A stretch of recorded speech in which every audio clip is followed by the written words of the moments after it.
Picture this. It's the year 2077, and humanity's existence is hanging by a thread. The virtual game Apocalypse? Yeah, it's not just a game anymore, it's become reality. Tornadoes of lightning rip through the skies and blood red-eyed monsters are descending from above, ready to wipe out everything in their path. But humanity isn't going down without a fight. People are awakening supernatural abilities, stepping up with courage to protect what's left of the world. In the middle of all this madness stands our protagonist, Xiao, the richest guy around, and someone who's got both power and devotion. Scene 1. Xiao's love for Qin Yanran knows no bounds. Monsters are everywhere, but he's focused on keeping her safe. He looks her in the eyes and promises, "Don't worry, Yanran. I've spent a fortune hiring 10 experts to help you level up, making sure you get the best." But wait, Xiao doesn't stop there. Oh no, my guy is all in. He spends an insane amount of money on a divine artifact just for Qin Yanran, pulling out every stop to ensure her safety and growth. Thanks to his efforts, Qin Yanran becomes a god-tier powerhouse in Dragon Country, wielding her divine artifact like a boss. Fast forward, and now it's time for the big moment, Xiao and Qin Yanran's wedding. Everyone's gathered to witness this so-called match made in heaven. From the crowd, someone gushes, so envious. They're truly perfect for each other. Meanwhile, another girl dreams aloud, a rich and devoted man like Xiao. If only I could meet one. Only to get roasted by her friend.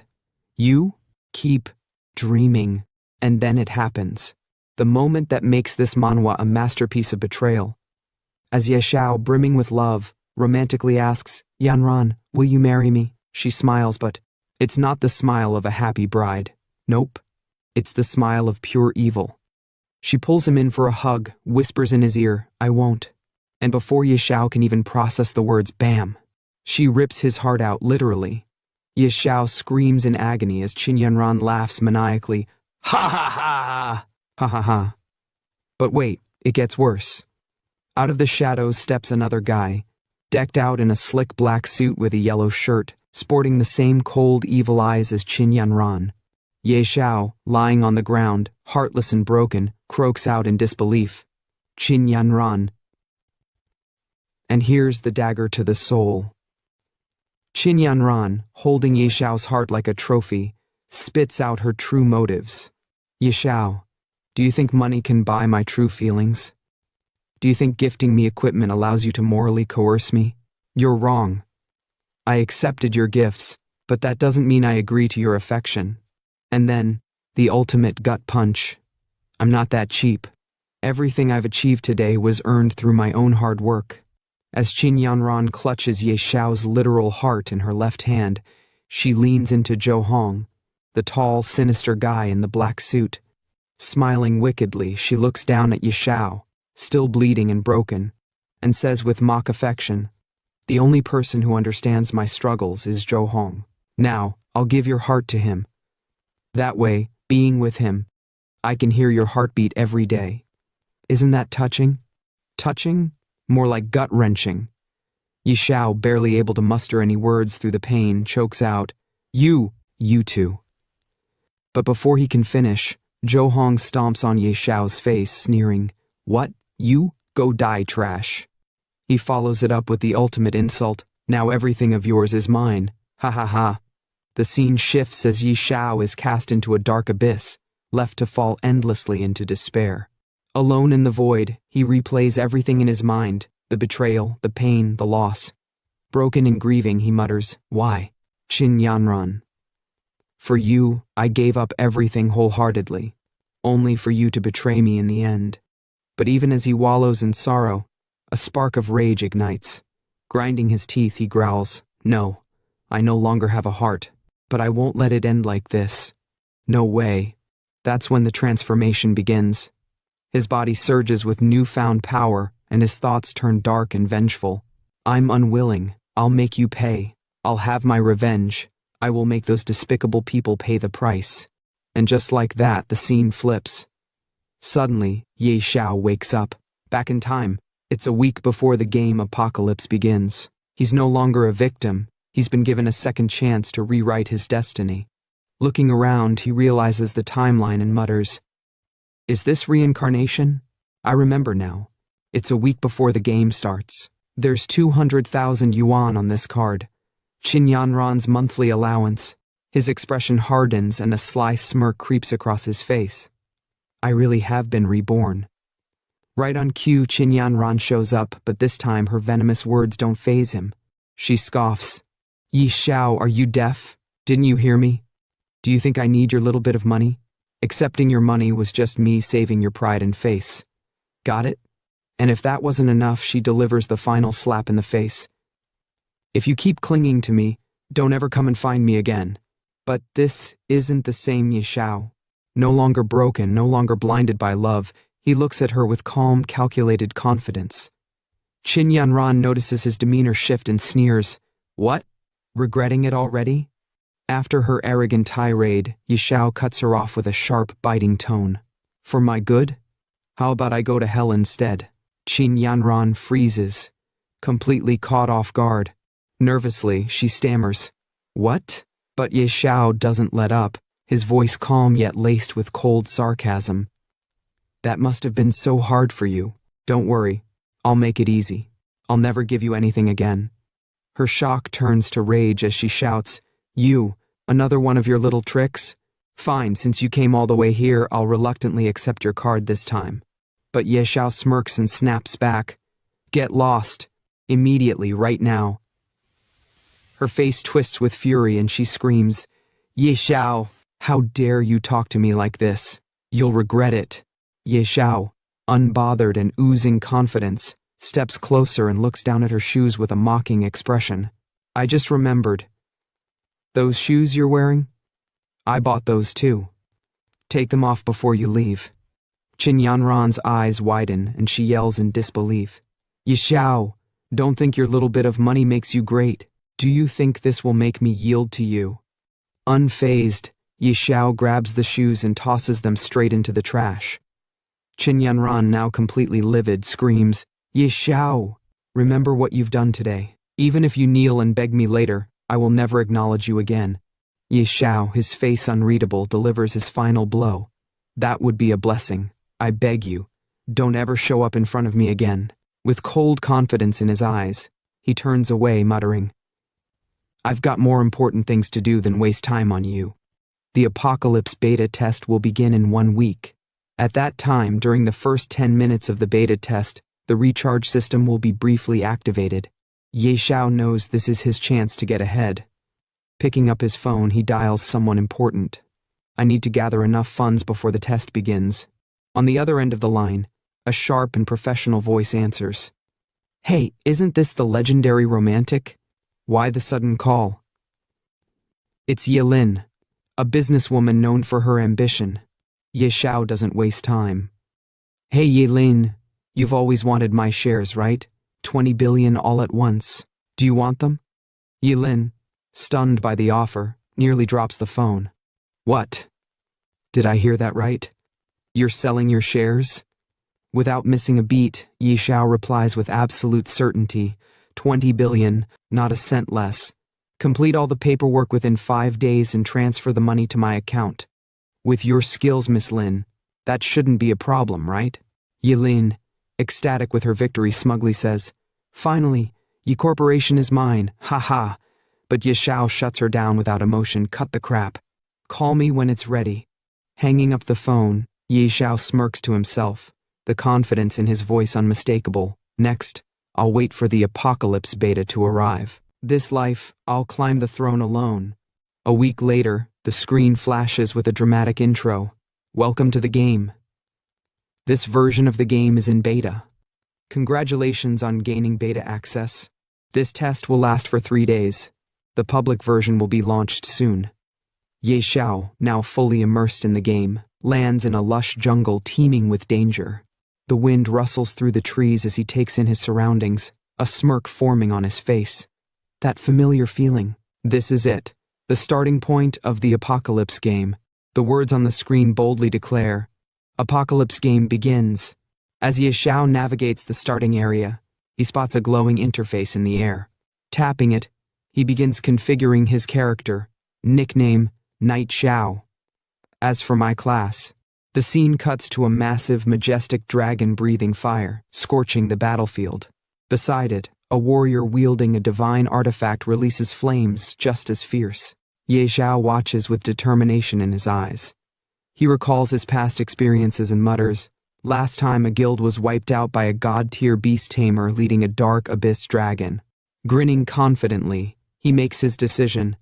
"This time I'm not lacking money or resources. Let's go with beast tamer." The screen flashes as Ye Xiao finalizes his choice. His expression shifts to one of absolute determination, and he clenches his fist with newfound resolve. "Ha ha!" he laughs, the fire in his eyes unmistakable. Now comes the most important moment. With a swift tap, Ye Xiao pulls up the recharge menu. The screen lights up with top-up options, and without hesitation, he selects the highest tier. Let's see who dares to stand in my way this time. The stage is set, and Ye Xiao's rise to domination in the Apocalypse game has officially begun. The screen flashes a congratulatory message. "Congratulations, your recharge was successful. 20 billion gold coins have been credited." As the coins and cash rain down around him, Ye Xiao's face lights up with excitement. "Haha, amazing. 20 billion in, and within 3 days. The value of these coins will multiply tenfold." But just as he's soaking in the glory of his newfound wealth, another message appears on the screen. "Congratulations, you're the first player to recharge over 1 billion. The system has unlocked a unique hidden profession reward." A new message pops up. "Hidden profession identified, automatically merging." Ye Xiao's excitement turns to confusion as he watches the screen. Huh? A dark figure with glowing red eyes appears before him. The screen flashes again. "Congratulations. You've obtained a second profession. Wealth." Ye Xiao stares at the message in disbelief. He then looks at his left hand, which is glowing with divine energy, and mutters, "What's this? A hidden profession unlocked by spending too much money? A hidden class? God of Wealth?" Suddenly a giant red frog materializes before him, causing Ye Xiao to freeze in shock. The frog in a booming voice says to itself, "I didn't expect that it would be a young brat to unlock me." Ye Xiao, nervous and puzzled, looks around. Where did this frog jump out from, he thinks. The frog glares at him and barks, "Insolent! I'm Ebisu, your wealth mentor. You're the 709th god of wealth under my training." Ye Xiao's mind races as he tries to process the absurdity of the situation. Ye Xiao stares at the red frog, his eyes sharp with disbelief. He mutters under his breath, "A toad as a wealth mentor? Do you think you're selling financial products?" The frog responds with a booming voice, "Beat, I'll show you what real wealth is." As the frog speaks, a series of messages pop up on the screen, each detailing Ye Xiao's new abilities. Innate talent. Wealth. Rolling in LV1. The most basic ability of the wealth god is to generate wealth. Gold coins you carry increase by 1% daily. Innate talent penny pincher, LV1. As a wealth god, you reject all losses. Upon death, your gold coins and items will not drop. Innate talent, extraordinary luck, LV1. They say money brings good fortune. You possess immense wealth and excellent luck. Innate talent, unmatched charm, LV1. Even the ugliest person becomes handsome with generosity. You are incredibly charming. Charm plus. Innate talent power of the wealth god, LV1. As a god you possess divine power. For every 1,000,000 gold coins spent on a random attribute point, up to 100 points daily.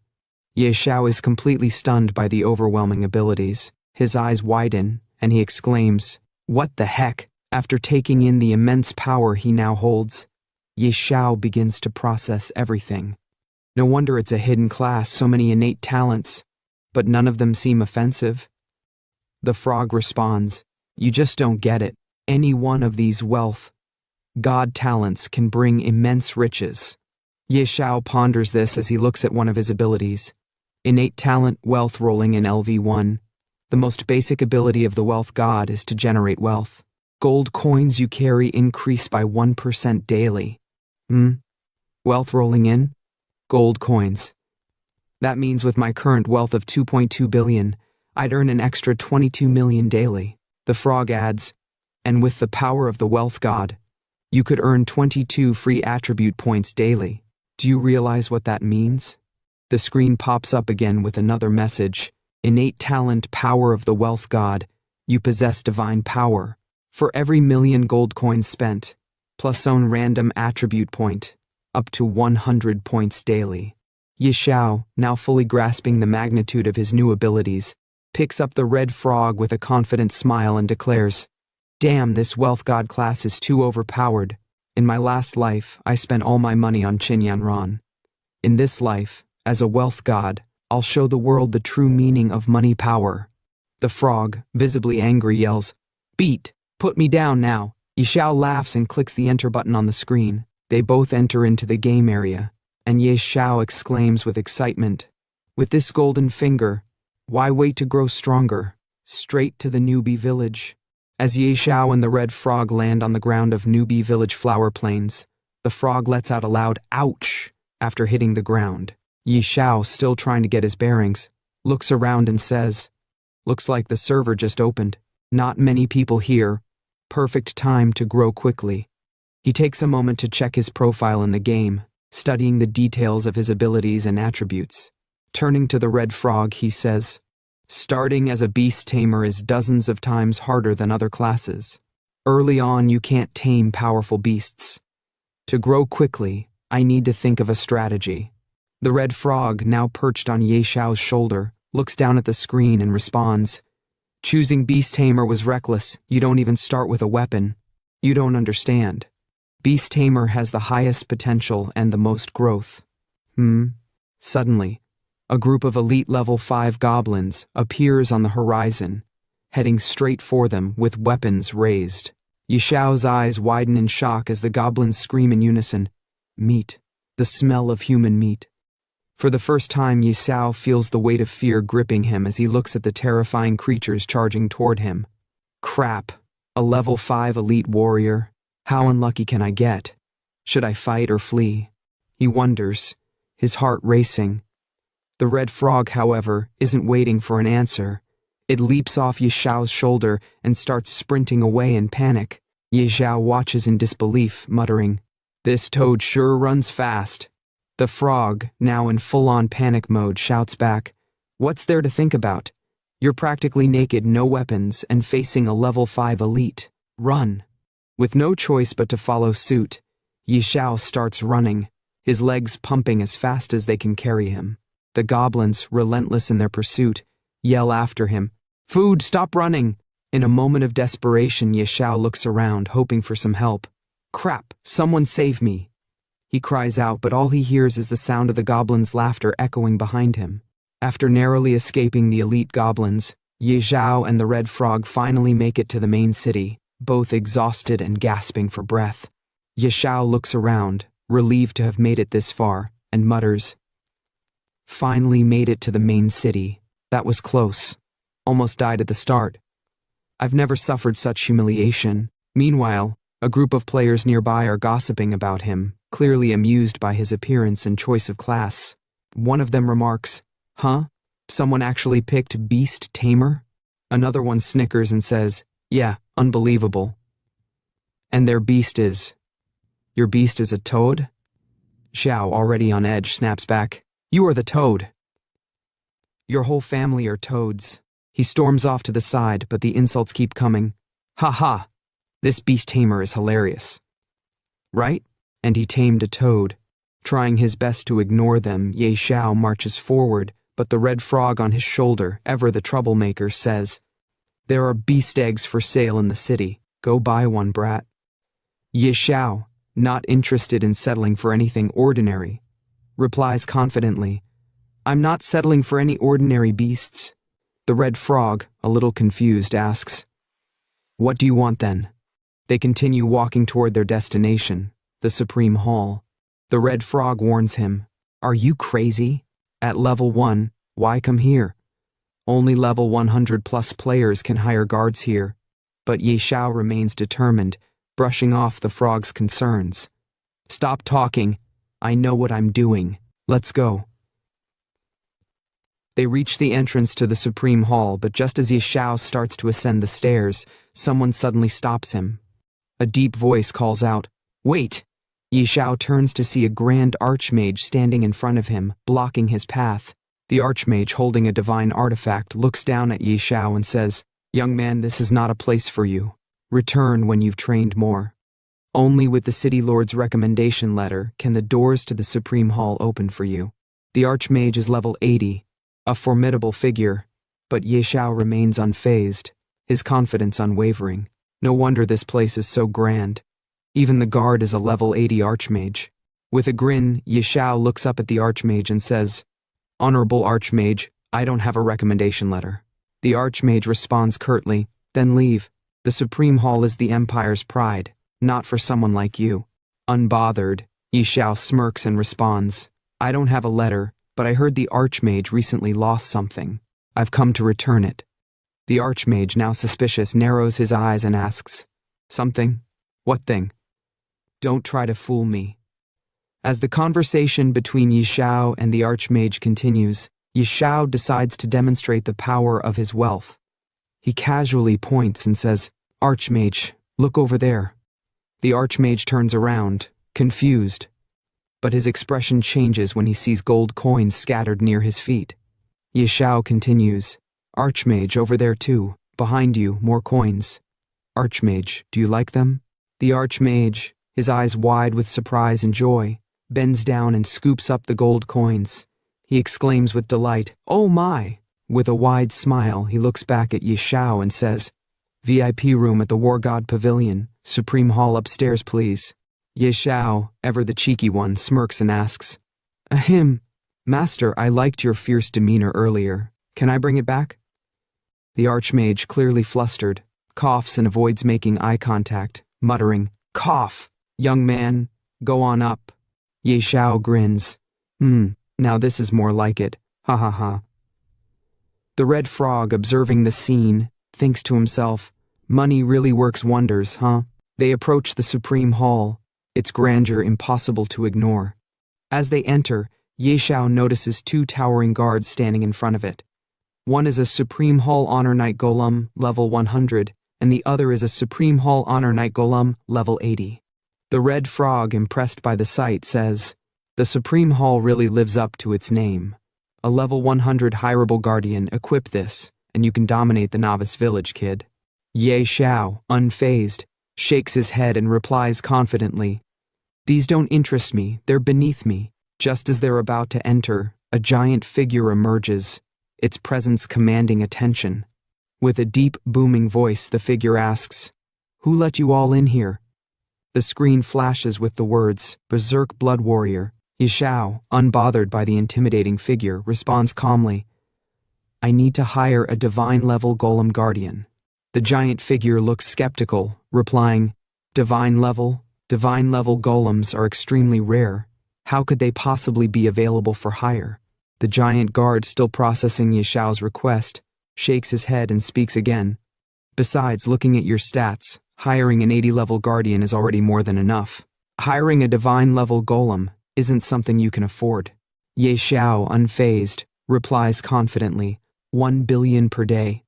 The giant guard, now utterly shocked, stammers, 1 billion? Well, technically it's impossible. Rules are ultimately set by people. By coincidence, I know a divine-level spellcaster who might help. Xiao's eyes widen as he ponders to himself, "A spellcaster? That's a hidden class."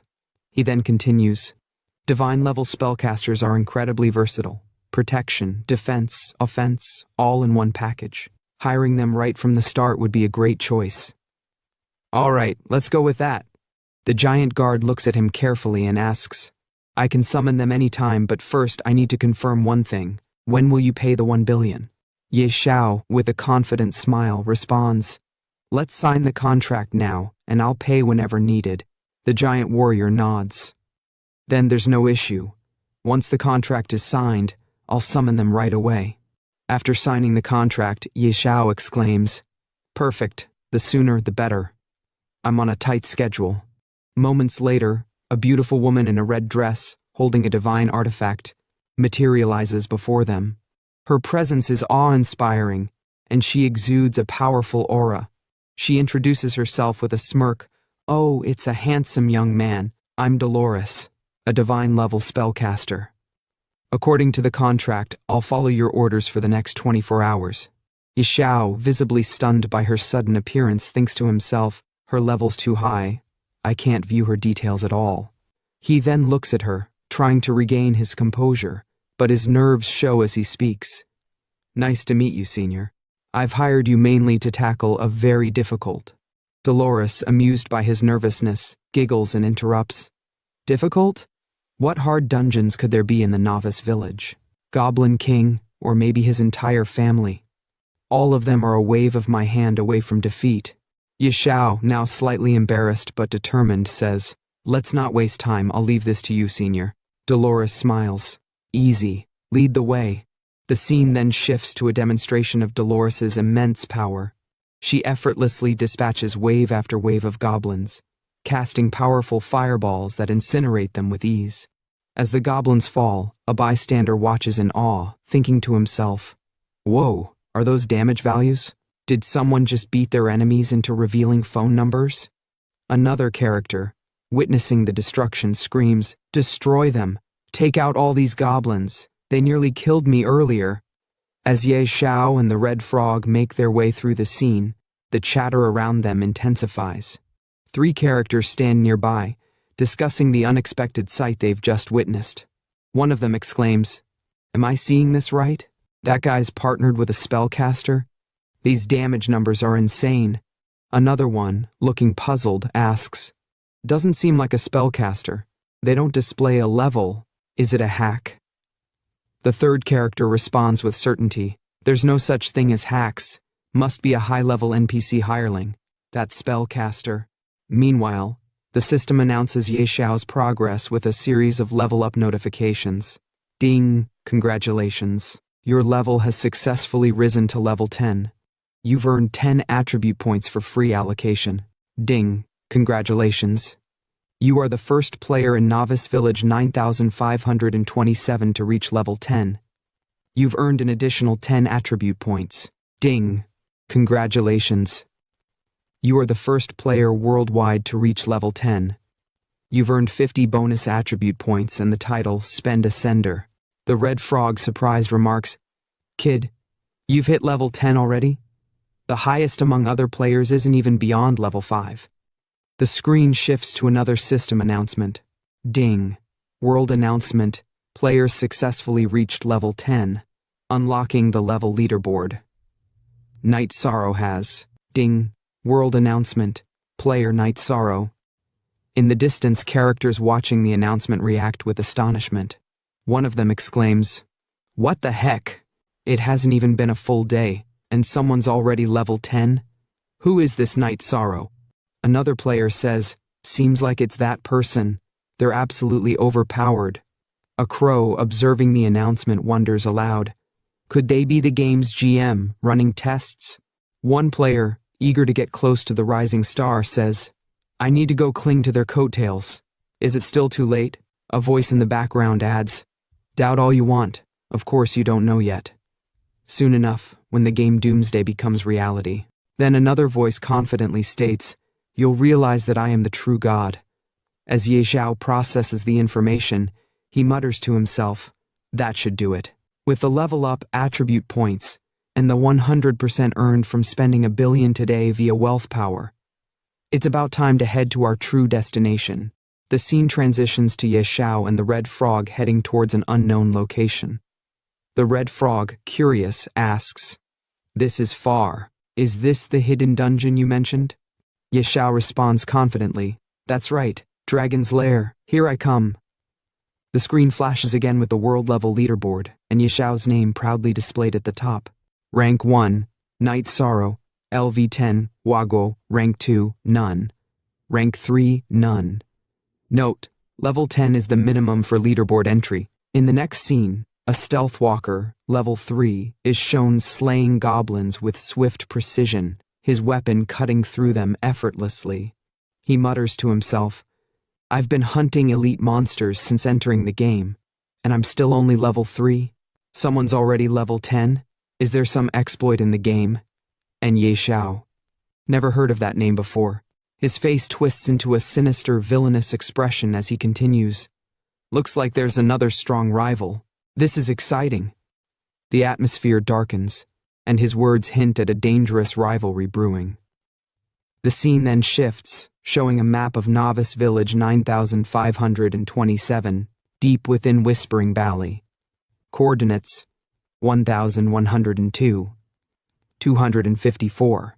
Xiao speaks confidently. So this is the place. He approaches a stone, his hand glowing with divine power, and with a surge of energy, he shatters it. As the stone crumbles, the screen reveals a magnificent dragon kingdom. A warning appears. Ding! This area is extremely dangerous. Leave immediately. The divine spellcaster Dolores observes the scene with a mix of awe and concern. How is this possible? Such an overpowering aura. How could a dragon reside here? There's actually a hidden dungeon. Kid, how did you even find it? She pauses, clearly uneasy. If it's a dragon, I'm not confident I can handle it alone. Xiao reassures her, his confidence unwavering. I'm not dumb enough to fight a dragon. Let's go in and take a look first. As they enter the dungeon, Xiao begins explaining the history of a past adventurer. Years ago, a level 100 berserker accidentally triggered a hidden quest to explore the dragon's lair. He discovered the dungeon entrance was actually hidden in Novice Village. At the time, no one believed him. Everyone thought it was impossible for a high-level dungeon to exist in Novice Village, so he had to venture in alone. He never returned. The Red Frog, intrigued, asks, "So how did you know?" Xiao grins. "I bought his battle footage at a high price, and discovered there's a rare dragon egg inside this dungeon." The spellcaster grows nervous, her eyes widening in disbelief. Stealing a dragon egg?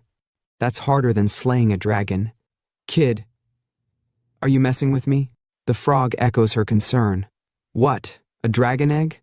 Don't tell me you're actually planning to steal it. Despite their doubts, Xiao remains as confident as ever. Sister Tao, you're a god-tier sorceress. Don't be so modest. He gives his explanation. Look, it's just a dragon.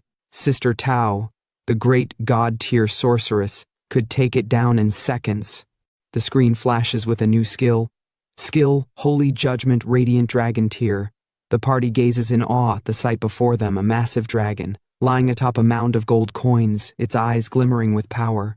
The atmosphere is thick with tension, but Xiao's determination remains unshaken as they prepare for what's to come. The scene intensifies as the spellcaster, visibly terrified, gazes at the radiant dragon and says with a quiver in her voice, "A tier 5 dragon. Good thing I brought a teleport scroll." The Red Frog, equally anxious, quickly chimes in, "You go in first. I'll wait outside the cave." Xiao, ever the confident hero, looks to the spellcaster and asks, "Sister Tao, do you think we can manage?" She looks back at him with concern, shaking her head. A tier 3 dragon alone could destroy an entire guild. This radiant dragon is one of the top tier dragons. We have less than a 1% chance. But Xiao, unfazed by her words, maintains his focus on the dragon's egg. That sounds terrifying. This dragon egg must be even more valuable than I thought. I have to get it. The spellcaster, now clearly terrified, exclaims, "Not a chance, I'm out of here." Xiao, not backing down, tries to persuade her with an offer. "Sister Tao, I'll pay you double the commission." Her resolve doesn't waver, though, as she responds, "Even doubling the pay won't help. It's not that I don't want the commission, but we just can't beat it." Xiao, ever the strategist, insists, "We're not actually fighting it. Just buy some time." The spellcaster's expression hardens. There's no buying time. No one can withstand a tier 5 radiant dragon.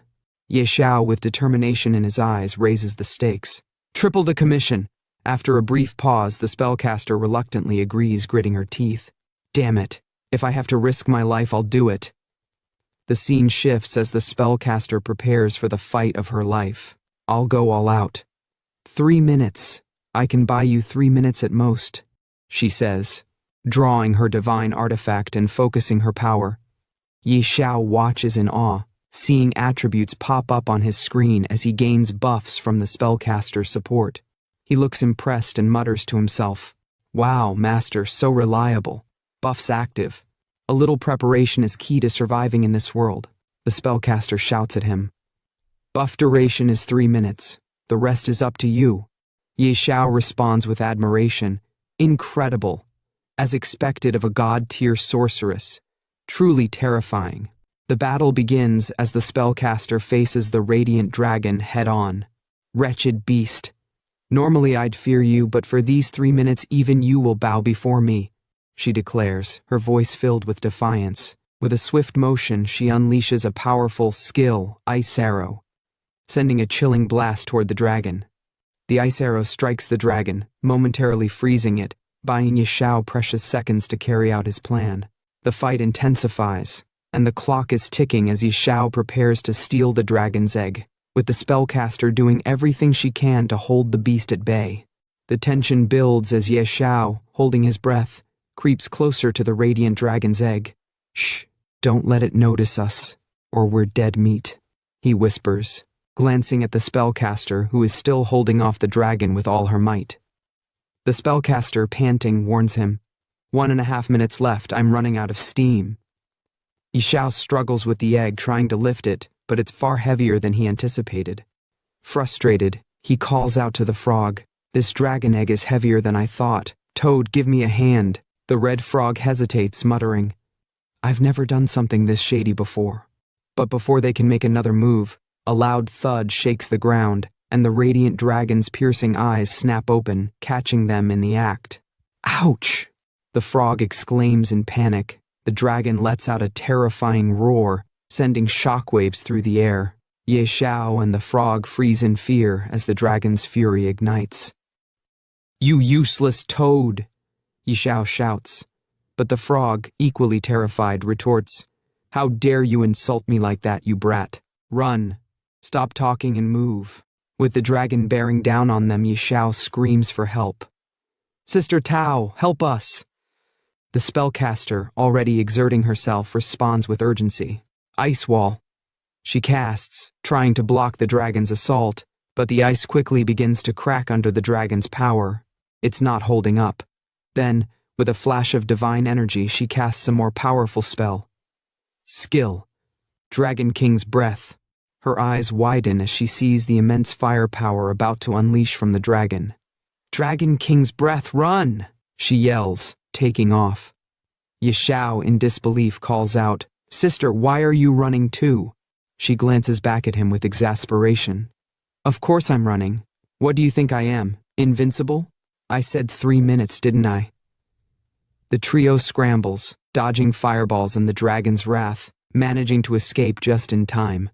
They burst out of the dungeon, gasping for breath. "Gah!"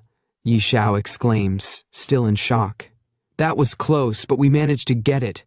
The spellcaster, still breathing heavily, looks at the egg with a mix of awe and apprehension. "Kid, if this dragon egg hatches into a tier 5 dragon, it'll all have been worth it." She pauses, narrowing her eyes. "Don't forget my commission." Ye Xiao grins, trying to reassure her. "Don't worry, you'll get paid."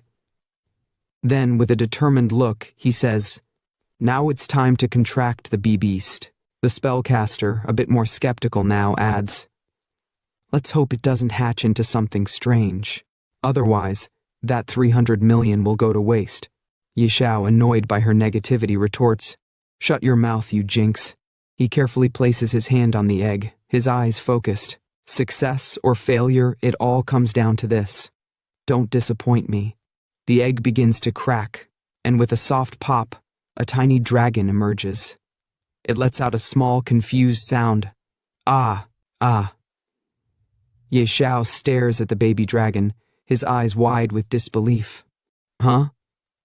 The spellcaster leans in, scrutinizing the hatchling. "This doesn't look like a radiant dragon hatchling." Ye Xiao frowns. "Why does the color seem off?" The baby dragon, now fully out of its shell, blinks up at them. It scales a strange mix of colors that don't quite match the radiant dragon they expected. Ye Xiao and the spellcaster exchange uncertain glances. unsure of what they've just unleashed. Here's part 2 of the manhwa breakdown you've been waiting for. And seriously, a big shout out for all the love and positive vibes on the last video. Y'all are amazing. Keep smashing that like button and showing your support so I can keep bringing this fire content for you. Oh, and yeah, don't forget to obliterate that subscribe button and turn on the notifications. You gotta stay hyped and updated for what's next. And for those who haven't watched the previous video of this series, you can find the link in the description below or click on the eye icon at the top of the video. Now, let's dive into the juicy details of the latest chapter. No nickname yet. Type, Azure Sky Dragon, Mythical Tier. Level, 1 Zeroth, 000%. Base stats, Strength, 500. Constitution, 500. Agility, 500. Spirit, 500. Hold up, did you see that? 500 across the board. This dragon's a beast. Now check out the talents this thing's packing. Absolute suppression. As a mythical tier beast, the Azure Sky Dragon naturally suppresses lower tier creatures, deals plus 30% damage, and takes minus 30% damage from creatures below the mythical tier. Dragon King. As the supreme being of the dragon race, the Azure Sky Dragon suppresses all other dragon-type creatures, deals plus 50% damage to dragons, and takes minus 50% damage from them. Mythical Bloodline. This dragon has an insane bloodline, giving it a robust physique and stat bonuses with every level up. HP regen, 200 sec, mana regen, 200 sec. HP plus 100%, mana plus 100%. Okay, now it's getting real. This dragon's stats are already insane, but we're not done yet. We've got skills that are straight up game-breaking. Earth-shaking Dragon Roar. A group stun skill where the Azure Sky Dragon lets out a thunderous roar that literally shakes the earth. Creatures within a 20-meter radius are stunned for 1.5 seconds, no matter their tier or type. Cooldown, 30 seconds. Mana cost, 2,000. This skill alone could turn the tide of any battle. But wait, there's more. Dragon King's Breath. A single target skill, where the Azure Sky Dragon breathes scorching flames that deal 500% strength as true damage to a locked target. This skill cannot be dodged. Cooldown, 5 seconds. What? This dragon's not messing around. And the final skill? Dragon King's Wrath, unique talent skill, where the Azure Sky Dragon enters an uncontrollable rage and starts destroying everything. Deals strength plus constitution true damage to all creatures within 50 meters. Cooldown, 30 days. After activation, all stats decrease by 5% permanently, and the dragon falls into a 5-day slumber. Are you seeing this? This dragon's stats are absolutely broken. Xiao's reaction? You know he's flipping out. He's standing there, eyes wide, mouth hanging open, and he just shouts, "Holy crap! These stats are absolutely broken." After witnessing the power of the Azure Sky Dragon, all three of them are left absolutely shocked. He's staring at the stats on the screen, and you can feel his excitement building up like a storm. With 500 strength at level 1, and it's equipped with basic gear, that means its breath attack deals over 2,500 damage. Who can withstand that? Xiao practically yells, still trying to process what he's seeing. This is insane. Then, the frog, who's been quietly observing all this, finally speaks up, and it's like he can't contain his excitement either. "Kid, you've really struck gold this time," he says, shaking his head in disbelief. This frog knows they're onto something huge. And then there's the spellcaster. She's completely mind-blown. You can see the shock on her face as she mutters to herself. That hatchling stats are absolutely ridiculous. Plus, it has immeasurable growth potential. If it matures, its destructive power would be unimaginable. But the most epic part? Xiao is petting the little Azure Sky Dragon, and it's like this moment is straight out of a dream. He's totally vibing with his new pet and says, "I didn't expect you to be this strong. You're all gray, so let's call you Little Gray." And guess what? Little Gray loves it. He roars in approval. Roar. You can practically feel the power in that roar, even if it's coming from a baby dragon. This is gonna be one heck of a team. As Xiao's petting little gray, he notices something in the red frog's hand. The frog's holding something shiny, something expensive looking, and it catches Xiao's attention instantly. "Huh, Toad, what's that in your hand?" Xiao asks, a little curious about the object. The frog, now called Weebis, snaps back with some serious attitude. "Brat, my name is Weebis, not Toad. He's not having any of that." Xiao, still puzzled, eyes the badge Weebis is holding, and you can see him squinting, thinking, looks like a badge? He touches his chin, deep in thought. And before Weebis can react, Xiao snatches the badge out of his hand, clearly surprised by what he's holding. "Toad, where'd you get this badge?" Xiao demands, his curiosity now at full throttle. Weebis, now looking even more defensive, shouts back, "Give it back, brat. I just picked it up from the dragon's nest." The frog's got some explaining to do, and it's clear this badge has some significance. The moment Xiao snatches the badge, the spellcaster is hit with a sudden realization, and you can see the gears turning in her head. She's staring at the badge like it's some kind of treasure, and then, bam, she finally connects the dots. Could this be the Calamity Tier mark of ferocity? She says, her voice full of awe and shock. And right after, the screen displays the features of the badge, and let me tell you, this thing is no joke. Mark of ferocity. Grade, calamity. Base stats plus 10%. All stats plus 10%. Ferocity's might unique passive. Bearer of the mark of ferocity gains unparalleled strength. All skills trigger critical hits. Base crit rate plus 20%. Crit damage plus 100%. Are you kidding me? This thing's insane. But wait, it gets even better. Ferocity Massacre activates the power of the Mark of Ferocity, instantly dealing 1000% spirit as true damage to a target. This has double critical hit chance, and if that exceeds 100%, the overflow converts to crit damage. 5% chance to trigger instant death. If target HP is below 20%, it guarantees instant death. Cooldown 10 days. Hold up, this badge is straight up broken. Xiao, still holding the badge, can't believe what he's reading. What? Calamity Tier? He mutters to himself, his mind absolutely blown by what he's holding. The spellcaster, who's equally amazed, confirms. Judging by these insane stats, it's definitely Calamity Tier. Yeah, no kidding. This badge is on a whole other level. But of course, the red frog, now known as Weebis, isn't having any of it.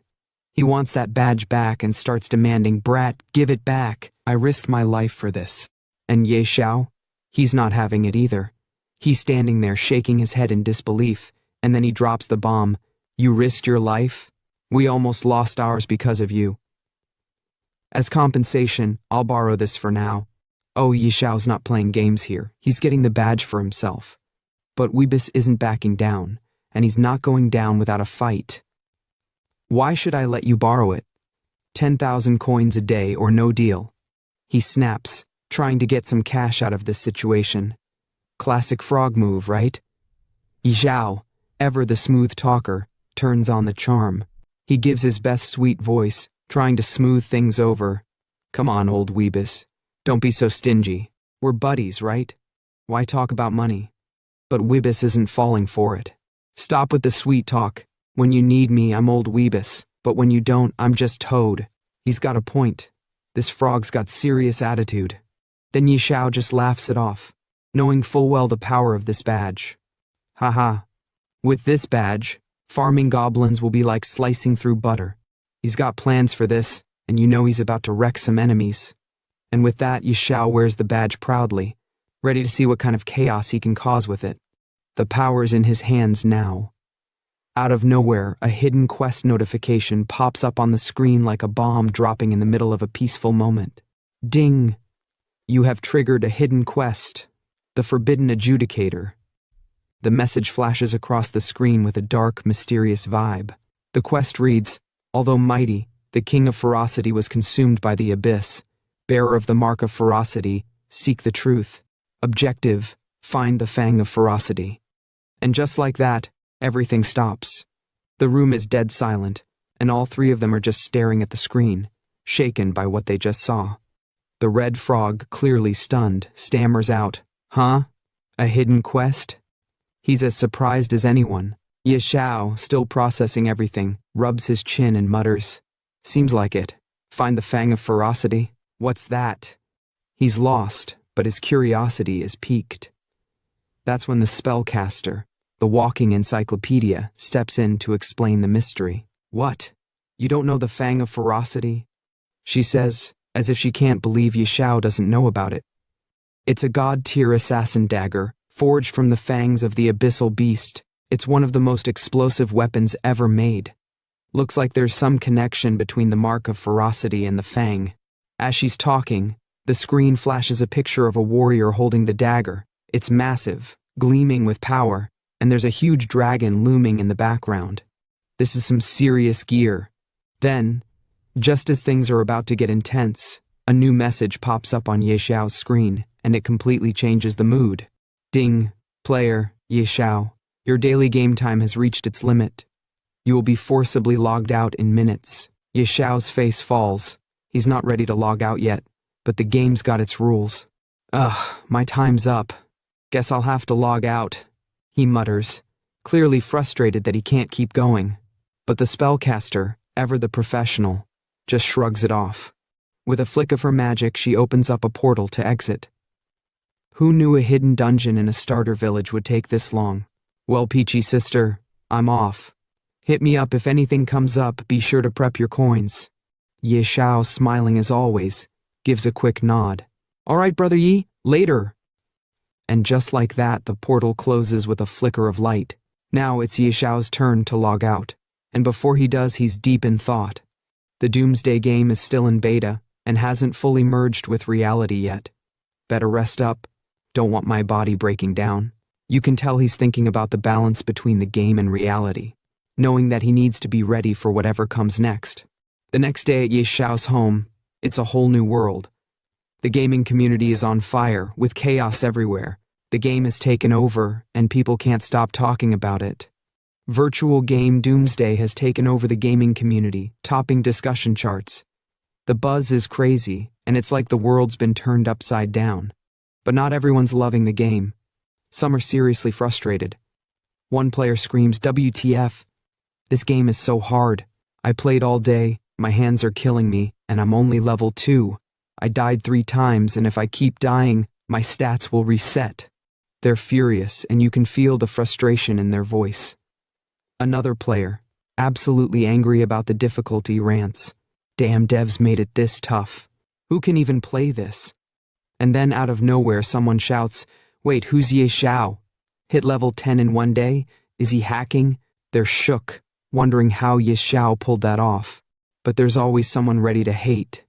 And the last comment we hear is, "Trash game, can't play without cheats, classic." On the first day of the Doomsday game, chaos erupts. Players are dying after logging out, and hospitals are overwhelmed with victims suffering from organ failure. The consequences are massive, and it's clear the game is no longer just a virtual issue. It's bleeding into the real world. A notification appears. On its first day, Doomsday causes mass player deaths. Many experienced physical symptoms after logging out, leading to hospitalization. Later, organ failure cases emerged among survivors. Governments issued warnings against entering the game. Governments scramble, issuing bans and warnings, but Xiao? He's completely unbothered. He looks at the chaos and thinks to himself, "Huh? Multiple nations banning Doomsday? Pfft, weaklings. When the game merges with reality, you'll all suffer." Xiao knows this is just the beginning. The real storm is coming, and he's already ahead of it. Suddenly, his phone vibrates. Xiao picks it up and reads the message, his expression darkening. "Xiao, come to Manhwa Hospital now. Bring food for Zhou Hong and pay his bills. Do this, and I'll pretend nothing happened before." Xiao curses under his breath. Damn it, forgot about that lunatic. Should have blocked her first. He's clearly annoyed, but there's no escaping it now, he has to deal with it. Cut to the hospital. And Zhou Hong lying in a bed, grinning, while Qin Yanran sits beside him looking smug. Zhou Hong says, "What? You're saying Xiao hasn't contacted you all this time? Now that you suddenly called him, do you think he'll come?" Qin Yanran responds with a sinister smile. Do you think he would dare not come? She knows Ye Xiao's feelings for her, and she's sure he'll show up. Zhou Hong, grinning like a fool, adds, True, he loves you so much that it's in his bones. Once you call, he'll definitely come running. But before they can celebrate, a doctor walks in, delivering a shocker. Patient in room 17, you can be discharged early. Please settle the bill first. Qin Yanran and Zhou Hong are shocked. Why the early discharge, they ask. The doctor answers, Our hospital is now overwhelmed with patients suffering from organ failure, just like you, caused by playing a game called Doomsday. We're currently short on beds. Qin Yanran's face twists with aggression, her voice sharp as she glares at the doctor. What do you mean? Short on beds? Does that mean poor people's lives are worthless? The doctor, clearly feeling the pressure, responds calmly. This is a special situation. We ask for your understanding. Please settle your bill and vacate the bed by the end of the day. But before the situation can escalate further, Zhou Hong suddenly stands up from the bed, brushing off the tension. He looks at Qin Yanran, speaking in a calm but determined tone. All right, Yanran, stop arguing. This game really isn't simple. I plan to get discharged and continue playing. Do you have any money? Help me pay for this hospital bill first. Qin Yanran's expression shifts to something sad, but her voice is calm as she responds. I don't have money.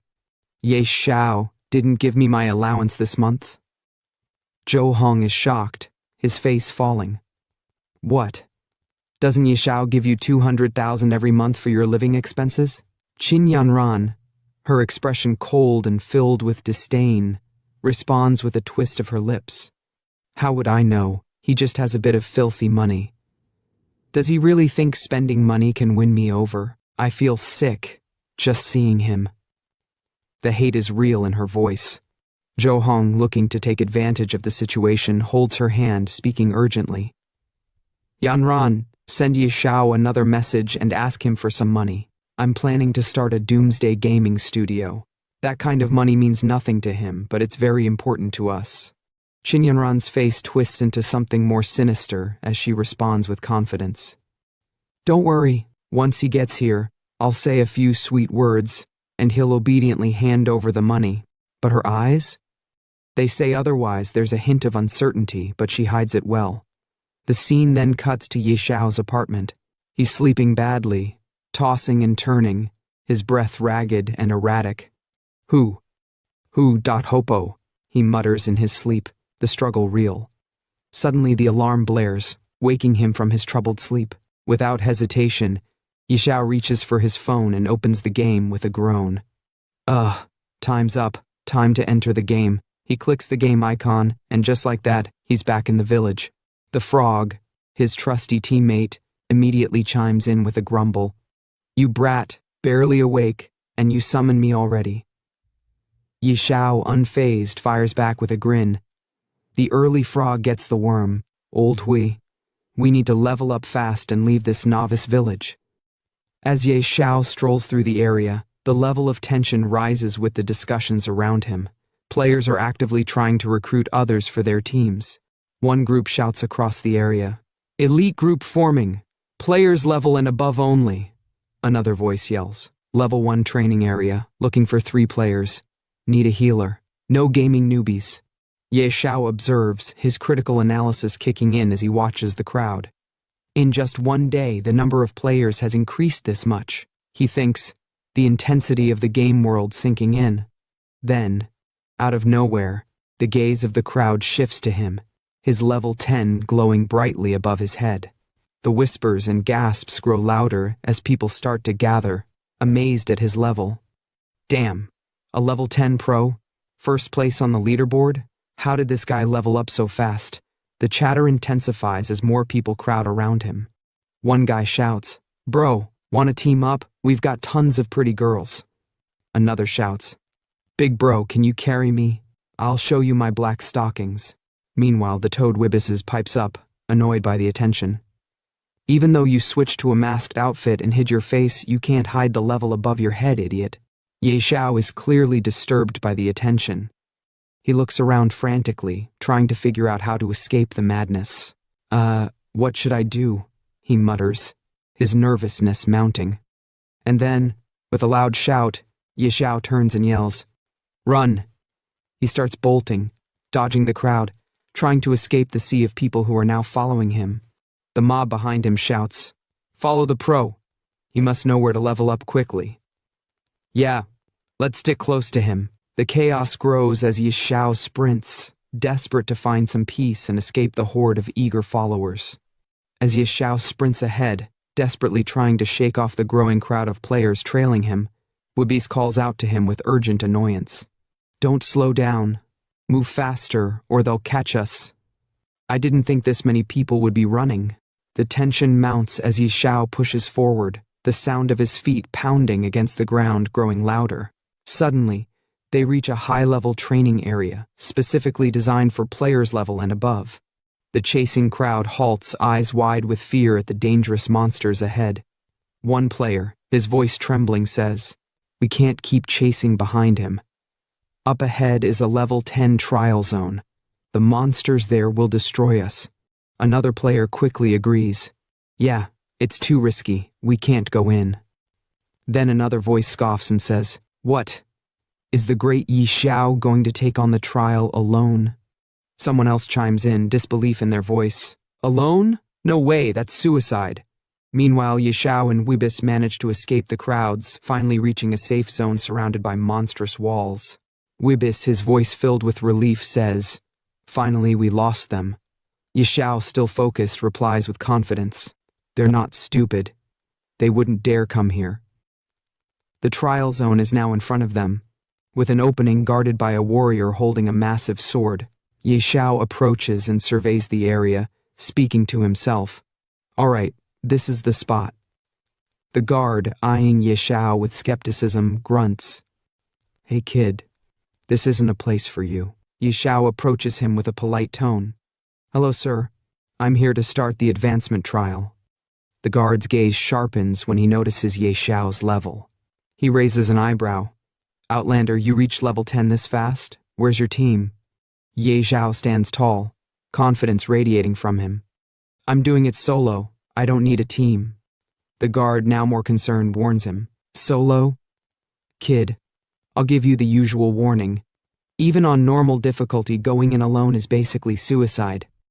Xiao, undeterred, shrugs it off and continues walking toward the trial. "Don't worry, I've got plenty of my life left to live."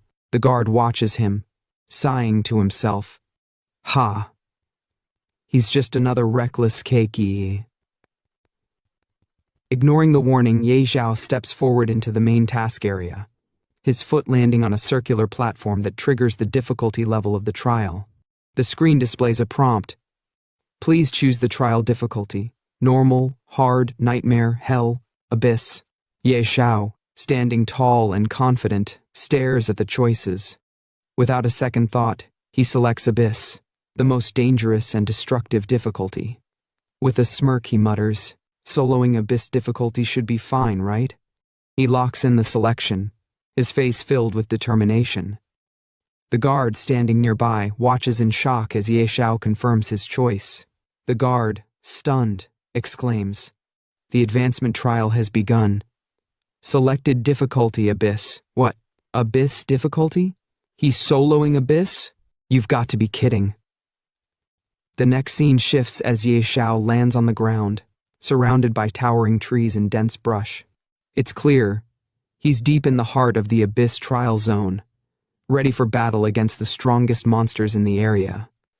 Wibis, ever cautious, calls out to him, "You're only level 10, and you're trying abyss solo? Are you serious?" Xiao, with a smirk, responds, his voice filled with confidence. "You think I can't handle it? Last time I had full bronze gear and an elite team, but we almost got wiped out because I had to carry Qin Yanran." He pauses, his eyes hardening with determination. "This time, I'm here for revenge." Without missing a beat, Xiao summons his mythical beast, the Azure Dragon. He calls out, "Little Gray, come out." A small gray dragon emerges, its eyes gleaming with power. It responds with a playful bark. Woof! The trio, Xiao, Weebus, and Little Gray, head deeper into the dense jungle. Xiao, walking with purpose, speaks to himself. With Little Gray, what's there to fear? He's a mythical grade beast. But suddenly, the atmosphere shifts. From the tall brush, a pair of terrifying eyes watches them closely. Xiao's instincts kick in as he notices the movement in the underbrush. He whispers, "Something's moving. Stay alert." The tension rises as the scene prepares for the inevitable clash with the abyssal monsters lurking in the shadows. As a massive, terrifying figure emerges from the shadows, a mutated snow wolf, its eyes filled with ferocity. The creature steps forward, its presence radiating danger and aggression. The screen then displays the snow wolf's stats. Savage snow wolf mutated, level 10. HP, 5000. MP, 5000. Strength, 300. Constitution, 500. Agility, 300. Spirit, 500. Passive, unknown. Description, a mutated abyss creature capable of total destruction. Once it locks onto you, it's as if death itself is coming. Xiao, shocked by the sight of this gigantic beast, staggers back in disbelief, his voice heavy with fear. Holy crap! Without wasting a second, Xiao quickly turns to Little Gray, his mythical beast, and orders, "A mutated snow wolf right off the bat? That's insane. 5,000 horsepowers? Even a shadow assassin would be desperate. Little Gray, get it." The battle begins. The snow wolf charges forward, but Little Gray stands tall, ready to unleash his might. The two clash in a fierce battle, each fighting for dominance. Little Gray, using his Dragon King's breath, releases a massive stream of flames, engulfing the snow wolf in fiery destruction. The wolf howls in pain as the flames critically damage it, but it doesn't back down. Xiao watches as the wolf starts to lose control, a small smile forming on his face. The snow wolf's gone berserk. Then, for the first time, Little Gray uses his most powerful attack, the world-shaking dragon's roar. The force of the roar stuns the wolf, and as it stumbles, Little Gray launches another devastating blast of fire, inflicting critical damage. The snow wolf is helpless, writhing in agony, and it lets out a final, anguished cry. "Awoo!" Finally, after a fierce battle, the snow wolf collapses, defeated. The screen pops up. "Ding, congratulations! You've defeated the savage snow wolf, mutated." But the victory doesn't stop there. The next screen appears. "Ding, your beast Little Gray has leveled up to level. Ding, your beast Little Gray has leveled up to level 3. Ding, your beast Little Gray has leveled up to level." In the next moment, Xiao's excitement reaches a new peak as he watches Little Gray level up. The Azure Sky Dragon's stats flash across the screen, and Xiao can't help but shout in exhilaration. "Haha, nice. 4 levels in one shot." The screen then shows Little Gray's updated stats. Nickname Little Gray. Species, Azure Sky Dragon Mythical. Level 5/60ths, 50%.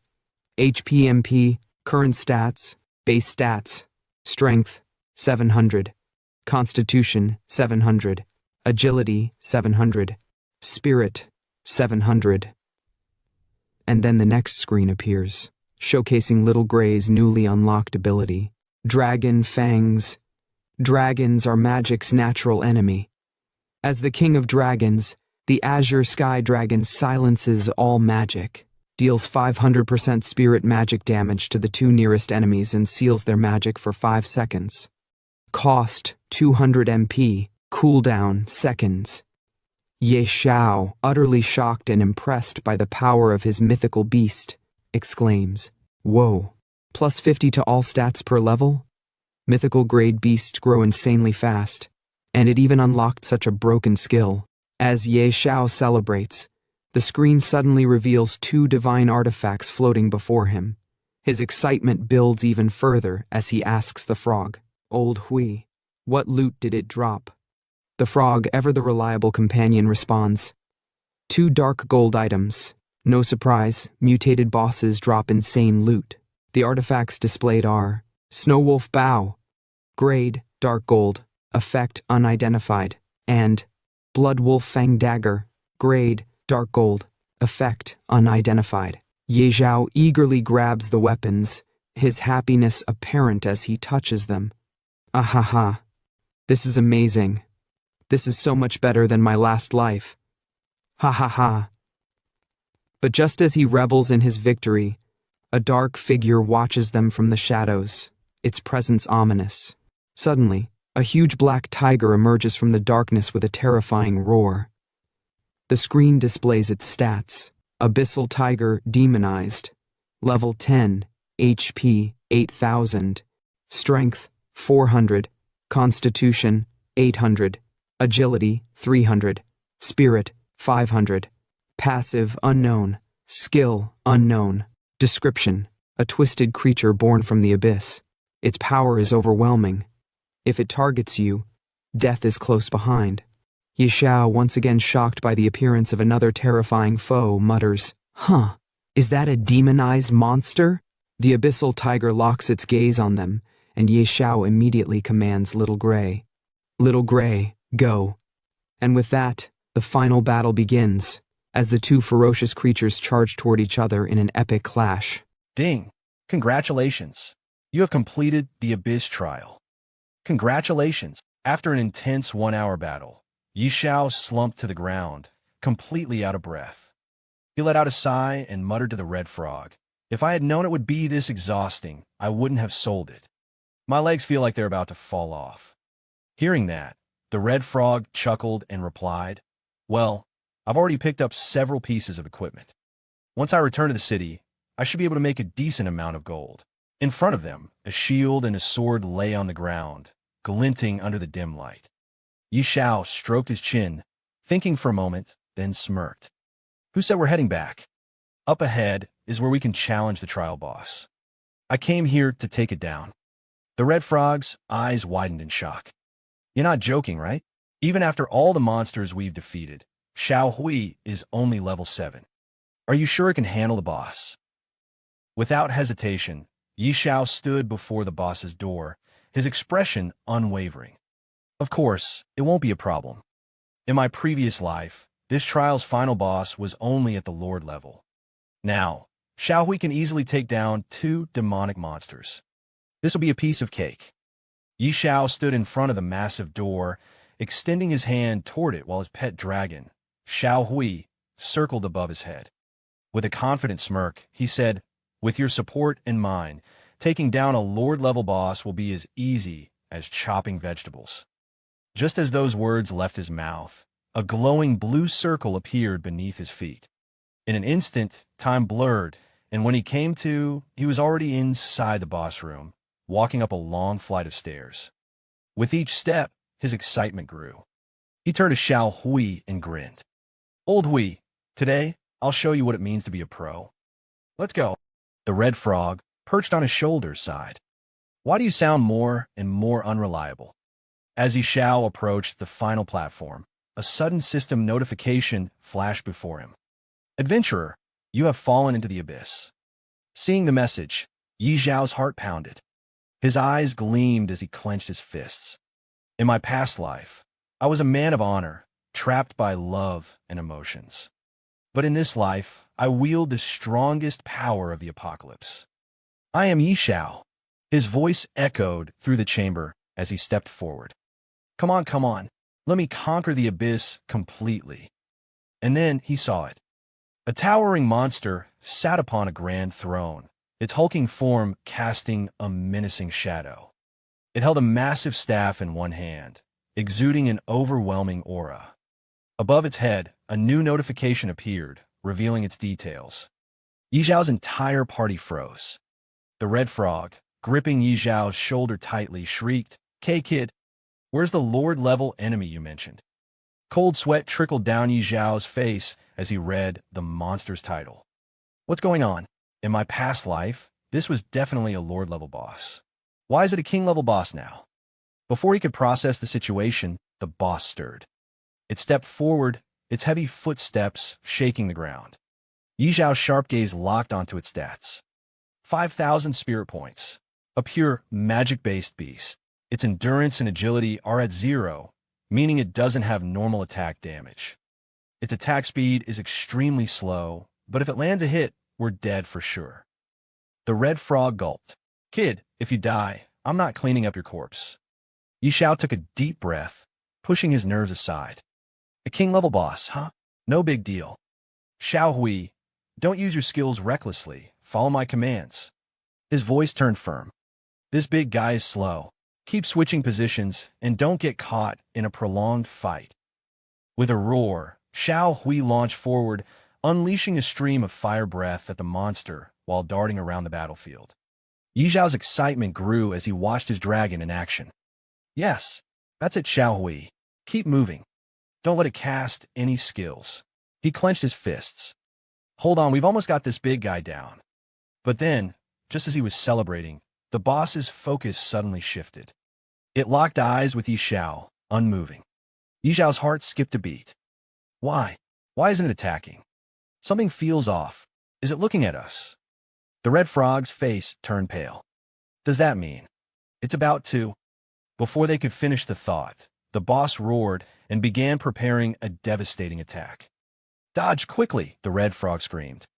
Do you even need to say that? Yi Xiao shouted back, already leaping away. Boom! A massive explosion engulfed the spot where he had been standing just moments ago. Yi Xiao barely had time to react before another attack came flying past him, shaking the entire chamber. His face was drenched in sweat. Why is this thing only targeting me? Desperate, he shouted at Xiao Hui. Hurry up and save me. The boss didn't let up, relentlessly pursuing him. As Yi Xiao dodged attack after attack, he gasped, I can't hold on much longer. Then, in the nick of time, Xiao Hui reappeared in front of the boss and unleashed another fire breath attack. The impact sent the monstrous creature crashing against the chamber walls with a deafening boom. Yi Xiao slumped to the ground, panting. If this thing doesn't die soon, I'm the one who's going to collapse from exhaustion. The red frog, still trembling, groaned. Next time you want to challenge a place this dangerous, can you not drag me along? As Yi Xiao caught his breath, a familiar chime echoed through the room. A new notification appeared before him. Ding! Congratulations! You have completed the Abyss trial. Congratulations! Your beast, Xiao Hui, has reached level 10. Congratulations! As the first adventurer to complete the Abyss trial, you have received a reward, +5 to all attributes. Yi Xiao, still drenched in sweat, stared at the panel before glancing at the red frog. With a teasing smirk, he said, Old Hui, I didn't expect you to be such a coward. The red frog scoffed. And you're not afraid of dying? Then why were you running so fast? Ignoring the jab, Yi Xiao approached the fallen boss's body and grinned. Finally done. Now let's see what loot we got. At the same time, outside the dungeon, a world announcement echoed across the game. System announcement. Player Yi Xiao from Xiao Nation has completed the Abyss trial, becoming the first adventurer in history to pass it. He has obtained the legendary title Abyss Envoy. This is hereby announced to all players. The sudden announcement sent shockwaves through the gaming world. Players all over the world reacted in confusion and disbelief. Abyss trial? What kind of dungeon is that? One player muttered. Wait, someone actually cleared the Abyss trial? Isn't that supposed to be impossible? Another exclaimed. No way. This is a global first clear announcement, someone else shouted in astonishment. Meanwhile, in a small village, a crowd of players gathered in front of the world ranking board, their eyes glued to the newly updated rankings. A young man stared at the board before turning to his companion. A globally top-ranked player from our Xiao Nation? Beside him, a sharp-eyed boy, Xiao Qi, squinted at the leaderboard, then looked at his partner. And he's the only name listed here. This guy is no ordinary player. The first boy nodded. Xiao Qi, investigate him. Xiao Qi immediately responded, got it. Player for Beginner Village 9527. Based on analysis, he's likely from Jiang City. Hearing that, the boy's expression turned serious. Jiang City? Send someone immediately to investigate. A blonde-haired man standing behind them saluted. On it. At the same time, in front of another ranking board, a young couple stared at the leaderboard in shock. Someone's already level 10. And it's only the second day, the girl murmured. Her boyfriend scoffed. Not just that, he's from the same beginner village as us. That couple was none other than Yin Ran, Yi Zhao's ex-girlfriend, and her new boyfriend. The boy's eyes gleamed with ambition as he turned to Yin Ran. Yin Ran, if we can connect with this pro player and form a team, we'll definitely rise to fame. By then, even rich second-generation kids like Yi Xiao will only be able to look up to us. Yin Ran folded her arms, unimpressed. Do you really think being good at a game will help you reach the pinnacle of life? Of course, the boy insisted. You have to trust my judgment. His expression turned slightly panicked as he inched closer to her. By the way, didn't I ask you to invite Yi Xiao to join the game and help us level up? He's rich and a gaming expert. We'd skyrocket in no time. Yin Ran rolled her eyes and turned away. I'm not contacting him. If you want to go ahead. I'm not that shameless. Hearing that, the boy's expression darkened. Then what about your living expenses for this month? Then suddenly, our protagonist's ex-girlfriend shouts at Zhou Hong, stop bringing up Yi Xiao. It's so rare for us to have some time alone together. I've never played a game before, so come on and teach me already. Hearing her words, the boy starts sweating and quickly says, all right, let's figure out how to level up first. Inside the Abyss trial dungeon, our protagonist stands in front of the corpse of the boss monster, holding a blue crystal in his hand. He looks at it in disbelief and says, no way. After all that effort, this is all that dropped? Just a fragment. A system notification appears. Abyss stone fragment. Grade unknown, unidentifiable. Seeing the notification, he frowns. A fragment? I've never seen this thing in my previous life. Shaking his head, he turns toward the exit. Forget it. I'll find someone to appraise it later. The important thing now is that I've passed the trial. Leaving the beginner's village and heading to the main city is my priority. Let's go. Suddenly, he appears in front of the Abyss trial guard. The moment the guard sees him stepping out of the portal, his eyes widen in shock. Impossible. Absolutely impossible. Someone actually cleared the trial? And it was Abyss difficulty. Not wanting to waste time, our protagonist looks at the guard and commands, connect me to the main city now. I need to leave this beginner's village. The guard, still in disbelief, quickly summons a door in front of him and says, got it. Then, looking at him with admiration, he continues, respected warrior, congratulations on passing the trial.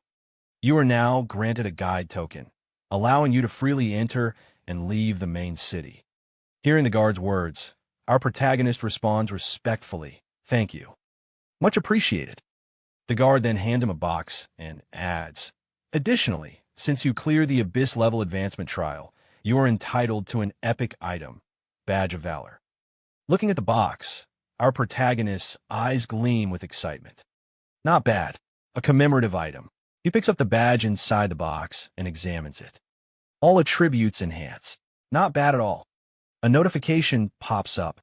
Badge of Valor. Description: proof of a hero. Only those who clear the Infernal level trial are qualified to receive it. This is the highest honor. Base stats, plus 20. Charisma, plus 3.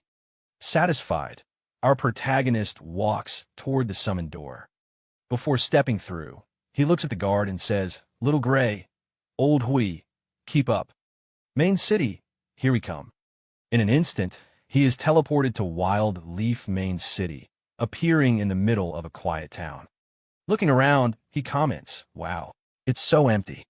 In my previous life, the job transfer square was packed with over 100 people. Coming early really makes a difference. At the same time, the red frog beside him speaks. So this is Wild Leaf Main City. Without wasting time, our protagonist starts walking and says, let's go. We need to find Beast Master Gyudol. Hearing that, the red frog looks confused. Beast Master? You already have a beta, so why look for him? Our protagonist laughs. You'll find out soon enough. He wanders through the city, eventually arriving at his destination. In front of a small house, a man sits on a chair. Looking at him, our protagonist smirks. Here it is. Approaching the man, he respectfully says, Respected mentor, I would like to transfer my job. Without even looking at him, the man scoffs. If you want a job transfer, find someone else. Don't bother me. Undeterred, our protagonist insists, I want to transfer to the hidden class, Beast Whisperer. No one else can handle it. Hearing that, the man finally looks at him with a serious expression. Do you think just anyone can become a Beast Whisperer? Prove your strength first. Go to the outskirts and bring me 100 eyes from those demon wolf cubs. A system notification appears. Ding! Gyudol has issued you the quest, Eyes of Demon Wolves. Head to the outskirts, defeat 100 elite demon wolves, and bring their eyes back to Gyudol. Seeing the notification, the red frog turns to our protagonist. How did you even know about this hidden class quest? With an arrogant smirk, our protagonist replies, No way am I wasting my time killing 100 elite monsters. Hearing that, Gyudol scoffs. What a useless fool. If you can't even handle it, get lost and stop wasting my time. But our protagonist smirks and confidently replies, You've misunderstood. I don't think I need to kill any demon wolves. These items should be enough to prove my strength. Then our protagonist shows the man the badge he got from the trial guard. Seeing this, the man's eyes widen in shock. Is that an epic badge of valor? With one hand in his pocket and the other holding the badge, our protagonist smirks. That's right, a badge of valor. The man, now visibly excited and shocked, exclaims, I can't believe it. Someone so young has already cleared the Inferno-level advancement trial. But our protagonist corrects him with a smirk. Wrong. Not Inferno-level, Abyss-level. The man stiffens. Abyss-level? He swallows hard before cautiously asking, May I ask, how many people were in your team? Our protagonist, exuding confidence, simply raises a single finger. Just one. Me.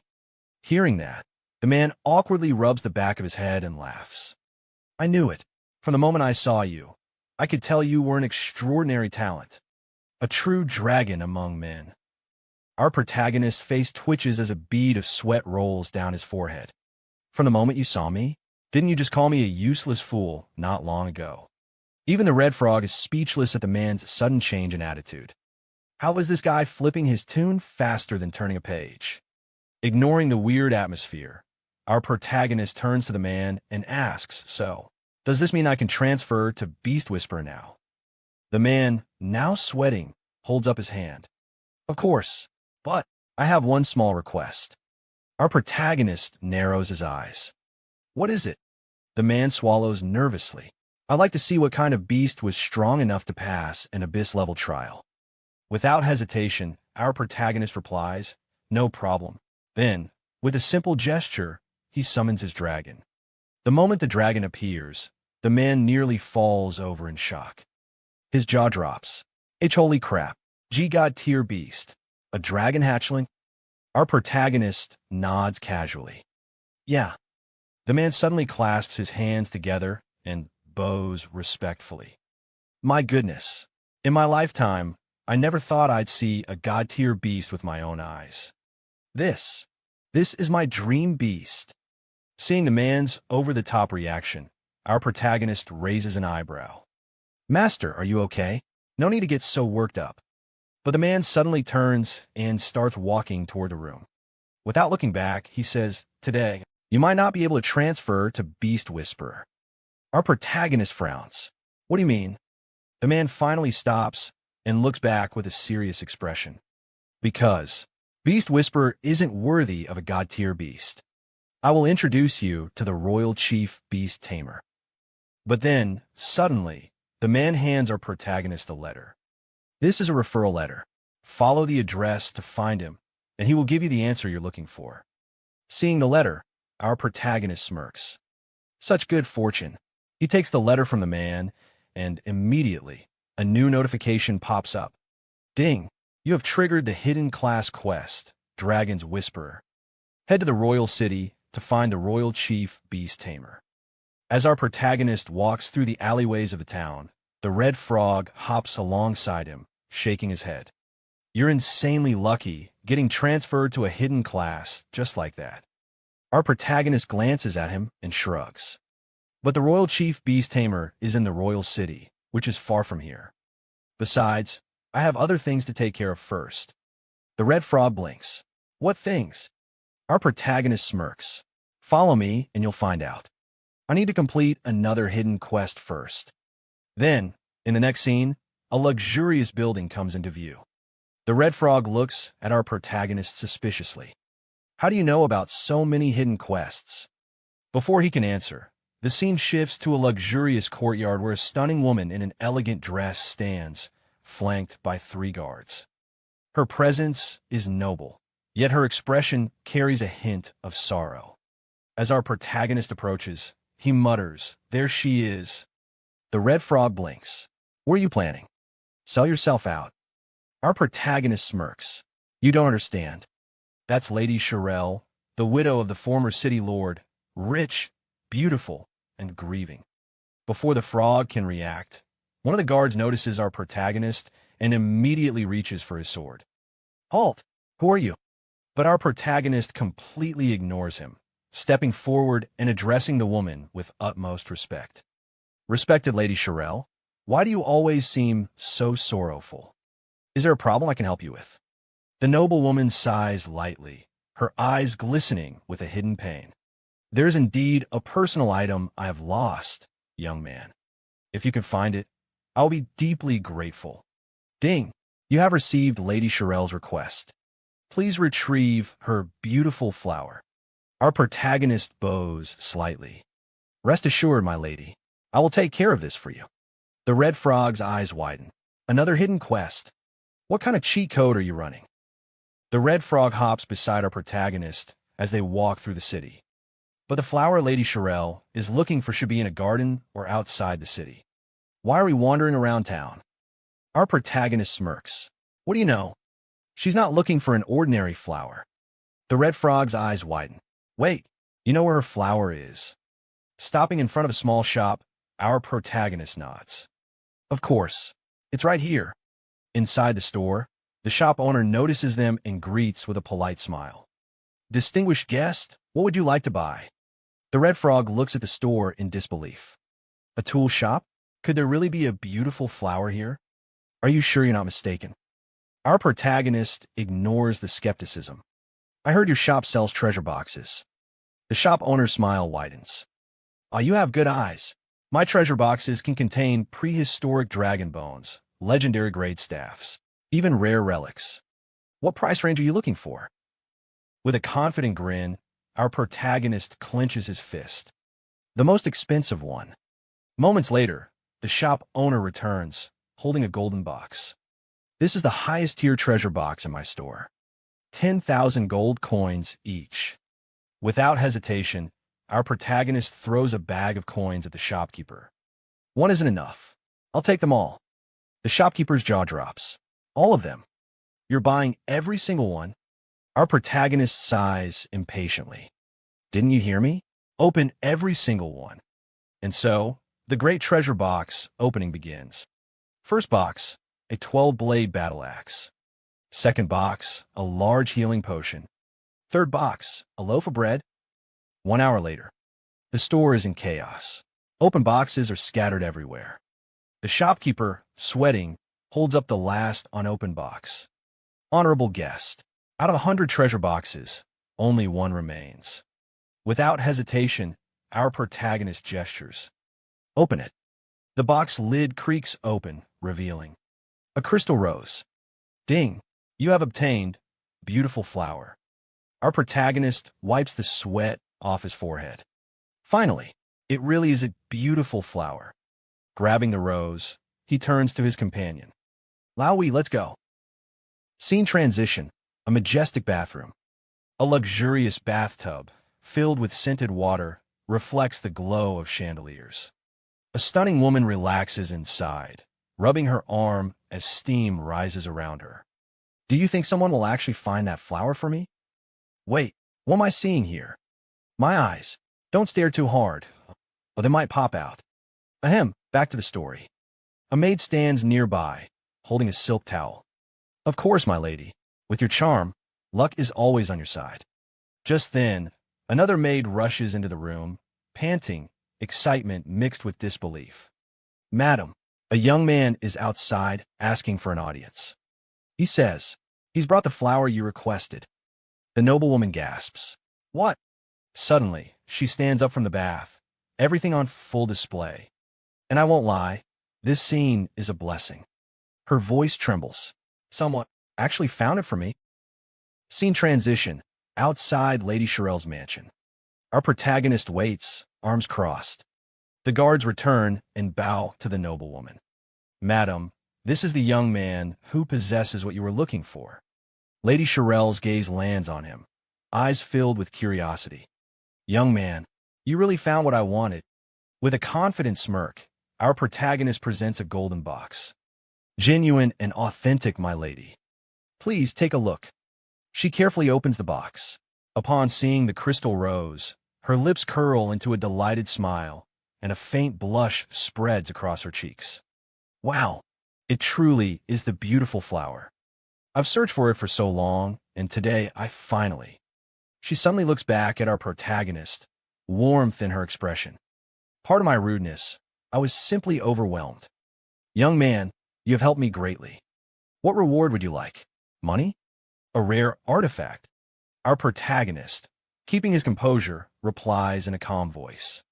"Beautiful lady, I'm not interested in money or artifacts." Lady Shirel's eyes gleamed mischievously as she leans in slightly.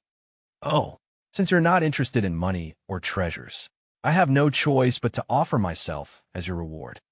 Error. System overload. Our protagonist's face turns red in an instant. What? In broad daylight. Is she serious?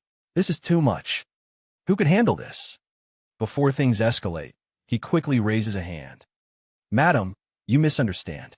I only need you to help me obtain a citizen status." Lady Shirel chuckles, resting her hand lightly on her cheek as she gazes at our protagonist. "You little rascal. So, all you wanted was citizenship? That's too easy." At the same time, a notification pops up. Ding. "Due to your noble actions and outstanding charm, Lady Shirel's favorability +20.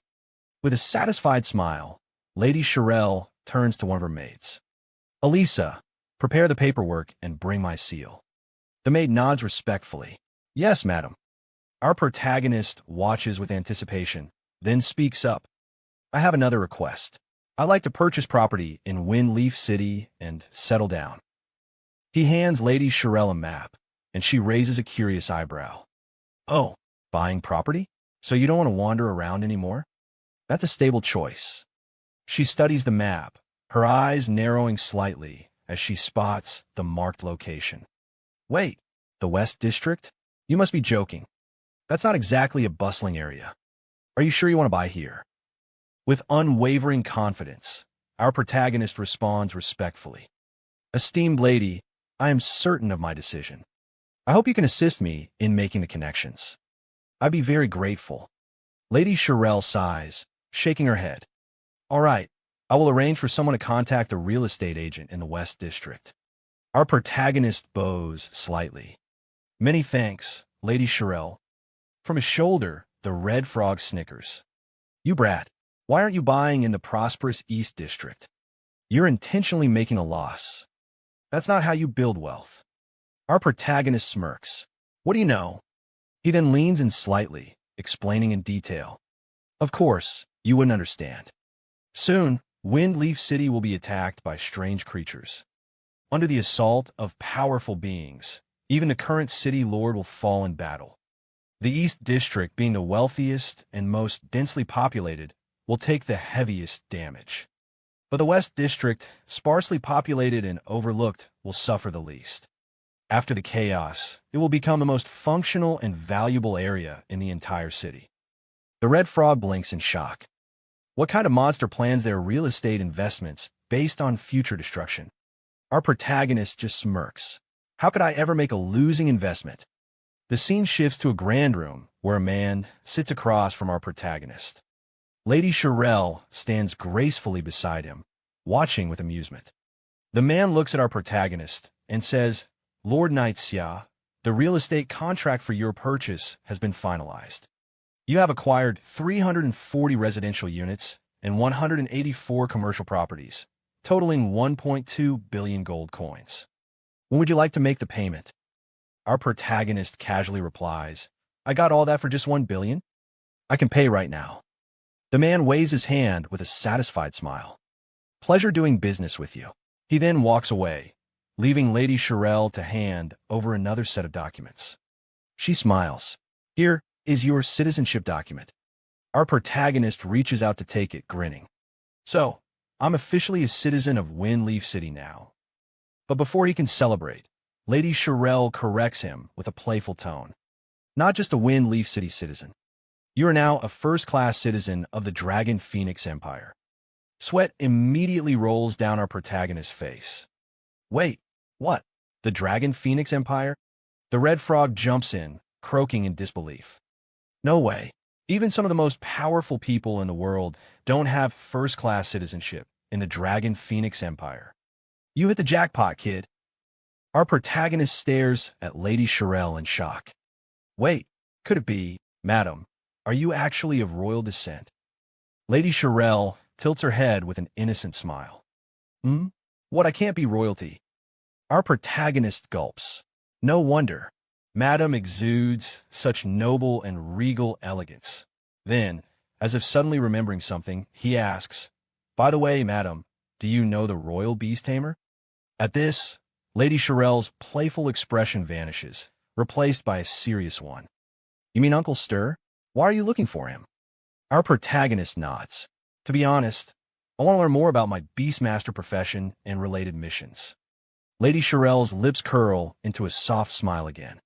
Uncle Stir should be in the Imperial capital, but he's quite eccentric and unpredictable. I'll try to contact him for you. Hearing this, our protagonist suddenly turns into a smooth playboy, taking Lady Shirelle's hand and placing a kiss on it.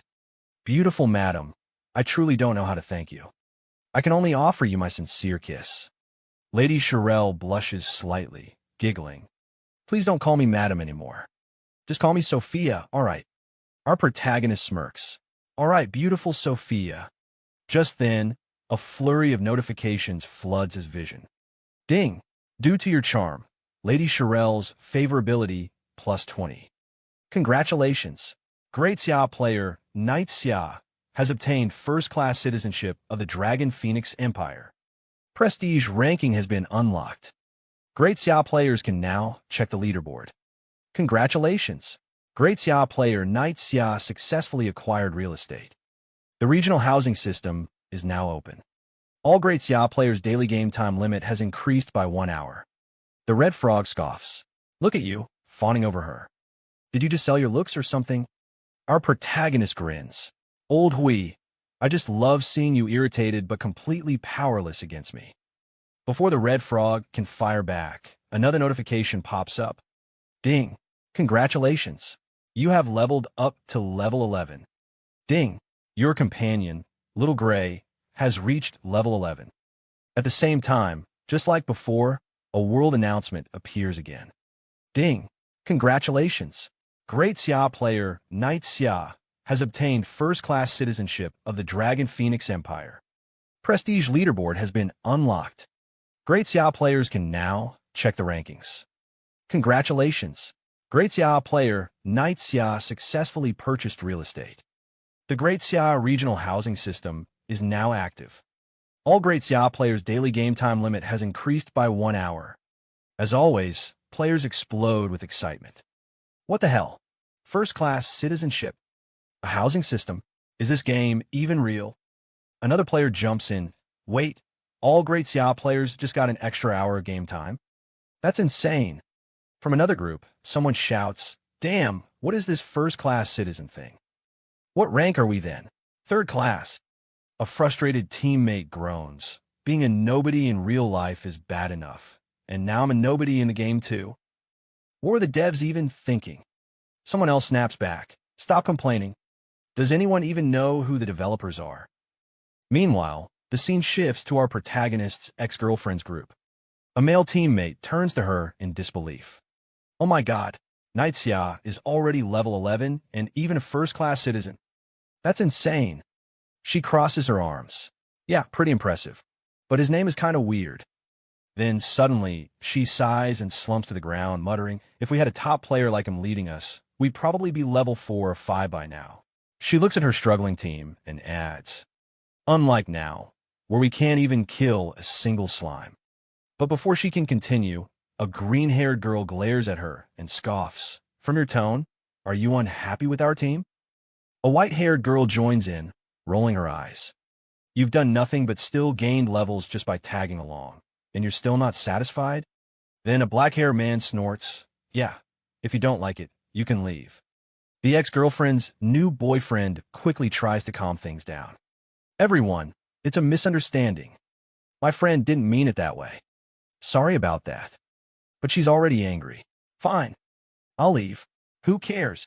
She stands up and storms off, dragging her boyfriend with her. "Johan, we're leaving." Her boyfriend stares at her, confused. "Yenra, what are you doing?" As the couple walks away, someone from their ex-team sneers. "You think just because you're a little pretty, you can act like a princess now?" The boyfriend sighs, looking at his girlfriend. "Great, now it's just the two of us. How are we supposed to level up?" But Yinran glares at him. "You said you'd help me level up, but when they all insulted me, you didn't defend me. Do you even care about me?" The boyfriend massages her shoulders, trying to smooth things over. All right, I was wrong. By the way, did you contact Xiao to play Apocalypse with us?" Yinran scoffs. "Why should I contact him first?" But her boyfriend clasps his hands together, pleading. All right, you have your pride. But just this once, do it for me. Reach out to Xiao and ask him to help us level up." She crosses her arms, smirking. "Since you're begging me, I'll consider it." She checks the time. "It's getting late anyway. I'll message him after I log off." Her boyfriend grins, waving at her. "Great. Yinran, I'll be waiting for good news." As Yinran logs out, she turns back with a smug smile. "See you tomorrow. I'm logging off."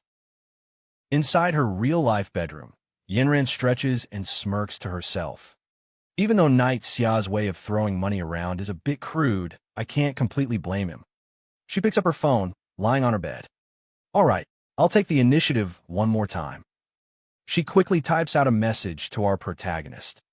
"Xiao, I'm playing a game called Apocalypse. Hurry up and buy the equipment, then help Xiao Tao and me level up. If you can get me onto the ranking board, I might consider being your girlfriend. What do you think? Are you touched?" She sent the message, smiling proudly. "Good thing I'm such a generous girl. I'll forgive you this time." She places her phone down. 5 minutes later, she picks it back up. "Huh, why hasn't Xiao replied yet?" Checking her messages, her eyes widen in shock. User Xiao is no longer in your friend list. She freezes, staring at the screen in disbelief. "He deleted me?" Then, rage fills her eyes. Xiao actually deleted me from his friend list? How dare he?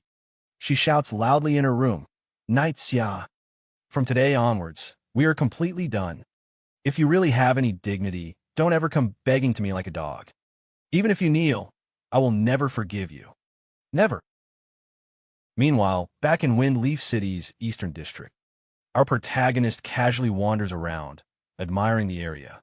Soon, my Eastern District will flourish just like this.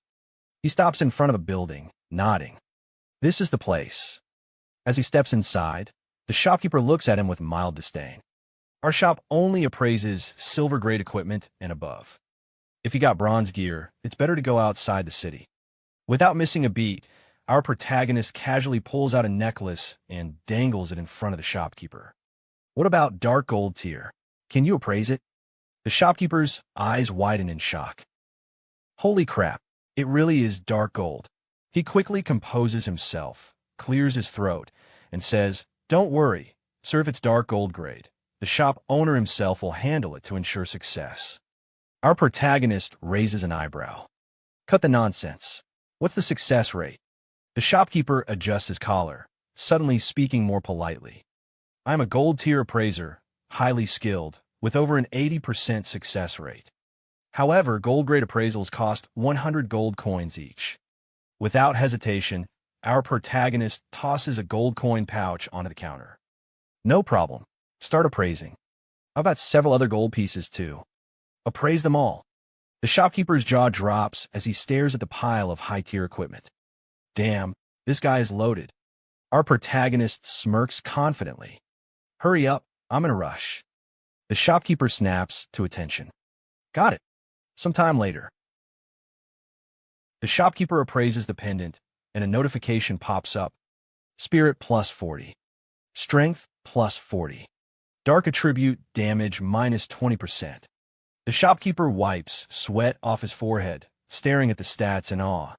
These stats are absolutely insane. Our protagonist grins, inspecting the pendant. Not bad.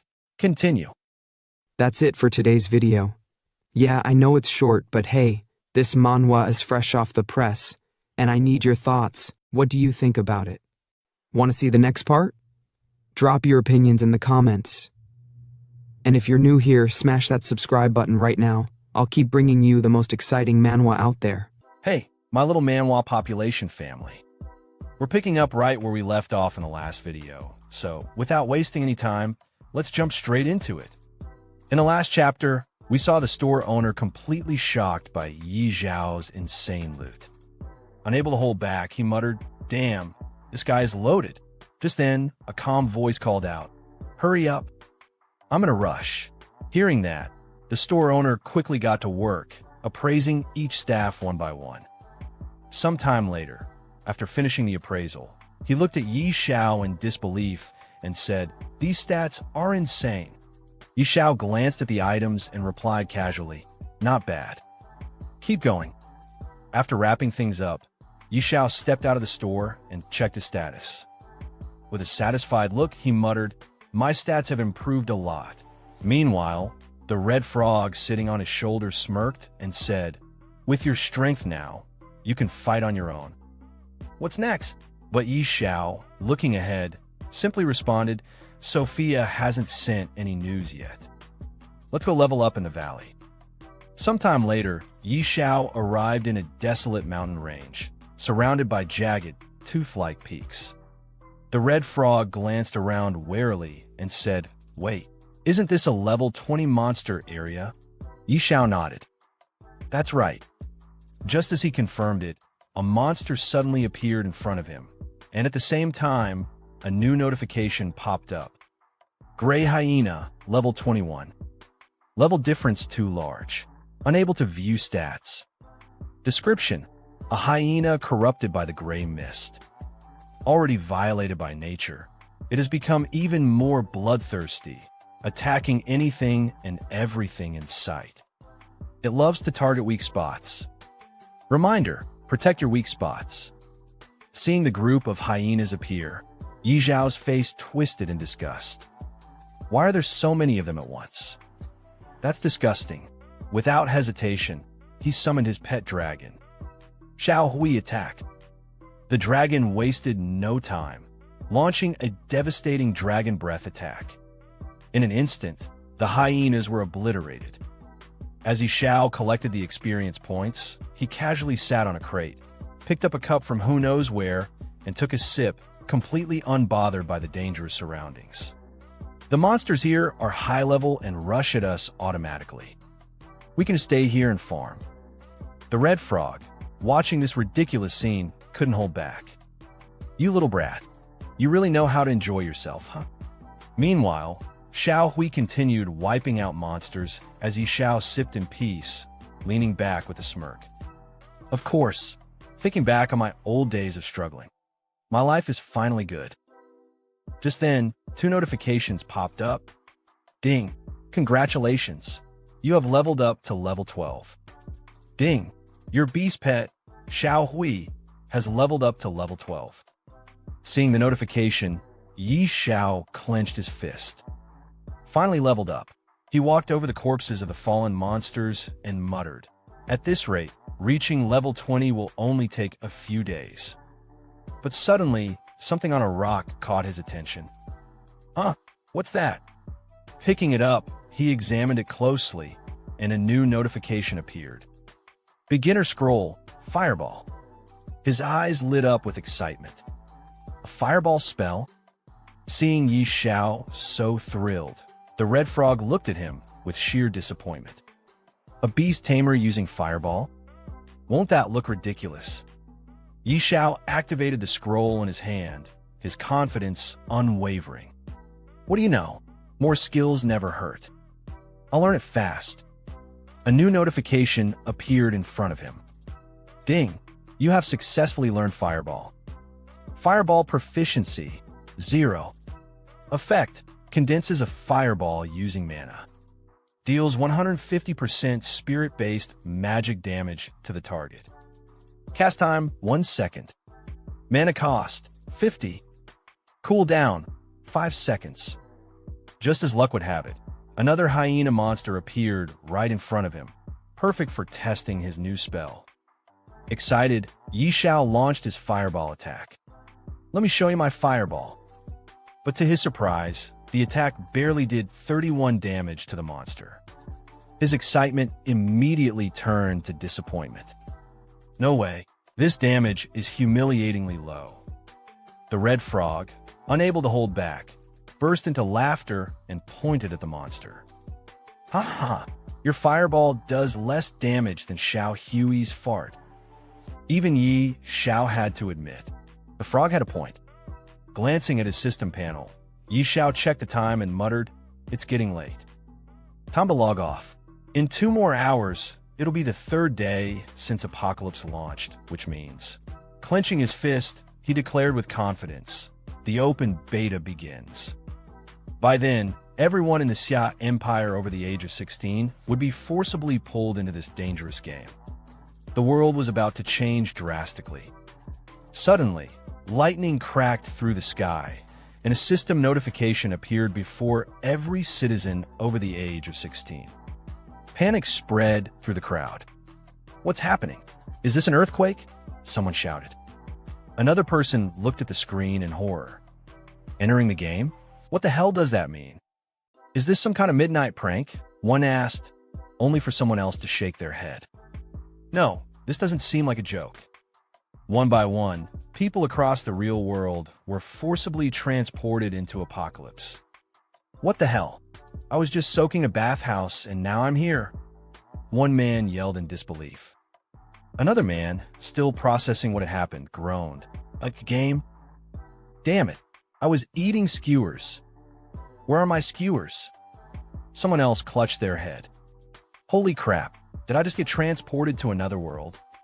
I knew it. I'm a chosen one." Amidst the chaos, a man suddenly recognized someone familiar. "Old Li, you're here too." Old Li turned around, equally shocked. "Old Wong, weren't you out dancing in the square?" Meanwhile, in another part of the game world, Yi Xiao's ex-girlfriend, Yin Ran, arrived in the game. Shocked, she looked around and exclaimed, "What's going on? Why did I enter the game automatically?" Her boyfriend, equally surprised, glanced at her. "Me too. This is weird. I was just out having late-night snacks with Wong and the others, and suddenly I got pulled into the game." Looking at each other, he sighed. "It looks like we're not the only ones forced into the game. Apocalypse really is changing the world." Then, turning to Yin Ran, he asked, "By the way, did you contact Yi Xiao? Ask him to help us level up?" The moment she heard Yi Xiao's name, Yin Ran's expression darkened. "Yi Xiao? He could go to hell. Even if he begged me, I wouldn't care about him anymore." Smirking, she added, "I'm planning to contact the legendary Yi Xiao in the game to power level me instead."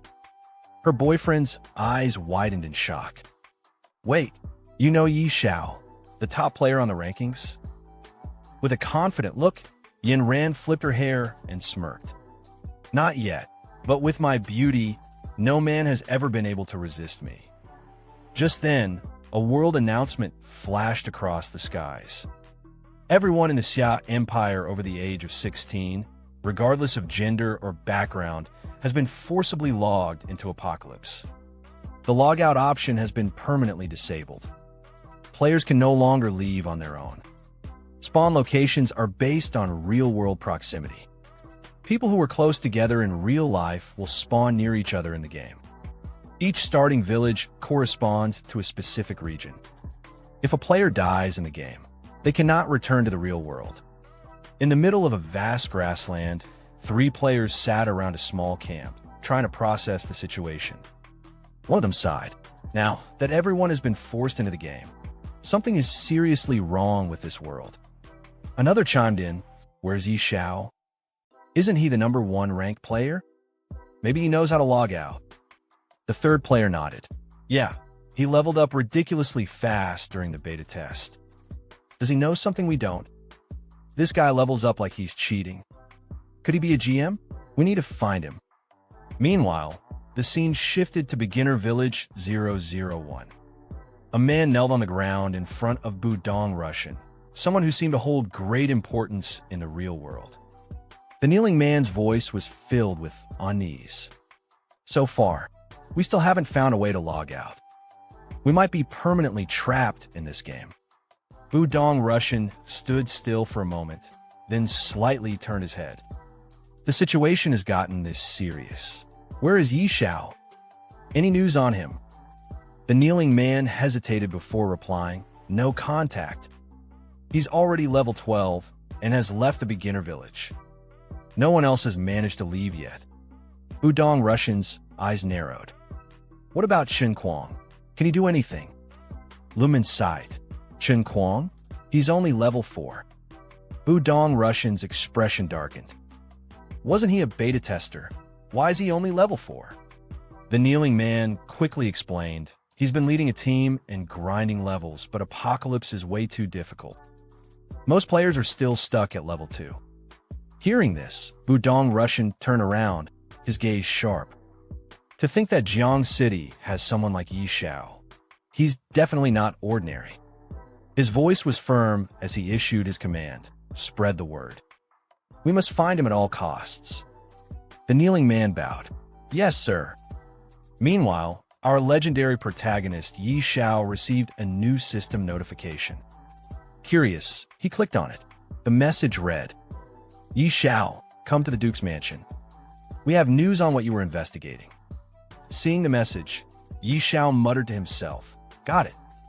I'm on my way." As he approached the same grand, cathedral-like building we saw earlier, he smirked. "I didn't expect news about the royal beast tamer to come this quickly. This is exciting." Entering the building, our protagonist meets the noble lady from earlier, the one searching for the rose. She's wearing an absolutely stunning dress, and I won't lie, she looks amazing. Honestly, she seems way more suited to be our protagonist's girlfriend. She smiles and says, "You're here. I missed you." Seeing her in that dress, even our protagonist gets a little flustered. His face turns slightly red as he responds, "I am here."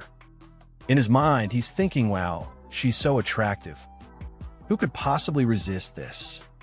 He rubs his head awkwardly and then clears his throat. "Beautiful Sophia, do you have any news about the royal beast tamer?" Sophia gives him a soft smile and replies, "Don't be in such a rush. Uncle Stir is out traveling and can't come back yet."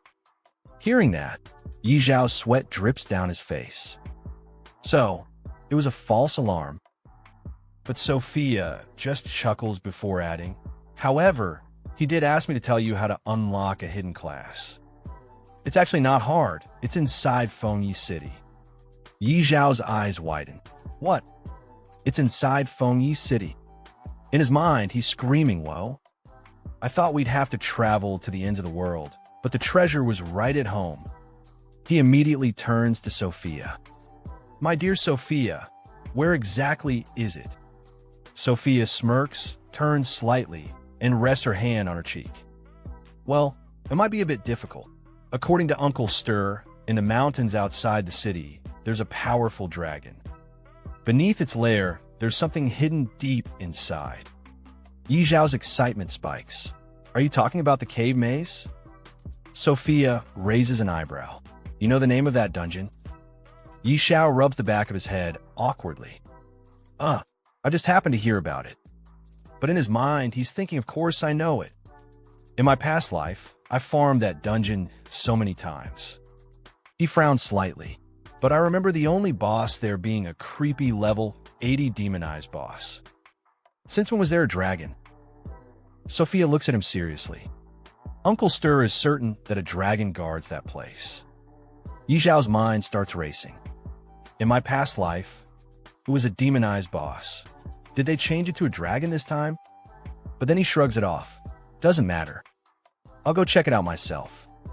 Sophia immediately stops him. You're going alone? That's a level 80 area. Even elite players from the city never come back alive. And you're just... Yi Xiao simply gives her a confident smile. Don't worry, dear Sophia. I have my ways. At that moment, a new notification pops up. Ding. Uncle Stir has provided new information. Go to the unknown dungeon and retrieve the item inside. Even the red frog sitting on Yi Xiao's shoulder snickers. That's true. You even stole a dragon egg before. A dungeon is nothing for you. Yi Xiao glares at the frog. Shut up, you annoying frog. He then pulls out a special badge, holding it in his hand. As long as the payment is right, even a dragon can be taken down. When it comes to fighting dragons, my sister Tao is the best. Suddenly, he points the badge forward, and a portal appears out of nowhere. This job needs my sister Tao. Sophia gasps in shock. Wait, is that a Supreme Hall token? How does Yi Xiao have that at just level 12? Then, from the portal, a familiar figure steps out, the magician from earlier, the one who helped Yi Xiao obtain the dragon egg. The so-called Sister Tao. She stretches lazily and smirks. Who's the cute one calling for me this time? As she adjusts the staff in her hand, she sees Yi Xiao standing before her and grins. Oh, it's little brother Yi Xiao. Did you miss your big sister? Yi Xiao looks at her seriously. Sister Tao, I have a big job for you. Immediately, she waves her hands in panic. Don't tell me. It's another dragon? Yi Xiao smirks. Sister Tao, you really are sharp. Yes, it's a dragon. She freezes for a moment, then yells, What? Another dragon? Do you have a grudge against them or something? Last time, I stole a dragon egg and hurt my back. I'm still recovering. No way. Find someone else. Yi Xiao, still grinning, raises 2 fingers. Same deal as before, 2 billion gold as a reward. Sister Tao stops dead in her tracks. 2 billion. She hesitates, dances slightly, then sighs. No way. It's not that I don't want to, but I'm really injured. I need time to heal. If you're not in a hurry, I can go with you in a month. Yi Xiao rubs his chin with a sly expression. What if I can provide the location of the Holy Spirit Spring? Will that change your mind? Sister Tao's eyes light up with excitement. Wait, you actually know the location of the Holy Spirit Spring? No joke if you really know. Would you risk your life to go with me? Yi Xiao smirks. Okay, deal. We leave now. Sister Tao blinks. Right now. As our protagonist and Sister Tao leave the mansion, Sister Tao immediately asks, All right, little brother, where exactly is the Holy Spirit Spring? Without looking back, Yi Xiao casually replies, In the Lost Land. Sister Tao's eyes narrow. Lost Land? Do you have the exact coordinates? Behind them, Sophia overhears their conversation, shaking her head in amazement. Yi Xiao, he's really something else. At that moment, Yi Xiao's system panel pops up with a notification. Ding. Sophia's favorability toward you has increased by 10. Sophia blushes slightly as she watches Yi Xiao walk away, thinking to herself, will he become a god-tier player in the future? Meanwhile, outside Beginner Village, 5 people stand gathered around a man lying on the ground. Wang Chong. Wang Chong, wake up! One of them calls out desperately. A girl in the group anxiously replies, he was killed twice by goblins. After reviving, his body just shut down. The pink-haired girl in the group bursts into tears. This game is insane. People can actually die in here. Help! I want to go home. A black-haired man glares at her. Shut up. Who doesn't want to go home? No one even knows how to log out. Someone else murmurs.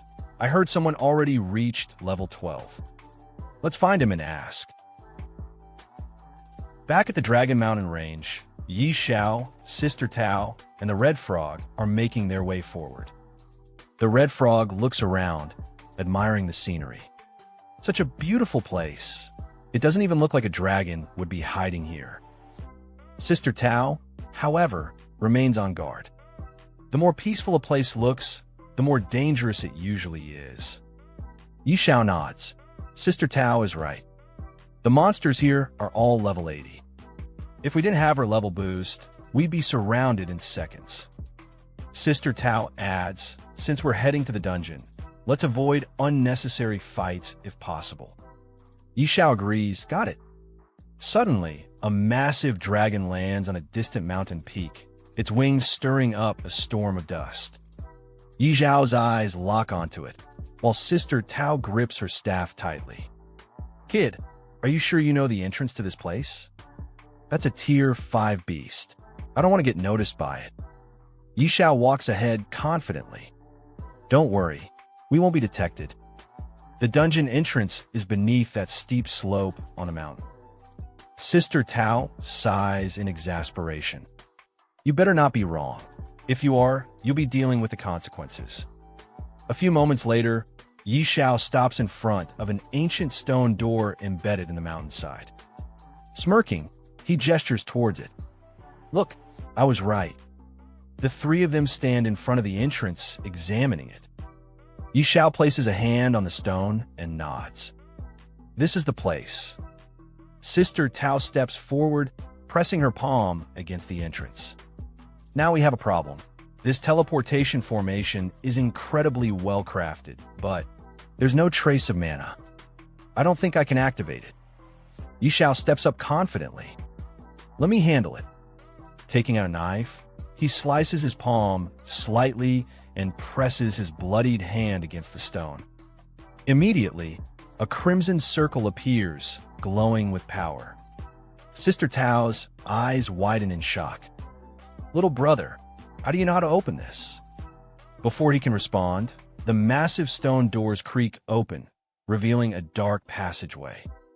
Sister Tao watches Xiao step forward, glancing back at her with a smirk.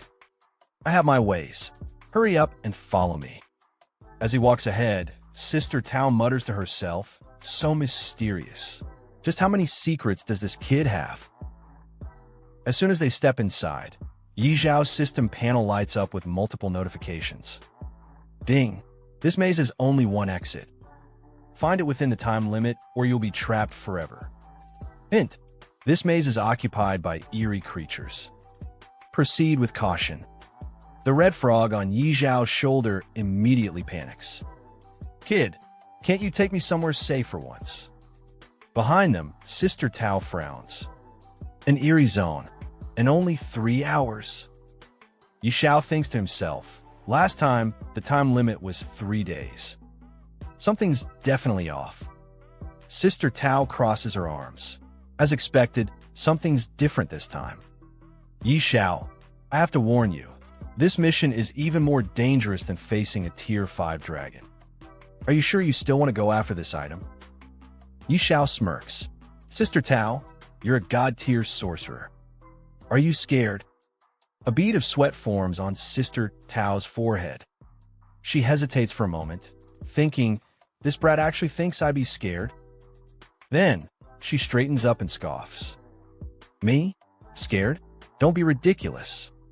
I'm a god-tier powerhouse, a Supreme Hall Elder, and a top sorcerer. Why would I be afraid of some eerie maze? Xiao grins. Exactly.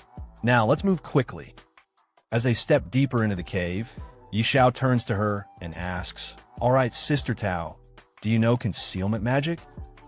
Sister Tao gives Xiao an annoyed look. What kind of question is that? Concealment magic is a low-level spell. I didn't even bother learning it when I was an apprentice. Xiao grins confidently, waving his hand in front of his face. Sister Tao, don't be mad. As long as it hides our presence and aura, it's enough. With a snap of her fingers, a dark mist surrounds them. Child's play.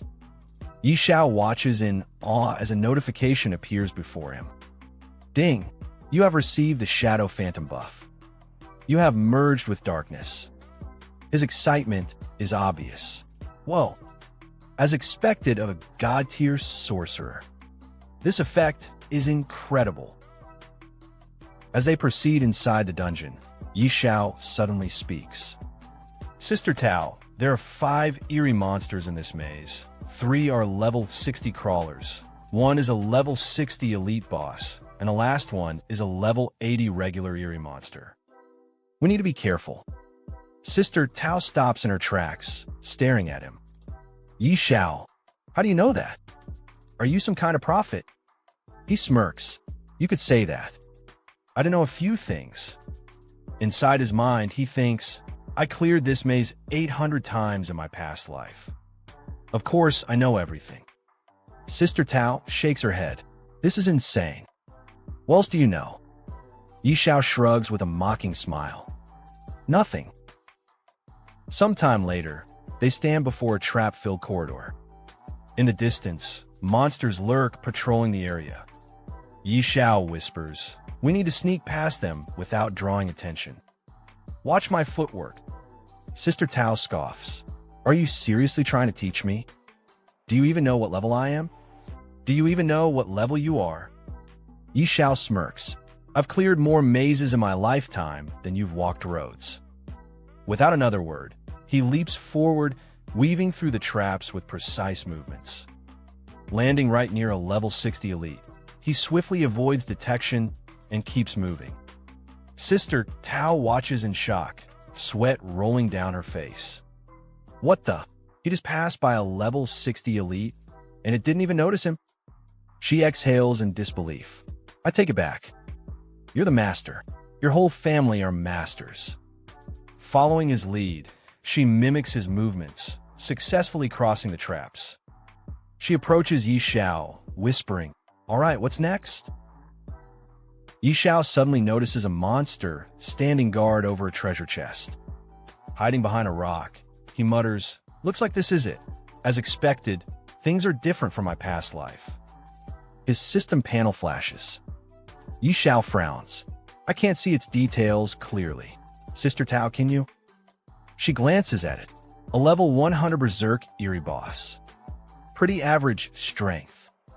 Yi Xiao grins excitedly. Then I'll go open the treasure chest. Sister Tao, get ready to strike. She nods.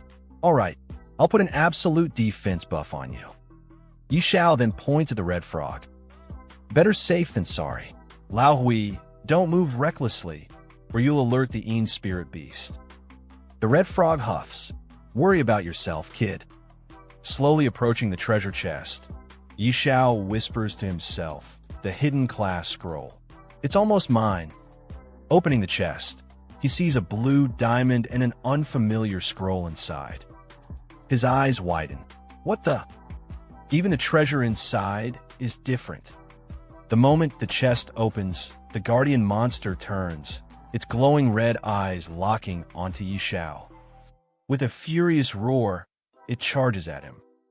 Before it can reach him, Sister Tao raises her staff. Frost shock. A wave of ice surges forward, freezing the monster in place. She yells, "Run, you idiot! What are you doing?" Yi Xiao snaps out his daze and dashes toward her. Sister Tao, help me. As she holds the monster back with powerful attacks, Yi Xiao quickly checks his loot. Effect: resets the cooldown of any item regardless of rank. Cooldown: 3 days.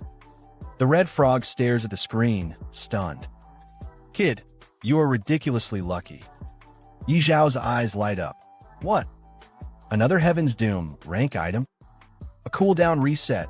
That means Brutality Chapter's cooldown will now be only 3 days. Meanwhile, the boss, severely injured by Sister Tao's attacks, staggers but doesn't fall. She glances at Yi Xiao. Yi Xiao, what do we do about the boss? Fight or leave? Yi Xiao sighs. We fight it. Sister Tao, go all out. A wicked grin spreads across her face. All right, I'll unleash my full power then. Raising her staff, she summons a massive lightning strike that crashes onto the boss. The eerie beast lets out an agonized scream. Xiao watches in confusion. Why is it screaming like that? Even the red frog gets nervous. Wait, is it going berserk? A realization hits Xiao like a brick. Could it be? Suddenly, a bright glow erupts from the ceiling. Xiao's eyes widen in horror. Crap, it's summoning a dragon. Before they can react, a massive dragon appears above them, its scales glowing ominously. Without hesitation, it breathes a torrent of fire straight at them. Xiao, Sister Tao, and the red frog all turn on their heels. It's a dragon. Don't just stand there, run. Hey, my little manhwa population family. We're picking up right where we left off in the last video, so without wasting any time, let's jump straight into it. As Xiao and the others sprint for their lives, dodging the dragon's fiery breath, he yells, "Make a run for it." Sister Tao, panting, shouts back, "There's no way we're beating that thing." The red frog, barely clinging onto Xiao's shoulder, groans. Why does it always come down to us running for our lives?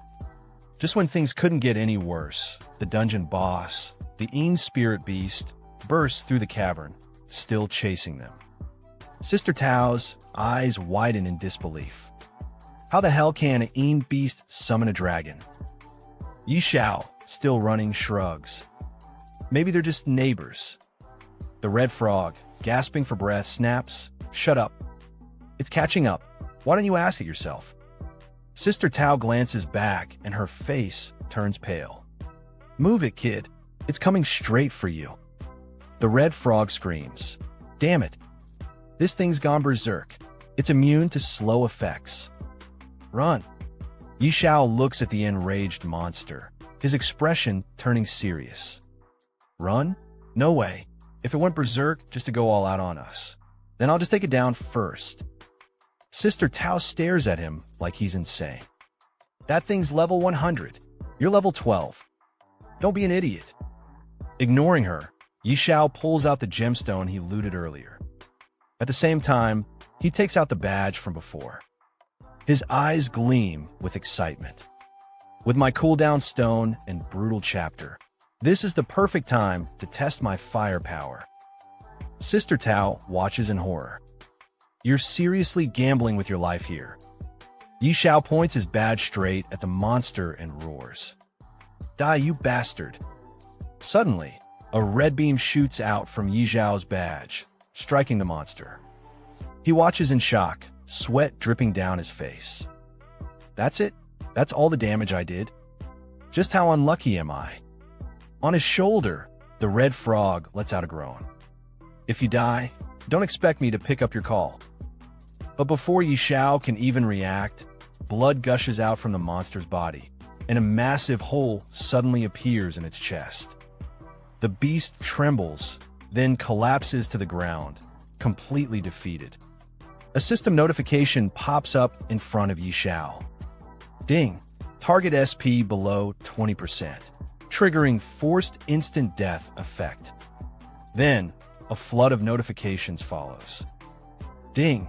Congratulations! You have successfully killed the level 100 demonized boss. Ding! Congratulations! Your level has increased to level 13. Ding! Congratulations! Your beast companion, Little Gray, has leveled up to level 13. Ding! Congratulations! Your level has increased to level 20. Ding! Congratulations! Your beast companion, Little Gray, has leveled up to level 20. Ding! Your level has reached the cap. You can no longer level up for now. Xiao's eyes widen in disbelief before he bursts into laughter. Haha, straight to level 20. This feels amazing. Behind him, Sister Tao stares at him in utter shock. This is insane. A level 100 demonized boss taken down by a level 12 rookie. At that exact moment, a world announcement echoes across the game. World announcement. Xiao player Xiao has successfully killed the level 100 demonized bossine beast, achieving the first kill on a level 100 boss. Reputation plus 500, attribute points plus 50, Xiao Warzone points plus 1. This is an official announcement. Players across the game freeze as they read the message. One player dumbfounded mutters, a level 100 boss. Dead? What kind of bullshit is this? Another one exclaims, this is beyond crazy. Are we even playing the same game? In another part of the world, a group of high-level players stares at the announcement. One of them says in disbelief, holy crap, a first kill on a level 100 boss? Is that even humanly possible? Another player chimes in, this game has to be bugged. Or maybe Xiao isn't even human. Someone else sneers, something fishy is going on here. At the ranking board, crowds gather to witness the name Xiao rocketing to the top. One player, looking at the leaderboard, shouts, damn it, sir. If you don't mind, I'd love to acknowledge you as my godfather. Another player bows dramatically. I usually don't idolize people, but right now, I'm kneeling before Xiao and calling him daddy. A third one scoffs, you guys have no shame. Don't you already have fathers? Now you're fighting over mine. In a dark corner, a group of players bursts out laughing. Yeah, right? How does a level 12 rookie kill a level 100 boss? This has to be a hack. Another one nods. No way, this is legit. This has to be cheating. But then, someone excitedly shouts, who cares if it's a cheat? As long as Xiao gets the rewards, I'm all for it. Meanwhile, an old man, staring at the ranking board, narrows his eyes. Unbelievable. We thought we had completely surpassed Xiao, yet they produced a player like this. Could the hidden forces behind Doomsday be involved with this Xiao? Xiao barely escapes the collapsing dungeon, stumbling out just in time. As he hesitates to leave, Sister Tao grabs him by the arm, her voice sharp. This is bad. The boss is dead, the dragon is pissed, and the cave is about to collapse. Are you just gonna stand there and die? Xiao glances at the crumbling ruins, his expression torn. But I haven't grabbed the loot yet. Sister Tao groans and waves her hand, opening a portal with her power. I open a portal. If you don't leave now, you won't make it. Forget the loot. Do you want to die here? Xiao wipes the sweat off his face. All right, fine. Survival first. Moments later, the entire dungeon collapses, sending dust and debris flying. Xiao, Sister Tao, and the Red Frog stand at a safe distance, watching the destruction. Sister Tao exhales, shaking her head. Man, I haven't done something this exciting in a long time. The Red Frog huffs. Damn, I nearly died. I need to splurge when I get back to calm my nerves. Xiao lets out a relieved sigh. Good thing Sister Tao had a portal, or we'd be done for. But then he stops, his eyes widening in panic. Wait a second. A terrifying roar shakes the sky. They all look up, and there, descending from the clouds, is a massive dragon. A new notification pops up. Holy Judgment Skyfire Dragon. Level, unknown. Attributes, unknown. Sister Tao clenches her fists. It's not over yet. The Red Frog's face goes pale. Holy Judgment Dragon? Hell no, I'm out of here. Before they can react, the dragon unleashes a devastating breath attack, sending flames raining down. The group scrambles, dodging for their lives as fire engulfs the battlefield. The Red Frog shouts, "Why are we running again?" Xiao yells back, "Because if we don't, we're actually going to die this time." Sister Tao, sprinting ahead, glances at Xiao. "I'm gone. Just make sure to send me the location of the Holy Spirit Spring. And my payment." Later, in Fiancée City, in front of a grand mansion, Xiao meets with the noble lady from before. She holds the ancient scroll in her hands, her face flushed with excitement. Yi Xiao, you actually managed to get the item from the labyrinth? Yi Xiao crosses his arms, putting on a smug grin. PSH, it was nothing. A piece of cake for me. The red frog, perched on his shoulder, snorts. You nearly died, and you call that a piece of cake? Ignoring the frog, Yi Xiao turns to the noble lady with a respectful tone. Now that we have the scroll, how do we unlock the hidden class? The noble lady examines the parchment and frowns. This doesn't seem to be a class-changing scroll. Yi Xiao's confidence cracks. Not a class-changing scroll? What do you mean? The noble lady starts walking inside the mansion. According to Uncle Stir, this parchment unlocks your hidden potential and awakens a unique class meant just for you. As she climbs the stairs, she glances back. Follow me. Inside the hidden chamber, Yi Xiao steps into a secret room, his eyes scanning the ancient surroundings.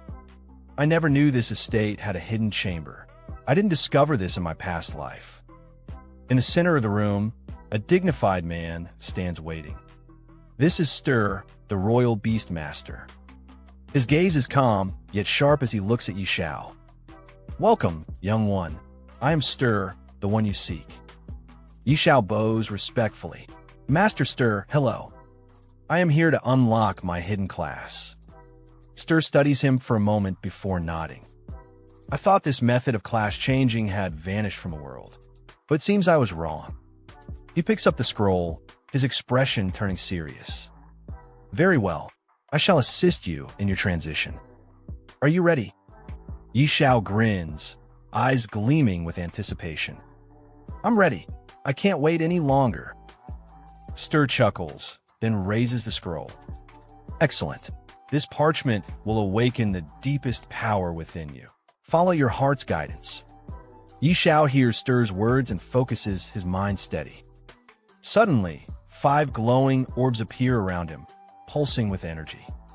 Stir watches closely and speaks firmly. Stay calm. Don't panic. Don't resist. Yi Xiao nods. Understood. One by one, the orbs start glowing blue, their light intensifying. Stir's eyes widen in shock as all 5 activate at once. Impossible. All 5 crystal balls have been activated. The noble lady beside him gasps. Uncle Stir, is this what you meant by the supreme class transfer? Stir, still in disbelief, nods. That's right. Do you see those 5 crystal balls? They represent potential. Why change my class? I only managed to activate 3. Yi Xiao keeps his eyes closed, fully concentrating, not saying a word. Stir watches him with awe. This is breaking the limits of humanity. Activating all 5 crystal balls. Is this guy even human? The noble lady, staring at Yi Xiao with flushed cheeks, murmurs, could Knight Xiao be something far beyond an ordinary person? Then, suddenly, Yi Xiao's eyes snap open as a flurry of notifications flood his vision. Ding! Congratulations! You have successfully completed the class transfer quest, Whispers of the Dragon. Ding! Your class has evolved into the unique hidden profession, Dragon Speaker. Ding! Due to the infusion of mysterious power, your class rank has been upgraded. Ding! You have surpassed the class rank limit and successfully advanced to the unique God-tier hidden profession, Beast God Master. Yi Xiao looks at the glowing orbs around his body and clenches his fists, feeling a surge of overwhelming power. As expected of a hidden profession, my body feels incredible. Another wave of notifications appears, detailing the insane talents and bonuses of his new class. Yi Xiao smirks confidently. Beast God Master, these stats are absolutely insane. Stir, still stunned, mutters, unbelievable.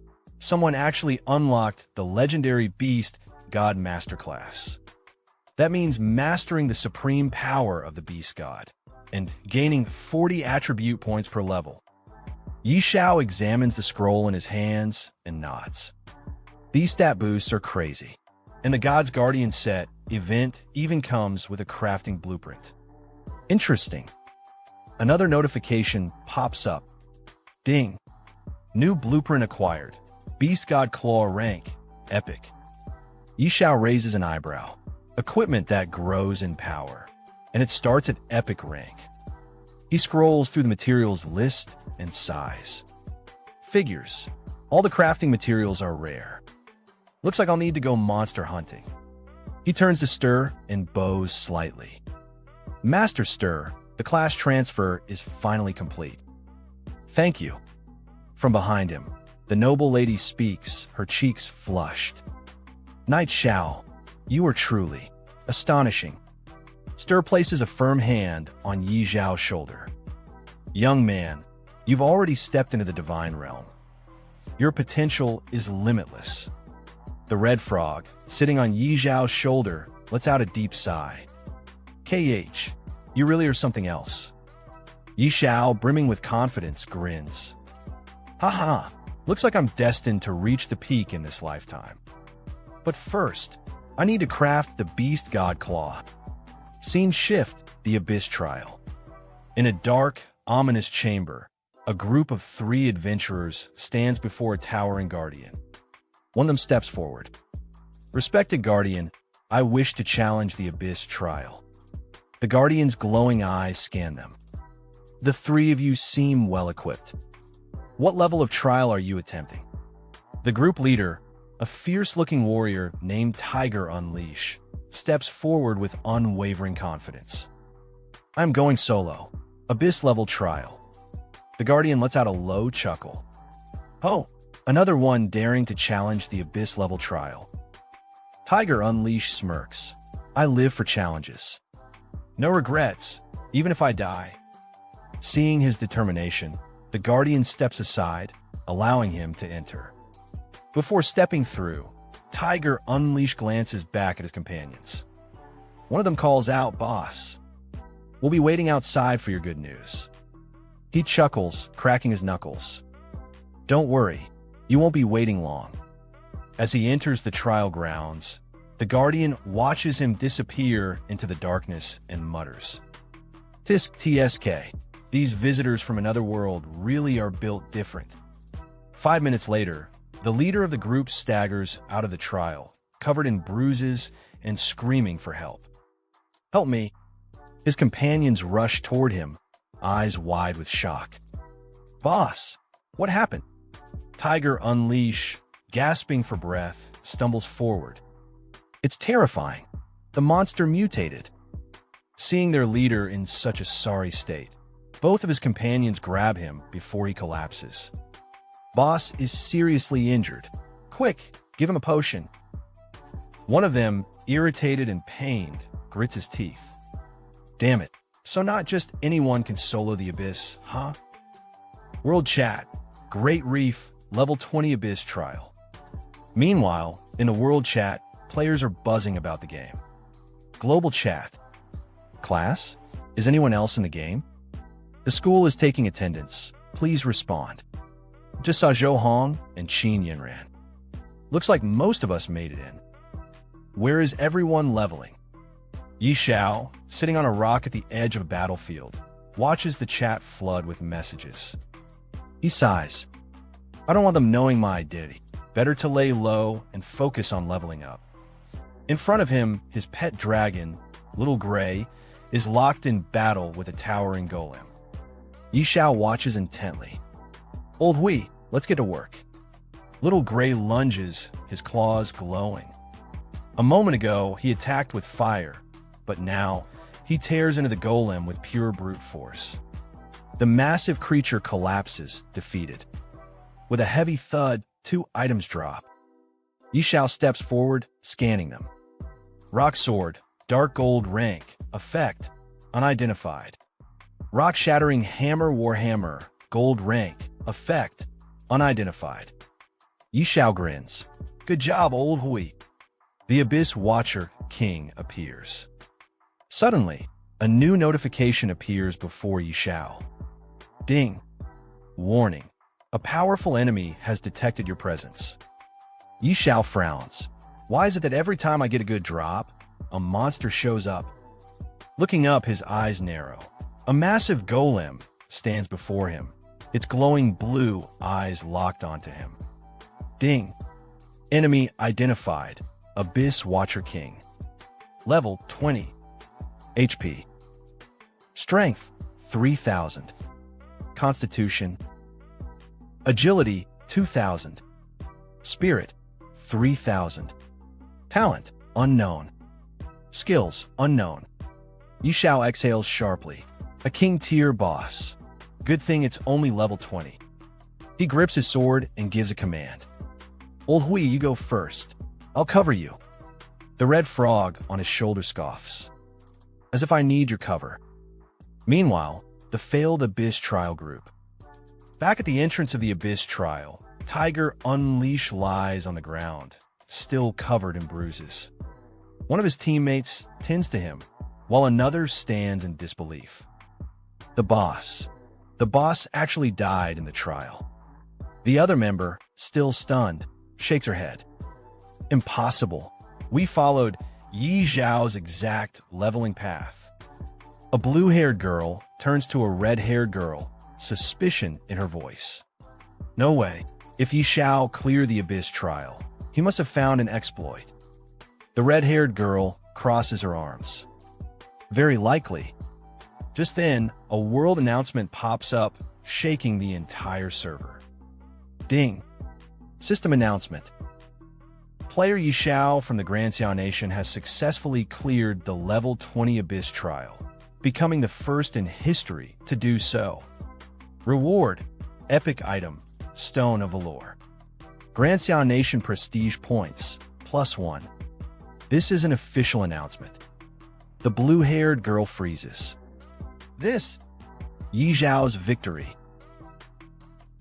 Back at the battlefield, Yi Xiao stands beside the corpse of the Abyss Watcher King, holding a glowing crystal in his hand.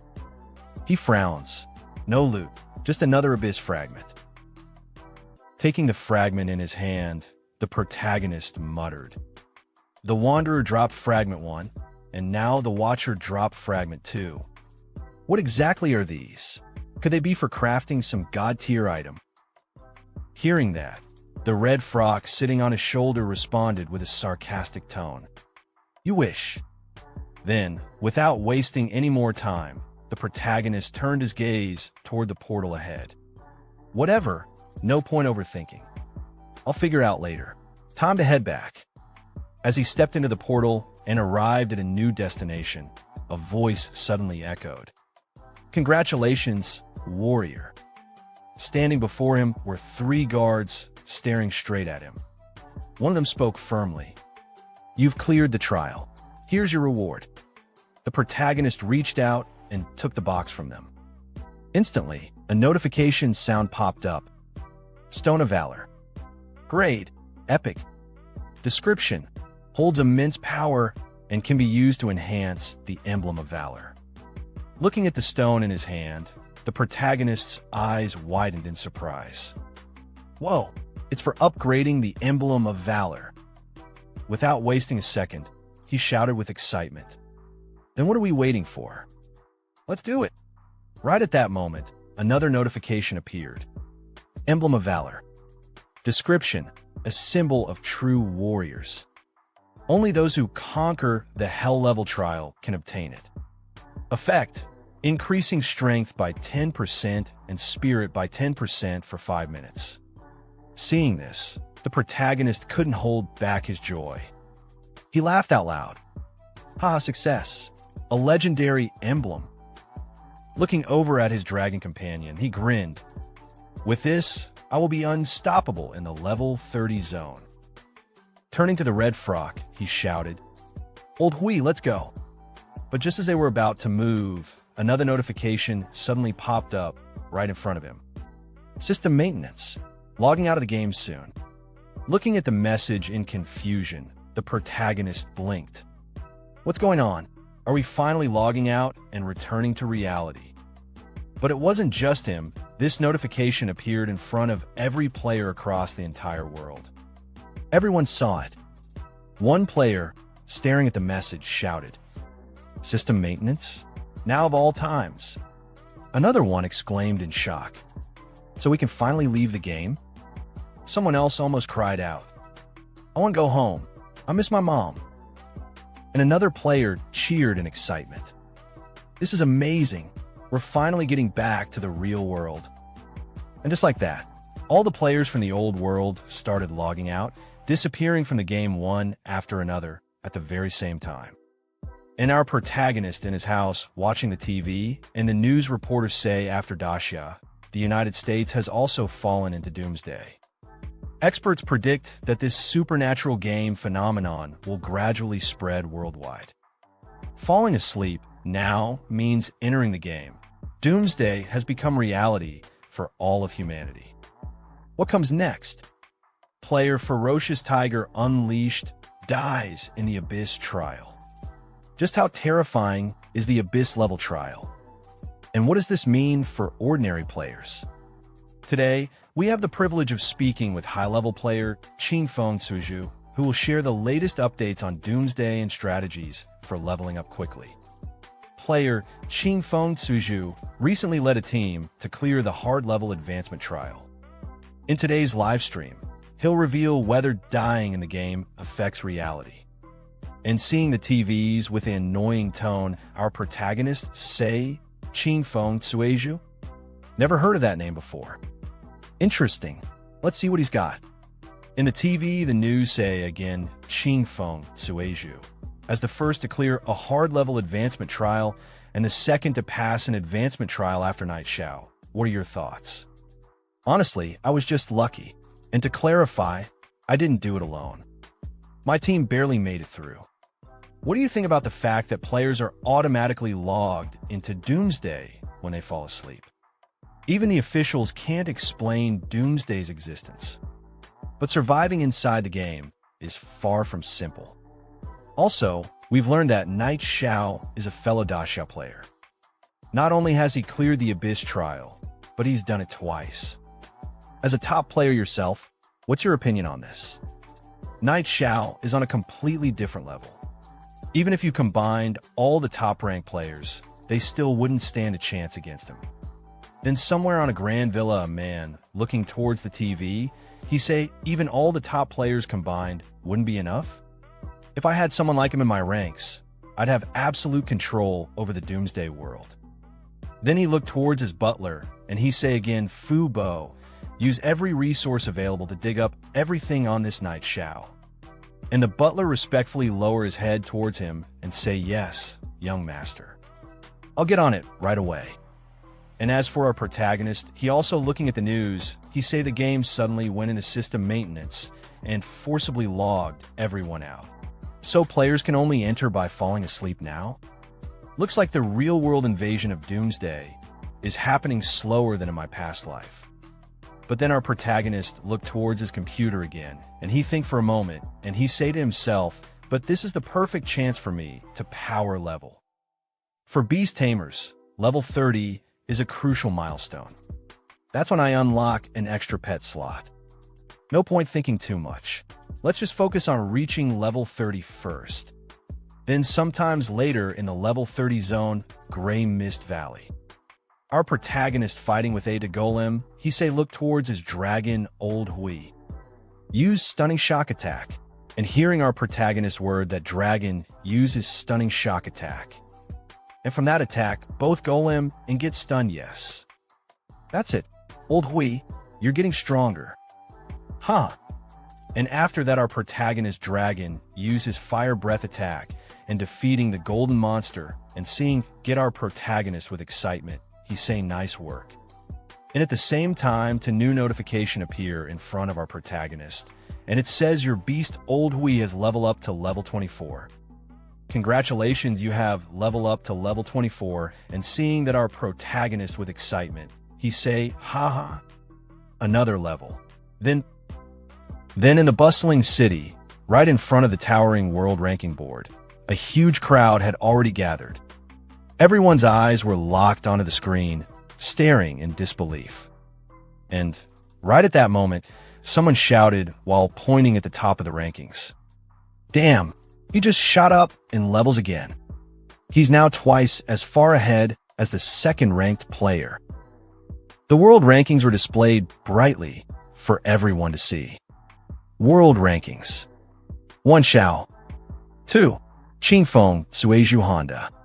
Seeing this ridiculous gap, another player shouted from the crowd, "If he's not hacking, I refuse to believe it." And right there, standing in the middle of the crowd, was the boy from the news earlier.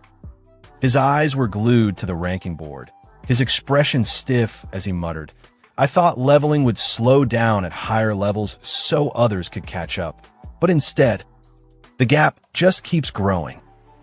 On the top, Xiao's name shined like a king standing above the world, while right below him sat the second-ranked player, Qingfeng Suizhu Honda, at only level 10.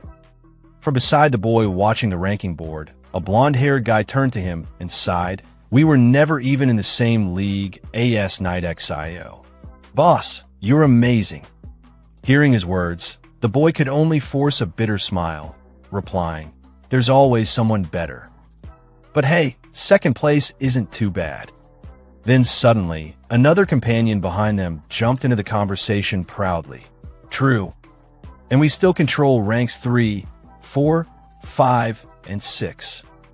Meanwhile, far away in Novice Village now, 9527, Dragon's Nest, atop a rugged mountain, two colossal dragons stood facing each other. But these weren't ordinary dragons. They were holy judgment radiant dragons. The red dragon glared at the other and scolded, "That egg's been missing for days, and yet you're still just sleeping in this dark corner?" But the dragon he spoke to wasn't ordinary either. He was the Dragon Prophet. Calmly, the Dragon Prophet replied, "As the Dragon Prophet, you carry the fate of our race." Hearing those words, the red dragon narrowed his eyes coldly. "Can't you sense that human?" His presence disgusts us. Shocked, the Dragon Prophet stared back. "Are you talking about those wretched gods?" "No, impossible. A mere human worm couldn't possibly wield that kind of power." But with an annoyed snarl, the red dragon growled, "I am the Dragon Prophet. I see more than you do, and I am willing to entrust our race's future to this mortal." The other dragon's eyes widened in disbelief. "No, that's reckless." Then both of them spread their wings wide and soared into the sky, leaving behind the battlefield in an instant. The fierce winds howled in their wake as they shot through the clouds like crimson and black streaks, tearing across the heavens. While flying at high speed, the red dragon turned its head slightly, looking at the other dragon with a deep, serious tone. "There's no time left." High above the clouds, a red dragon sliced through the wind, his massive wings beating with rhythmic power. Beside him flew his companion, a black dragon, silent and watchful. The red dragon turned his head slightly, his voice booming like distant thunder. "Darkness will transcend space and time," he declared. "It will devour everything. This mortal is our last hope." With a powerful surge, he veered ahead. "Follow me," he roared. "I said this is our last hope." The black dragon hesitated for only a moment, his golden eyes narrowing as he kept pace. His voice came low and grim, carried by the wind. "Are we truly entrusting the fate of the dragon race to a mortal?" Far below, nestled in a vast valley surrounded by ancient trees, the city of Windleaf shimmered beneath the clouds. In the heart of the city, 3 travelers stood at the gates, weary from a long and perilous journey. The leader of the group stepped forward, his voice filled with equal parts relief and pride.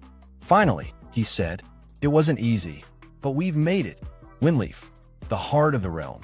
The boy with glasses grinned at his companions, adjusting his frames. "Yeah, besides Night Xiao, we got to be the first players to reach Windleaf main city." His excitement was contagious. One of the others nodded eagerly. "That's right, we actually made it." But before their excitement could settle, the sky above them darkened. A shadow passed over the city. Gasps and screams followed. People began to scatter in panic as the immense form of a dragon descended from the clouds, its wings blocking the sun, but a voice cried out from the crowd, "Help! Someone help. The boy with glasses looked up, mouth agape. Is it a giant dragon? The dragon wasn't alone.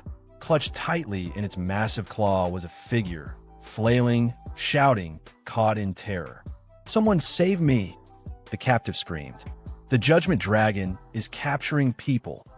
That voice, it was unmistakable. Their eyes widened. It was him.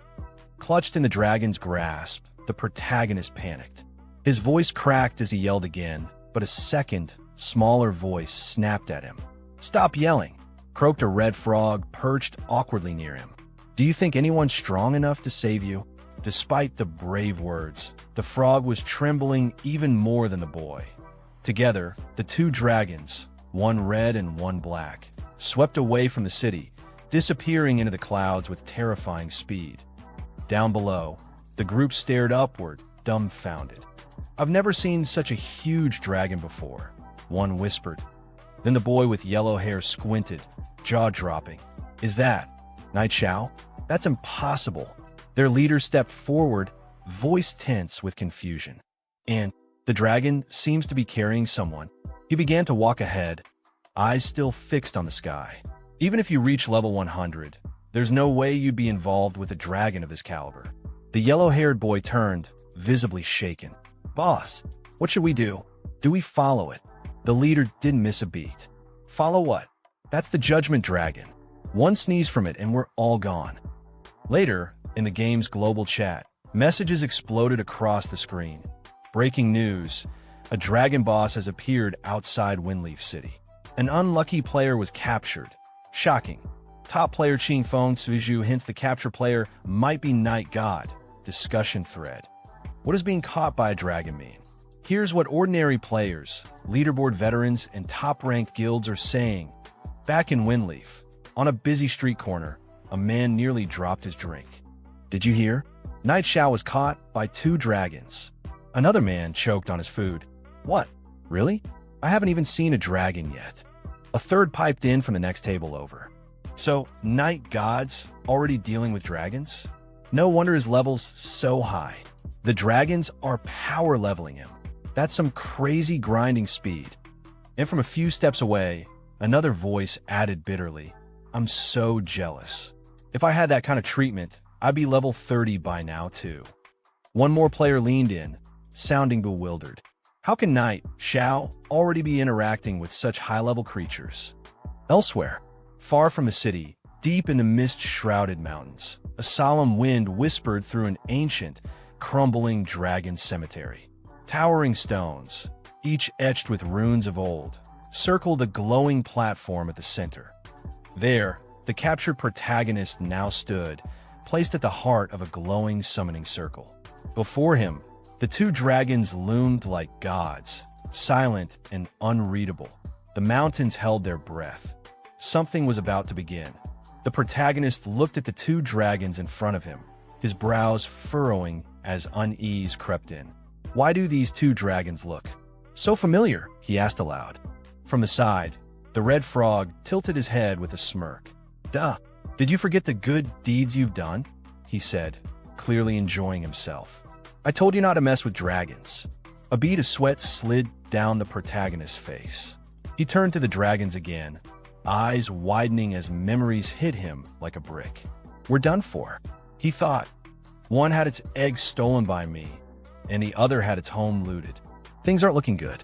Just then, the black dragon stepped forward, towering and calm, his deep voice resonating through the chamber. Mortal, he said, are you not afraid? The protagonist straightened his back, forcing a false sense of courage into his voice. Kill me or flay me. Do as you wish. But inside, panic churned in his chest. Afraid? Who wouldn't be afraid? Anyone who says otherwise is a fool. He thought bitterly. The red dragon moved next, stepping closer with a gentler expression. His voice, though powerful, was less threatening. Mortal, you need not fear, he said. The dragon egg you took is the last hope of our race. Bringing you here is to bestow upon you a great opportunity. The protagonist blinked in surprise, confused. You mean, Little Gray? At those words, the black dragon's eyes flared. Little Gray? Outrageous, he roared. How dare you give such a disgraceful name to a dragon? The protagonist instinctively took a step back, startled. Huh, it's disgraceful? But Little Gray really likes the name, though. The red dragon turned toward his companion. There's not much time, he said firmly. Let's get down to business. The black dragon let out a breath, calming himself before giving a short nod. All right, both dragons began to ascend, their wings spreading wide as they lifted into the air above the temple chamber. The red dragon raised his voice first. In the name of the dragon god. The black dragon followed with a deep, commanding tone. In the name of the dragon god. Watching from below, the protagonist's eyes widened as he stared into the sky above them. Sweat slid down his face. What are you going to do to me? He stammered. I was just joking earlier. Just let me live. I'll do whatever you want. From below the altar, the red frog nervously chimed in, clearly trying to distance himself from the situation. I don't even know him that well. The dragon egg theft really had nothing to do with me. Suddenly, one of the massive dragon statues lining the temple walls stirred. Its ancient eyes slowly began to glow, reacting to the dragon's combined aura. A deep hum filled the air as a pulse of power rippled through the temple. Something was awakening. The two dragons hovered above, their wings spread wide, their eyes locked on the altar below. Then, in perfect unison, they roared, bestowal of the blessing of the dragon clan. As their voices echoed through the ancient dragon temple, a brilliant yellow light shot down from the mouth of the dragon god statue overhead, piercing the air like a divine spear. It struck the protagonist directly, engulfing him in radiant energy. The dragon spoke again, their voices even louder. Receive a part of the dragon god's power. In an instant, the protagonist's entire body was enveloped in a storm of pure dragon energy. His breath caught, his vision shook. Every inch of him screamed with intensity. Far away from the dragon temple, across the world, a new notification appeared before the eyes of every player logged in the game. Doomsday Forum. System in today's news. Xiao Nation continues to dominate, occupying the top 100 of the level rankings. Storm brews again. The second spot on the leaderboard has changed. Jihai Yeshing's show-stopping assassin skills skyrocketed them to level 14, replacing Mingwe Ruyue and widening the gap. God on the decline, Knight Xiao remains at the top, but hasn't leveled up in 3 days. Has the new god fallen? Shocking development. Since being taken by dragons, Knight Xiao has reached level 30 from hidden story progression. What is this? In the middle of a crowded city square, players stared at their system messages wide-eyed. Does anyone know what's going on? Someone asked aloud. What really happened to Knight God? No idea, another replied. That guy's always elusive. Like a dragon. Someone else muttered thoughtfully, but judging from his usual pace. Something unexpected probably happened. From within a nearby group, one voice broke the tension with a half-joke, half-curiosity. Damn. Getting taken by a dragon. Is this some sort of extreme plot? Do dragons swing that way? 2 more players joined the chatter. TSK, you think Knight God made some kind of shady deal, and now it's time to pay the price by offering up his ass? One laughed, the other grinned. Haha, must have used some trick to steal the top spot. Now that he's been exposed, he's getting punished. A pair of players standing off to the side were also deep in conversation. I'm telling you, one said, my buddy knows some inside info. Knight Zhao's done for. He's not coming back in 3 days. Not even 30. Your buddy knows inside info? The other raised a brow. Who's your buddy? Even top players like Mingwe Ruyue said they don't know anything. Where's your buddy getting this from? Meanwhile, far from the buzz of world chat and speculation, the protagonist lay flat on the cold ground, alone, silent. The lingering hum of the dragon god's power still faint in the air. 2 glowing notifications hovered in front of him. I can't explain it to someone like you. You are too small-minded. Ever heard of hidden experts among commoners? Those top-tier players? Nothing but crap. Look at the gap. Then came another ding. Congratulations, you've received the blessing of the dragon god. Become stronger. The protagonist groaned and clutched his head. Ugh, my head hurts.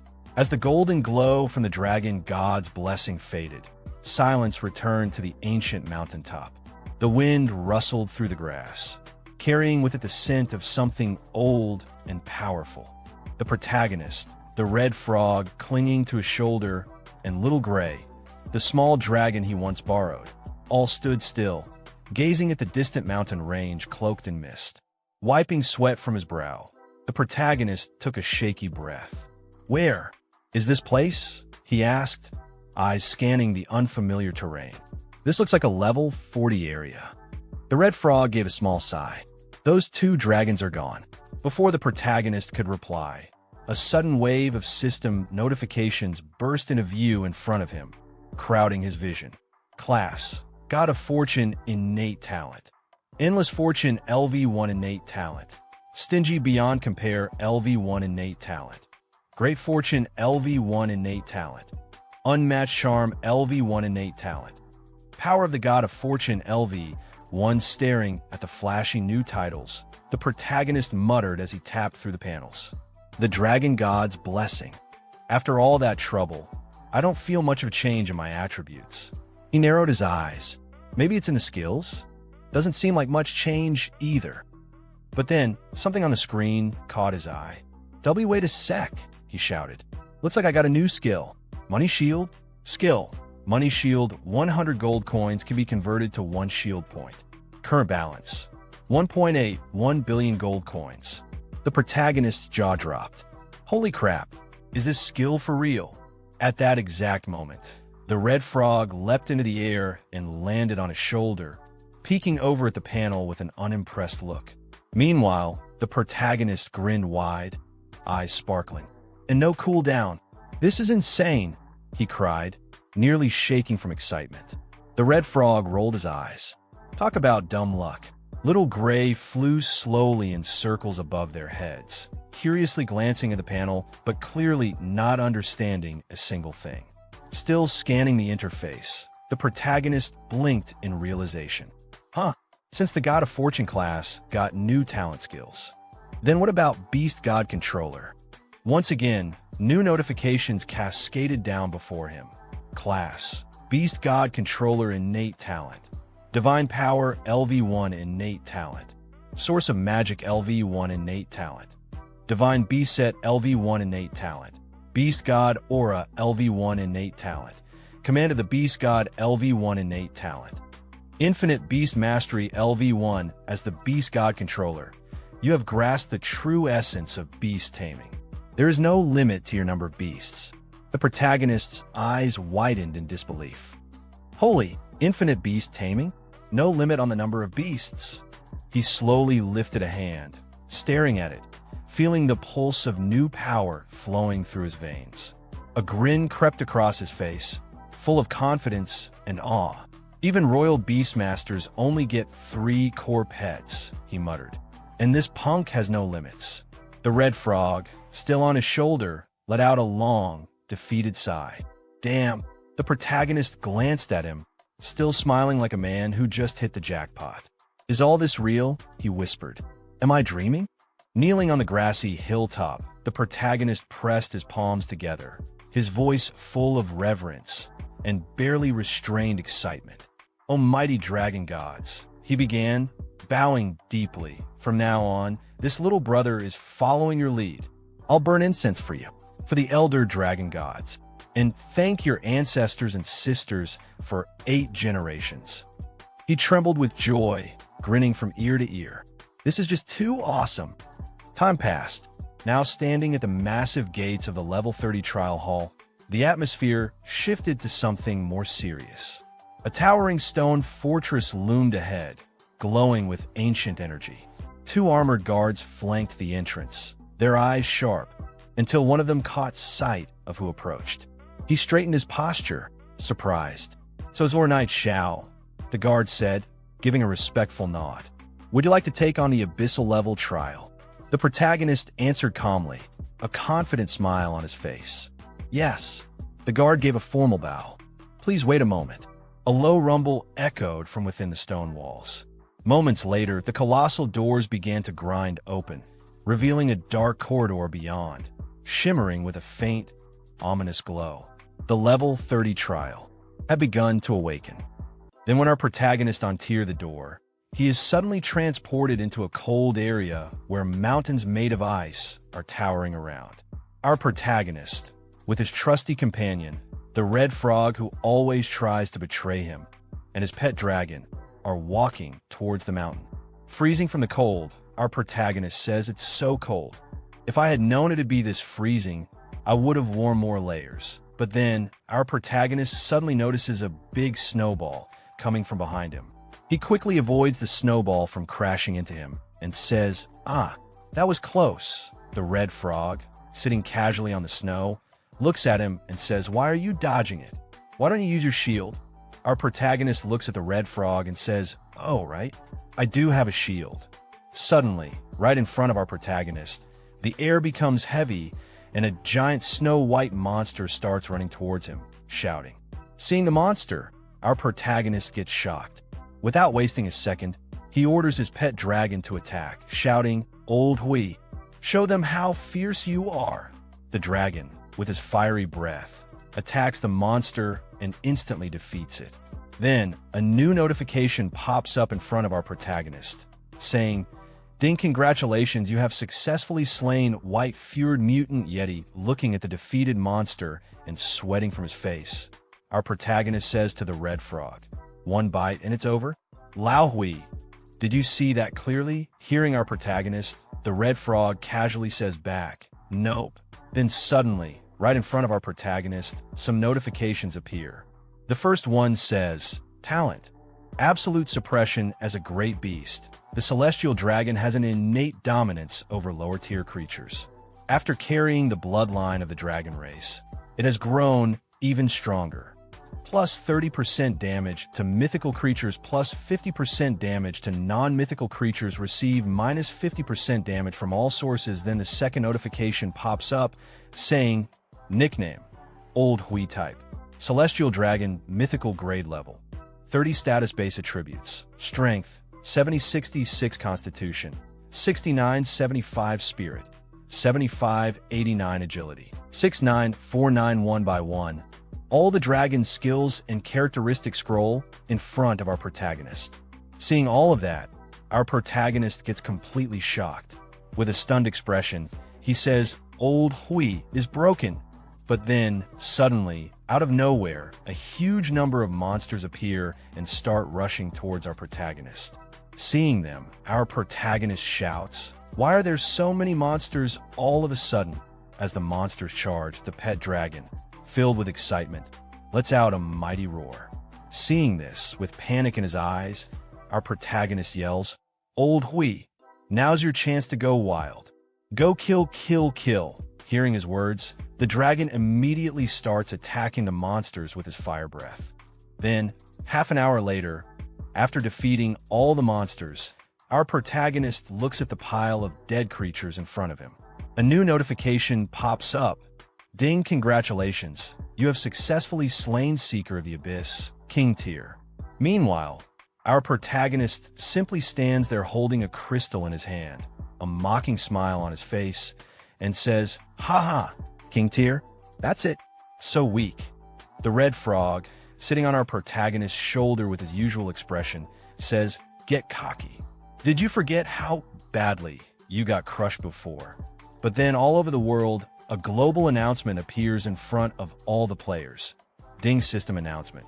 Xiao player Knight Xiao has passed the Abyss level advancement trial and become the first ever hero to pass the level 30 Abyss trial. Awarded epic item, Hero and Radiant Stone. Plus 1 point to Xiao Warzone score. Announcement end. Looking at the announcement, some players react with shock. One shouts, "Holy crap, I knew it. Night God was preparing something big this whole time, and you didn't believe me. Our Xiao deity. Bow before him, Moda." Then, another player cuts in and yells, "Shit, how did this guy get taken by a dragon and still come back?" Xiao's advantage grows again, and another one bursts out, "You idiot, this is impossible." But then suddenly, in front of the city gates, two men are seen talking with each other. Both of them look strong. The man wearing red armor laughs and says to his companion, "Huh, I knew it. There's no way a character like him would die so early. Just as I expected, his companion, wearing a hood, looks at him and says from behind, even the level 30 Abyss trial could be cleared. This guy's potential really is bottomless. Both of them stand there in front of the city gate, looking at the bustling city. The man in red armor speaks again. Let's go back to the city. I want to meet this interesting fellow myself. Once I bring him under my command, that's when the real game begins. Hearing his words, his companion simply responds with one word, understood. Then, the scene shifts to our protagonist. He holds a stone in his hand and looks at it. A new notification appears in front of him. System message item description. Seeing the details in front of him, our protagonist says, third fragment already. Just how many are there? Then, holding a crystal in his left hand, he looks at it. As always, another notification appears. Heroic Radiant Stone Grade. Epic description. A rare material infused with radiant energy from the heroic stone can further enhance the heroic emblem. Only powerful heroes are qualified to own it. Seeing the notification, our protagonist smiles and says, this heroic radiant stone is actually useful. I can enhance my heroic emblem again. Then, as he walks away from the trial gates, the guard looking at him says, Lord Knight Xiao, take care. Waving his hand casually, our protagonist replies, all right, see you. Suddenly, the scene shifts to Fengye's main city. Wearing a hood and blending into the crowd, our protagonist looks around and says, seems like Fengye is getting crowded. Hearing that, the red frog sitting on his shoulder responds with a mocking tone, well, you were missing for several days. Then, our protagonist notices a huge crowd gathered in front of a shop. Seeing the scene, he says, come on, let's get this gear appraised. The red frog, still perched on his shoulder, adds, why are there so many people? But then, our protagonist notices an old man appraising items. Seeing that, he confidently steps forward and says, boss, appraise this gear. Above his head, his first-class citizenship sign is shining brightly.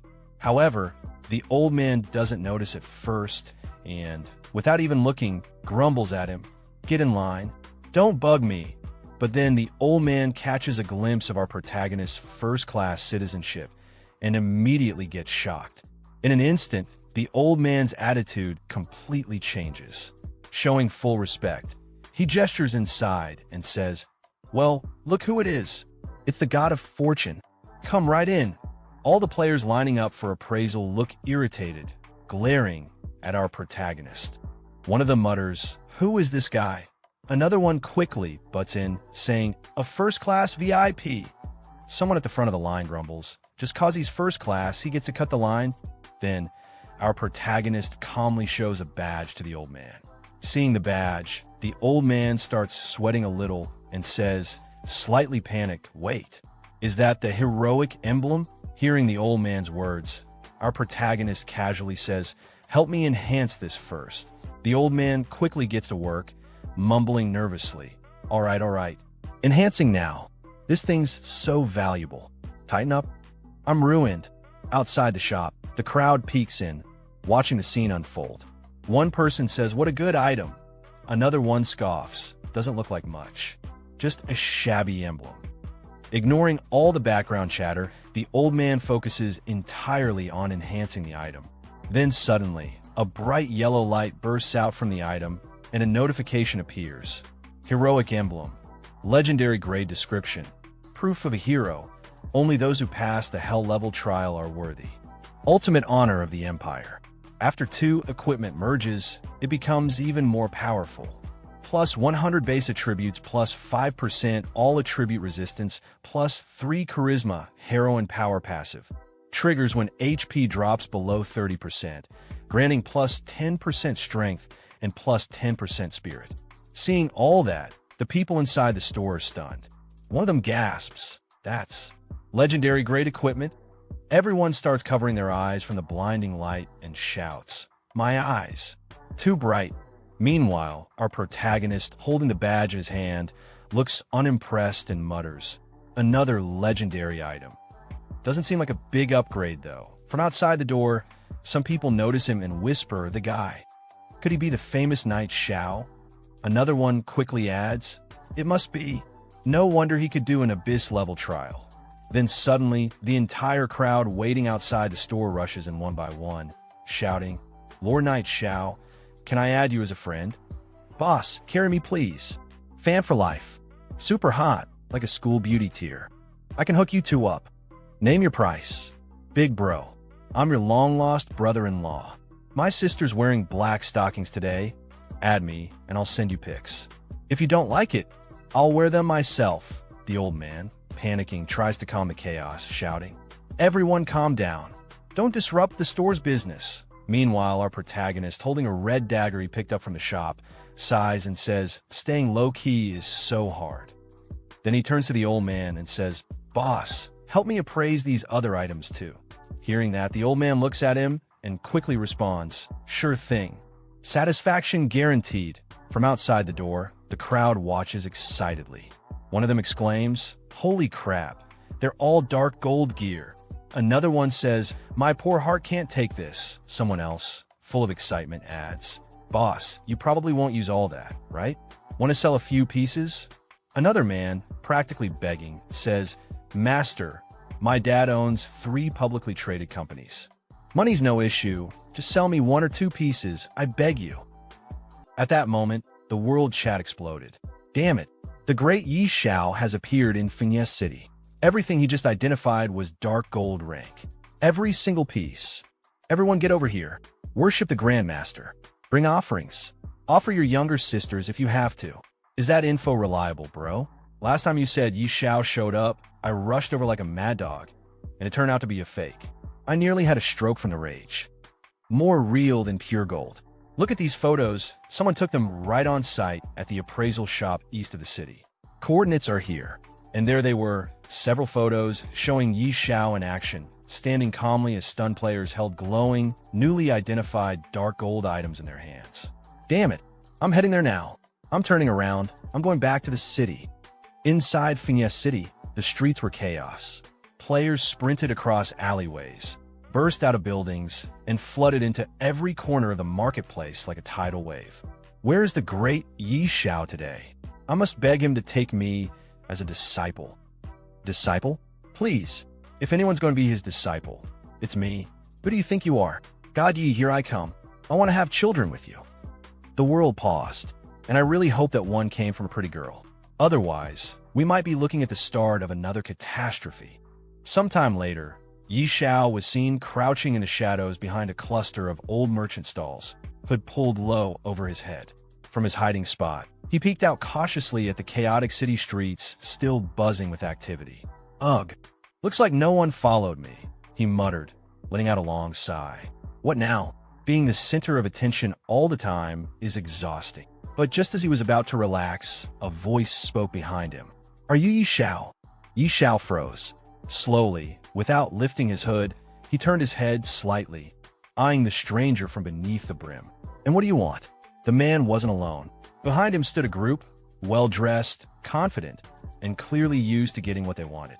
The air around them was thick with self-importance. "Don't get the wrong idea," the man said, hands raised casually. "We don't mean any harm. We just came to talk business with you." Yi Xiao stepped forward slowly, his presence shifting in an instant. He looked the man dead in the eyes, a sly smirk curling on his lips. "A deal," he said, voice laced with mocking confidence. "You want to buy dark gold rank gear?" The man smiled back, clearly unfazed. "Yeah, something like that. Trust me, I can make you an offer you can't refuse." Yi Xiao laughed, low at first, then louder, until it echoed off the alley walls. "Haha, if you can pay hundreds of billions of gold coins for that dark gold gear, then I truly wouldn't be able to refuse." Hearing Yi Xiao's words, the man raised an eyebrow and let out a low chuckle, his expression dripping with mockery. "Hundreds of billions of gold coins?" he sneered. "Looks like your vision is still stuck inside the game." Yi Xiao's eyes narrowed slightly under his hood as he studied the man. His thoughts churned. And this guy, suddenly showing off more than I do? He didn't exist in my previous life, but that assassin behind him, he feels familiar. That tone, that presence. One of the top assassins for back then. Never joined any faction, always acted alone. He tilted his head, eyes sharp now. "So what are you trying to say?" The man smirked, stepping forward slightly as if addressing an equal or a potential subordinate. To be honest, seeing you dominate the rankings like that, I think you've got real potential. You're not ordinary. I'm sure you'll achieve big things. He paused, gaze steady. But it seems you still haven't realized the real value your in-game abilities can bring in real life. Xiao gave him a cool glance, nodding slightly. Keep talking. Let's see how far your little performance goes. He thought to himself, silently amused. The man smiled, wider now, his confidence turning to arrogance. I'm not here to sell you dreams.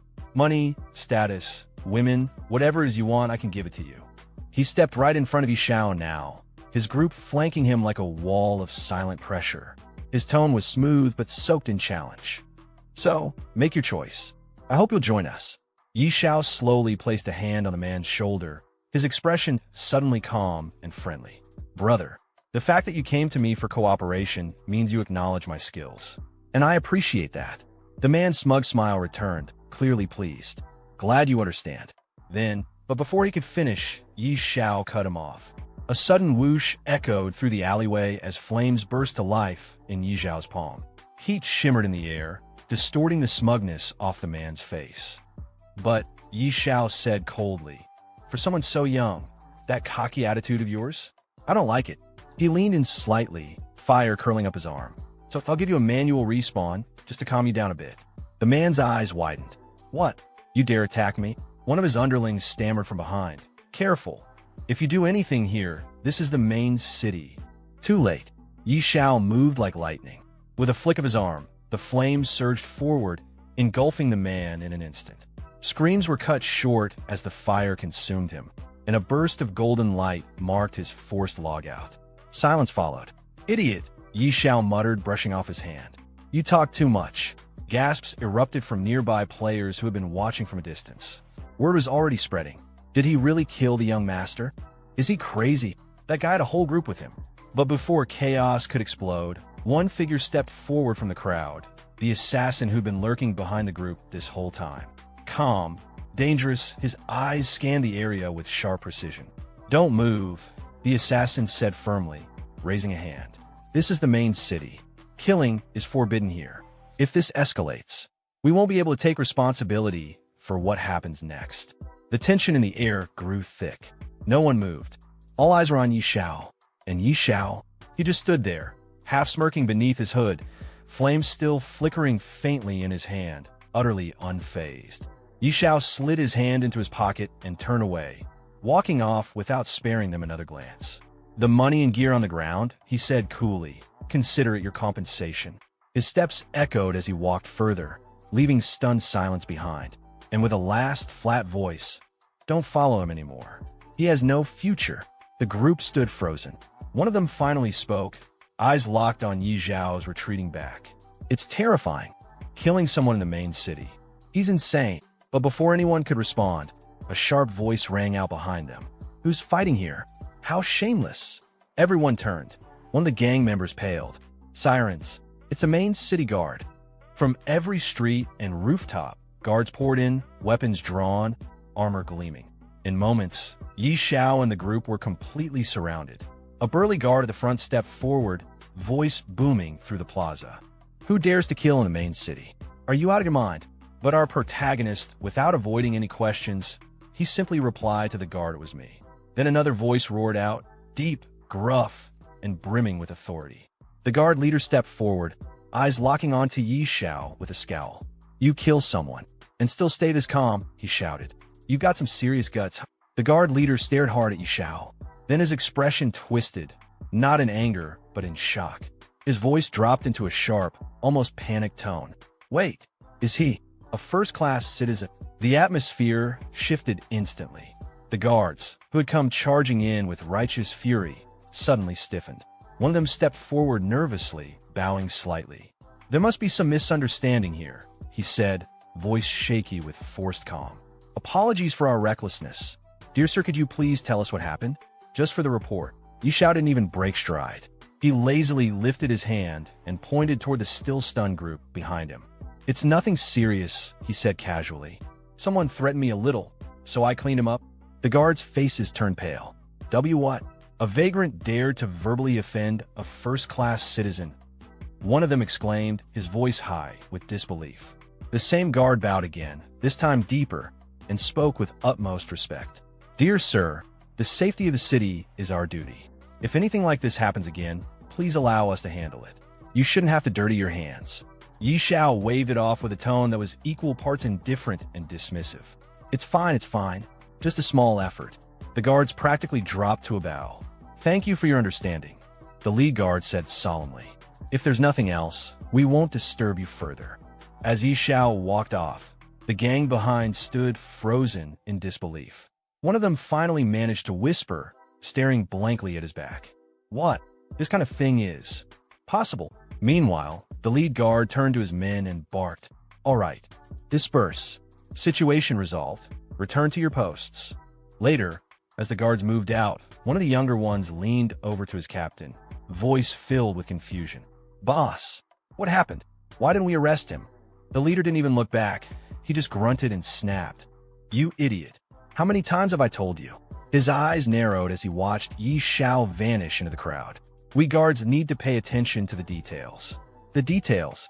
The guard captain leaned in close to his subordinate, voice low and urgent. Didn't you see? That guy's a first-class citizen, and not just any. He's the very same young man the Duchess has been looking for. The younger guard blinked in confusion. The Duchess? Yes, the captain hissed. She's been losing sleep, try to find him. Word is, she's been tearing through the city looking for even a trace. Do you seriously think someone like him is the same as other first-class citizens? He straightened, his eyes gleaming with ambition. If we report this properly, we'll be promoted on the spot. Got it. The younger guard finally caught on and nodded, eyes wide. I see. No wonder you're the boss. Meanwhile, inside the Duke's mansion, in a richly decorated office lined with velvet drapes and polished wood, a noblewoman sat behind a large desk, her fingers tapping impatiently on the surface. Her eyes, sharp yet faintly anxious, stared at the empty space in front of her. Good heavens, she murmured, brows furrowing. Are you mocking me? Her face flushed slightly, frustration showing through the composure. Her voice dropped into something almost vulnerable. Why? Why are there still no updates on Xiao? Just then, the door burst open. Madam. A maid came sprinting into the room, breathless. We have news about Lord Xiao. The noblewoman instantly stood up, her chair scraping against the polished floor. Really? She said, eyes lighting up with barely contained joy. Where is he now? Cut to Resurrection Point. East District. 4 figures stood gathered beneath the dull glow of the respawn crystal. 2 of them were the same group who had previously approached Xiao with their offer. I still can't believe it, one muttered. He killed someone in the main city. And we just stood there. The group's leader crossed his arms, face grim but composed. It was I who lost composure, he admitted. He's already level 30. Naturally, none of you could stand against him. He glanced down, then smirked slightly. I gave him the illusion that he could stand on equal footing with me. Let him have that moment. But soon, he looked up, eyes hardening. I'll make him realize how foolish it was to challenge me. Turning to the assassin, he asked coldly, You have stealth, don't you? Go back to the city. Retrieve the gear I dropped. The assassin gave a respectful nod. Yes, young master. But just as he turned to leave, a voice echoed from above. No need. Everyone froze. They looked up. Xiao stood atop a nearby rooftop, arms crossed, cloak fluttering in the wind. His eyes gleamed coldly as he looked down on them. I didn't take your gear, he said flatly. But from the look of it, it seems you won't be needing it anymore. All eyes turned upward. Xiao stood atop the building, a staff in his hand blazing with faint embers. The wind fluttered his cloak as his gaze bored down coldly at the group below. The group leader looked up, gritting his teeth. This is the respawn zone, Xiao. Surveillance here is tighter than even the main city. What do you think you're doing? Are you insane? Xiao ignored him. With a flick of his wrist, the staff ignited in his hand, flames licking the air. He narrowed his eyes and said, voice low and mocking, If you don't remove the root. The grass grows back with a spring breeze. Before the group could react, whoosh. A torrent of fire engulfed the group leader. Gaia! The man didn't even get a scream fully before his body burned to ash. One of the group members staggered back in horror, his hand reaching instinctively for his sword. "You bastard!" But before he could draw it, Yi Xiao's cold voice rang out. "I suggest you don't move, or he won't be the only one to die." The man froze. Then Yi Xiao's flames surged again. His eyes glinted as he smiled. "Killing one or many makes no difference to me." The group leader's body reappeared at the respawn crystal, gasping from the respawn shock. But there was no relief in his eyes. His face twisted in panic, and he shouted at Yi Xiao, "What is the meaning of this? I'm warning you, don't take things too far. If something happens to me, not only you but your family, your friends, they'll all pay the price." Yi Xiao's response? Another wave of fire. "Boom! You're about to die again, and still you boast? That kind of threat means nothing to me." The man burned once more, his form vanishing into light. Crowds began to gather. Gasps and whispers spread like wildfire. "Look, it's Yi Xiao. Is he? He's killing someone at the respawn point. Killing in the respawn zone. He's lost it. He's insane." One of the gang members backed away, trembling. He stared at his leader's scorched remains and muttered, "Why, young master? Didn't respawn.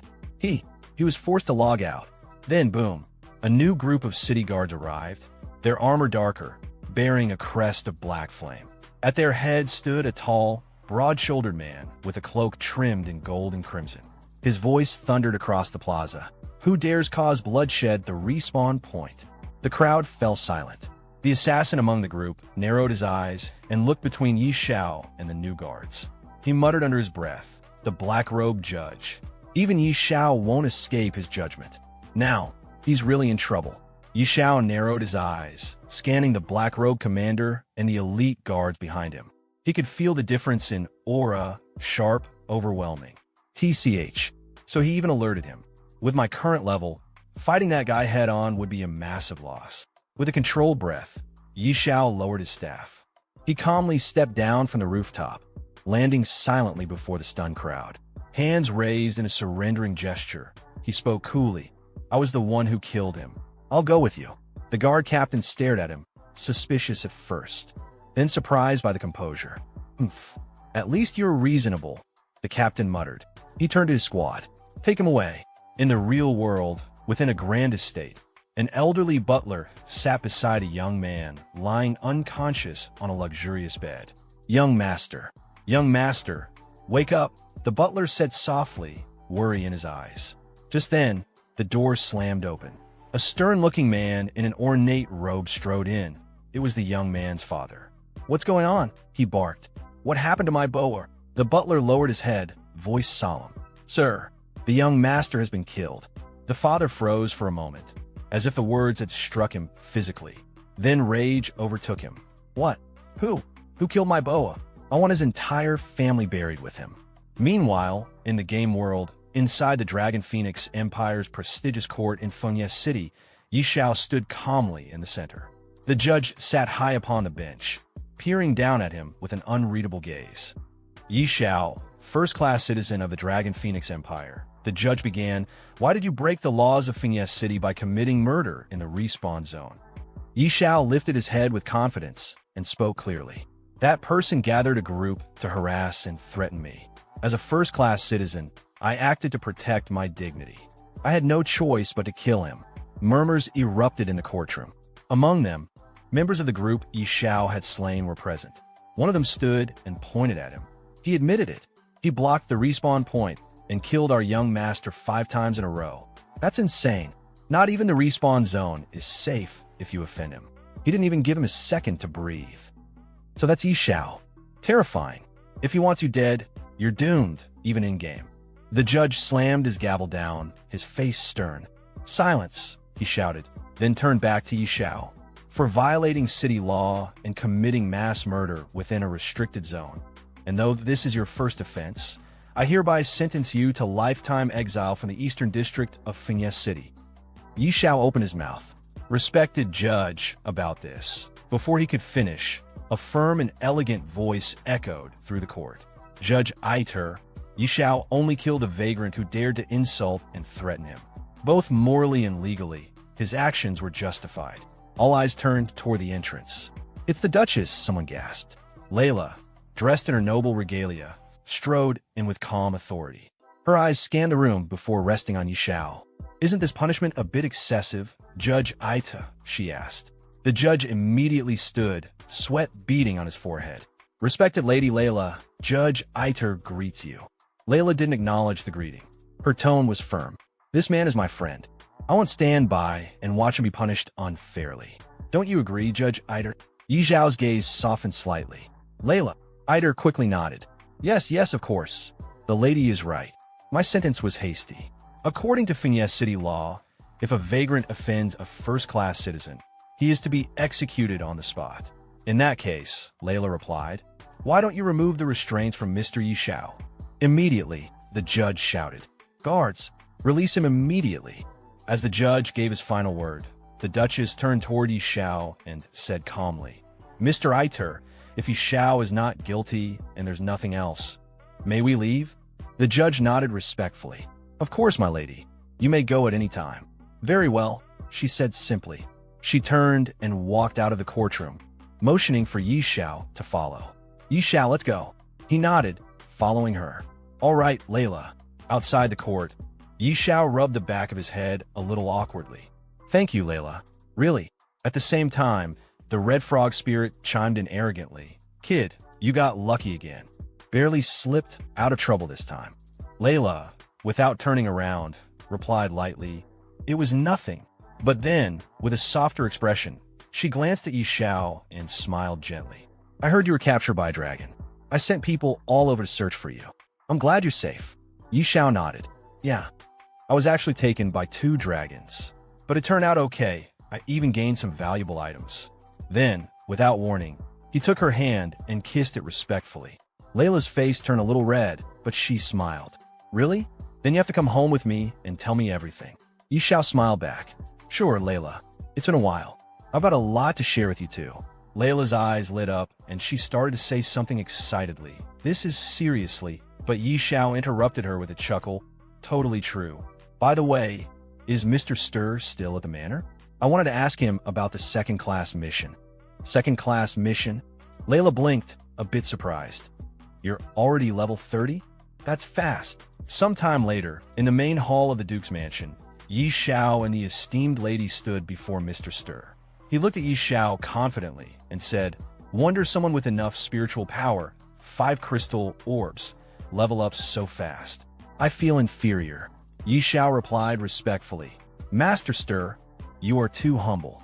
But about the second-class mission, I still need to consult you. Sweating slightly, Stir looked away and said, to be honest, when it comes to second-class missions for hidden professions, not just me, you could probably travel the entire continent and still not find a clear answer. The domain of the gods is far too mysterious. Another man nearby turned to the lady. She asked, so what do we do? Does that mean Yi Xiao won't be able to obtain his second-class mission? The man reassured her, don't worry, Layla. They say that to advance a hidden class to its second profession, you must gain the recognition of the gods. Yi Xiao thought for a moment, then said, if I am not mistaken, that referred to the Lost Temple. Mr. Stir looked surprised. Amazing. You actually know about the Lost Temple. Yi Xiao placed a hand under his chin thoughtfully. I have heard of it before, but I didn't know where it is. In his mind, he added, when it comes to mysterious places in Apocalypse, the Lost Temple is definitely among the top. Hearing his words, the lady's eyes lit up with admiration and excitement. You even know about the Lost Temple. Yi Xiao, you are really wise and knowledgeable. Behind her, Mr. Stir looked toward Yi Xiao and added, they say the Lost Temple appears randomly, like a mirage. 1 second, it's in front of you, and the next, it vanishes without a trace. Suddenly, a new system notification appeared in front of Yi Xiao. Ding. You have accepted the class quest. Search for the Lost Temple. The red frog sitting on Yi Xiao's shoulder spoke in an arrogant tone. Such a mysterious place. Your second advancement will be tough. But Yi Xiao looked only at the system notification and said, looks like the matter of the second class needs to be planned carefully. Later, as Yi Xiao stepped out of the mansion, the lady waved at him and said, Yi Xiao, when you are done, come find me. Yi Xiao waved back. All right, Layla. The red frog asked from his shoulder. Where do we even look for the temple? It's like looking for a needle in a haystack. With confidence, Yi Xiao replied. Let's not search for the lost temple yet. There's something more important right now. The frog blinked. Something more important? Yi Xiao explained, if I am not mistaken, tomorrow will be the first strange invasion in Apocalypse. Still confused, the frog asked, strange invasion? Yi Xiao replied calmly, that's right. The gate to another world will open and countless strange creatures will rise from the abyss. By then, all beings in Main City will be massacred, and every building in the city will be destroyed. Hearing that, the frog spoke with panic in his voice. You're not joking, are you? Then shouldn't we run? You think you can protect all your property in the city? Keep dreaming. But our protagonist replied confidently, relying on you alone is surely not enough to deal with these strange creatures. I can't help but think of one person. Then, Yi Xiao opened a portal and called out, Sister Tao, are you there? A girl sat on a chair, relaxing in her room when Yi Xiao appeared out of nowhere. She looked toward him and said, You again, you stinky brat. Every time you look for me, it's never for anything good. She stared at him with an annoyed expression. Did you find another unlucky dragon's nest again? Yi Xiao smiled. Relax, Sister Tao. No dragons this time. It's right here in Fiancée City. We won't go anywhere else. She raised an eyebrow. Are you sure? Even after hearing that they weren't going anywhere, she turned away from him and said in irritation, In the main city? What danger could there possibly be? You still need me to step in? Want me to beat up the city lord or something? Yi Xiao calmly explained, It's not that serious. I just want to ask if you could guard my property in the West District for one day, starting from midnight tonight. Same pay as always. She stood up and faced him. That's simple. You're not trying to trick me, are you? Yi Xiao chuckled. Come on, Sister Tao. We've been friends for years. She sighed. Fine. I'll show up on time tonight. As Yi Xiao walked away, he called back. Perfect, Sister Tao. Don't be late. At the same time, the frog spoke in a slightly teasing tone. Congrats, you managed to trick someone again. Later, Yi Xiao and his trusty frog walked through the city. Yi Xiao said, What kind of talk is that, Lao Ji? How can you call it a trick? It's all for Sister Tao's own good. You just don't get it. The red frog replied in an annoyed tone, brushing it off. Yeah, sure. Whatever you say. Yi Xiao added, I'll use the time left to level up one more time and get fully ready for the strange invasion. At that time, in the world chat, someone posted, Yi Xiao took action and killed another player 5 times in a row at the respawn point, causing their real-life death. Does this terrifying power mean he can do whatever he wants? Then another message appeared. A powerful unknown blatantly violates the law.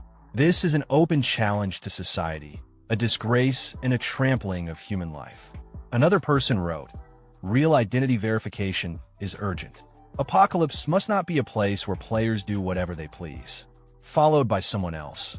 As players, shouldn't we support identity verification in the game and fully cooperate? In his room, Yi Xiao sat on the sofa reading the chat. Looking at the messages, he said calmly, Are they really making noise just to try to expose my identity? Childish. Then he closed his eyes and went to sleep. Elsewhere in the game world, some players logged in unexpectedly. One of them said, What's going on here? I haven't even fallen asleep, and I'm already in the game. Another replied, Another forced entry into the game? Is this like launch day again? A third added, I can't log out. Am I stuck here for 9 hours? What is happening? And someone else muttered, Even if I can't log out, as long as the monsters don't enter the starter village, everything should be fine. Better stay inside. Meanwhile, Yi Xiao was sitting outside on a chair, and beside him, Sister Tao stood, yawning. He said to her, Sister Tao, as punctual as ever. She looked around the quiet city and replied, Don't tell me you called me just to chat. Or are you just rolling in money? Yi Xiao checked his watch and said without looking at her, Don't be impatient, Sister Tao. Soon, all my shops in the West District will be in your hands.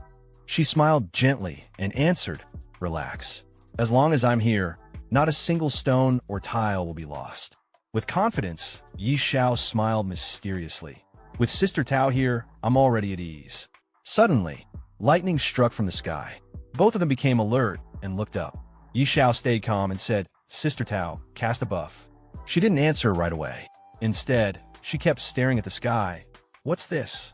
Above, a crack opened in the sky. From it, a swarm of monsters began pouring into the world. Yi Xiao explained, It's the strange invasion. The creatures looked like demonic beasts. Elsewhere in the city, panic broke out among the guards. Invasion. There's an invasion. The whole city is under level 1 alert. No one is allowed to leave. Mages to the walls. Evacuate the people. Monsters charged into the city, smashing buildings and attacking civilians. People ran in every direction trying to escape. Back with Xiao, he stood calmly behind his trusted ally. Sister Tao looked at him and asked, "How did you predict this strange invasion? The current level of these creatures doesn't worry me, but if it rises..." Xiao replied with excitement, "Sister Tao, you have to believe in yourself. You are a divine-level sorceress." Right after he spoke, a powerful boss monster appeared in the sky. Sister Tao's eyes widened. "That's a level 100 boss. Lord Class, I fell into your trap again." She looked at him in frustration. "Every time you look for me, it's never for something easy." Xiao responded playfully, "Sister Tao, you said you'd protect every brick and tile of my West District." She answered by launching 5 heavenly lightnings at the boss monster. It collapsed instantly. Xiao said with awe, "Wow." Sister Tao took out a Lord-class boss with just 1 strike. She scowled and said with annoyance, "Do you think I'm some kind of toy?" Suddenly, another Lord-class boss appeared in the distance. Sister Tao looked toward Xiao and said with a bit of panic, "You brat, stop staring and help out." Xiao smiled confidently, "Of course, Sister Tao." Then he summoned his dragon. "Xiao Hui, it's your turn. Let's go." Some distance away from Xiao, chaos erupted along Fungi City's defense walls. A monstrous creature, its hulking form dwarfing the stone barriers, slammed clawed fists against the fortifications with a thunderous roar. Soldiers scrambled while magicians chanted spells, their attacks barely scratching the beast's hide. The city gods stood ready on the battlements, weapons drawn, as a nearby mage shouted urgent orders. "Hadi, don't let them get close." Another defender, muscles straining, cried out in desperation, "I can't hold on anymore." The scene shattered as a shadow blotted out the sun. Xiao Hui descended like a wrathful comet. The dragon's fiery breath engulfed the monster in an inferno, reducing it to charred flesh before its massive corpse toppled onto a nearby shop, crushing the structure completely. As system notifications congratulated Xiao on slaying the elite boss, he scowled at his draconic companion. "Xiao Hui, be more careful. Another shop just got destroyed." The dragon rumbled what might have been an apology. No sooner had the words left his mouth than the ground trembled with approaching footsteps. An entire wave of monsters surged toward the walls. Xiao's eyes gleamed with predatory anticipation. TCH, a whole wave coming. Xiao Hui, strike first. The dragon became a blur of scales and flame, reducing monsters to ash with each sweep of its claws. Notification after notification flashed before Xiao's eyes as experience poured in. Flexing his hand, he grinned. "Just as I thought. Killing bosses is the fastest way to level up." From his perch on a rooftop, Xiao called out to Sister Tao amidst the battle below. "Sister Tao, I'm counting on you to defend the West District. Xiao Hui and I are going to hunt more bosses." The woman spun toward him, face contorted in exasperation as she bisected a monster mid-turn. "You brat, do you think I have 3 heads and 6 arms? I don't care. You better pay me more." Xiao's chuckle carried over the din of battle. "No problem." Some distance away, Xiao and his dragon continued their boss hunt across the war-torn battlefield. As another monster fell to Xiao Hui's flames, a gleaming item dropped at Xiao's feet. He picked it up, turning the ring in his fingers as a system notification popped up. A satisfied grin spread across his face. "Not bad at all," he murmured, pocketing the rare loot. With a casual wave toward the smoking battlefield ahead, he called out, "Xiao Hui, let's go find more bosses." The dragon let out an eager roar, its wings beating powerfully as it soared toward the next cluster of monsters, leaving scorched earth in its wake. Beyond the city walls, pandemonium reigned as civilians fled through monster-infested streets. "Run! Oh no, I don't want to die!" screamed one man as claws tore through his companions. A young girl collapsed, prompting a bloodied swordsman to turn back in horror. "Little sister, wake up! How am I supposed to live without you?" Nearby, Another survivor raised his weapon with desperate resolve. Damn monsters! If I have to, I'll take you down with me. A shield-bearing warrior intercepted a killing blow meant for the group, the impact rattling his bones. Boss, I can't hold on any longer. At the rear, a bespectacled man scanned their surroundings frantically. Look for a way to escape. Those bosses are too strong. We're no match. The shield-bearer glanced back at his trembling comrades, voice raw with urgency. Boss, go. Hurry up. Take Xiao and the others. I can only distract it for 5 seconds. The monster's next strike sent him flying, but even as he tumbled across the dirt, his final shout followed his fleeing friends. Boss, go. Don't worry about me. The glass-wearing man and his team stood frozen, watching in horror as their comrade Storm crumpled to the ground. Storm, are you okay? Storm, wake up! They cried out, their voices cracking with panic. The bespectacled leader stared at the advancing monster with widening eyes, his breath coming in short gasps. His remaining friends scrambled to drag their fallen defender to safety, but the creature was already upon them, its maw gaping wide for the killing strike. There's no hope, the leader whispered, his glasses reflecting the monster's glistening fangs. One of his teammates grabbed his arm desperately. Are we all going to die here? Then, like divine intervention, a torrent of flames engulfed the beast, reducing it to smoldering bones before their eyes.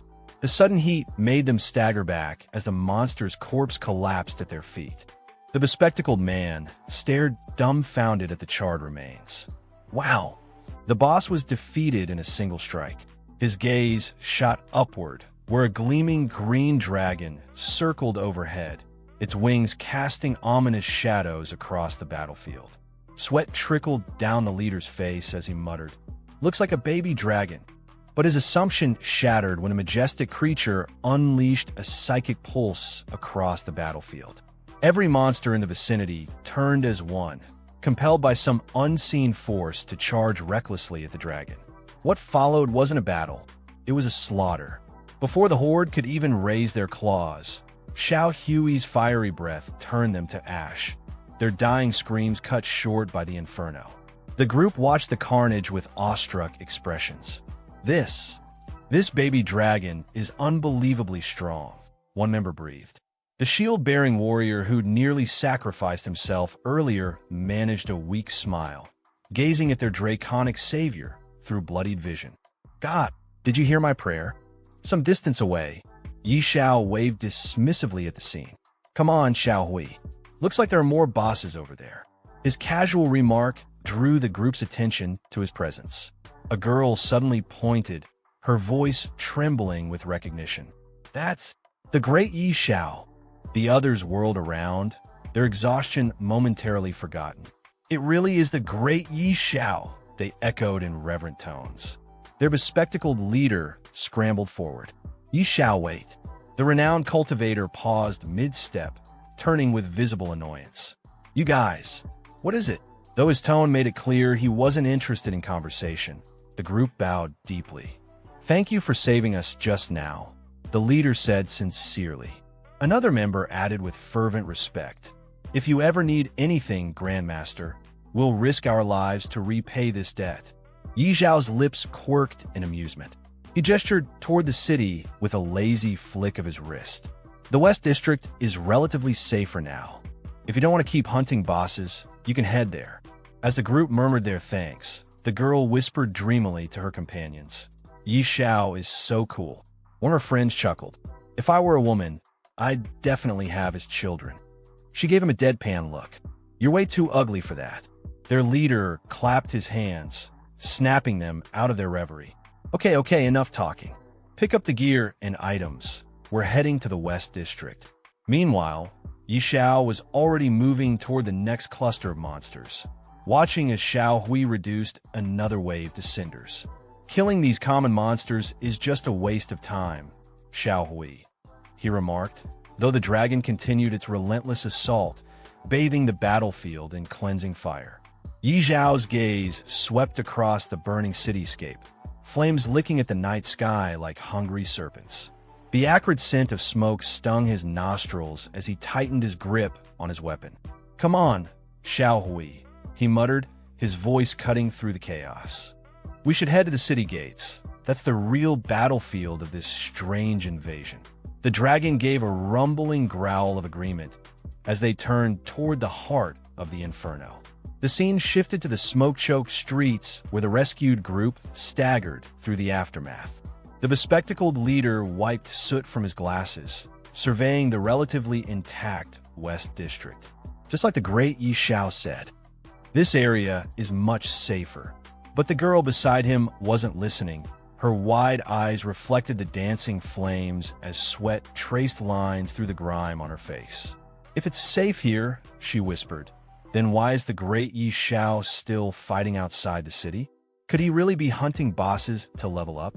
Her question hung in the air as she suddenly stiffened, pointing toward a glowing board in the distance. "Look, Xiao leveled up again." The group turned as one, their leader's glasses nearly slipping off his nose when he saw the ranking display. At the very top, Yi Zhao's name blazed brighter than the surrounding fires, the numbers beside it now reading. "W what? 35? The leader stammered, mopping sweat from his brow. Just yesterday, he was level 31. How many bosses did this man slaughter to... A deafening roar from above cut him off mid-sentence. The group barely had time to look up before a meteorite streaked across the sky, its flaming tail painting the smoke crimson.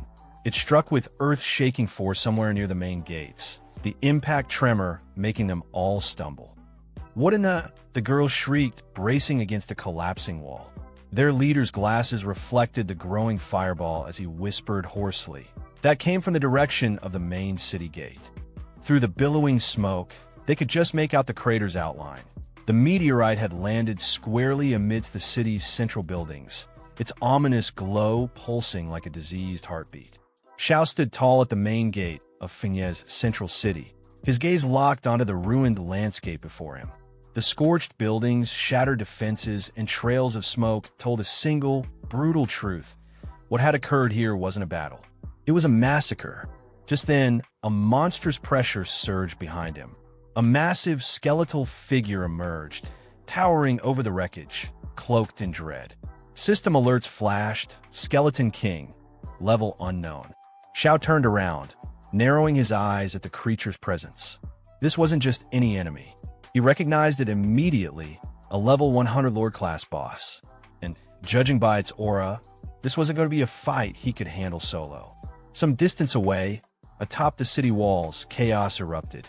A city guard rushed toward a nobleman draped in a decorated mantle, Lord Eider. The guard's panic was evident. The main gate's wall was obliterated. The archer squads were collapsing, healers barely clinging to their roles. They were at their limit. In desperation, the guard pleaded for an order. Should they abandon the front lines? Lord Eider didn't hesitate. He turned to the guard, voice stern and unwavering. He ordered a retreat. The magician beside him acknowledged instantly. But the skies had other plans. A thunderclap tore through the heavens. Lightning cracked downward, illuminating the burning city below with divine fury. Lord Eider froze, eyes wide as he witnessed the energy descend. Sweat rolled down his temples, not from fear but from awe. And then, with a sudden shift in presence, realization dawned upon him. Reinforcements had arrived. Not just any reinforcements, a divine-level expert. His composure flipped into excitement. With renewed spirit, he called out to his warriors to rally. Hope sparked in the inferno. Meanwhile, back near the gate, Zhao's ally, Sister Tao, landed beside him, irritation written all over her face. She had clearly been summoned in a hurry, and the presence of the Lord-class monster explained why. She questioned Zhao's intent. Surely, he didn't plan on taking down that level 100 boss himself? Xiao met her gaze with a teasing grin. Of course he did, but he wasn't going to do it recklessly. He hinted at a plan, one that required her help to get close enough. Tao's expression twisted between disbelief and exasperation. Even she wouldn't dare challenge a creature of that caliber so directly. Yet Xiao, with unshakable confidence, simply smiled back his resolve unwavering. With a resigned sigh, Tao raised her hand and snapped her fingers. A vibrant blue glow wrapped around Xiao's body, surging him with power. She grumbled as she cast the buff, annoyed but supportive. Xiao looked at his hands, now crackling with energy, exactly what he needed. He then turned his eyes toward the Skeleton King. The battlefield was still thick with enemies. It wouldn't matter how strong he was if he couldn't reach the boss. He glanced back at Tao with a challenging look. Wasn't it her job as a divine sorceress to clear the way? Tao didn't even flinch. She lifted her staff and stepped forward. If he had the guts to fight a Lord-class monster head-on, she'd return the favor by blasting the path wide open. With a swift gesture, Sister Tao raised her staff high, and once again, lightning tore down from the heavens. She continued channeling the energy, eyes locked on the towering undead figure as the storm above intensified. Still holding the lightning in place, she turned her head slightly, signaling Xiao to move in. Without hesitation, Xiao launched forward, darting toward the Lord-class monster with determination burning in his eyes. As he dashed through the scorched battlefield, he glanced back for a brief moment, flashing a confident grin. Her support, as always, was unmatched. Suddenly, Lord Eider emerged before Sister Tao, eyes filled with a rare mix of admiration and hope. He acknowledged her contribution with formal gratitude, knowing full well that her intervention had shifted the tide. But she didn't have time for praise.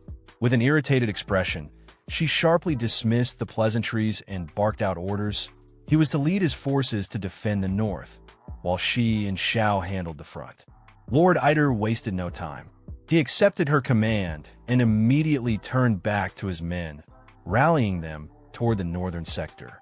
Behind him, one of the city guards pointed urgently toward Xiao, confused and skeptical about the sight of a low-level tamer charging straight toward a boss of this magnitude. Yet the city lord, unfazed, told his troops to focus on the bigger threat. He trusted Lady Dorothy completely, and that meant trusting whoever she chose to fight beside her. With that, he barked out the retreat order, and his men obeyed. A short while later, amidst the burning remnants of the city, Xiao and Sister Tao stood side by side. The monstrous Skeleton King loomed before them, unfazed by the earlier strike. Tao turned toward her young partner, voice sharp, reminding him that the next moment would decide everything. Even the small red frog perched on Xiao's shoulder wasn't holding back its usual sarcasm. The creature gave him a mocking nudge, warning him not to get killed and leave it behind. But Xiao, undeterred, reassured them both. He wasn't planning to die today. This was his moment. With a deep breath, Xiao stepped forward. The Skeleton King raised its massive axe, both hands gripping the weapon as it prepared to obliterate everything in front of it. In response, Sister Tao raised a shimmering shield, her magic forming a barrier just in time to absorb the blow.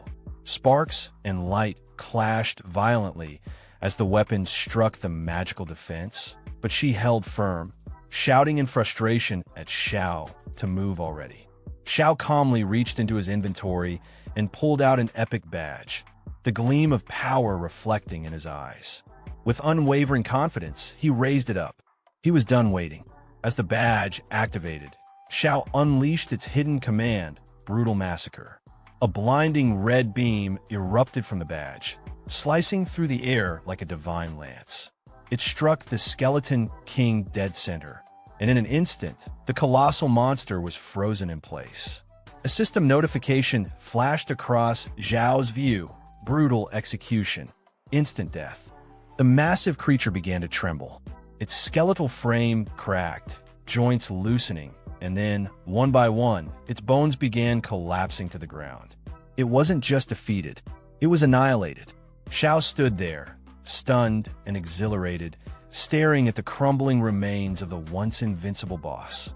A surge of satisfaction filled his chest. He had done it. Even the red frog perched on Xiao's shoulder froze in disbelief.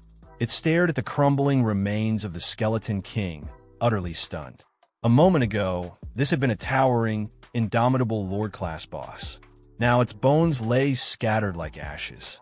The frog's expression twisted in shock. Xiao had really taken it down with a single strike. Then came the global tremor. A world announcement echoed across every server and screen. World announcement. Chinese player Yi Xiao has successfully slain a level 100 Lord class boss. First Lord boss kill achieved.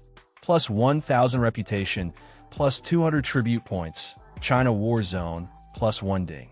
Congratulations to player Yi Xiao for reaching level 40. The virtual world erupted. From cities to dungeons, from battlefields to taverns, players everywhere were abuzz with shock and excitement.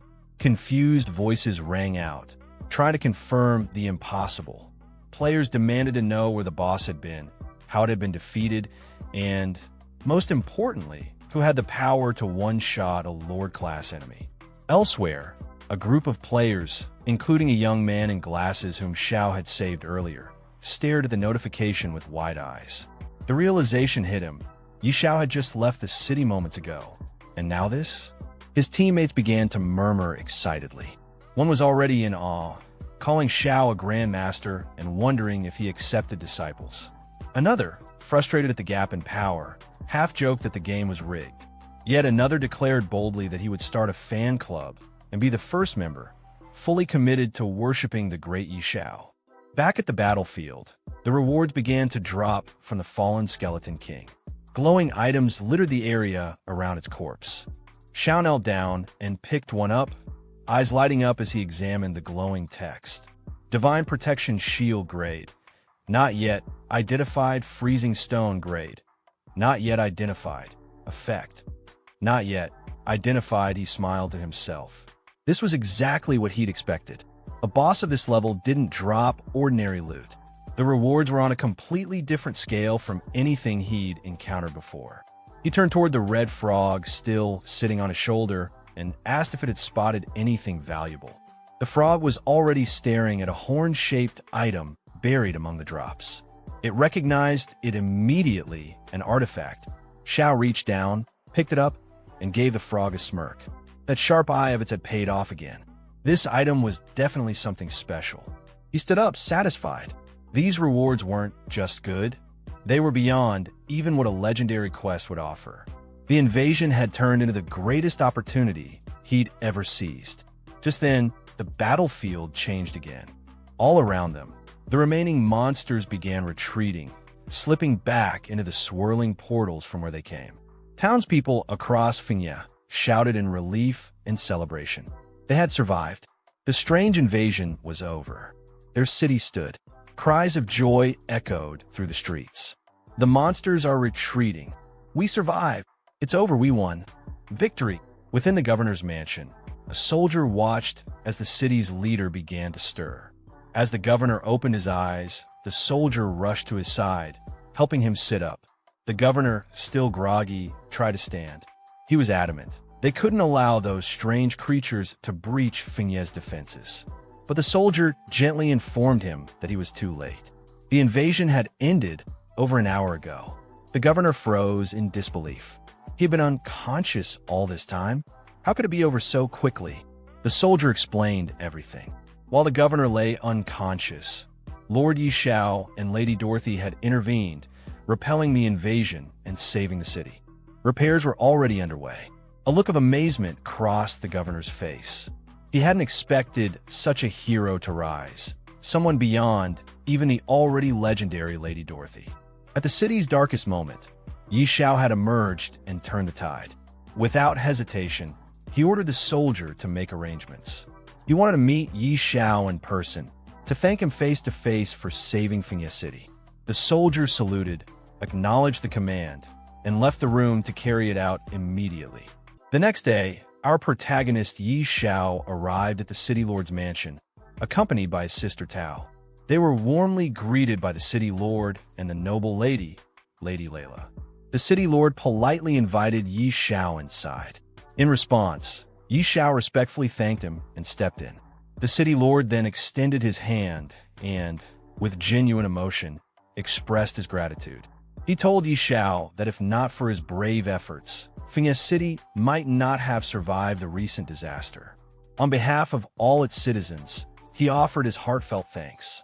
Lady Layla added her praise as well, calling Yi Xiao's actions yet another miracle. Standing behind Yi Xiao, Sister Tao addressed the governor and Lady Layla with humility, saying they were being too kind. She clarified that it was Yi Xiao himself who personally defeated the powerful Lord-level enemy. At that moment, a notification appeared before Yi Xiao. Favorability with Aaron has increased by 20. You have earned the respect and recognition of Fengye City's governor. New title acquired, Friend of Fengye. Yi Xiao glanced at the message and then bowed slightly to the governor, brushing off the praise with modesty. He told Sister Tao she was exaggerating again and that the invasion had just been a strange incident, not worth making a fuss over. Turning back to the governor, Yi Xiao gently suggested that they move on to the real matter at hand. Taking the cue, Sister Tao addressed the governor, saying that if there was nothing further, she would return to the Supreme Temple to handle other affairs. The governor promptly agreed and wished her well, addressing her respectfully as Lady Dorothy. Lady Layla then turned to the governor and asked if there was a particular reason he had called her there. The governor nodded and explained the situation. More than half of Fengye City had been destroyed in the battle. The East District was in ruins, and only the West District still had intact buildings.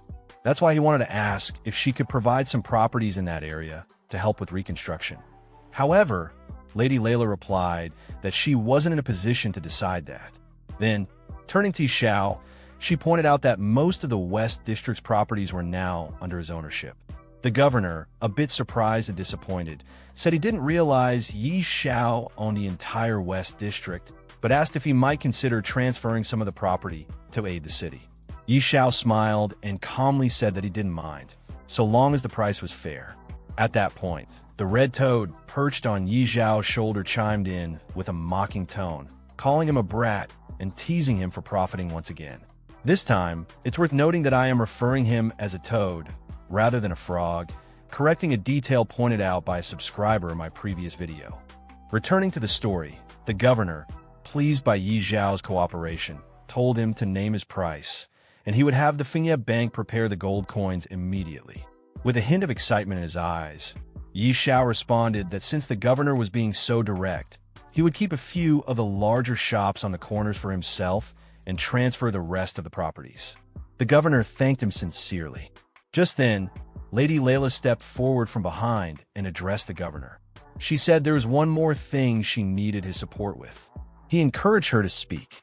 She explained that the incident in Fengye City had already been reported to the royal family, and Yi Xiao's contributions were witnessed by all the citizens. With that, she gestured toward Yi Xiao and declared her intention to request that the royal family grant him a noble title. Yi Xiao was stunned. In his mind, he thought, another piece of good news? The red toad on his shoulder gave him a side glance and quipped with a smug expression, "Title plate, you're really lucky, huh?" After hearing Lady Layla's suggestion, the governor turned to her and said he had no objections. He fully supported the idea. Layla's eyes lit up with excitement, and she turned to Yi Xiao, asking what he thought of the decision. Meanwhile, the governor quietly observed her expression. Looking at Layla and then at Yi Xiao, a fleeting thought crossed his mind. Who would have thought? The noble duchess seems to admire this young man. Could there be something more between them? But he didn't finish the thought aloud. In response, Yi Xiao gently took Lady Layla's hand and kissed it with sincere respect. He thanked her and the governor, genuinely moved. Layla, blushing slightly as she looked at him, softly replied that he had saved Fengye City. This honor was only what he deserved. Watching the two of them, the governor smiled warmly. He remarked that, in truth, it was he who should be thanking Yi Xiao on behalf of all of Fengye City.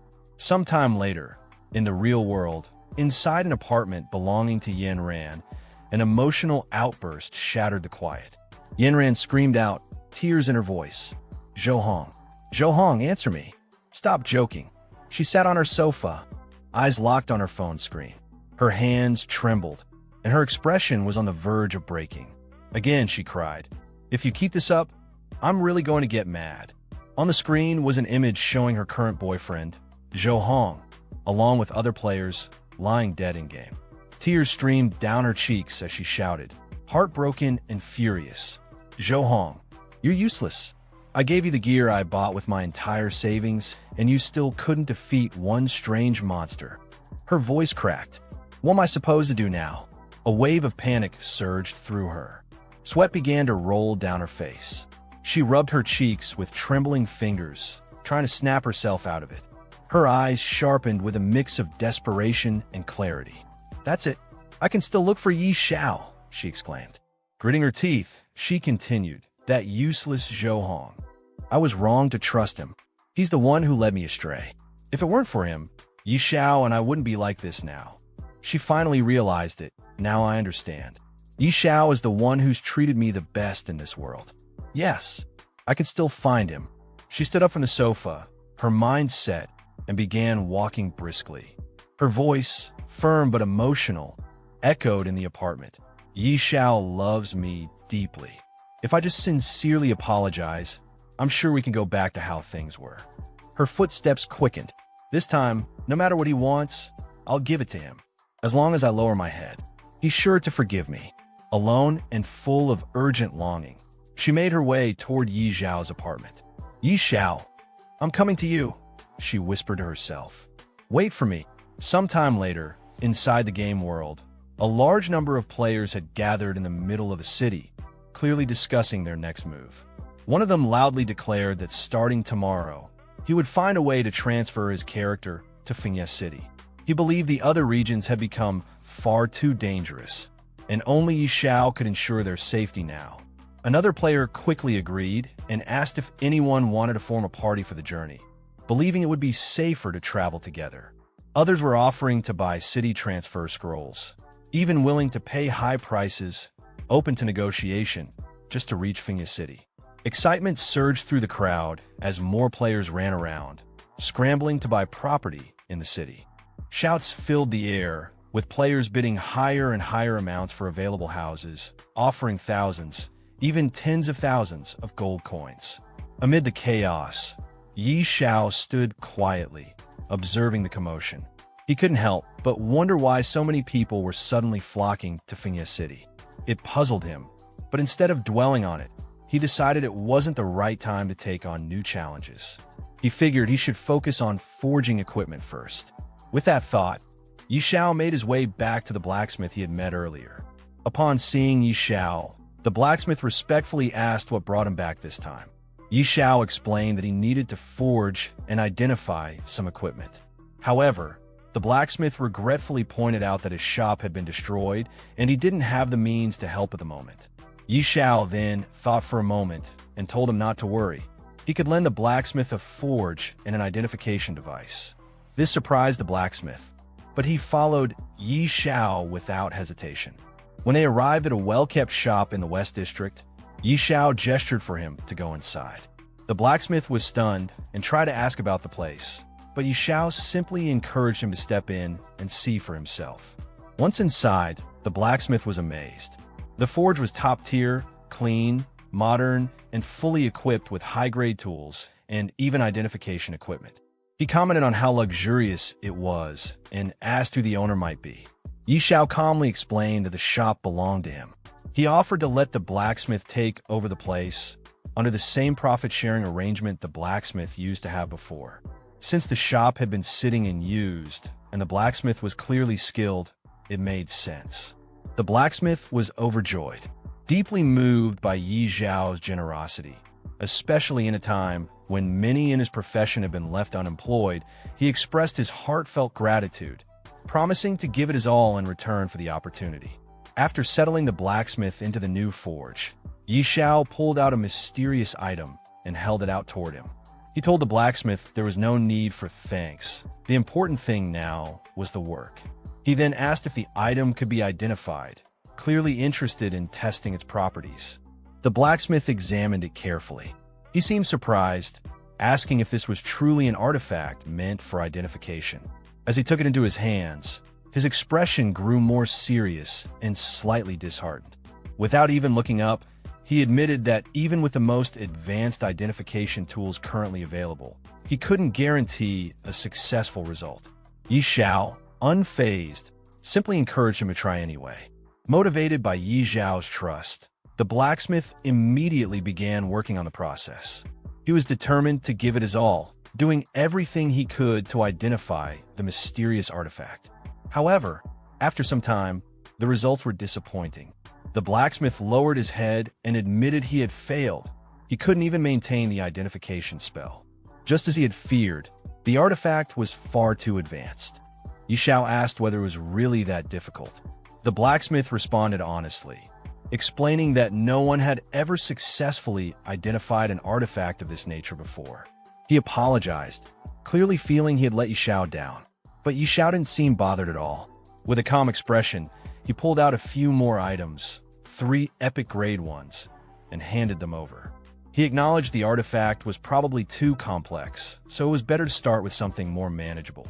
The blacksmith immediately shifted back into work mode, replying that identifying epic-grade equipment wouldn't be a problem. Meanwhile, elsewhere in the city, a man was trying to enter the governor's mansion, but the guards stopped him firmly. They told him the governor was far too busy to meet visitors and insisted that he leave immediately. Moments later, Yi Xiao arrived at the mansion and approached the same guards. When he asked if the governor was available, their tone changed instantly. Recognizing him with respect, they informed him that the governor was in his office and invited Yi Xiao to go right in. Yi Xiao nodded in acknowledgement and proceeded inside without hesitation. When Yi Xiao entered the governor's mansion and stepped into his office, the governor turned toward him, visibly surprised. He hadn't expected this visit. Curious, he asked Yi Xiao if something urgent had brought him here. Without hesitation, Yi Xiao replied with a serious and determined tone. He got straight to the point. He wanted to search for the long-lost race. The governor raised his eyebrows at that. Turning slightly in his seat, he commented that searching for the lost race was nearly impossible. According to legend, they had vanished over a century ago. It would be like trying to find a needle in a haystack. But Yi Xiao didn't waver. He acknowledged the difficulty, but insisted that he still had to try. Impressed by his resolve, the governor asked what kind of support Yi Xiao needed from him. Yi Xiao then proposed something bold. He wanted the governor to issue a bounty. Anyone who could find the lost race would receive a massive reward, 5 million gold coins and 3 pieces of dark gold-grade equipment. Hearing the size of the offer, the governor's eyes lit up.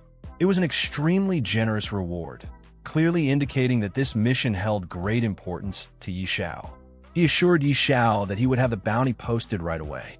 Yi Xiao gave him a brief but sincere thank you, and the governor responded warmly, saying there was no need for thanks. It was no trouble at all, especially for someone like Yi Xiao. The following day, an in-game global announcement was broadcasted to all players. As the notice appeared, it created immediate buzz among the players. One player excitedly shouted for everyone to take a look. Yi Xiao had leveled up again. Another chimed in, stunned that Yi Xiao was back to grinding levels. As more players read the update, they became increasingly shocked. News spread quickly that Yi Xiao had managed to pass the incredibly difficult level 40 Abyss trial. One player couldn't help but marvel at the feat, while another tried to rationalize it, saying that now that Yi Xiao had hit level 40, his pace of leveling would probably slow down. At least, they hoped so. Meanwhile, deep inside the level 40 Abyss trial ground, Yi Xiao was engaged in a fierce battle against a powerful monster known as the Abyssal Guide. The creature let out a deafening roar and lunged at him with deadly force. But Yi Xiao held firm, raising a glowing golden shield just in time to block the incoming blow. High above the battleground, his loyal dragon companion, Xiao Hui, circled in the air. Without any command, the dragon unleashed a searing blast of flame, engulfing the monster and burning it to ash in moments. The Abyssal Guide let out one final cry before collapsing lifelessly to the ground. Perched on Yi Xiao's shoulder, the Red Toad looked down at the defeated monster and remarked snidely that Yi Xiao would have been toast if not for the powerful shield, something only possible because he had money to afford it. Yi Xiao didn't bother to argue. Instead, he replied with calm confidence, pointing out that ever since Xiao Hui had received the blessing of the Dragon God, the dragon's stats had skyrocketed, making it much more powerful than before. Still airborne, Xiao Hui continued to glide above the battlefield while Yi Xiao bent down and picked up the item dropped by the fallen monster. Examining it, he immediately recognized what it was, another fragment, the fourth one so far. He muttered to himself, wondering just how many of these pieces were needed to complete whatever they were meant for. Just then, a message flashed before his eyes. It was from Aaron, Lord Yihan, asking Yi Xiao to come to his residence immediately. There was news about the lost race. The words hit Yi Xiao like a bolt. He was stunned. Could it really be true? Had there already been a discovery so soon after the bounty was issued? Far away in a distant region of the game world, 3 adventurers sprinted toward a nearby city in a frenzy of excitement. One of them swore that the small figure they had spotted, short in stature, stocky, and with unique facial features, looked exactly like a dwarf. They were convinced they had stumbled across a member of the lost race. The second adventurer practically screamed with joy, realizing what this discovery could mean. If this really was one of the lost race, then the rewards offered by Yi Xiao would change their lives forever. But the third wasn't about to lose the chance. He shouted at the others to back off, insisting he'd seen the dwarf first. They all sprinted faster, each trying to be the first to report to Yi Xiao and claim the bounty of gold and dark gold equipment. Meanwhile, back in Fengye City, Yi Xiao rushed to the governor's mansion. Entering the governor's office, he wasted no time. His expression was serious as he asked if the rumors were true. Had there really been news about the lost race? The governor turned to a heavily armored knight standing nearby and gave a simple instruction. He told him to go ahead and explain everything to Yi Xiao. Sometime later, just outside the governor's mansion, Yi Xiao was seen speaking with the armored knight who had been tasked with delivering the report. The knight greeted him respectfully, addressing him as Lord Yi Xiao, and explained that in the forest just outside Fengye City, he had spotted a group of strange, short-statured individuals. Their proportions and features didn't match any common race. They strongly resembled dwarves, likely remnants of the lost race Yi Xiao was searching for. Yi Xiao raised his hand slightly, gesturing as if to clarify something, then asked the knight if he was absolutely certain that such a group had appeared so close to the city. The idea that the lost race could be hiding right outside Fengye City was almost too convenient. The knight responded with full confidence. He swore he had seen them with his own eyes while hiding in the woods during the recent strange invasion. If not for Yi Xiao's intervention that ended the event, he admitted he might not have survived long enough to bring this news back. Yi Xiao cut him off mid-sentence, not out of rudeness but from urgency. He didn't need flattery. What he needed was action. He ordered the knight to take him to the forest immediately. The two of them quickly made their way outside the city gates, moving at a brisk pace. As they walked, the knight offered to summon additional soldiers to accompany them, concerned about possible danger. But Yi Xiao declined without hesitation, asserting that he could handle it alone. Meanwhile, deeper in the forest, a group of short, stocky individuals moved cautiously between the trees. Their faces were lined with weariness, and they carried hammers and crude gear. Anyone observing them closely would instantly recognize that they didn't belong to any common player race. They were something different, possibly something ancient. From behind the foliage, 2 players were crouched and spying on the group. One of them whispered eagerly that he needed to capture one of the dwarves alive. If he could bring one back, the reward from Yi Xiao would be massive. His companion quickly proposed they work together. He would claim the gold, and the first player could have the dark gold equipment. But the first player scoffed at the suggestion, teasing his partner to keep dreaming. Greed gleamed in both their eyes. Before they could make a move, however, one of the dwarves noticed them. With alarming speed, the dwarf hurled a hammer through the air. It smashed into a tree behind the players, narrowly missing them but hitting hard enough to send splinters flying and shaving a chunk of HP off both intruders. One of the players laughed arrogantly, remarking that the hammer only dealt about 80 points of damage, barely enough to bother him. He bragged that he could tank that kind of hit all day.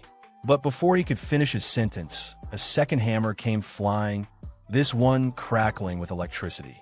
It struck both players simultaneously. The impact was instant and brutal. Over 7,000 damage was dealt to each of them in a single blow. They collapsed to the ground in stunned silence, completely overwhelmed. Amidst the chaos unfolding in the forest, another group of players hid cautiously behind a tree, watching the destruction with wide eyes. One of them gasped in disbelief, his voice trembling as he processed what he just saw. Over 87,000 damage dealt in a single hit. It was absurd. His companion, equally shaken, muttered that the dwarves weren't just strong, they were downright broken. Their power didn't seem remotely human. Meanwhile, the dwarves themselves had taken notice of this new group. Their expressions hardened, and a muscular one among them, clearly annoyed, growled about how humans were always troublemakers. Just seeing them, he said, made his blood boil. He turned toward another dwarf, blaming him for choosing a path that crossed through human lands. It was a mistake, he claimed, and he was ready to unleash destruction on them all. Another dwarf, his voice gentler and more reserved, urged the angry one, Dulin, to calm down. But Dulin wasn't finished. His tone grew more aggressive as he declared he had no intention of being treated like a spectacle for human entertainment. If not for the safety of their tribe, he would have already smashed the entire group to pieces. The gentler dwarf, now visibly irritated, cut him off. His voice was firm this time. There was no use escalating things. They had to leave as quickly as possible before things got worse. At that same moment, Xiao and the armored man were sprinting through the forest. The knight ran ahead, glancing back over his shoulder to inform Xiao that the dwarves were just up ahead. Xiao acknowledged with calm determination and urged him to quicken the pace. Back at the treeline, the group of hidden players finally noticed the approaching figures. Recognizing Xiao at once, their tension shifted into anticipation. They whispered excitedly among themselves that the great Xiao had arrived. This, they felt, was going to be something worth watching. Yet, even with their admiration, they couldn't help but remember what had just happened. One of them muttered with unease that Xiao might be strong, but those dwarves? They were monsters. A short while later, Xiao's group slowed their advance. The armored man pointed into the dense woods ahead and reported that the dwarves were just inside. Xiao, completely unshaken by the earlier reports or the dangerous aura ahead, gave a confident nod and declared that they'd go straight in. He wanted to see their strength for himself, up close. As they drew closer to the dwarven group, the armored man beside Xiao glanced nervously at the stout figures ahead. His voice, though calm, carried a warning laced with genuine concern. The dwarves, he explained, were known for their volatile tempers, and worse, their damage output was beyond terrifying. Xiao, however, remained unbothered. His eyes were sharp with confidence, and without hesitation, he told the knight that he knew exactly what he was doing. Then, shifting his gaze forward, he made it clear the knight's job was done. Everything from this point on would be his responsibility. The red toad, still perched arrogantly on Xiao's shoulder, scoffed at his calm approach. He couldn't believe Xiao was seriously planning to walk straight into the dwarf's path without any backup. But Xiao's expression didn't change. The armored man, understanding the command, gave a respectful nod and stepped back, fully trusting Xiao's judgment. Up ahead, the dwarves had already noticed Xiao's approach. One of them growled furiously at the sight, his fists clenching with rage. A human daring to walk this close? He was ready to crush him on the spot. But just before he could act, another dwarf squinted at Xiao with a curious expression. Something about this human felt different, unusual, not unpleasant. Even the first dwarf, still seething moments ago, paused. The more he looked, the more his rage seemed to dissolve. His desire to fight melted into a strange feeling of intrigue. Xiao walked toward them calmly, his hand casually tucked into his pocket. The red toad on his shoulder remained, glancing around with a wary but amused look. One of the dwarves, clearly more sensitive than the rest, stepped forward and closed his eyes as if sensing something beyond sight. His expression slowly shifted into awe. He could smell something powerful, something divine. It wasn't just one artifact, either. There were multiple. The scent was overwhelming. Another dwarf, catching the same scent, gasped softly. It was unmistakable. Several divine artifacts were emanating from Yi Zhao's presence. The energy was rich, ancient, and unbelievably strong. But then, as they focused further, their expressions twisted into something more intense. Beneath the divine aura, there was something else, another presence. One they hadn't felt in what seemed like ages. Familiar, yet distant. Ancient beyond belief. Beads of sweat formed on the dwarves' foreheads as they stared at Yi Xiao, eyes wide with recognition. Then it hit them. One of the dwarves whispered in awe, barely believing the truth he was sensing, the faint, unmistakable scent of a god. A true deity. It wasn't just magical residue. It was divine essence itself. The kind only the most ancient races could recognize. The second dwarf, after a moment of silence, nodded slowly. Now that it was mentioned, he could feel it too. That aura. It belonged to no artifact. It was the aura of a god, something not seen or felt for a very long time. One of the dwarves pulled out a scope and examined Yi Xiao closely. He noticed that Yi Xiao was only level 40, which was relatively low. However, as he scanned further, something unexpected caught his eye. Yi Zhao's mental strength was exceptionally high. It was unusual enough that he called out to another dwarf to come look. Taking the scope from his companion, the second dwarf also analyzed Yi Xiao and was taken aback. He was surprised by how extraordinary Yi Zhao's mental attributes were. To him, it wasn't just a matter of raw stats. It almost seemed like Yi Xiao had been directly guided or blessed by divine power. As Yi Xiao reached the group and stood calmly in front of them, none of the dwarves made any hostile moves. This shocked the nearby players, who had been watching the scene unfold. Many whispered among themselves, wondering why Yi Xiao wasn't being attacked. It was especially strange considering that other players had been assaulted just for getting close. The general feeling was disbelief, while others triggered aggression. Yi Xiao had simply walked in, completely unchallenged. One of the onlookers even commented sarcastically about how impressive it was to witness such privilege in action. Nearby, a group of players had started recording the event, treating it like breaking news.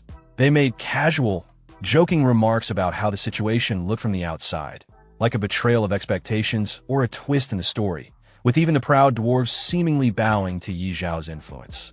One of them added that this encounter alone was sensational enough to make headlines. Back with the dwarves, one of them finally asked Yi Xiao what his purpose was.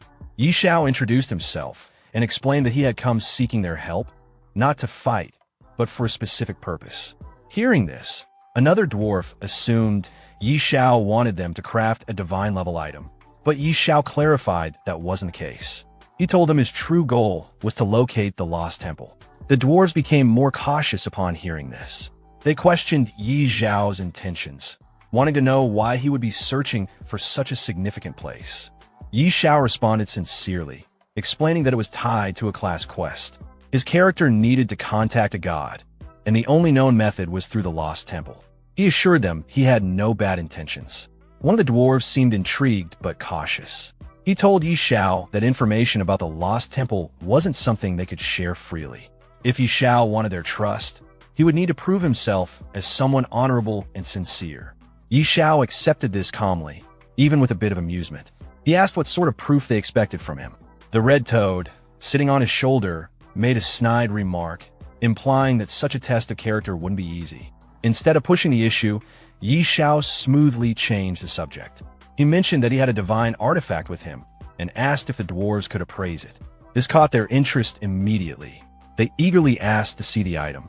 Yi Xiao handed it over and explained that his usual blacksmith had failed to identify it. He wanted to know if the dwarves could do better. The dwarves responded with confidence. They dismissed other forgers as amateurs, proudly stating that their own skills were on a much higher level. One of the dwarves took the artifact and studied it carefully.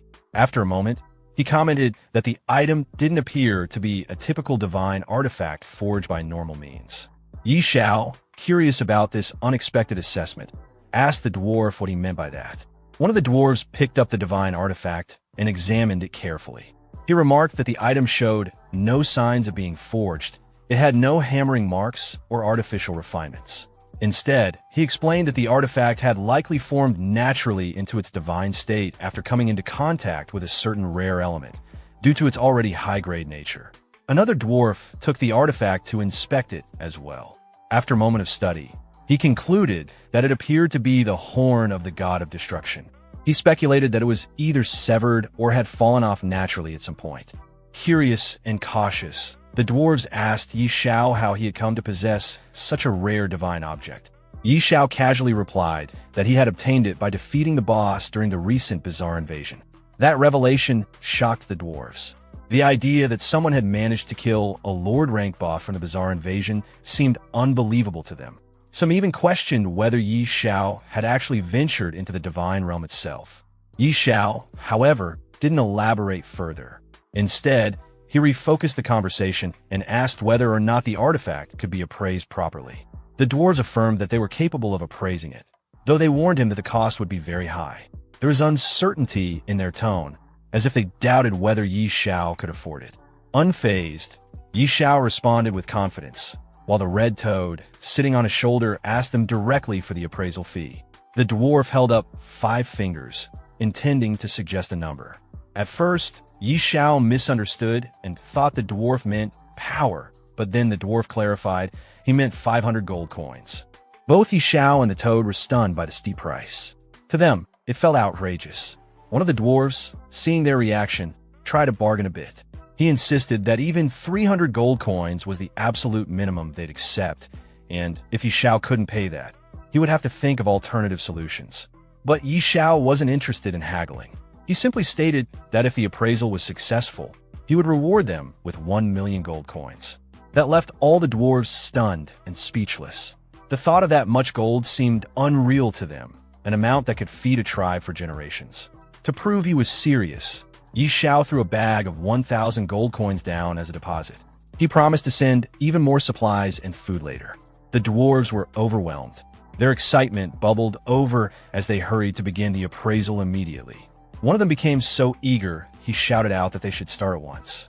Not long after, the appraisal was complete. The lead dwarf proudly announced that they had succeeded. Xiao took the artifact back and studied its new stats with great interest. The results clearly confirmed that the dwarves' appraisal skills were top tier. The artifact's properties were extraordinary, so powerful that even Xiao began to suspect a deeper connection between this artifact and the gods. When the dwarves asked if they could now collect their payment, Xiao reassured them he would honor his promise. He instructed them to pack up and follow him to Windleaf, the human main city, where he would personally make sure they were paid in full. That suggestion surprised the dwarves. None of them had ever set foot in a human capital before. They were visibly excited, even honored. Xiao promised them a feast and mentioned that he had more divine artifacts he would like them to examine or forge. The dwarves, thrilled by the offer, began preparing right away. The idea of entering a grand human city and attending a feast was too enticing to resist. Sometime later, as Xiao and the dwarves walked into Windleaf City, onlookers stopped in their tracks. Players and NPCs alike stared, shocked to see dwarves walking side by side with a human, not as captives or enemies, but as honored guests. The murmurs among the crowd ranged from disbelief to envy. Some joked about how these kinds of powerful connections seemed completely out of reach for ordinary people. Soon, the scene shifted to a lavish dining hall. The dwarves were seated at a long table, enjoying a grand feast. They were deeply impressed by the quality of human food. Many admitted they'd never eaten anything so delicious in their lives. A nearby soldier assured them they could eat as much as they liked and that Xiao would cover all expenses. With the atmosphere now relaxed, Xiao finally brought up his main concern. He turned to Thor, one of the dwarves, and asked if he could now share information about the lost temple. Thor nodded and pulled out a strange device. He explained that it was a temple detector passed down from the dwarf ancestors. The device could sense when they were close to the fire temple, and it would react accordingly. With it, tracking down the temple would be much easier. However, Thor hesitated. He advised Xiao not to pursue it recklessly. When Xiao asked why, Thor gave a serious warning. There was a terrifyingly powerful creature residing near the temple. After learning about the dangers surrounding the fire temple, Xiao asks the dwarf what kind of creature resides inside. Surprisingly, The dwarf admits that no one from their race has ever actually seen it. He explains that a long time ago, their ancestors were guided by the fire god to abandon the temple after a terrifying creature emerged. To trap it, the fire god created an extremely hot area that was impossible for regular people to survive in. Since then, the dwarf race has avoided the fire temple, following ancestral warnings passed down for generations. Xiao listens and reflects seriously. Despite the danger, he says he still has to go. The fire temple is directly linked to his class change, and turning back isn't an option. Hearing Xiao's determination, the dwarf admires his bravery. He says there are two things that might help him survive the journey. When Xiao asks what they are, the dwarf presents two items: a special compass that reacts to the presence of the temple, and a crystal infused with fire spirit energy, called the Fire Spirit King Crystal. As thanks for the feast Xiao provided earlier, the dwarf gives them freely. Xiao inspects both items carefully and is impressed by the quality. They clearly reflect top-tier dwarven craftsmanship. Curious, he asks if there are more items like this he can buy, offering to pay with gold coins. The dwarf sadly shakes his head. There's only one of each, and he doesn't have duplicates. But he does offer a few smaller fire spirit orbs, which have weaker effects but may still prove helpful.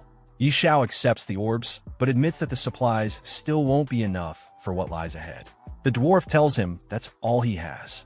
Xiao thanks him anyway and tells the dwarves to continue enjoying their food while he figures something out. As he prepares to leave, the red toad on his shoulder asks what he plans to do about the temple. Xiao replies thoughtfully, it's clear he can't face the fire temple alone.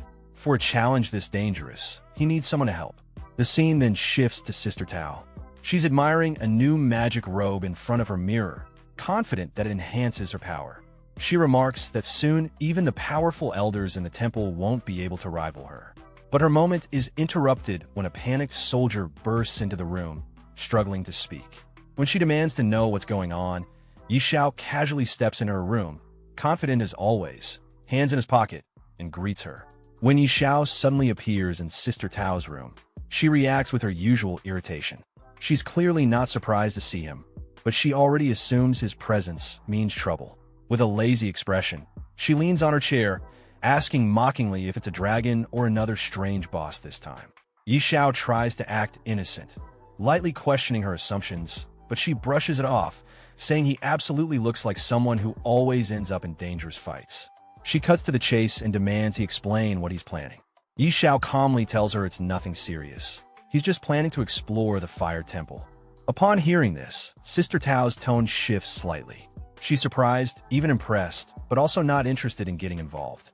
She warns him that messing with gods is risky and sarcastically wishes him luck, clearly not planning to join. He tries to bargain, saying the price is negotiable, but she walks away, insisting that the fire temple isn't just dangerous, it's nearly impossible to find. She believes even if he wanted to go, he wouldn't get far. To change her mind, Xiao casually reveals that he got a special compass from the dwarves, one that can locate the fire temple. Sister Tao doesn't believe him at first, thinking he's just trying to trick her with some random gadget. However, as she takes a closer look and realizes the compass really is of dwarven origin and genuinely linked to divine relics, she starts to get nervous. She says she doesn't want to die over something god-related and demands to know the real reason he wants to go. Xiao keeps it simple. It's for his class change. That answer makes things click for Sister Tao. She now understands why he's so determined. She tells him to give her a week to prepare. But Xiao insists there's no time to wait. He's leaving now, with or without her. If she's not coming, he'll go alone. His determination makes her sweat a bit. She's frustrated that they haven't even discussed what she's getting in return yet. But Xiao casually mentions the countless treasures inside the fire temple, leaving her to think it over, and turns to leave. Realizing she might actually be needed, she reluctantly shouts after him, saying that without her protection, he wouldn't even make it into the temple. 2 days later, the two of them arrived near the temple's suspected location. The harsh heat of the region had clearly taken its toll. Sister Tao complained loudly, questioning whether Xiao had been tricked by the dwarves. She was hot, tired, and clearly regretting the journey. Xiao, also drenched in sweat, checked the compass in his hand. Despite everything, the device was reacting more strongly now than ever before. That meant they were close, very close. Just as he said that, a molten eel monster suddenly emerged in front of them. Without hesitation, Xiao turned to Sister Tao and casually left the creature to her. She groaned, clearly not thrilled at the idea of dealing with another fire monster.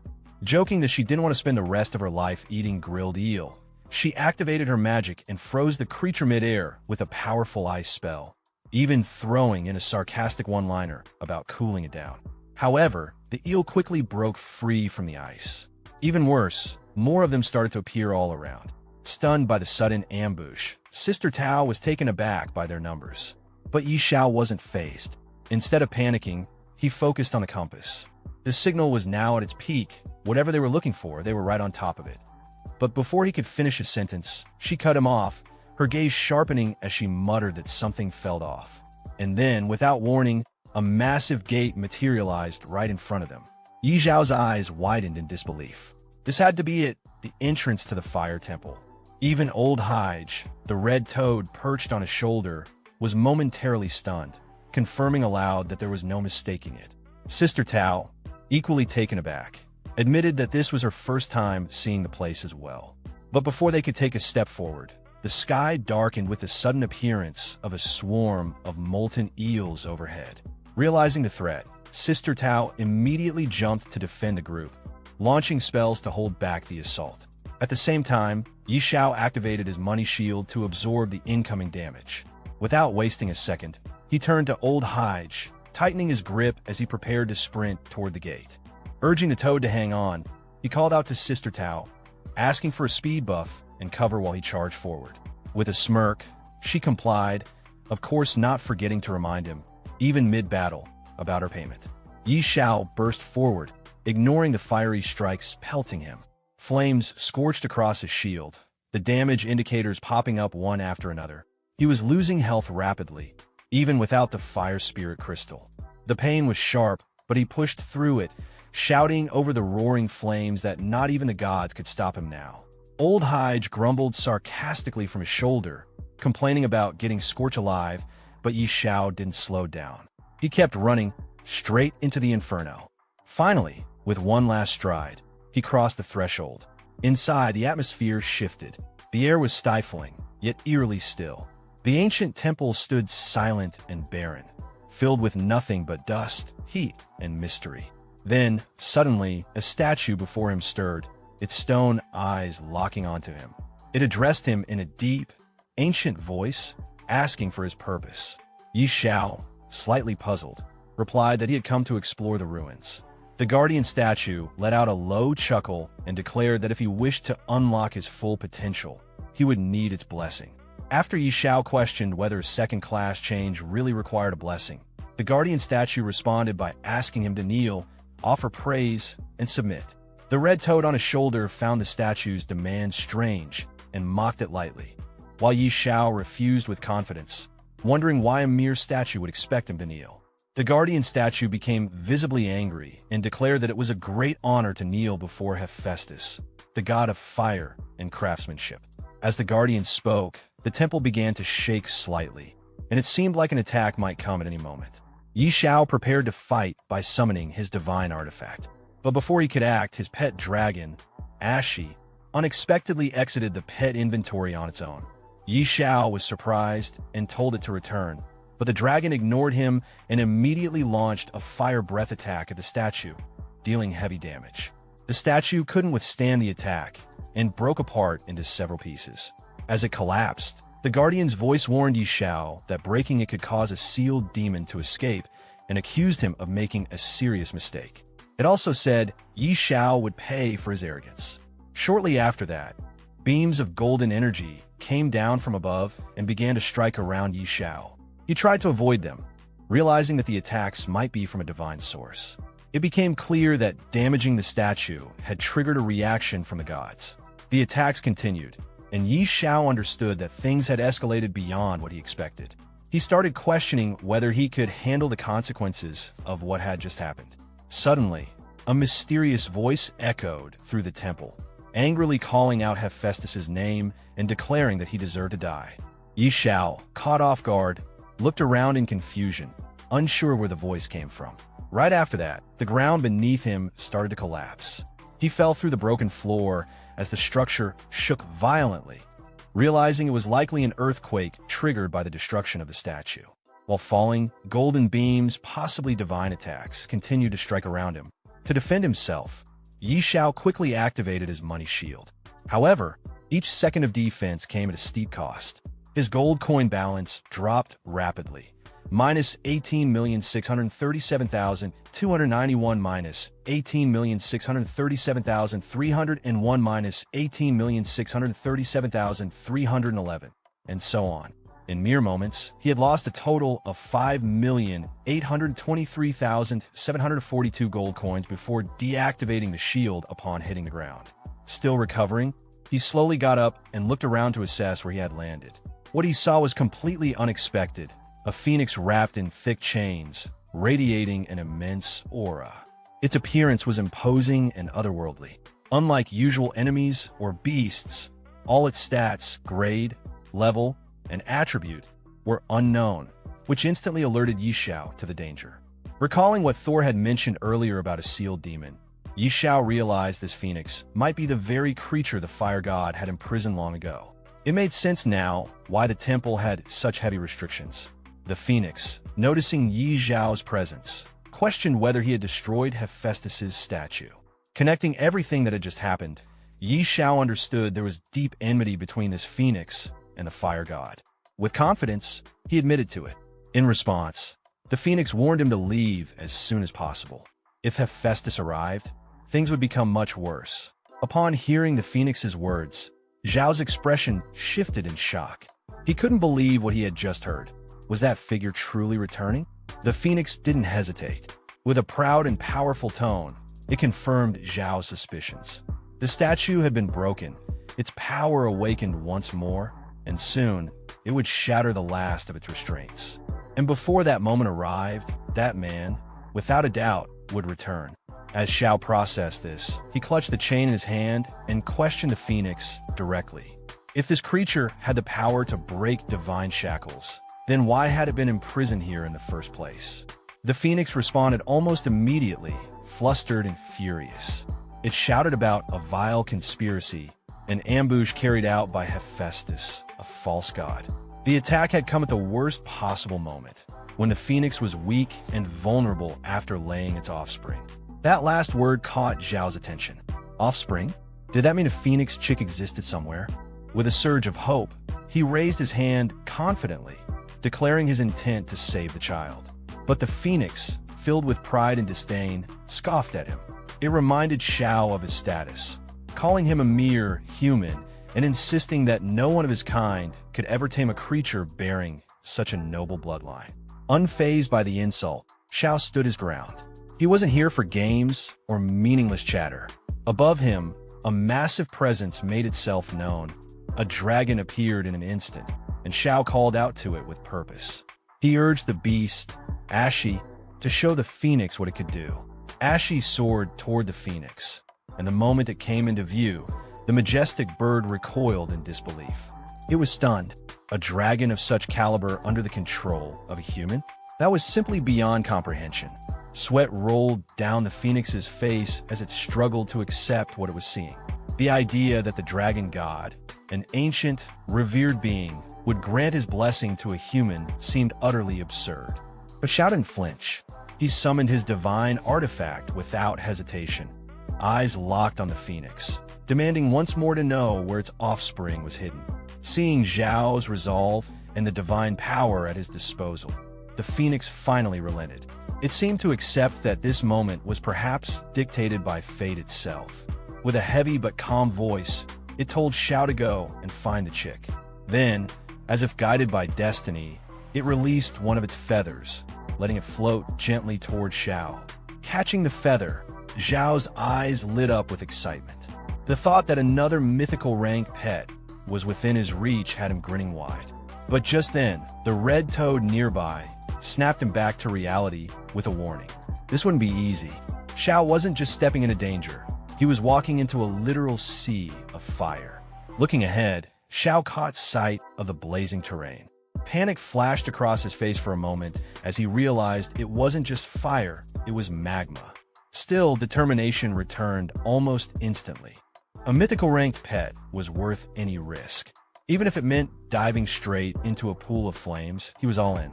Gripping the feather tightly in front of him, Xiao began his walk into the fire. Beads of sweat poured from his face as the heat intensified.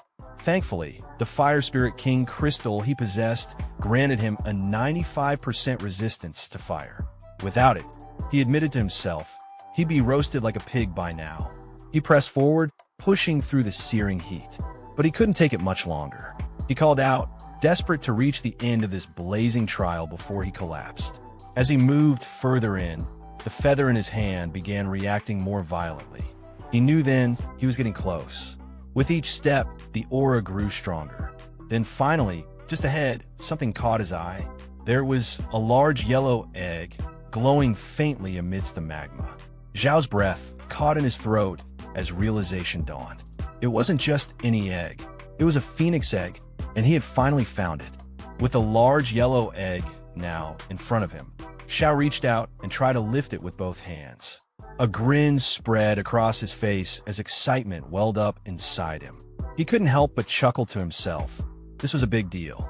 Still holding the egg, he called out to Old Hull, half-jokingly asking if he knew how to hatch something like this.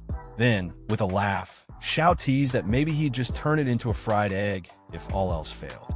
But before he could enjoy the moment, another sudden flash of light burst behind him. A voice pierced through the air, demanding to know who was there.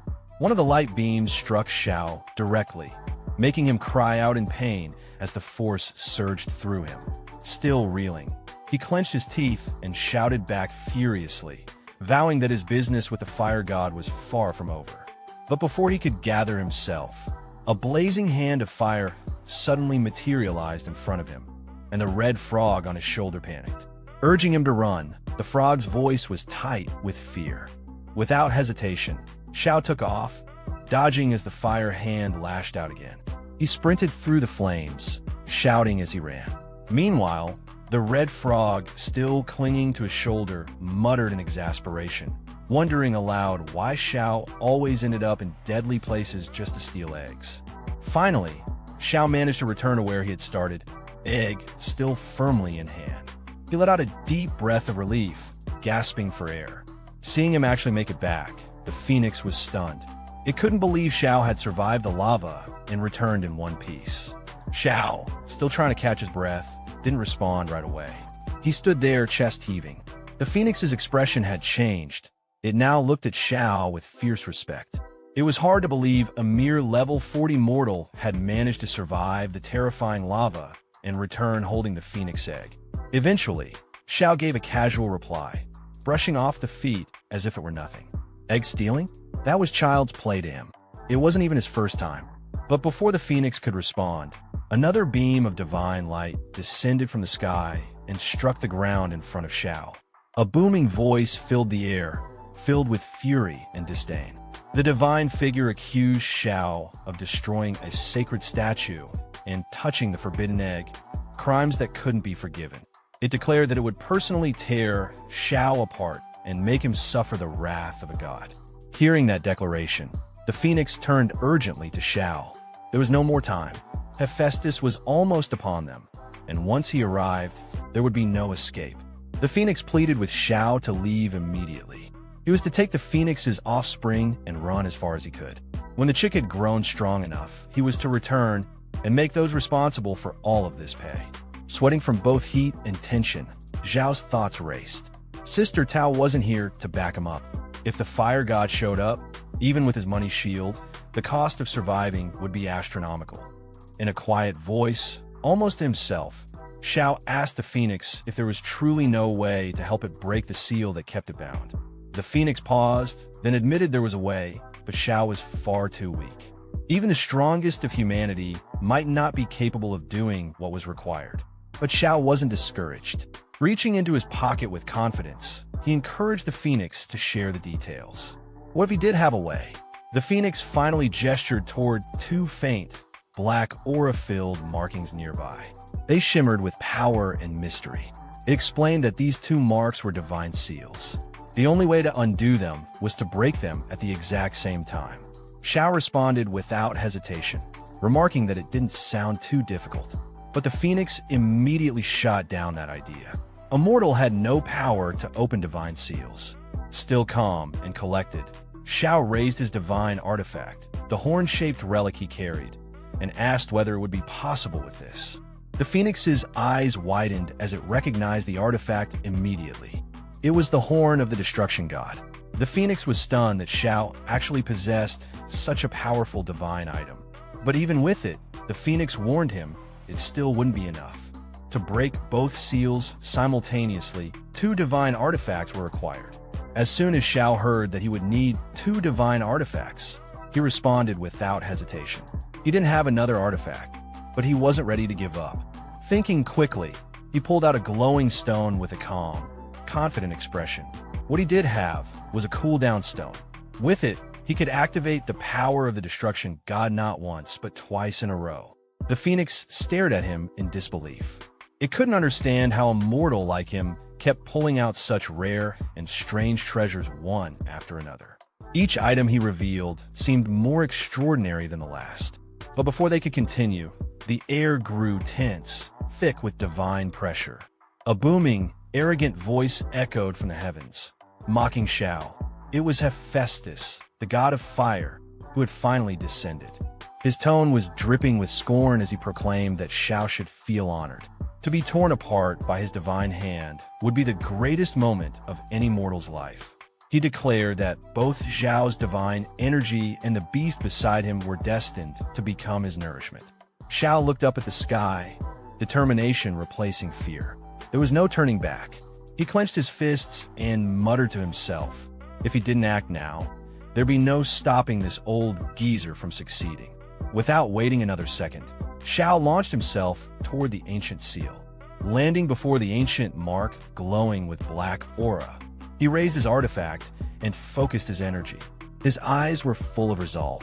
Then, with a powerful swing, he shouted out for the divine energy to taste the might of the horn of the destruction god, slamming it directly into the mark.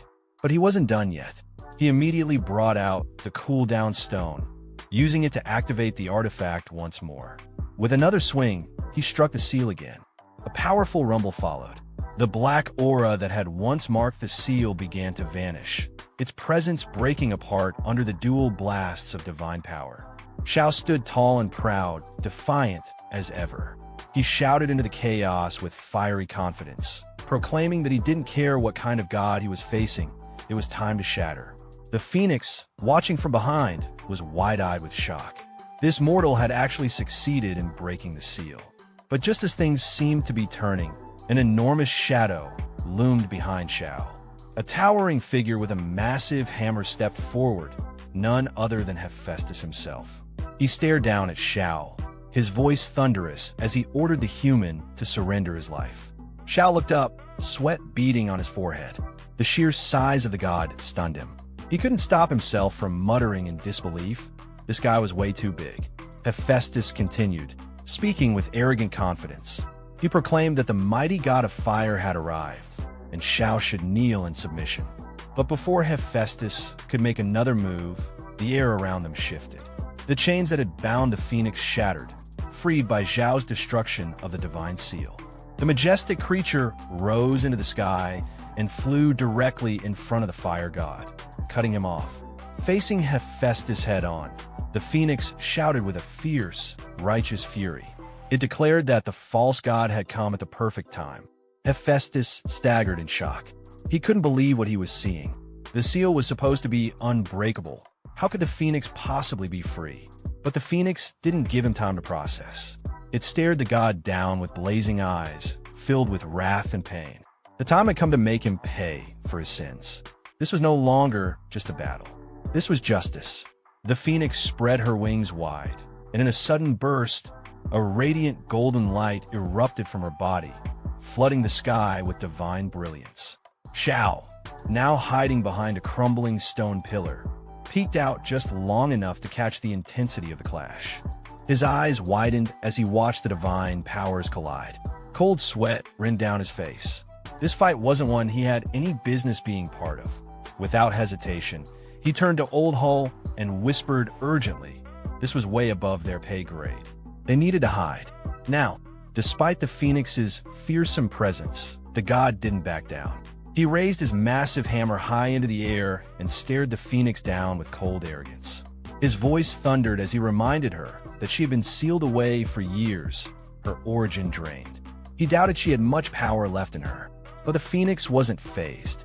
With her wings spread and flames surging, she charged straight at him, shouting that he'd pay in blood for his despicable crimes. As Hephaestus swung his hammer down in a devastating blow, the Phoenix swiftly dodged it. The attack missed her, but the impact alone was enough to send Xiao flying backward through the air. Spinning uncontrollably, Xiao yelled out in shock. The sheer force had overwhelmed him. This god's strength was on another level. Still, he managed to steady himself mid-air. With a deep breath, he quickly activated his money shield, desperate to protect himself from another blow. Meanwhile, the Phoenix launched her own attack. Her strike landed squarely against the god's arm. The moment her flames clashed with his hammer, it shattered instantly. Hephaestus stumbled back, wide-eyed, stunned to see his weapon destroyed. Without giving him a moment to recover, the Phoenix lunged forward again, declaring that she'd let him feel what it was like to be melted alive. Hephaestus growled in fury.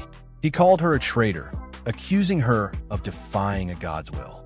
But the Phoenix wasn't backing down. With flames raging around her and her eyes burning with wrath, she roared that he didn't deserve the title of god. In her eyes, he was unworthy of such power. Then came the final strike. With one swift, blinding attack, she pierced through him. The god let out a pained scream as his body was torn apart in midair. As he collapsed to the ground, broken and defeated, his last words were filled with disbelief. He couldn't accept what had just happened. Xiao, still hiding behind a pillar and watching the entire battle unfold, was drenched in sweat. His voice trembled with shock and awe. Was the Phoenix really this terrifying? She had just ripped apart the fire god like it was nothing. Even the red toad perched on his shoulder was in full panic mode. He reminded Xiao, nervously, that they had just stolen this Phoenix's offspring. Wouldn't she be furious enough to snap him in half too? Hovering above the lifeless body of Hephaestus, the Phoenix spread her wings wide. Her voice echoed with divine energy. With the blood of God, she would now be reborn from the flames. Xiao, still shaken, gently placed the egg on the ground. He raised both hands, slowly and nervously addressed the Phoenix. He tried to explain that this was all a misunderstanding and that he was perfectly willing to return the egg. The Phoenix turned to him, confused at first. A misunderstanding? What was he talking about? She laughed softly and told him that he had nothing to worry about. Instead of anger, she owed him thanks. Then, without warning, she extended her hand and handed Xiao 2 glowing drops of divine blood. He stared at the droplets in amazement. What was this? As he took them into his hands and examined them closely, a system notification materialized in front of him. Blood of a divine spirit. Grade, unknown. Description: the powerful god of craftsmanship and fire, Hephaestus, has existed on the lost continent for tens of thousands of years. His blood flows with divinity. But who could possibly obtain the blood of a god? Zhao's hands trembled slightly as he held the divine liquid. His eyes gleamed with excitement. The blood of a god? A huge grin spread across his face. Laughing to himself, he turned to the red toad and cracked a joke, showing absolutely no shame about keeping the treasure. The toad, looking thoroughly annoyed, snapped back at him, saying he really was shameless. But the Phoenix quickly brought the focus back. She explained that the divine blood wasn't just a reward, it was necessary. It would help Xiao hatch her offspring. Xiao pointed at himself in surprise. Wait, he was supposed to hatch the egg? The Phoenix nodded firmly. Her chick had yet to emerge from its shell, and now it was up to Xiao to find a way to bring it into the world. As Knight Xiao held the blood drop in his hand, a notification appeared describing the item, blood of a divine spirit. It was the blood of Hephaestus, the powerful god of craftsmanship and fire, said to have existed on the lost continent for tens of thousands of years. The description hinted at its overwhelming divinity. raising the question of how anyone could possess a god's blood. Xiao, noticing this, responded with a light-hearted grin, clearly impressed and amused by the unexpected find. Just then, the red toad, standing nearby, reacted with a mocking expression, clearly unimpressed by Xiao's excitement. Before their exchange could continue, the phoenix suddenly interjected. She clarified that the divine blood wasn't just a treasure, it had a purpose. It was meant to help hatch her offspring. Xiao looked puzzled. He pointed to himself, questioning why he was the one chosen for such a task. The phoenix explained further. Her child, still unhatched, needed a way to awaken, and Xiao had to find a method. The situation triggered a change in his class. Now, he had become someone capable of taming divine beasts. As she flew upward, the phoenix expressed her gratitude for his help in breaking the seal. But time was short. She warned that the place was collapsing, and word of Hephaestus's fall would soon spread. Before leaving, she reminded him once more of his responsibility toward her child. She then told him they had to leave immediately. Xiao, still dazed, protested he hadn't collected the loot yet. But the temple had already begun to crumble, stones falling from the ceiling. The phoenix brushed off his concern, calling the remnants nothing but broken junk. Despite her dismissal, Zhao's attention locked onto a particular artifact. To him, this was no ordinary debris, it was a drop from the fire god. Leaving it behind felt wasteful. He reached out and picked it up. Another notification appeared. It was Hephaestus's divine staff, damaged but still powerful. The stats showed a significant boost to spirit and fire-based skills, though many of its abilities were currently inaccessible due to the damage. Xiao smiled as he examined the staff. Even in its broken state, it was epic grade. With full repairs, it might even reach divine artifact level. Just then, the phoenix activated a magic circle in front of him, insisting once more that they needed to escape. The entire structure was coming down fast. Xiao, glancing nervously at the collapsing temple and the activated circle, quickly agreed. He muttered to himself about losing only a clone and hurried toward the portal. Far above, in the heavenly realm, lightning danced across the sky. Statues of gods stood tall, radiating presence as if they were alive. One of them commented quietly about a clone and the loss associated with it. Another responded, reminding Hephaestus not to make such a fuss. It was only a clone, after all. Hephaestus looked down at his hand after hearing the others. Calmly, he acknowledged that what had been destroyed was the clone assigned to guard the Lin-dead divine phoenix. From what he could sense, that world had already collapsed. One of the other god statues responded with concern. The Lin-dead divine phoenix was crucial to their plans. They had sacrificed their divinity to seal it away, and now that world was gone?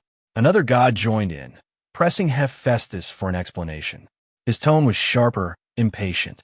Then another statue, clearly angrier than the rest, accused Hephaestus of incompetence and even called for his death. The tension built until one of the god statues finally stepped in to stop the argument. He reminded the group that after so many years of extracting origin power, they had gathered enough. Now, the focus should be on identifying the root of the problem. The rest of the statues fell silent and nodded in understanding. Meanwhile, outside the fire temple, Sister Tao stood by the entrance, waiting. Beads of sweat rolled down her face as she glanced at the crumbling structure in front of her. She began to wonder if that brat had died inside. Then suddenly, Xiao appeared in the sky alongside the phoenix. She was startled to see him, shocked that he was still alive. As Xiao descended and landed in front of her, she couldn't help but blurt out her disbelief. Xiao, full of energy, responded teasingly, asking why she sounded so eager for him to be dead. Before she could answer, her attention shifted to the phoenix beside him. She was stunned. It wasn't just any creature, it was a high-level divine being. Her expression turned even more serious as she realized what Xiao had gotten involved with. At that moment, the phoenix spread its wings and released a warm aura across the area. It then took off into the sky, leaving behind a parting message to Xiao, telling him to take care of her offspring and that they would meet again. Xiao acknowledged the message casually. Sister Tao, still overwhelmed, tried to take it all in. She pointed out that not only had he survived, but he had also come out carrying a phoenix egg. She guessed aloud that he must be blessed with unbelievable ancestral luck. Xiao replied confidently, saying that maybe one of his biggest strengths was simply being hard to kill. Without wasting time, Sister Tao pressed him about what else he had picked up. She wanted to see more of the treasures he'd brought out. Xiao happily revealed a drop of divine blood, holding it up proudly. The moment Sister Tao laid eyes on it, her expression changed again. She immediately recognized it for what it was, blood of a god, and was stunned. Xiao, examining the blood, realized something incredible. It held real divinity, and both of his classes had advanced because of it.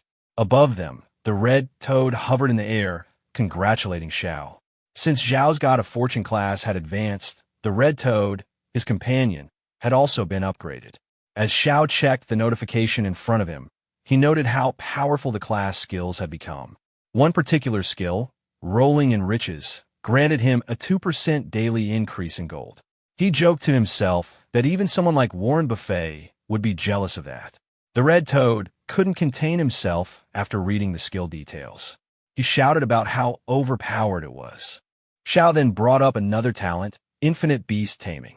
With it, even a Lord rank beast could evolve into a mythical rank once it hit peak cultivation. It was clear he was proud of his newly strengthened potential. Sister Tao, watching all this, admitted that hidden classes really were frighteningly powerful. She even confessed a bit of envy. Soon after, Xiao placed the phoenix egg onto the magma surface. As he watched closely, the egg seemed to twitch slightly. He questioned whether he had imagined it, but it looked like the phoenix inside was beginning to hatch. He gently placed a hand on the egg. For what he could tell, it would hatch in 72 hours. He figured the enhanced divinity from his class advancement was what triggered the change in the egg. With that, he decided to wait. It was time to head home. Sister Tao looked over at him and asked if he was leaving already. She wondered if he wanted to explore the area more. Xiao didn't hesitate. He had no plans of returning to this place. Sister Tao, slightly disappointed, brought up her commission. Xiao reassured her without hesitation. That was a small matter, and he'd take care of it. Later, in Windleaf Main City, inside a building, someone suddenly shouted, telling others to leave and threatening violence if they returned. As the protagonist entered the building, he paused, raising an eyebrow at the noise. He looked toward the source of the commotion and, to his surprise, recognized the man shouting. It was none other than the city lord himself. At the same time, Sister Tao glanced at the person being scolded and recognized him too, Aaron. The city lord noticed the protagonist and greeted him casually, acknowledging his return. Still confused, the protagonist scratched his head and looked at the city lord's unusual outfit, asking what exactly he was wearing and what was going on. Before the city lord could respond, a soldier nearby stepped in, clearly nervous and sweating.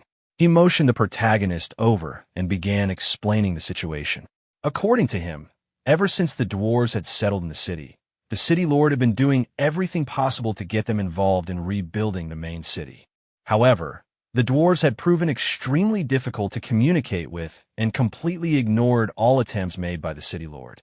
Still puzzled, the protagonist asked how that connected to the strange clothes the city lord was wearing. The soldier explained that, out of desperation, the city lord tried to appeal to the dwarves' preferences. After hearing they had a particular fondness for rice, the city lord decided to dress up accordingly, hoping it would gain their favor. The protagonist, stunned by the logic, could barely process what he was hearing. Holding his face in disbelief, he questioned how anyone could come to such a bizarre conclusion. After a moment, he calmly turned to the soldier and instructed him to tell the city lord to change his outfit. He would personally handle the situation with the dwarves. Relieved, the soldier quickly agreed and left to deliver the message. As the protagonist walked toward the dwarves' location, he muttered about how stubborn they were. Suddenly, one of the dwarves, gripping someone by the collar, shouted in frustration, warning him not to come back or else face a beating, even if he was a friend of Xiao. Hearing this, the protagonist called out from behind, calmly revealing his identity. The dwarf, Thor, turned around in surprise. Seeing Xiao back so soon, He immediately asked if the fire temple had been found. The protagonist confidently replied that not only had he found it, but he had also entered it. Thor's expression lit up, and he eagerly asked if they could return to the temple together. However, the protagonist shook his head and explained that returning wasn't an option. When Thor asked why, the protagonist pulled out the divine artifact he had retrieved and showed it to him, revealing the fire god's divine staff. The temple had collapsed, and this was all that remained. Thor was visibly shaken. Seeing the staff, he immediately recognized its significance. The other dwarves, upon witnessing it, fell to their knees. To them, the one holding the staff was the chosen emissary of the fire god. With utmost sincerity, they begged Xiao to guide them as their emissary and to lead the dwarf race forward. Accepting the role, Xiao instructed them to stay in Windleaf Main City and assist in its reconstruction. The dwarves pledged their full support without hesitation. Thor, reaffirming their loyalty, said he would go and inform the rest of the clan immediately. Before he left, Xiao turned to him with a final request. He had a few more pieces of equipment that needed forging. After hearing the emissary's reassurance, the dwarf responded confidently, saying that any number of pieces would be fine. The emissary simply chuckled and reminded him not to joke about the gods, even if jokes were otherwise acceptable. With that, he gave the signal to proceed. The scene then shifted to Windleaf City, where the city lord stood in front of a mirror admiring his reflection. He had dressed himself in an outfit styled to resemble a flatbread, wondering aloud if this unusual appearance might help him win favor with the dwarves. Just then, a soldier rushed in behind him and urgently announced that the dwarf Thor had already departed with Lord Xiao. Shocked, the city lord immediately asked where they had gone. The soldier pointed out that the dwarves were on their way to help rebuild the main city. Elated by the news, the city lord assumed his efforts must have touched their hearts. However, the soldier hesitantly clarified that it was actually Lord Xiao who had persuaded the dwarves. The city lord was stunned to hear this, especially after trying fruitlessly for days. In disbelief, he questioned how Xiao had managed to convince them so quickly. The soldier, unsure of the details, reported that Xiao had only exchanged a few words with Thor, and Thor had agreed without hesitation. There didn't seem to be anything particularly special about the interaction. As the city lord turned to leave, the soldier asked where he was going. The city lord muttered a self-deprecating remark about joining a circus, clearly feeling defeated. Sometime later, at the Duke's Manor, a discussion was taking place. One of the nobles commented that Xiao seemed a bit too arrogant.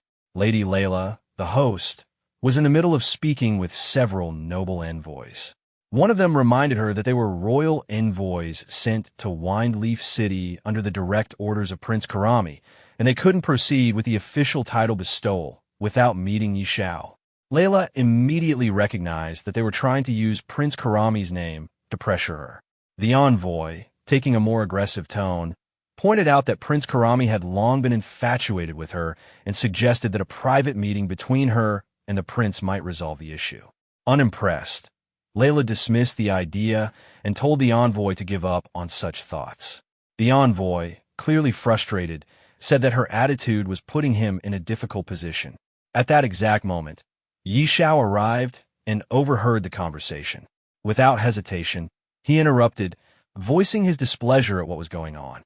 Xiao returned, and Layla acknowledged his arrival with a calm expression. She welcomed him back, and Xiao responded casually. Their exchange was light, indicating familiarity and mutual respect.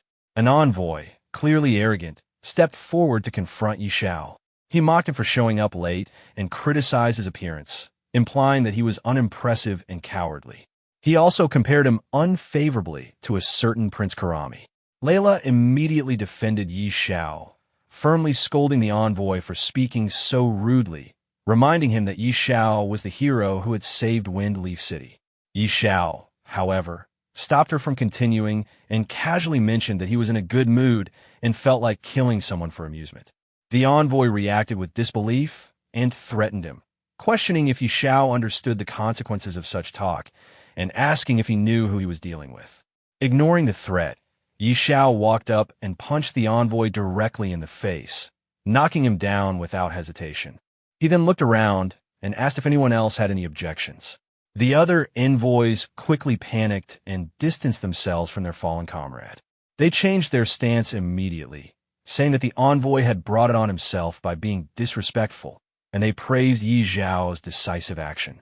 With that settled, Yi Xiao asked who among them was actually in charge and whether the issue of his noble title could be resolved. One of the envoys, who turned out to be the deputy, stepped forward and assured him that there would be no problem. The title would be granted, and the relevant procedures for territory allocation would be completed without delay. Yi Xiao looked at Layla, satisfied with how easily the matter was resolved once they became cooperative.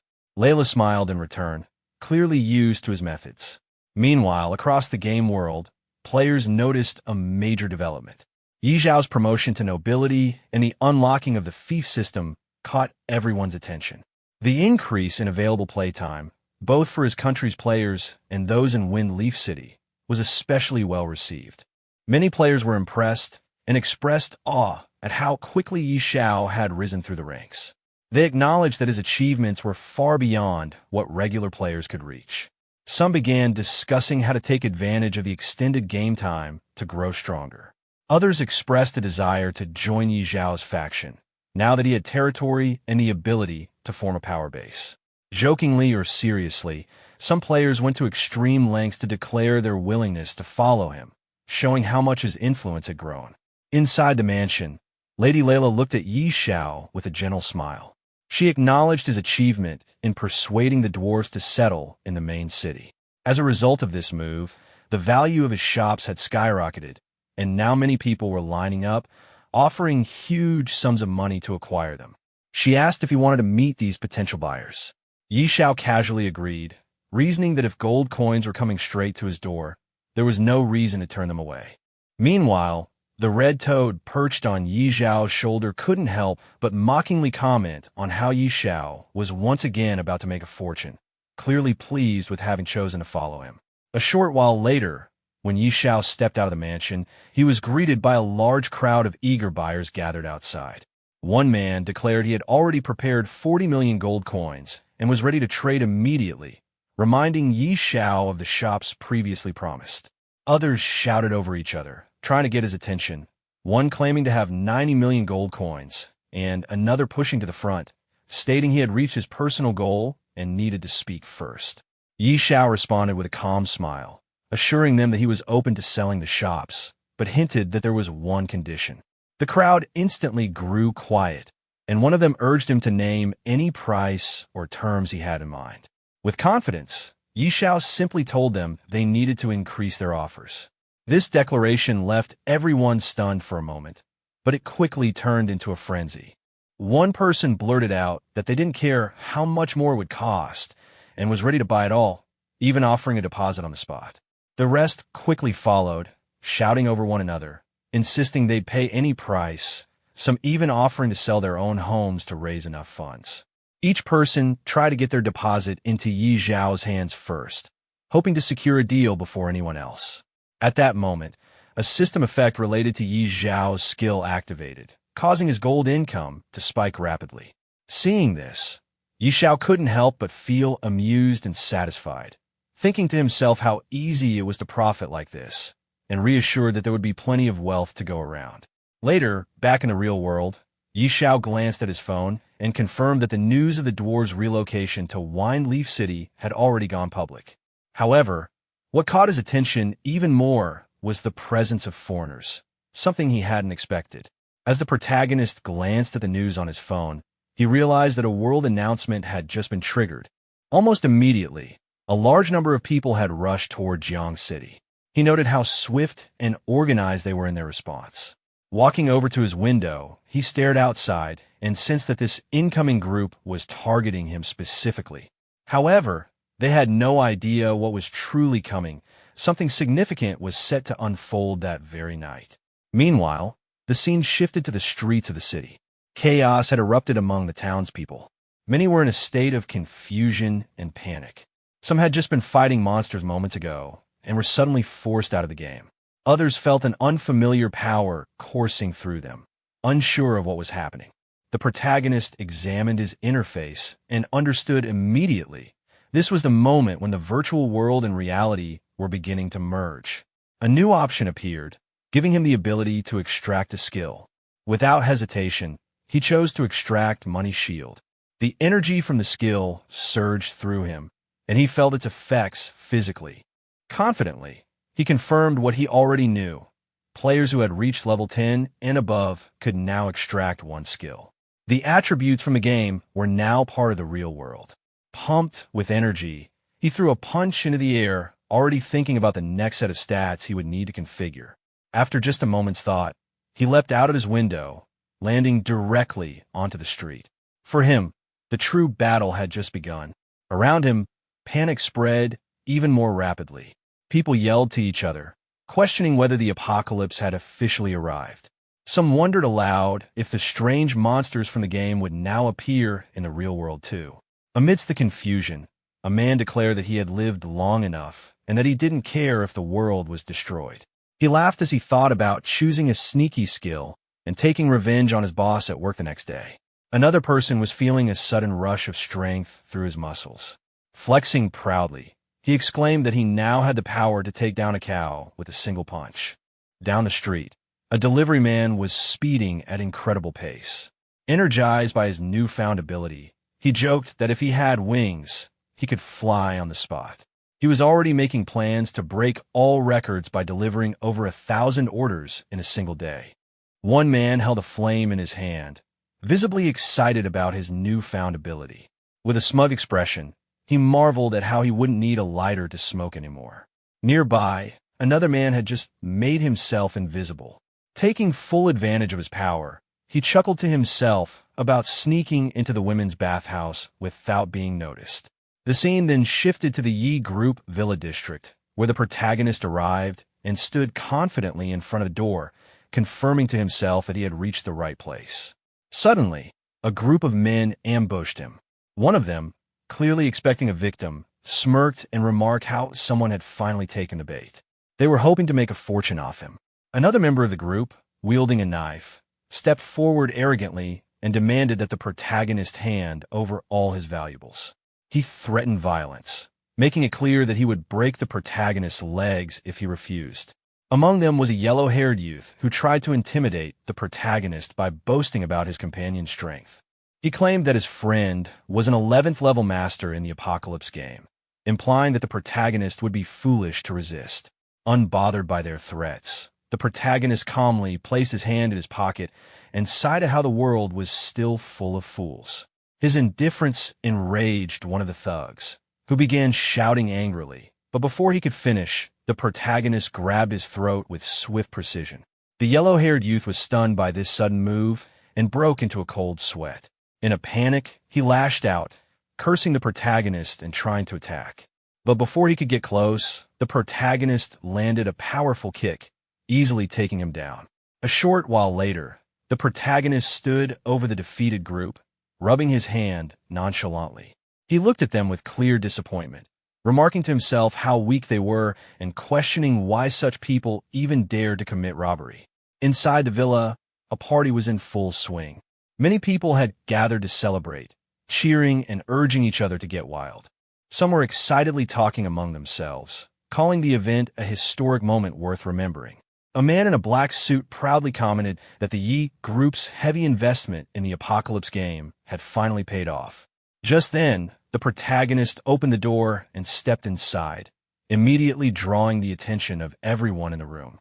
Startled, they all turned to look at the uninvited guest and demanded to know who he was. Walking in confidently while wearing a mask, the protagonist scanned the room and noted that most of the people he was looking for were already there, except for a few older figures.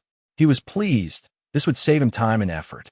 One of the men in the group glared at the masked intruder and questioned where he came from, furious that someone would dare cause trouble at their gathering.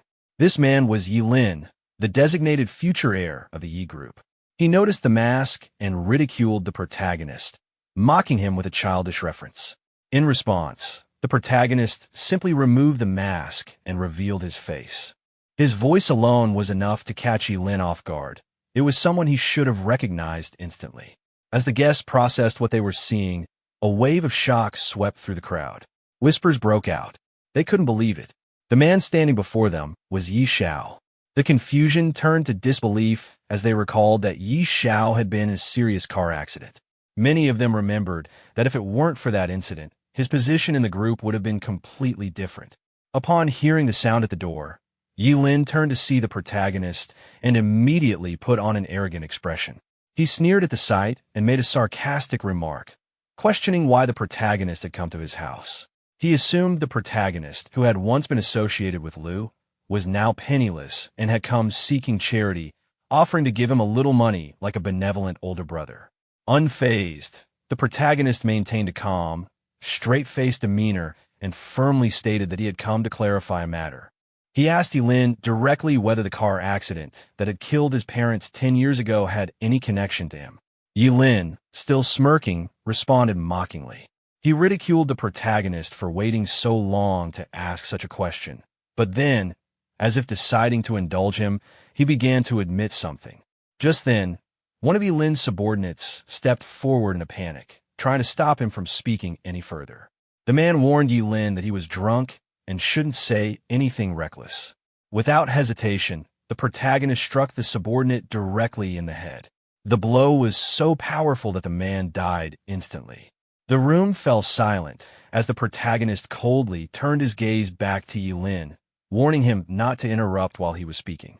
He then glanced down at the body on the ground and casually brushed off his hand, turning back to Lin with a chilling glare.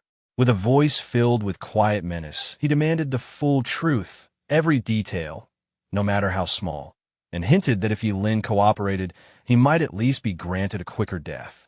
Everyone present was stunned. Fear washed over them as they realized the man had killed someone with a mere punch, or rather, just a single movement. Whispers spread through the crowd, their faces drenched in cold sweat. One of the onlookers, barely able to speak from shock, wondered if the man standing before them could truly be Xiao, the fearsome figure from the apocalypse. The protagonist heard the whisper and looked toward the speaker, acknowledging the thought with a sharp glance.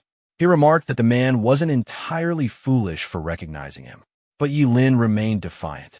He laughed mockingly, scoffing at the idea that the protagonist could be the Xiao. He dismissed the possibility outright, claiming that just because someone shared the name didn't mean they were the same person. With bold confidence, Lin stepped right up to the protagonist and declared that it was he who had tampered with the car 10 years ago. Then, with a smirk and cruel humor, he mimicked the sound of the explosion from the crash, mocking the tragedy and laughing at the fact that the protagonist had somehow survived it. His taunts were filled with contempt and amusement. In response, the protagonist's eyes began to glow red with fury as he glared at Lin. He called him a true monster, consumed by cruelty. Lin only laughed harder, brushing off the insult and asking what of it. With deadly calm, the protagonist declared that today, Lin would finally join the parents he had murdered. Realizing the gravity of the situation, Lin suddenly pointed at the protagonist and shouted a command to everyone in the room. He promised a dark gold piece of equipment as a reward to whoever could kill the man. He then turned to the rest of the people in the building, urging them to attack. But all he saw in return were faces pale with fear, frozen in place, unable to make a move. Hearing Xiao speak with an arrogant tone, he mocked Lin, asking if he dared to make a move. Without hesitation, Xiao suddenly broke one of Lin's fingers, twisting his arm backward tightly. He told Lin not to worry, because he wouldn't die so quickly, his bones would be broken one by one. In pain and disbelief, Lin screamed, asking what Xiao had just said, before his cries turned into agonized shouts. But Xiao pinned him to the ground and stepped on one of his arms. Lin screamed again, saying his arm was broken and begging that he couldn't be killed. Xiao, however, declared that this was far from enough. He called Lin a beast and demanded that he go down and apologize to them himself. Terrified, Lin looked at him and stammered, saying that Xiao couldn't possibly mean it. But before he could say more, Xiao suddenly smashed Lin's head. The sight left everyone inside the mansion in shock. They exclaimed that it was too terrifying and wondered aloud if the future of the Yi group was gone just like that. Some shouted that it was a good kill, calling Lin an animal worse than a pig or dog. Others recalled how Uncle Yi was such a good person, you had been killed by this beast. Many admitted that they had disliked Yi Lin for a long time and would have been the first to avenge Uncle and Annie had they known the truth back then. Their voices rose together, condemning him as deranged, someone who repaid kindness with enmity, and swearing that they had been wrong about him all along. But Yi Xiao turned toward them with anger and shouted for them to stop pretending. He declared that none of them would escape. As he attacked the people inside, he roared that all of them would die. Panic spread instantly. The crowd screamed that it had nothing to do with them, insisting Yi Lin was the one behind everything. They begged him not to kill them, crying out that Yi Lin was already dead and asking what more he wanted. Their screams for help filled the mansion, mixed with cries of murder and pain. Sometime later, when Yi Xiao had finished his vengeance, he walked out of the blood-soaked mansion, his body drenched in the blood of those he had killed. Speaking to himself, he declared that the vengeance for what had happened 10 years ago, spanning 2 lifetimes, had finally been achieved. The scene then shifted to another place, where a boy examined his new power. Looking at his hand, he laughed excitedly, saying that the power was incredible and that he was beginning to love the apocalypse. Another man beside him joined in, turning to their boss and saying that with their current stats, they could easily take on an entire armed company. Their boss, however, remained cautious. With confidence, but also warning in his tone, he told them not to celebrate too soon. Yi Xiao was already level 40, and he was very strong as well. Hearing this, the yellow-haired boy testing his power dismissed the concern. He asked what there was to be afraid of, saying that since there were 5 of them against just Yi Xiao, defeating him would be a piece of cake. Another one in the group supported the yellow-haired boy, agreeing with him and declaring that he would beat Yi Xiao until he knelt down and begged for mercy. But suddenly, a loud explosion shook the place as the wall burst apart, and Yi Xiao appeared. With confidence, he told them there was no need to wait, because he was already there. The boss, shocked at his sudden appearance, cried out in disbelief, calling Yi Xiao's name and demanding to know how he had found them. Yi Xiao wasted no time. Activating his power, he launched himself toward them, scoffing at the thought of just a few of them trying to backstab him in the real world. As he attacked, his words cut through the chaos, telling them that if they had any questions, they should go ask the King of Hell. Screams of pain and panic echoed as his assault tore through them. Moments later, another massive explosion erupted from the building, and Yi Xiao walked out, the structure crumbling behind him with a loud boom and rumble. As he continued through the town, he witnessed chaos everywhere, people fighting, some robbing, while others ran away shouting that the police had arrived. Suddenly, a large number of army soldiers appeared. In response, one defiant person screamed to kill them, boldly declaring that he wasn't afraid even if the army came. But as the soldiers moved closer, Yi Xiao noticed them approaching him. Narrowing his eyes, he asked who they were. From among the troops, a man in a suit stepped forward and introduced himself. He greeted Yi Xiao and revealed that he was Li Huan, the governor of Jiang City. He said he had come to ask for a favor and requested Yi Xiao to step aside for a word. Yi Xiao, not one to waste time, asked him directly what it was and told him to just say it. Pleased by his straightforwardness, the governor responded with a delighted, wonderful. He then explained the situation, pointing out that Jiang City was currently in a state of chaos. He expressed his hope that Yi Xiao could help re-establish order in the city and asked what he thought of the request. Yi Xiao, replying with confidence, stated that it wasn't impossible, but that he had his conditions. The governor, showing no hesitation, told him to feel free to state them. Sometime later, news broke out on the Apocalypse Forum. The headline read that Big Shot Yi Han was finally making an appearance, with even the officials verifying the account.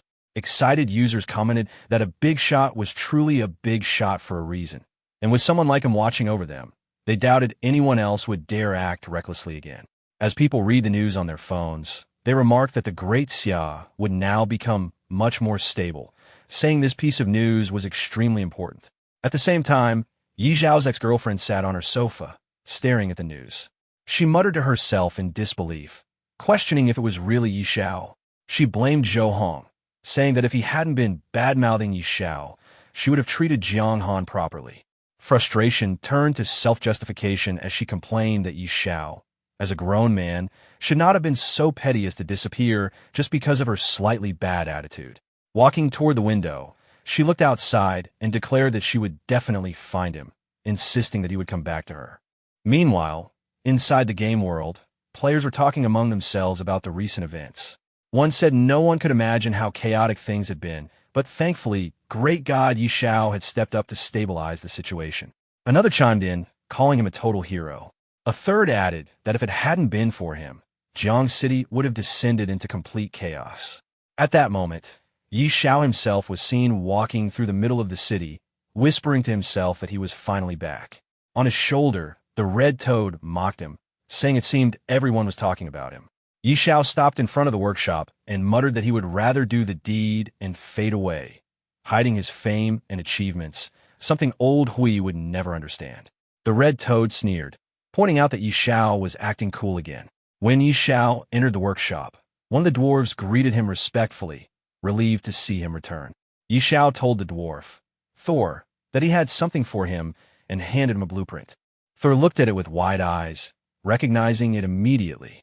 It was the blueprint for the beast god's claw, an epic rank piece of equipment. Xiao then asked if it could be forged. Thor, sweating as he studied the blueprint, explained that this wasn't an ordinary epic rank item. With the right materials and future enhancements, it could be forged into a divine artifact, and judging by the design, it was most likely part of a set. Holding another half of the blueprint, Xiao revealed that he also had the design for the beast god's helm. Thor was stunned, exclaiming in shock that it truly was part of a set and that he had now seen it all. Xiao, brimming with confidence, asked Thor how long it would take if the two of them forged it together. Thor examined the blueprint carefully, scratching the back of his head as he estimated. He said that if he and Du Lin worked on it together, it would take about 3 days. Xiao accepted the answer and told him he would return in 3 days to collect the equipment. The dwarf assured Xiao with full confidence that he guaranteed his satisfaction. Xiao waved his hand casually while walking away, simply replying with an okay. Soon, Xiao was seen standing in front of another shop.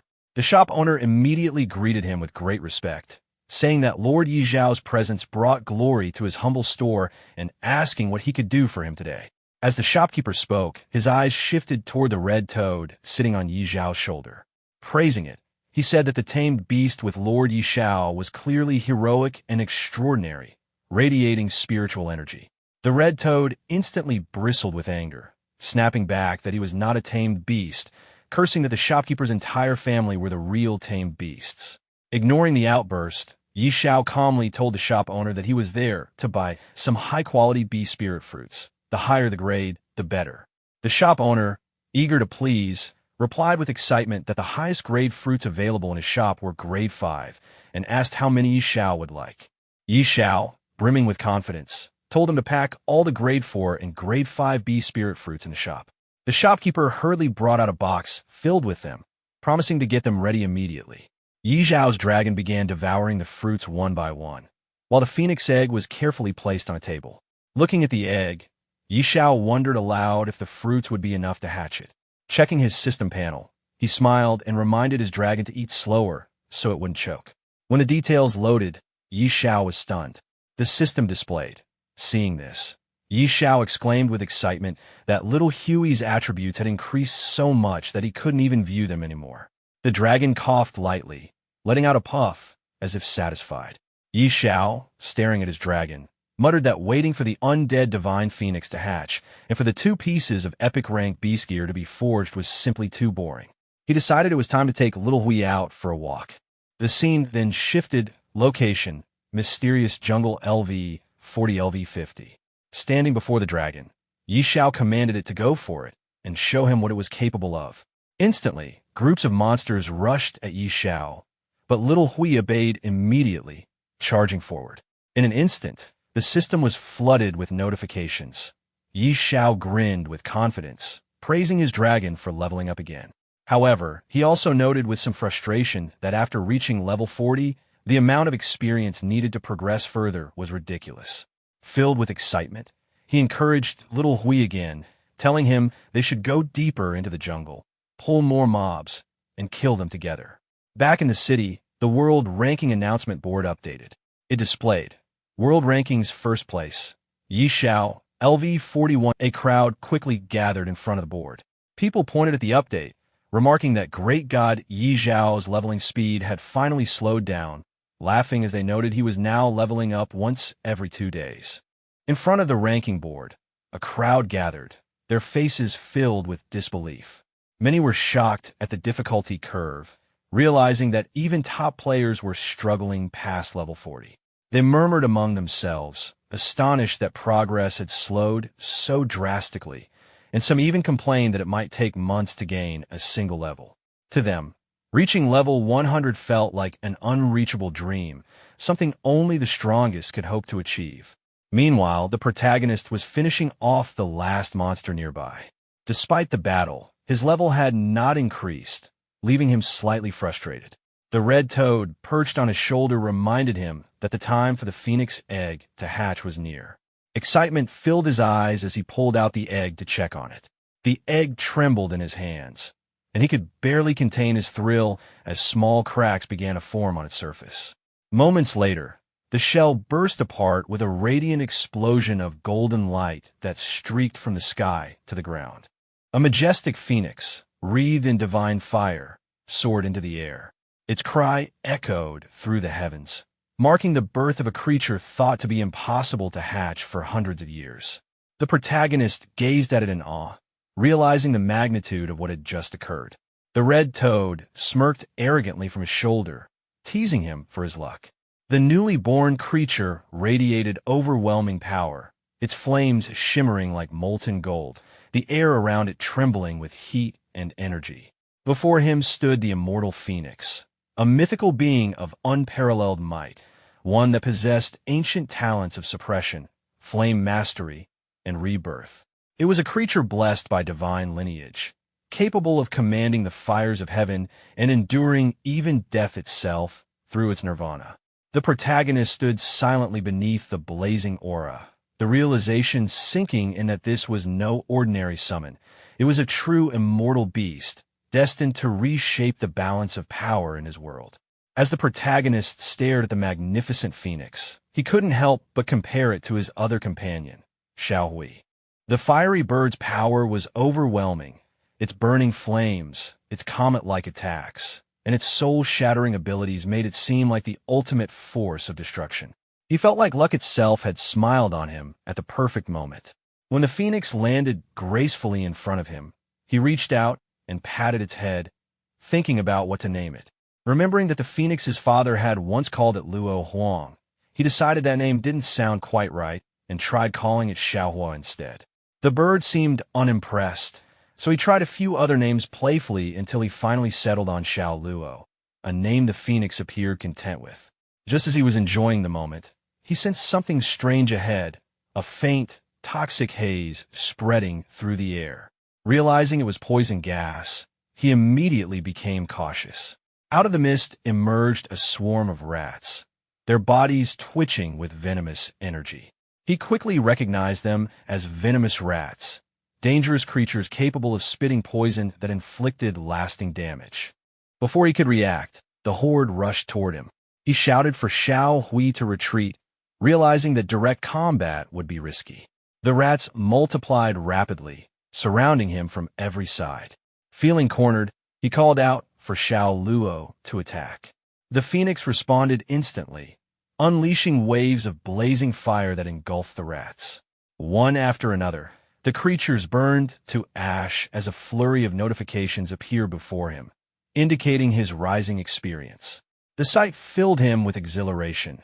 The entire battlefield lit up like fireworks, the explosions of flames reflecting in his eyes as he laughed in disbelief at the sheer power of his new companion. Xiao Luo then took to the skies, releasing another wave of devastating energy. The radiant flames covered the area in golden light, wiping out the remaining rats. More system messages appeared, confirming that both he and his beasts had leveled up multiple times. His excitement peaked as he saw the results. His own level had jumped rapidly, his beasts had grown stronger, and his attribute points had increased significantly. He could hardly contain his excitement, laughing breathlessly as he realized how fast his progress had skyrocketed. At the same time, across the world, players gathered around a ranking board in disbelief. His name, Xiao, had shot straight to the top of the world rankings, surpassing everyone else by multiple levels within minutes. People gawked as they watched the numbers rise in real time, unable to comprehend how anyone could advance so quickly. Soon, the news spread across forums and media posts, with comments flooding in from stunned players. Many couldn't believe what they were seeing, calling him a monster of leveling speed. Others joked that they hadn't even finished their daily routines before seeing him gain 5 levels. Some offered exaggerated admiration, while others could only sigh, realizing how impossible it would be to ever catch up to him. Xiao's name now dominated every screen. His rise was nothing short of legendary. After finishing off the poisonous rats, the protagonist reflected on his progress. Clearing out every rat within a mile radius had only increased his level by 5. From this, he confirmed that monsters living in groups gave much less experience. As he observed the area, his 2 loyal companions flew above him. Grateful for their effort, he acknowledged their hard work before pressing onward. With determination, he set his sights deeper into the area, aiming to reach level 50. Not long after, another swarm of rats suddenly appeared before him, catching him off guard. Reacting quickly, he ordered Xiao Luo into action, and the phoenix immediately launched forward, tearing into the horde with powerful attacks. The battle ended in their favor, and the protagonist's strength increased further. His companions also grew stronger from the fight, and he found himself reaching level 48, just 2 levels away from his target. While reviewing his progress, he became aware of a new development. A message reached him from Pinnacle main city, stating that the Beast God suit had been completed. Deciding it was time to check on this, he turned to his companions and prepared to leave the battlefield. Together, they set out for the city. Upon arrival in Pinnacle main city, the protagonist encountered a dwarf craftsman holding a gauntlet. The dwarf confirmed that the Beast God suit was finished and explained that, during the process of creating it, he had discovered that the equipment possessed hidden functions. Intrigued by this revelation, the protagonist carefully examined the gauntlet, studying the hidden features with keen interest. The protagonist put on the gauntlet, realizing that after wearing the claw of the beast god, the appearance of the equipment could be displayed or hidden at will. The system provided detailed specifications, explaining the gauntlet's grade, its attribute boosts, its increase in attack speed, and even a passive effect that inflicted bleeding damage over time. It also hinted that the equipment could be further strengthened.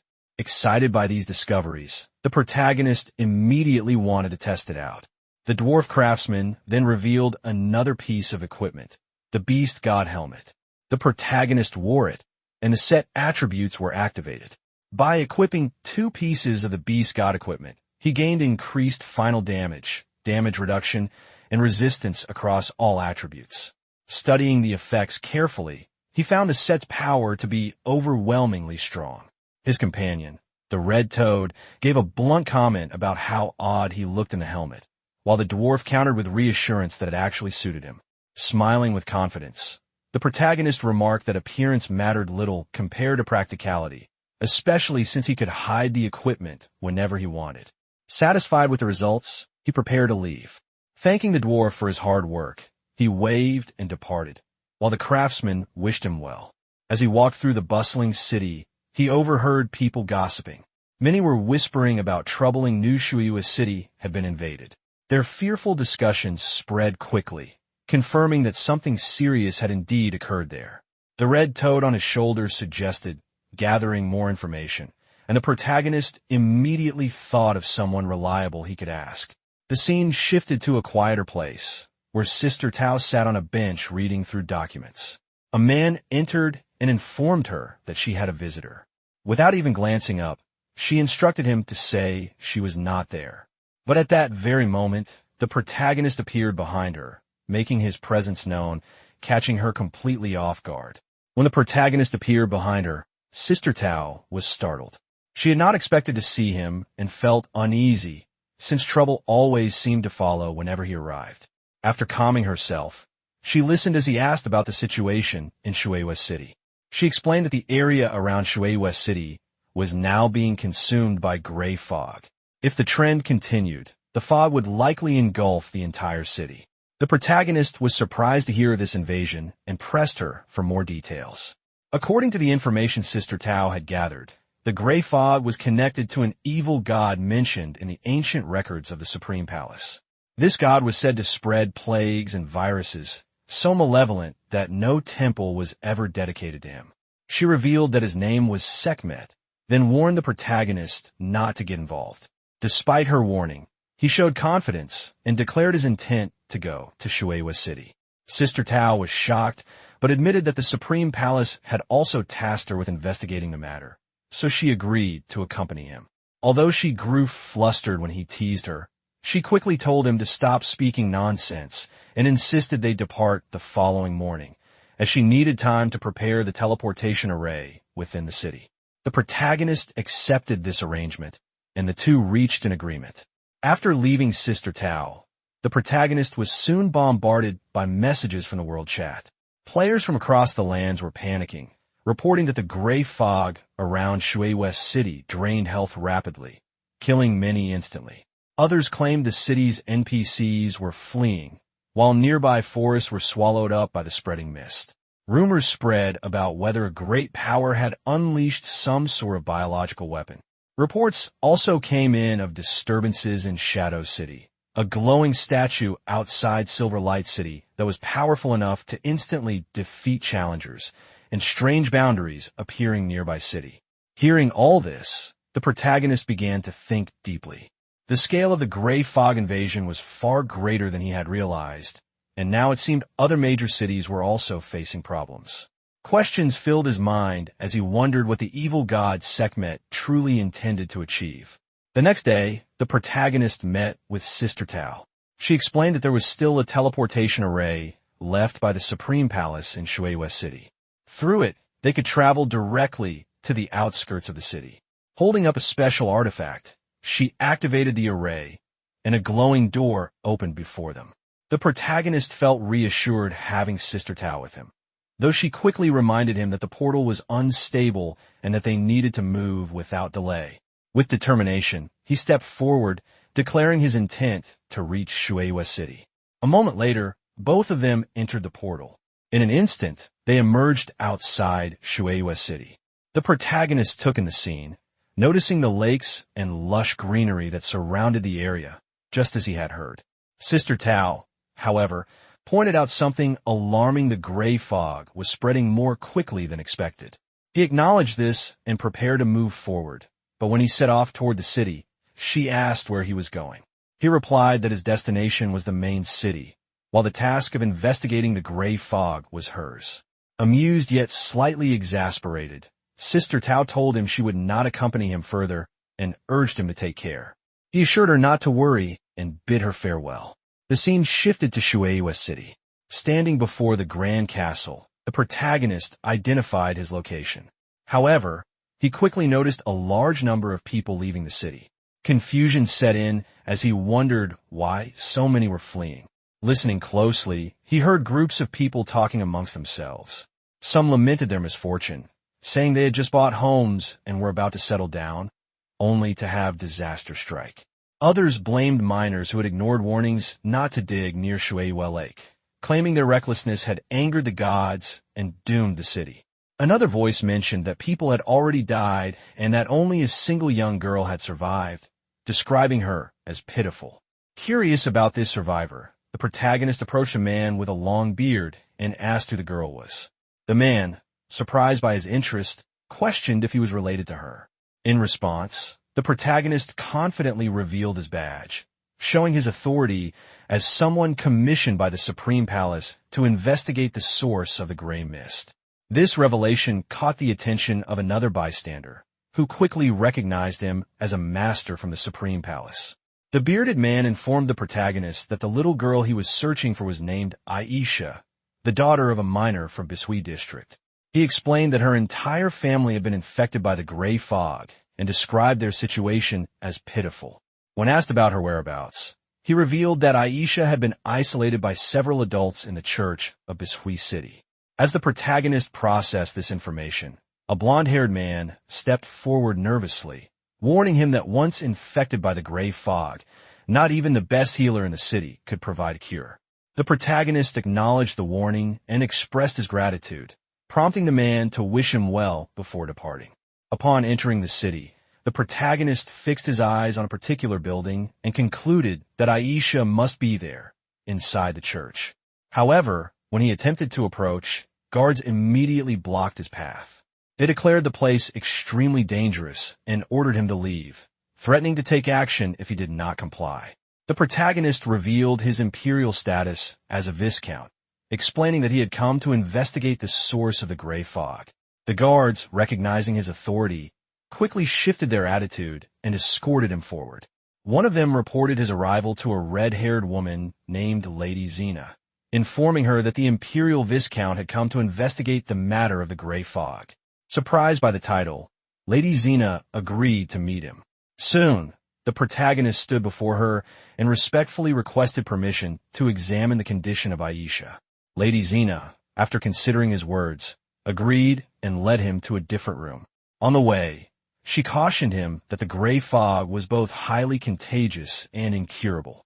She explained that whether or not a shield could withstand the infection depended on the concentration of the fog, and if the density was high, a stronger barrier would be necessary.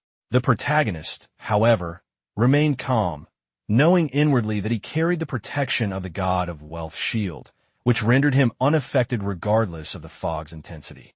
Eventually, he reached a room where a little blonde-haired girl awaited. As he approached her, he confirmed to himself that she was indeed Aisha, the one he had been seeking.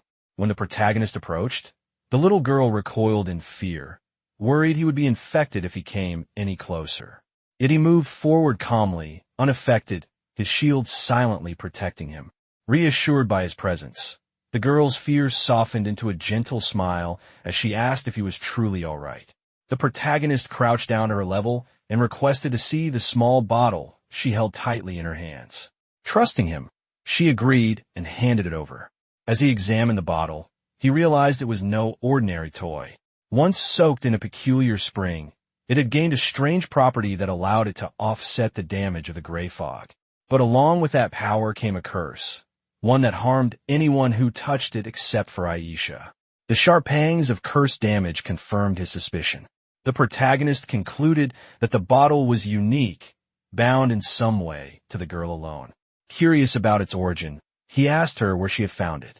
After thinking carefully, Aisha recalled a cave by Griffin Lake, west of the city, where she had come across the strange object.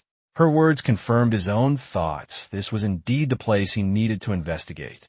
With a smile, he thanked the girl, acknowledging how much she had helped him. In response, she shyly brought forth a glowing glass orb, holding it out with both hands as a gift to him, her way of expressing gratitude for his visit and reassurance. Our protagonist examined the glass bowl with growing excitement. In that moment, he realized it was something deeply precious to Elsa, an item tied to her childhood fondness for beautiful things and unknown even to her parents. After studying it carefully, he thought that perhaps it might prove useful later on. He then waved goodbye to the little girl, thanking her for the help and promising to return once he had dealt with the gray fog. The girl happily waved back, encouraging him with confidence that he could definitely get rid of it. Outside, a lady approached him, asking if he had found any clues. He replied calmly that he was heading to Griffin Lake. Shocked, the lady reminded him that the area had already been consumed by the gray fog. Still, he simply smiled, assuring her not to worry, explaining that he was only going there to take care of it. Hearing this, she blushed slightly, praising him for being truly extraordinary. A while later, the protagonist arrived near Griffin Lake. The air grew heavier with every step, and the damage to his body increased noticeably as the fog thickened. Wiping sweat from his face, he acknowledged that the closer he got, the greater the strain became. Estimating his position, he figured the lake was less than 5 kilometers to the north and pressed on. As he moved forward, he spotted a group of people through the mist. Curious, he wondered who they might be, possibly members of the Supreme Palace. As he got closer, he saw Sister Tao arguing with 2 men, refusing to take unnecessary risks. One man tried to persuade her, saying that without her, the mission would fail, while the other suggested retreating altogether. Before their argument could continue, the protagonist stepped in casually with a confident smile, greeting Sister Tao. She looked surprised to see him and asked why he was there. Her companions, startled, whispered among themselves, trying to figure out who this stranger was. When she reminded him he had gone to Shui West City for information, he explained that his investigation had led to some new clues and then asked what she was doing there. She told him they were discussing the source of the gray fog. Without lingering, he waved them off, telling them to continue their work while he went ahead. His calm departure left them stunned, whispering among themselves in disbelief that he had just walked into the fog so casually. Sister Tao frowned in confusion, admitting that it truly was strange. Her companions grew anxious, asking what they should do and if they should follow. Annoyed, she snapped at them, challenging them to go ahead if they wished, but warning she'd only burn incense for them afterward. Meanwhile, the protagonist continued deeper into the gray fog, coughing as his health steadily declined. The closer he got to Griffin Lake, the harsher the damage became, but he pushed on until he finally reached his destination. Surveying the area, he noted the grim scene, dead creatures and signs of corrosion everywhere. It was a complete mess, and he concluded he needed to locate the source of the decay as quickly as possible. Not far ahead, something caught his eye, a faint, unusual glow. Following it, he entered a cave, confirming from the environment that he had found the right place. Inside, rows of purple crystal bottles glimmered faintly. Then a red light from deeper within drew his attention. Moving toward it, he found a hidden basement. There stood another statue of a god, confirming that he truly hadn't come to the wrong place. Sensing a strange presence, he summoned his beast companion, noting that the air felt impure, as if belonging to another deity's domain. His eyes then caught a glowing disk resting on an altar. Upon examining it, he realized it was a divine artifact, an aquamarine glazed plate of immense power that required proper appraisal. Before he could inspect it further, the ground trembled violently. The statue suddenly spoke, addressing him as a visitor from afar and asking if he was prepared to begin the trial of the Holy Spirit. Startled and sweating, he barely had time to react before he and his red-toed companion were pulled into a portal. When they landed roughly on the other side, he realized they were standing inside a gladiatorial arena. As he groaned in pain, the toad muttered nervously about finding a way to escape later. Then a deep, resonant voice filled the air, announcing that a courageous visitor had entered the holy arena and that the challenge could only end in death. A towering figure appeared before him, the wrestling giant Abak, a warrior renowned for his 100 consecutive victories in the Holy Spirit arena. The opponent's immense power and lord-level status made even the protagonist pause in shock. Regaining composure, he summoned his dragon companion, recognizing the intensity of this fight would surpass any trial before it.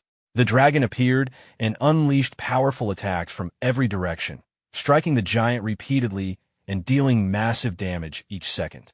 Enraged, the giant roared, his defenses hardening as he entered a furious state. The protagonist, seeing this, realized the true scale of the challenge had only just begun. The protagonist gestured toward the giant and called Xiao Luo into action. In an instant, the phoenix dove, scorching the battlefield with a concentrated inferno that struck the giant with devastating force.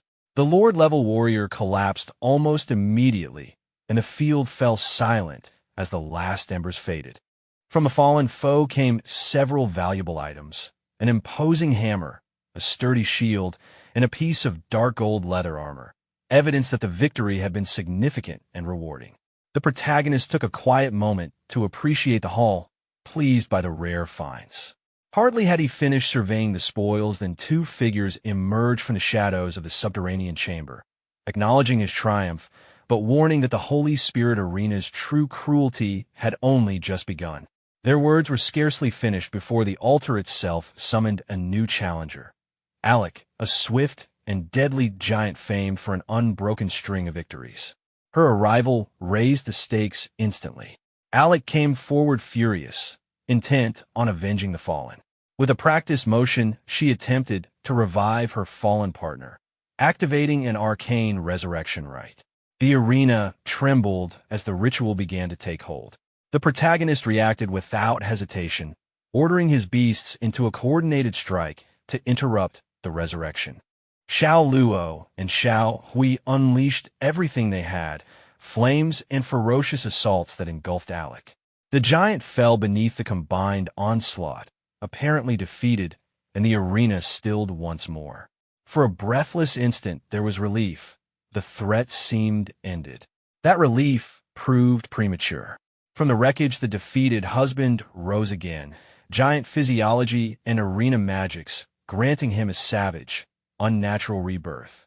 He returned to his feet with fury in his eyes, demanding his warhammer and roaring his intent to fight. The couple's apparent immortality turned the battle into a whirlwind.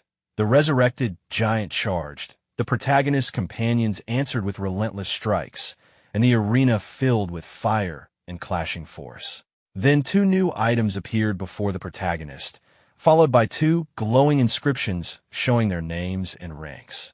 He examined them closely and found that one was a swift dagger of epic grade, and the other a dark gold light armor with yet-to-be-identified effects. Excited by the discovery, he picked up the dagger, admiring its gleaming surface and craftsmanship, clearly pleased with his find. Before he could study them further, the statue from earlier re-emerged, declaring that his will and strength had been recognized by the Holy Spirit, and that the road to sainthood would now be opened. As the ground trembled, a new statue emerged before him. He wondered what kind of unique mechanism was behind it, his eyes narrowing in curiosity. A yellow glowing disc appeared again, similar to before. As he lifted it, he noticed something unusual at its top and wondered if it could be a godly weapon. However, the statue suddenly warned him to put it down, saying he was not qualified to touch it. Confusion spread across his face as the gray fog returned, realizing the statue was behind it all.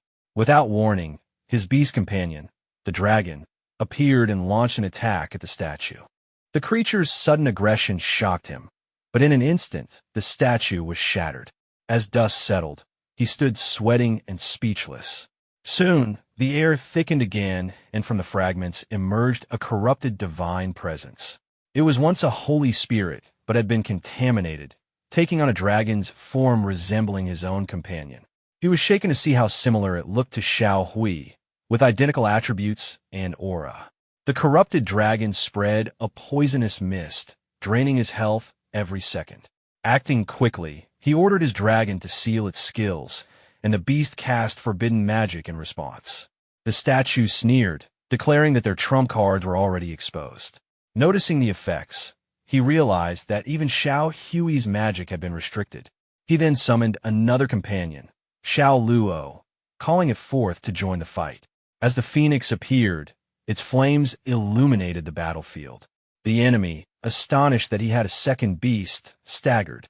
With a confident gesture, he commanded his beasts to attack. The phoenix's flames rained down while the dragon charged headfirst, splitting the corrupted statue apart with a powerful roar. The shattered figure screamed in defiance, warning that mortals would one day face divine retribution, before vanishing into dust.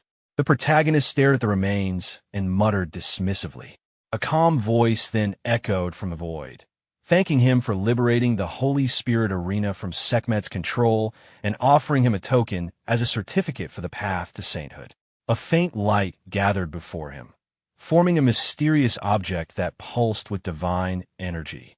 Another inscription appeared, revealing the item as the guidance of the Holy Spirit. An unknown ranked relic said to lead the worthy towards sainthood. He smiled, pleased with the unexpected reward.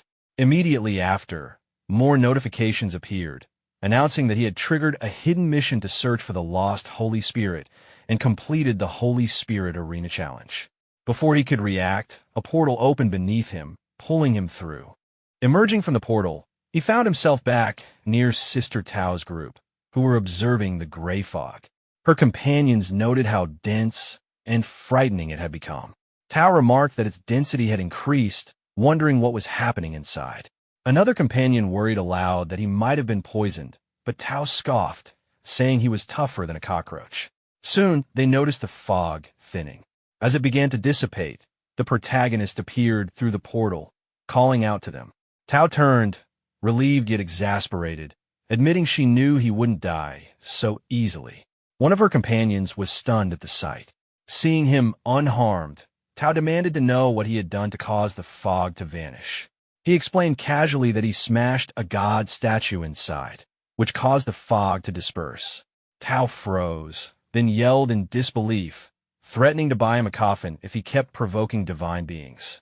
He grinned and reminded her that he had technically done her a favor by resolving the issue, asking how she planned to reward him with commissions, bonuses, or perhaps advanced skill books. Tao, clearly annoyed, accused him of trying to take advantage again. Opening a portal, she said she had to return to the main city to report and would deal with him later. He called after her not to run away, but she disappeared into the light. The scene then shifted to Shueihua City. Townsfolk gathered in the streets, marveling as the once toxic air cleared. They cheered, crying that the gray fog had finally dissipated, thanking the gods and rejoicing that they could return home at last. At the same time, in a majestic realm surrounded by swirling divine energy, a colossal dragon muttered to himself, his tone filled with greed and anticipation. He spoke of an immensely powerful god whose power, if consumed, could help him break past his current limits. His massive wings unfolded, tearing apart the outer shell of the roxel that had contained him, and as he ascended into the sky, he murmured that it was time to stretch his muscles. Before he could rise higher, an armored warrior appeared before him, confronting him with anger. The warrior accused him of abandoning his duty and called him foolish, warning that his recklessness would one day bring ruin to the world. The dragon stared coldly at him, stating that the Holy Spirit arena had already been liberated. This time, he would descend in his true form to restore balance. The warrior warned him once more, saying that if he went too far, his godly power would be stripped away.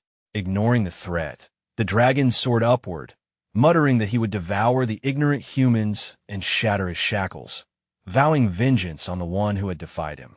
The scene shifted to Shueihua City Lord's Hall, where a red-haired lady bowed respectfully before the protagonist, thanking him sincerely for saving the city. He responded casually, saying it was just a small favor, then asked about Aisha's condition. She smiled warmly and told him that Aisha was recovering well, as were all the others who had been affected by the gray fog. Just then, a guard burst in, laughing and announcing that the hero who had resolved the gray fog crisis had arrived. The city lord himself appeared, expressing curiosity about the one responsible. The lady pointed to the protagonist, introducing him as Lord Xiao. The protagonist greeted the city lord politely, and moments later, glowing text appeared before his eyes, indicating that his favorability with Duan had increased and that he had earned the friendship of Shueihua City. Before the city lord could speak further, Sister Tao entered, praising the protagonist for his extraordinary accomplishment in resolving the gray fog's source. The city lord turned to her and calmly remarked that this confirmed the incident's divine connection. The protagonist admitted that there were still many things he didn't fully understand, maintaining a confident composure. The city lord smiled, handing him a communication token and inviting him to reach out whenever needed. The protagonist accepted with gratitude, noting internally that anyone holding the title of city lord had to be a level 100 warrior, making this favor quite valuable. Before leaving, the city lord mentioned that he still needed to handle matters concerning the city's recovery. The protagonist nodded, saying he too needed to return to Fiancée City and encouraged the city lord to stay in touch. Sister Tao then said she also had to return to the Supreme Temple to report and offered to take him using a teleportation array. He thanked her, which made her sigh in irritation, calling him a brat in jest before activating the portal. The scene shifted to Fiancée Main City, where the protagonist was greeted by the dwarf Thor, who joyfully exclaimed at his return. The protagonist immediately asked for his help in identifying something. Holding up a green disc, Thor examined it curiously and joked that it looked like a plate used by dwarves to eat from. Rolling his eyes, the protagonist urged him to take it seriously, insisting it was a divine artifact. Thor sniffed the item and frowned, saying it carried a scent he despised, a scent that seemed to suppress its own potential. Gripping his hammer, he prepared to strike, declaring he would make it shine again. As he raised the hammer, The protagonist broke into a sweat, warning him to be gentle since it was a god weapon. When the hammer came down, glowing inscriptions appeared on the disc, revealing it to be the azure glaze plate, an artifact crafted from rare azure glaze, said to be indestructible and designed to hold something of immense divine power, something at the holy sentence level. Thor chuckled, saying he had been right about it being a fruit plate. The protagonist, sweating again, wondered if it might truly be meant to hold a holy sentence item. Thinking deeply, he recalled that the holy severance level was several tiers above the heavenly destruction level, a rank spoken of only in myths. Deciding to store it for now, he said he would return once he found a matching artifact for it. He then asked Thor to identify some dark gold equipment later, to which Thor readily agreed. Later, as the protagonist walked through the streets, the red toad perched on his shoulder commented arrogantly that he was nearing level 50 and would soon need to undergo another trial. The protagonist acknowledged this, saying he needed a place where he could level up faster. Smirking, he turned to his beast companion and said it was time to head somewhere nice. They soon arrived at the gravel wasteland, a harsh area crawling with large sand thorn scorpions. The toad warned him that farming monsters in a level 50-plus zone was reckless, and that if those scorpions targeted him, he'd be in serious danger. The protagonist, however, stood confidently, brushing it off with a grin, saying it was no big deal.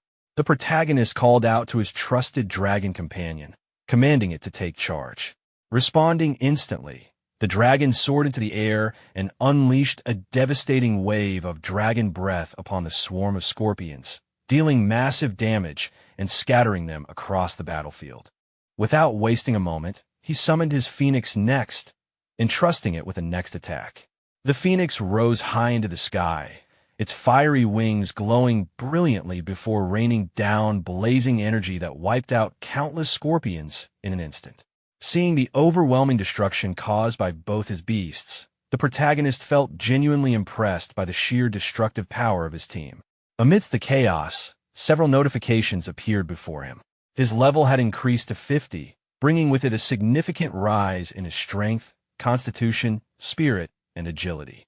However, he had now reached the level cap and could no longer gain experience until he completed the special level 50 promotion trial. 2 of his classes had also unlocked new talents. As the god of wealth, he had gained the ability to spend gold coins to reveal detailed information about enemies, and as the beast godmaster, he could now enhance all of his beast stats, temporarily granting an even greater boost to 4 of them. His dragon, Xiao, had also advanced to level 50, gaining the ability known as the Dragon King Body, which doubled its strength and constitution while granting resistance to nearly all forms of control effects such as stun or imprisonment. Seeing all these new upgrades, the protagonist was thrilled. The Eye of the God of Wealth ability fascinated him, as it allowed him to literally pay for information in battle, while the beast god Aura and his dragon's new power made his combat potential skyrocket. He could feel that everything was coming together perfectly, and it was finally time to take on the next challenge, the promotion trial. The scene then shifted to Fingyem main city, where the protagonist stood before the city lord's mansion. He reflected that this place held one of the few temples capable of initiating the level 50 trial, and the closest gateway to the imperial city lay here. Inside, he met the city lord, who expressed surprise at his decision to head to the imperial city so soon. After a brief exchange, the city lord explained that the teleportation formation leading there had been destroyed during a mysterious invasion. The news momentarily troubled the protagonist, but the city lord mentioned that a hidden formation still existed, one located within the Duchess Sophia's mansion. Recalling his familiarity with Sophia, the protagonist decided to visit her immediately. The scene then moved to the Duke's palace, where Sophia greeted him warmly, half playfully scolding him for not visiting sooner. He greeted her respectfully, but his tone soon turned serious as he explained his purpose. He needed to reach the imperial city. She quickly understood his request and agreed to help, though she warned him that her teleportation formation hadn't been used in many years. After expressing his gratitude, the two proceeded to her private office. Sophia admitted she was unsure whether she could still activate the formation, given how long it had been since she last used it. At his encouragement, she tried anyway. Pulling a hidden lever on the wall, she successfully triggered the mechanism, and a glowing teleportation circle appeared beneath his feet. Impressed, he praised her skill as she urged him to step in quickly, explaining that the formation was only temporary and would soon fade. He promised her that once his promotion trial was complete, he would return to see her.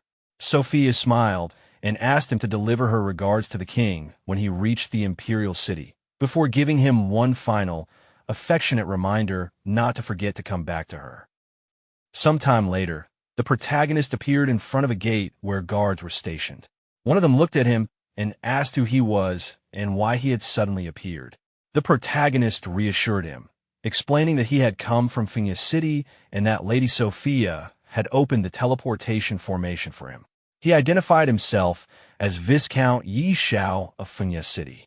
Hearing this, the god acknowledged him politely, recognizing his noble status. Both guards then turned to the protagonist and saluted him. Xiao waved off the formality and asked for the direction to the World Temple. One guard stepped forward, offering to lead him. As they walked inside, the guard asked if he was there for the level 50 advancement trial. Xiao confirmed.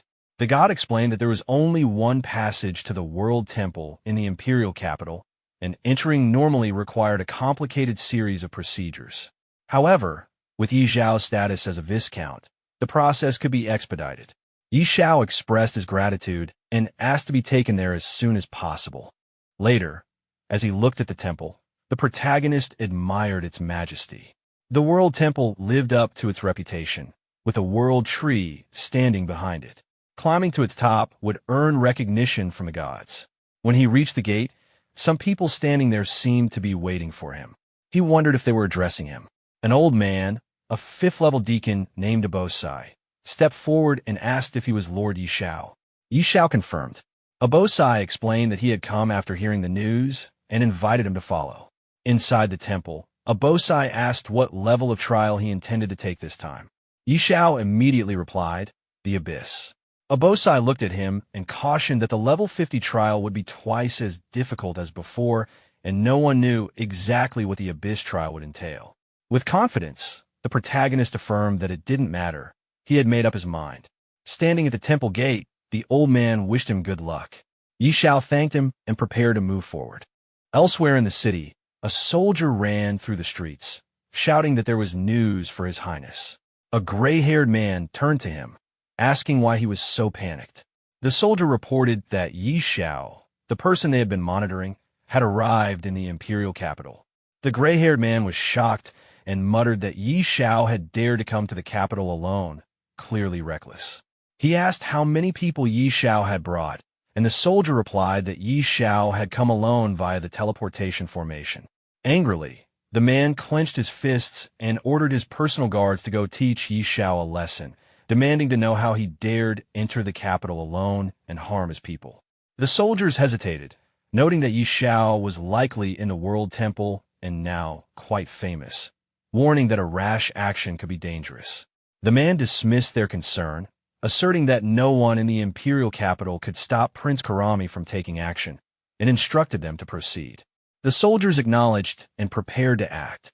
The scene then shifted to the trial ground. The protagonist walked alongside his dragon companion, noting the unusual nature of the level 50 trial. There wasn't a single monster in sight. Suddenly, a surge of purple energy hit the ground, catching Xiao off guard. From the ground, a beast emerged, the broken-toothed black sky tiger, level 50.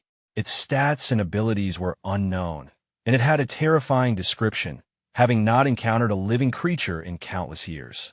Xiao, impressed and slightly concerned by the beast's immense power, commented that its health was likely over 1 million. He immediately commanded his dragon companion, Xiao Hui, to attack. The dragon unleashed a powerful fire breath, dealing significant damage. Xiao encouraged the dragon, urging it to be relentless. The beast retaliated, flying toward the dragon, which activated its full power, dealing massive damage. Xiao cheered on the attack, noting there should be no mercy. The beast eventually fell to the ground. Xiao examined the loot, holding a sword and smiling at the drop. One epic and one dark gold item, which he decided to keep for now. Notifications confirmed the items as the Sword of Broken Tooth and Pitch Black Couple Rings, both not yet appraised. Pointing toward the forest, Xiao signaled Xiao Hui to continue deeper into the trial. The scene shifted to a room where several people observed the protagonist through a crystal orb. They moved closer, eager to see, commenting on how a strange black tiger had been killed so easily. They noted its size, concluding it must have been at least Lord level, and expressed disbelief that Xiao could defeat such a boss in the Abyss trial. One man, speaking confidently, reminded everyone to stay patient, emphasizing that the 50th level Abyss trial was far more than a simple Lord-level challenge. Another reacted in shock at how quickly the second boss had been defeated, questioning what kind of god Xiao might be, or whether he was a reincarnation.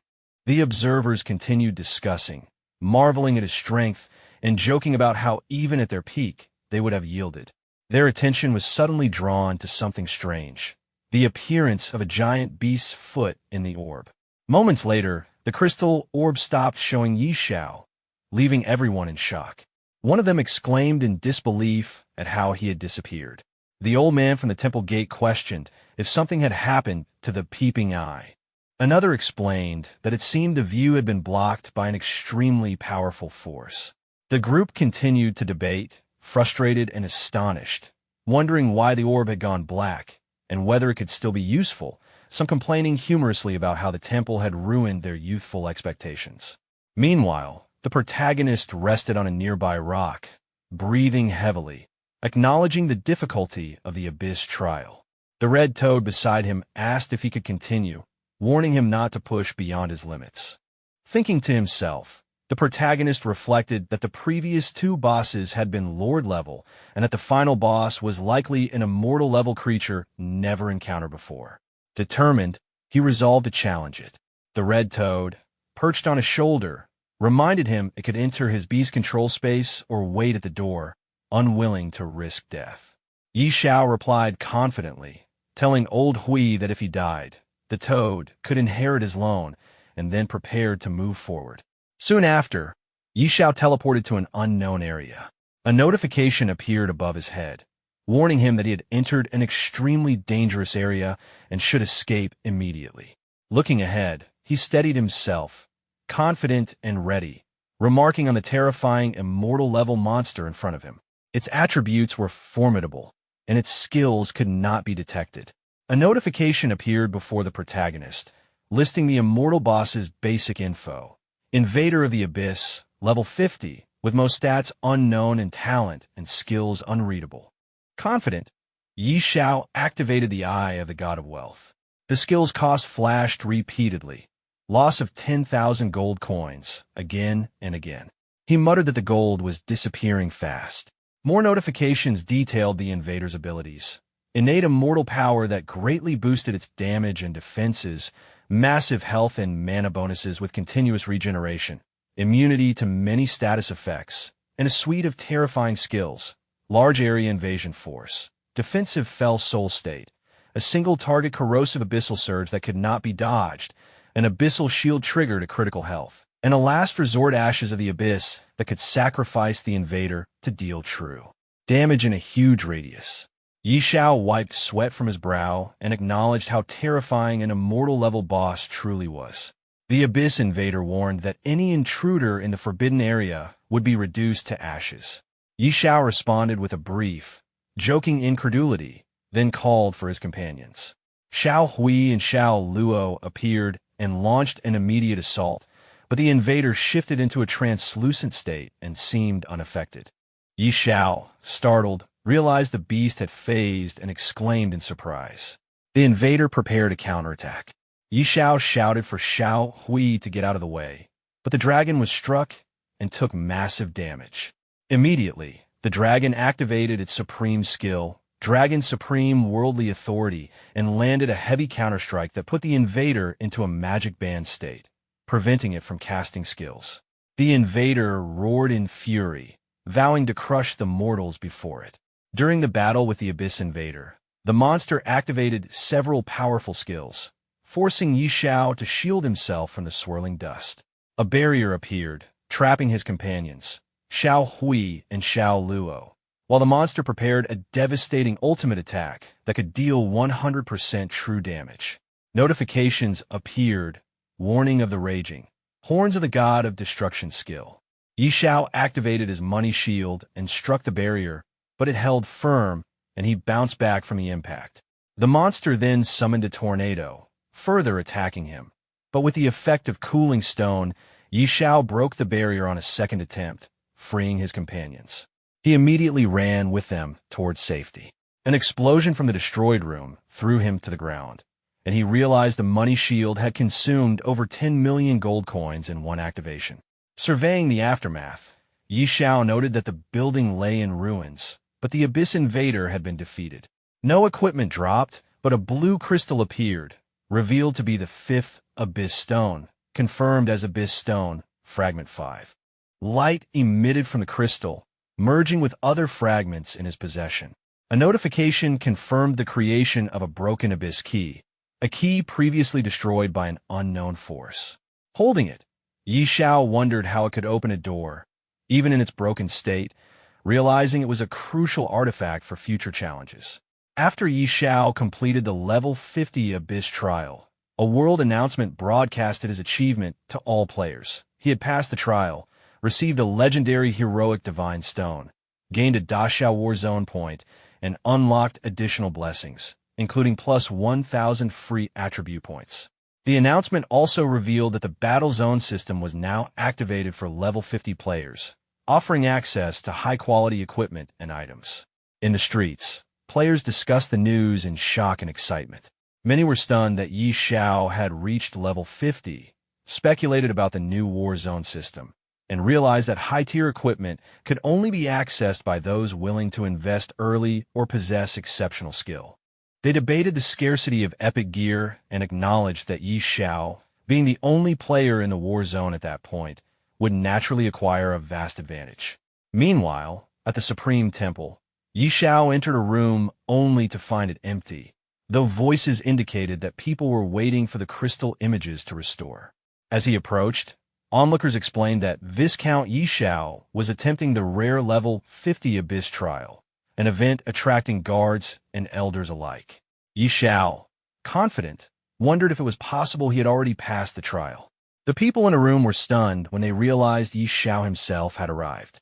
Their shock turned into excitement as they greeted him, questioning whether he had truly completed the Abyss trial. Yi Xiao confirmed his success, noting he had not yet received his reward. Attention then shifted to his companion, the red toad, prompting questions about its role in his victory. The toad angrily defended itself, asserting its importance in the trial. Finally, when asked about the final boss's level, Yi Xiao revealed it was immortal level, leaving everyone in the room astonished and horrified at the scale of the challenge he had overcome. The old wizard guided the protagonist through the temple, asking him to follow and not worry about the trial reward yet. He explained that before anything else, the protagonist must receive the world's blessing. They reached a massive blue leaf tree, and the wizard revealed it as the holy tree's will, instructing him to wait patiently as the ceremony began. A sudden gust of wind swept through, and the protagonist felt the tree's power. Visions of the world's creation appeared before him. The birth of dwarves, dragons, elves, and goblins. Gods later descended, demanding submission, and while some races bowed, others like the dragons resisted. Darkness soon consumed a part of the continent, marking the beginning of the strange invasion. As the vision ended, the protagonist realized the gods might be connected to these invasions. A divine message then urged him to seek the holy judgment to stop the darkness.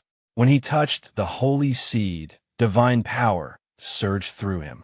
The blessings enhanced his strength, doubled his growth, and multiplied his health and constitution many times over. His beast companion also shared in the transformation, and a new skill awakened, the holy tree's protection, granting him one chance at resurrection. Bathed in a blue aura, he marveled at the power, recognizing it as a divine gift that made him nearly invincible. When the old wizard asked about the process, he replied calmly that everything had gone smoothly. The old wizard expressed satisfaction that everything went smoothly, and told the protagonist that since he was acknowledged by the holy tree, he was now considered a friend of the temple. He then asked if the protagonist had ever thought about joining the World Temple. The protagonist declined for now, saying he didn't have such an idea at the moment.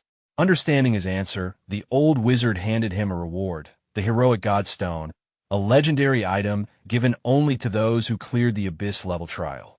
It held divine power used to strengthen the emblem of heroism. The protagonist examined the stone briefly, acknowledging its purpose before preparing to leave. The wizard respectfully told him he would always be welcome back should he ever decide to join the temple. The scene shifted to Dragon Phoenix City, where Lansley pushed through the crowd, shouting for people to move aside. The townsfolk whispered among themselves, recognizing him and wondering who would be his next target, whispering that he was known as a ruthless killer.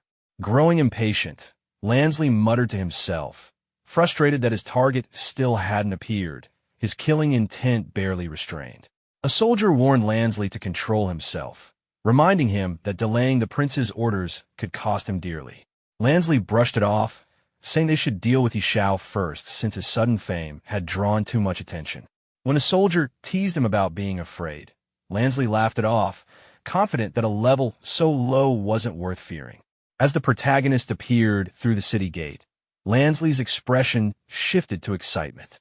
He impatiently muttered that he couldn't wait to face him. When the protagonist questioned his identity, Lansley arrogantly introduced himself as a law enforcement officer from the arbitration office, claiming he was there under Prince Karami's orders to investigate unregistered participants in the World Temple trial. The old wizard, watching from the side, found the intrusion absurd, Judgment Hall officials daring to interfere with temple matters. He reminded them that Xiao had completed the Abyss trial and was now a recognized friend of the World Temple. The statement left Lansley uneasy, wondering when Xiao had gained such powerful connections. Trying to recover, Lansley stumbled over his words, while the soldier quickly shifted tone, pretending they were there to offer blessings on behalf of the prince. Lansley glared at him internally, frustrated at how fast his ally had changed sides. The soldier continued flattering the protagonist, calling him a hero of the Empire. Amused, the protagonist simply smiled and told them to dance for him. Caught off guard, Lansley broke into a nervous sweat, while the old wizard, clearly entertained, encouraged the idea, saying the blessing dance was said to be quite delightful. Both men panicked, insisting they couldn't dance, but the protagonist remarked playfully that they didn't seem too willing, leaving Lansley flustered and speechless. Lansley broke into a nervous sweat, silently cursing his luck. The old wizard, clearly enjoying the scene, firmly ordered them to dance. Just as the soldier began to relax, thinking the protagonist would let them off, the protagonist pointed toward the street and told them to perform there instead. Both men froze in disbelief before being forced out into the open. On the bustling streets, Lansley and the soldier began dancing awkwardly while onlookers laughed and mocked them, amused to see the once feared law enforcers humiliated. People whispered that justice had finally been served, while Lansley, burning with embarrassment, swore to himself that he would get revenge for this humiliation one day. Ignoring the chaos behind him, the protagonist walked toward a glowing portal, muttering that he had wasted enough time on such trivial people and needed to head to the battlefield. Perched on his shoulder, the red frog protested, warning that the battlefield was a dangerous place and that he wanted no part in it. The protagonist reassured him confidently, promising to pull him out if things got too risky, but the frog grumbled in disbelief, calling him a liar. With a teasing smirk, the protagonist told him to stop dawdling, and they stepped through the portal. On arrival, the scenery shifted. They had entered Realm City, the edge of the battlefield. The protagonist looked around in awe, taking in the war-torn landscape. An armored man approached from behind, noting that he seemed to be alone and asking if he had chosen a legion to join. The protagonist said he hadn't decided yet, so the man enthusiastically suggested joining the city guard, claiming it was the safest option and proudly showing off his level 50 golden armor. The protagonist glanced at the armor and asked if the legion truly was the safest. The man assured him it was, boasting that he had earned his gear in just a year of service without having to face real danger. Unimpressed, The protagonist simply replied that he didn't like safe legions and would rather operate alone. The armored man questioned if the protagonist wanted to be a lone wolf, to which the protagonist calmly confirmed before asking where the nearest forge was, mentioning his intent to learn forging. The armored man directed him west of the city wall, where an old blind man known for his swift fighting skills could be found. After thanking him, the protagonist set off. The armored man's companion remarked on how reckless it was for anyone to venture into the boundary alone, calling it madness. The armored man simply replied that the protagonist seemed capable and hoped he wouldn't die on the battlefield. The scene then shifted to a crowded area where the protagonist arrived, noting the large gathering and thinking it would be improper for someone of his status to cut in line. As he approached, people around began shouting angrily, accusing him of skipping ahead. Before things escalated, someone noticed the emblem on his chest and pointed it out. The crowd fell silent as a red-bearded man in a helmet recognized the emblem of valor, realizing the protagonist had passed the purgatory level trial.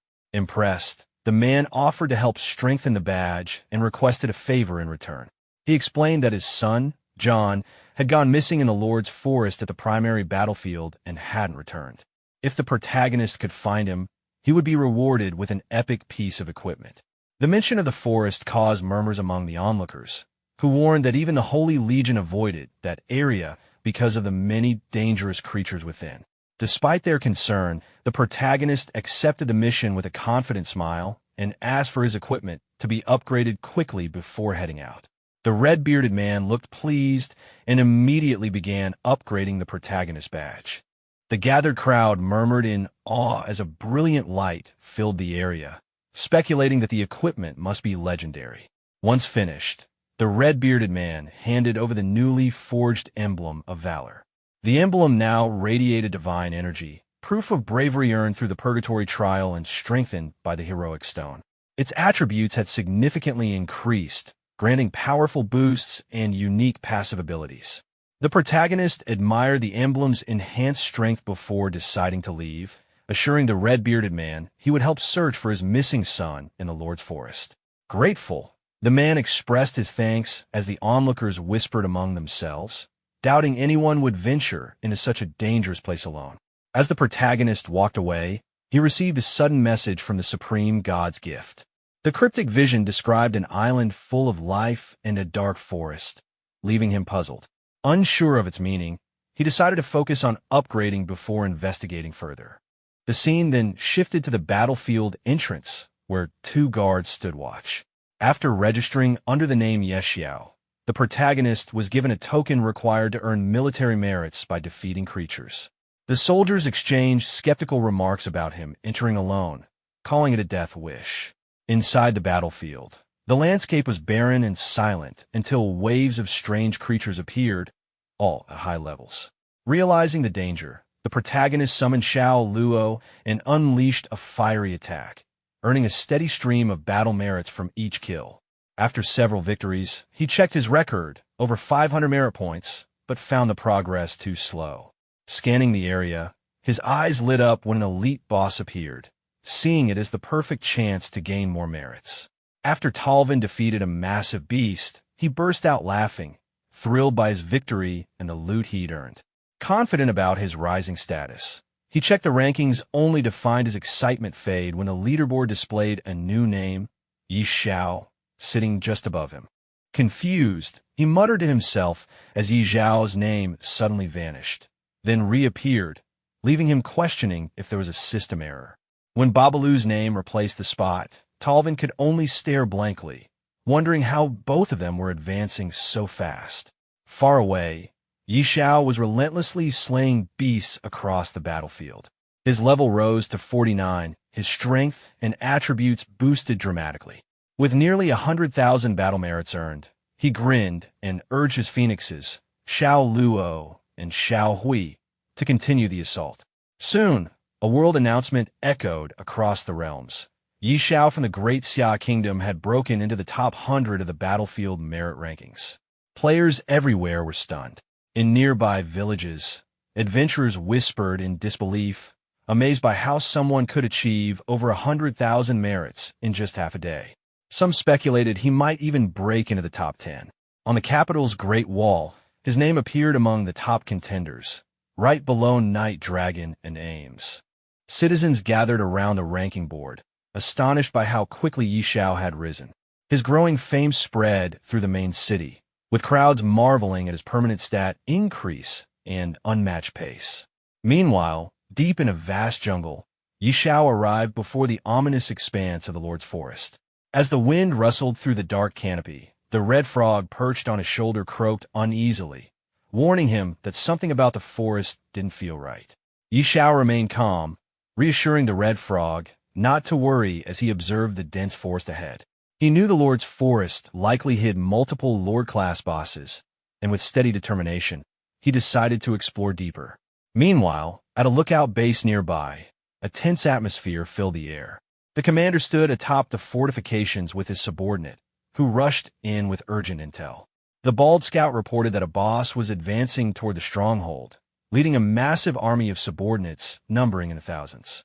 Hearing this, the commander ordered everyone to prepare for battle.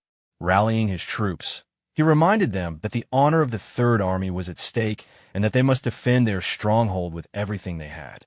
Moments later, from the misty horizon, dark figures with glowing horns emerged. The soldiers barely had time to react before a massive beast crashed into the defenses, the ice armor Iron Dark Deer. Chaos erupted as troops scrambled to defend the camp. Barking quick commands, the commander ordered Ron to lead the shield guards to taunt and divide the monster's attention, while archers launched volleys from afar. The first waves were pushed back under the commander's direction, and for a brief moment, it looked like victory. Then, the bald scout pointed toward the forest, his voice trembling as an enormous silhouette emerged. The ground shook as the true boss appeared, the ice armor Iron Deer King. The commander's expression hardened, realizing the scale of what they were facing. As the massive creature charged, its roar echoed through the battlefield. The commander shouted for all troops to be on full alert, witnessing the sheer power of the monstrous foe for the first time in his life. A sudden blast of flames descended from above, engulfing the monstrous beasts in a blazing inferno. The battlefield fell silent as the smoke cleared, leaving behind only charred remains. Soldiers froze in disbelief, murmuring among themselves, wondering if the boss had collapsed on its own or if they were hallucinating. Even the commander, stunned by what he witnessed, questioned whether the creature had unleashed a mental illusion to confuse them. The bald subordinate pointed ahead, his voice trembling as he spotted someone standing in the distance. When the commander's gaze followed, his eyes widened. The lone figure was Xiao. Realization struck instantly. The boss had been annihilated in a single strike. The commander immediately ordered his subordinate to approach, eager to identify the mysterious warrior capable of such power. As the troops surrounded Xiao, he glanced around, confused by the sudden crowd. Uninterested in attention or praise, he turned and left, muttering about his priorities, leveling up and completing missions. The soldiers called out after him, shouting for the hero to wait, but he had already vanished into the shadows. The commander, watching him disappear, instructed his men to hold their ground and observe, still processing the impossible strength they had just witnessed. Hidden from sight, Xiao released his phoenix to finish the remaining creatures. The majestic bird soared through the air, flames consuming every enemy in sight. Notification after notification appeared as the system tallied his kills and announced his phoenix's new talent skill, Divine Phoenix Body. Xiao, pleased with the progress, admired the strength of his companion and pressed forward deeper into the battlefield. Meanwhile, far away in a fortified village, the old wizard and the Red Knight discussed Xiao's astonishing rise. His battle merits had skyrocketed beyond 5 million, a figure powerful enough to purchase an entire set of epic armor. Both were astounded by the rate of increase, acknowledging that even a veteran like the Red Knight couldn't match that killing speed. The old wizard, thoughtful yet uneasy, admitted that even for him, capable of taking down level 50 or 60 lord bosses with ease, the scale and speed of these kills were unnatural, something far beyond normal combat, or even large-scale forbidden spells. The Red Knight, eyes narrowing with interest, asked quietly if Xiao could truly be that strong. They always heard replies that if the boy ever grows up, he might achieve things no one has ever done before. The Red Knight questioned if the old wizard was referring to the hidden elders of the Empire, and the wizard confirmed it, expressing concern about how fast the eerie invasion was advancing. If it continued at this pace, the world might not last more than a few decades. The scene shifted to the Lord's Forest, where the commander and his subordinates discussed the chaos erupting there. They wondered if another wave of strange invasions was coming and debated whether to retreat or reassess. The commander explained that a powerful individual was currently purging the eerie phenomena and ordered each legion to cooperate with him. When someone questioned if the mysterious flames were connected to that person, the commander confirmed he had checked the battle merit rankings, where a new name, Yi Zayad, had appeared. He pointed to the blazing battlefield, saying it was Yi Zayad defeating a Lord-level boss. Shock spread among the soldiers as they realized he had slain multiple Lord-level bosses. The commander then urged everyone to seize this opportunity to counterattack, declaring that even death was worth it if they could break deep into the Lord's Forest. Fired up, other Legion members joined in, pledging to charge forward in the name of their legions, ready to die with honor. Suddenly, a massive blast echoed through the forest. The commander turned sharply toward the sound, realizing that the strongest being in the forest might have awakened. Meanwhile, deep within the blazing woods, the protagonist defeated another beast. Exhausted, he decided to rest under a tree trunk. Nearby, the red frog emerged, grumbling about being woken up and complaining about the heat. The protagonist lazily replied that he only wanted the frog to get something to eat.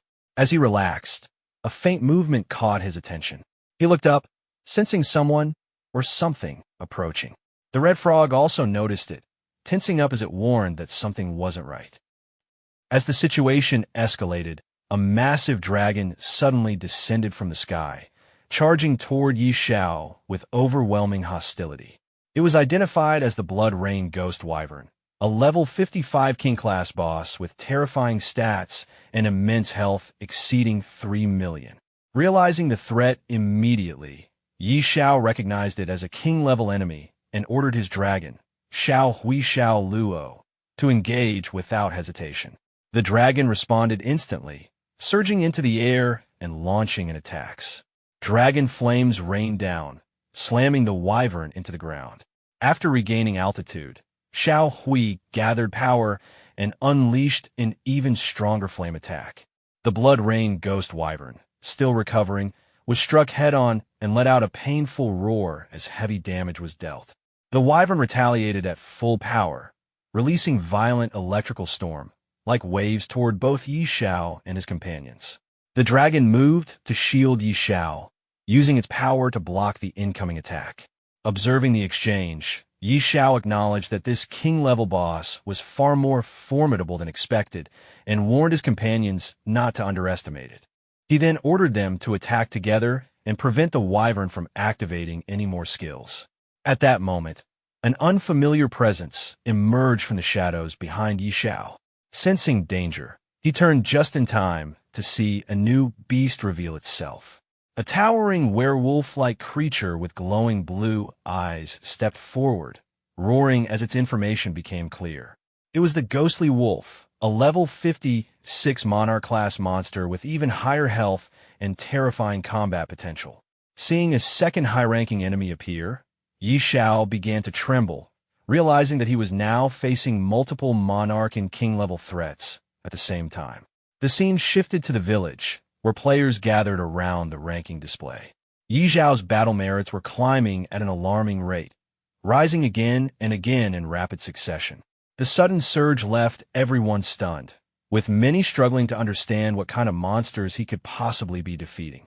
When his total battle merits crossed 10 million and secured first place, shock quickly turned into disbelief, as it became clear that he was overwhelming the battlefield at an unprecedented pace. Elsewhere, several soldiers stared at the scoreboard in silence, sweat dripping down their faces as tension and jealousy set in. The increase in battle merits had happened in less than a minute, suggesting the defeat of extremely high-level enemies.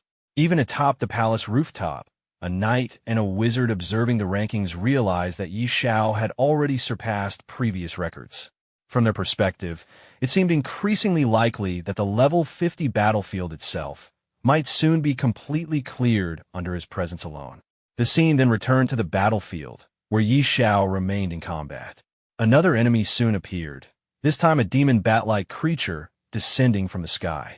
It was revealed to be the Dark Bat, a level 58 king-class monster with massive health and powerful attributes. Without hesitation, Xiao allowed his summoned companions to take the lead once more. Xiao Hui surged forward, unleashing intense flames that slammed the Dark Bat into the ground. Although the monster quickly recovered and retaliated by releasing powerful sonic waves, the attack only reinforced the scale of the threat rather than stopping the advance. In response, Xiao called in Xiao Luo. The phoenix ascended into the sky and released a concentrated, lava-like beam directly into the Dark Bat. The attack pierced through its defenses and detonated from within, causing the monster to explode midair. As blood and remains scattered across the battlefield, it became clear that yet another Monarch-class enemy had been eliminated with overwhelming efficiency. Despite the grotesque aftermath, the outcome was undeniable. Xiao continued to dominate the battlefield, dismantling even the highest-tier enemies with speed and control. When the Dark Bat was destroyed by the Phoenix's attack, its body shattered instead of disappearing. From the fragments, numerous smaller bats burst out and scattered across the sky. Xiao immediately realized that the monster had the ability to split into multiple entities, making the situation more complicated. The smaller bats quickly counterattacked by spitting green liquid from their mouths, revealing that they carried venom. Recognizing the danger, Xiao reacted without delay and ordered Xiao Hui to restrain them. The dragon rose into the air and released sonic waves, disorienting the swarm and forcing the smaller bats into a stunned state. With their movements disrupted, Xiao followed up by having Xiao Luo finish the attack. The phoenix ascended and unleashed blazing flames, burning through the remaining bats until none were left in the sky. With the last of the Dark Bat's fragments eliminated, the battle finally concluded. Xiao's level increased, and both Xiao Hui and Xiao Luo also grew stronger as a result of the victory. Despite the successful outcome, the remains scattered across the ground were unpleasant to look at, and the lack of equipment drops made the fight feel unrewarding. After assessing the battlefield, Xiao confirmed that all 4 Monarch-level enemies had been dealt with. With no reason to remain, he recalled his companions and left the area. The scene then shifted to a forest path, where Xiao noticed a group of soldiers approaching from ahead. The soldiers quickly identified him and treated him with clear respect. Their leader introduced himself as Ager, the commander of the 5th Legion of the Holy Legion, and confirmed that he was responsible for maintaining order in the region.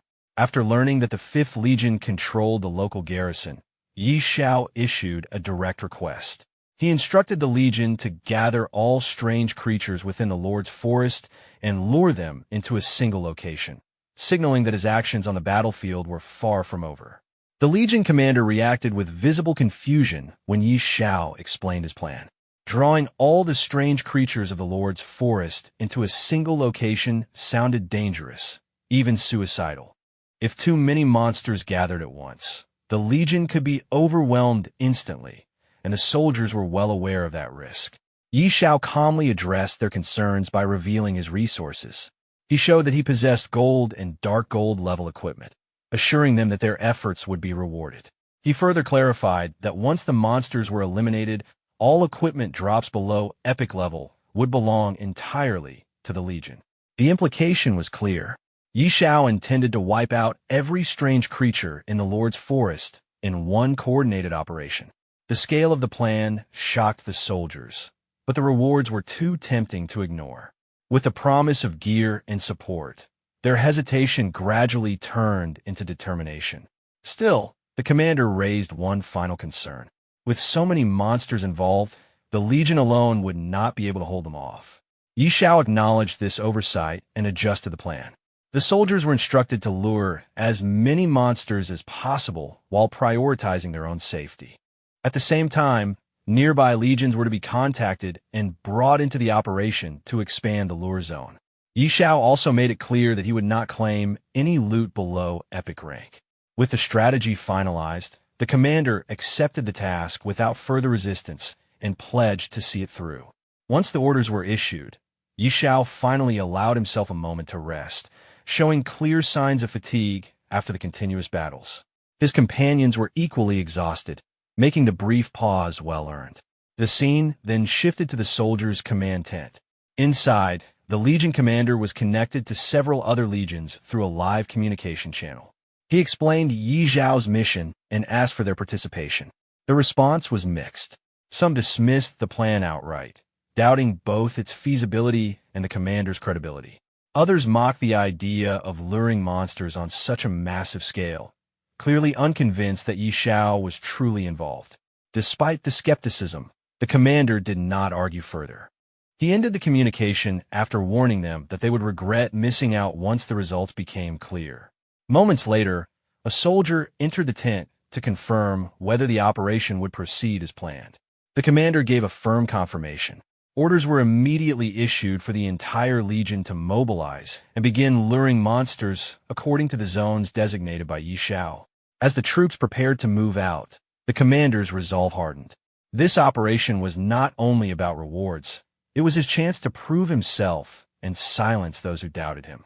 The soldier checked once more with the legion commander, and the answer was immediate. The operation would continue. Orders were relayed without delay, and the entire unit was mobilized to draw monsters according to the areas marked by Yi Xiao. With the command confirmed, the troops moved out at full speed, while the commander remained resolute, determined to prove himself to those who had always underestimated him. The battlefield soon became active. Archer units fired continuously at roaming monsters to provoke them, while cavalry squads rode ahead, deliberately drawing groups of creatures behind them and leading them away from their original territories. Each squad followed strict instructions, controlling the monsters they lured and guiding them toward their designated gathering points. Coordination across the field was precise, ensuring the monsters were spread and redirected rather than allowed to swarm uncontrollably. Back at the command tent, the Legion commander remained connected to the live communication channel. The other Legion leaders had realized what was happening and were now eager to participate. They questioned whether he was truly assisting Yi Xiao and quickly demanded a share in the opportunity. This time, the commander did not argue. He reminded them that they had chosen not to act earlier and made it clear that participation came with conditions. After a brief pause, he decided to share the location. However, he emphasized that how many monsters each legion managed to lure would depend entirely on their own capabilities. The coordinates were sent, and the other legions immediately began mobilizing their forces. Some of them ended the call hastily, clearly eager to take advantage of the situation before it was too late. Watching them rush into action, the commander couldn't help but note how quickly their attitudes had changed once real benefits were involved. For hours later, the situation on the battlefield had escalated dramatically. From a distant vantage point, an army general surveyed the scene through binoculars. What lay ahead was far beyond normal expectations. Monsters were gathering in overwhelming numbers, far more than anticipated. The battlefield had descended into complete chaos, with waves of strange creatures converging from every direction. What began as a calculated plan had now transformed the entire region into a massive convergence zone, signaling that something unprecedented was about to unfold. From the rooftop of a castle, the general and his companions surveyed the battlefield through binoculars. What they saw defied all prior experience. Endless waves of anomalous monsters surged forward, every single one at or above Lord level. Even seasoned veterans could not recall witnessing such a concentration of powerful creatures in one place. The scene shifted to the Legion commander, who questioned how such an overwhelming number had been gathered. His apprentice explained that anomalies now dominated the battlefield. Once the soldiers learned that all loot would belong to them, they stopped hesitating and actively dragged every monster they encountered back toward the designated zone. Soon after, a knight arrived on horseback, clearly proud of the number of monsters his own unit had lured. The Legion commander did not let him linger and ordered him to move directly to the assigned location. As the monster tide continued to swell, the apprentice voiced concern about whether Xiao could truly handle such numbers alone. The commander admitted his uncertainty. At this point, everything depended on Xiao's arrival. If he was delayed, the gathered forces would be facing annihilation. That worry ended abruptly when Xiao was spotted sitting calmly atop a massive stone in the forest. Relief spread instantly through the ranks. However, even Xiao was surprised by the sheer scale of what had been brought back. The Legion commander reported that all anomalous creatures had been lured as instructed, though the final count had far exceeded expectations. Xiao showed no concern. To him, the massive horde represented nothing more than an immense source of experience. He immediately summoned the Phoenix. The Phoenix ascended high into the sky and unleashed enormous fireballs, each one crashing down into the monster clusters below. The battlefield was engulfed in flames. From above, the Phoenix continued its assault, bathing the ground in fire and erasing entire groups of monsters within seconds. The destructive efficiency of the attack left the surrounding soldiers stunned and forced some to retreat to safer distances. When the flames finally settled, the battlefield was littered with burning remains. The Phoenix hovered above the devastation, radiating pride after completing the slaughter. A flood of combat notifications followed as countless anomalous creatures were confirmed defeated. Xiao's level rose again, and his companions grew stronger alongside him. The Phoenix's damage output proved overwhelmingly effective on a massive scale. The impact was felt far beyond the battlefield. In the city realm, soldiers felt violent tremors shaking the ground. At first, it was mistaken for an earthquake, but it quickly became clear that the disturbance originated from the realm battlefield itself. Civilians gathered in shock, watching Xiao's score climb at an unimaginable rate. The numbers rose so fast that even estimating the total kills became impossible. His actions resembled a one-sided massacre rather than a battle. Within the city, the knight and wizard observed the situation with growing unease. While the immediate pressure from the vanguard anomalies had been reduced, Xiao's growth rate crossed into terrifying territory. His level had already surged far beyond expectations, climbing at a pace that defied all known limits. As they continued to observe, both sensed something wrong. The anomalous aura lingering over the battlefield had begun to change. Something unfamiliar and dangerous was stirring beneath the burning remains, signaling that the chaos was not yet over. The battlefield had not yet settled when Xiao turned toward the Legion commander, sensing something was wrong, and asked what had happened. At the same moment, the ground beneath them trembled violently. The commander hesitated, unsure whether what they were feeling was an actual earthquake. The captain nearby felt it as well, but the sensation was different from anything he had experienced before. An eerie, oppressive atmosphere spread across the battlefield, pressing down on everyone present. Then it appeared. From deep within the battlefield, a colossal demonic giant emerged, its presence alone enough to make the air feel heavy. The monster fixed its gaze on Xiao and the surrounding soldiers, releasing a thunderous roar filled with hostility. The captain and his companions stared at the creature in disbelief. Judging by the aura alone, it was unmistakable, an immortal-level boss. The captain could not understand how such a being could exist within a level 50 battlefield. The level of abnormality was beyond reason. The soldiers were thrown into panic. Some struggled to comprehend what they were seeing, while others realized the horrifying truth. Beneath the Lord's forest lay a creature of legendary status. Immortal-level beings were not something they had ever expected to encounter firsthand. The captain hurried to Xiao, urging an immediate retreat. An immortal-level boss was far beyond what ordinary forces could handle. Xiao, however, showed no fear. He questioned whether an immortal-class enemy was truly that impressive. In his mind, he dismissed the monster's arrogance, recalling how he had already slaughtered multiple king-level beings in rapid succession. One immortal-level enemy was not enough to intimidate him.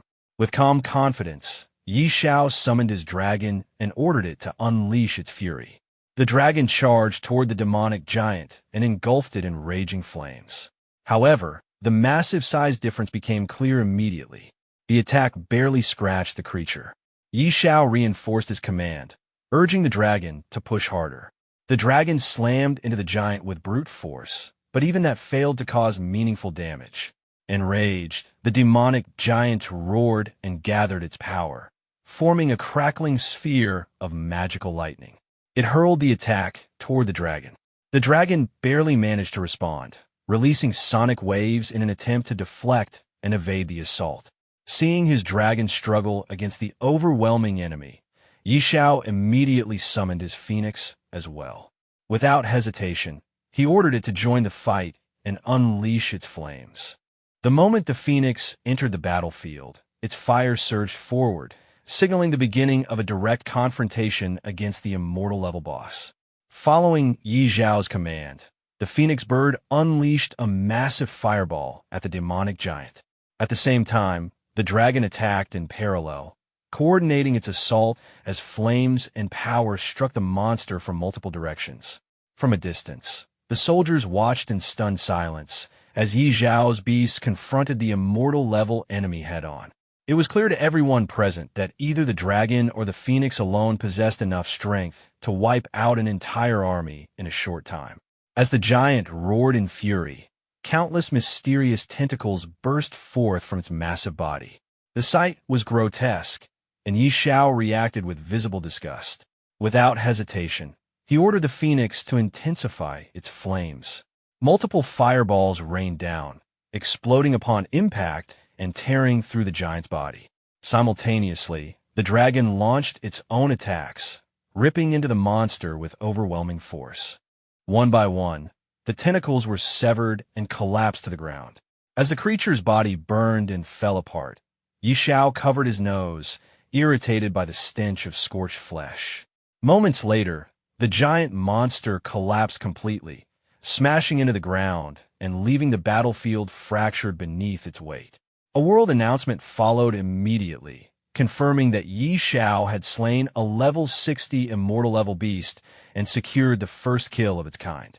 The victory triggered regional rewards, strengthened the Great Xiao War Zone, and permanently increased Xiao's base attributes beyond those of ordinary players. The soldiers erupted into excitement upon witnessing the confirmed kill. An immortal-level boss had been defeated, something none of them had ever imagined seeing firsthand. Many openly acknowledged that with Xiao present, the level 50 battlefield would become significantly safer. Standing near the corpse, Xiao noticed several items emerging from the remains. Among them were glowing red and blue artifacts, radiating energy. He picked up the red piece, shaped like a fong, and immediately recognized it as legendary equipment. The blue crystals, however, were unfamiliar, so he decided to take them back for further inspection. Soon after, the captain and his troops approached Xiao and asked to organize the collection of the spoils. Xiao agreed, reminding them of their prior arrangement that all equipment below epic rank belonged to them. With his approval, the soldiers quickly moved in to clean the battlefield, eager to secure the valuable gear before anyone else could intervene. The battlefield, once filled with chaos and monsters, finally began to settle under Xiao's command. However, before the cleanup could properly begin, something felt wrong. Xiao suddenly sensed instability beneath his feet. The ground began to crack, spreading rapidly across the battlefield. As the terrain split apart and tremors intensified, it became clear that the realm battlefield itself was starting to collapse. Panic spread among the soldiers. Orders to retreat were issued immediately, and everyone was told to fall back to a safer location. Xiao quickly pointed out a nearby hill, judging it stable enough to serve as temporary shelter. The captain followed his lead, urging everyone to move as fast as possible, knowing that anyone too slow could be buried under the collapsing terrain. As they retreated, Xiao noticed a terrifying phenomenon forming in the sky. A mass of distorted energy gathered and began spinning violently, creating a massive black vortex that pulled debris and fragments of the battlefield toward its center. The power it emitted made it clear that remaining any longer would be extremely dangerous. Recognizing the threat, Xiao ordered everyone to return to the city using the teleportation array. The captain immediately agreed, concluding that with such unstable forces at work, the battlefield was no longer safe. One by one, the surviving soldiers withdrew, escaping just before the collapse worsened. While leaving, Xiao reflected on what had happened. The destruction felt unnatural, likely caused by the elimination of an enormous number of anomalous creatures. It seemed possible that the battlefield had lost some underlying force maintaining its balance, causing it to collapse on its own. The scene then shifted to the realm city. Crowds had gathered, staring at Xiao with disbelief and awe. Many openly speculated that even god-tier powerhouses might not be capable of causing such destruction. Others expressed sincere gratitude, acknowledging that Xiao had cleared the surrounding battlefield and saved countless lives. Among the crowd, a rugged soldier stepped forward and thanked Xiao personally, explaining that his actions had saved both the city and his own child. As a token of gratitude, he offered Xiao a special item. Xiao examined it and discovered it was an epic-grade fragment known as a Page of Cruelty. Although incomplete, the page carried significant power, increasing base attributes and critical combat effectiveness. The description suggested it was only part of a greater whole, implying that collecting the remaining fragments could unlock far greater potential. With the battlefield destroyed and the city temporarily safe, Xiao's influence and reputation within the realm reached an entirely new level. After receiving the book, the protagonist examined it closely. A faint smile appeared as he sensed something familiar about it. He soon took out another artifact from his pocket and compared the two. The markings on both items were identical, confirming his suspicion that the page was not an isolated fragment, but part of a larger whole, and that the Fong of Cruelty was not the only remaining component. Before he could think further, both items rose from his hands on their own. A strange, crackling energy surged between them, drawing them together as if guided by an unseen force. In the blink of an eye, the artifact and the page fused completely, forming a single, far more powerful item. The artifact and the book were pulled together by a surge of mystical energy, fusing into a single item before the protagonist's eyes. He quickly realized that the fusion had greatly amplified its power, far beyond what either item had possessed on its own. Afterward, he asked the barbarian soldier who had offered the book about its origin. From the explanation, he learned that the page had been found inside the cave of an anomalous creature. The mention of anomalous creatures caught his attention once again, reinforcing his suspicions about their growing influence. Acknowledging the value of the gift, he accepted it without further hesitation, and the soldier expressed his gratitude in return. With that matter settled, the protagonist turned his attention to a towering structure ahead, the War Merit Exchange Hall. Entering the hall, he immediately requested a full set of level 50 epic equipment suited for a beast tamer. He then inquired about beast taming eggs and was guided further inside. Inside the hall, the staff welcomed him and asked about his requirements. The protagonist made it clear that he intended to acquire every beast taming egg available. This demand caused visible shock, but it was soon explained that strict exchange limits were enforced.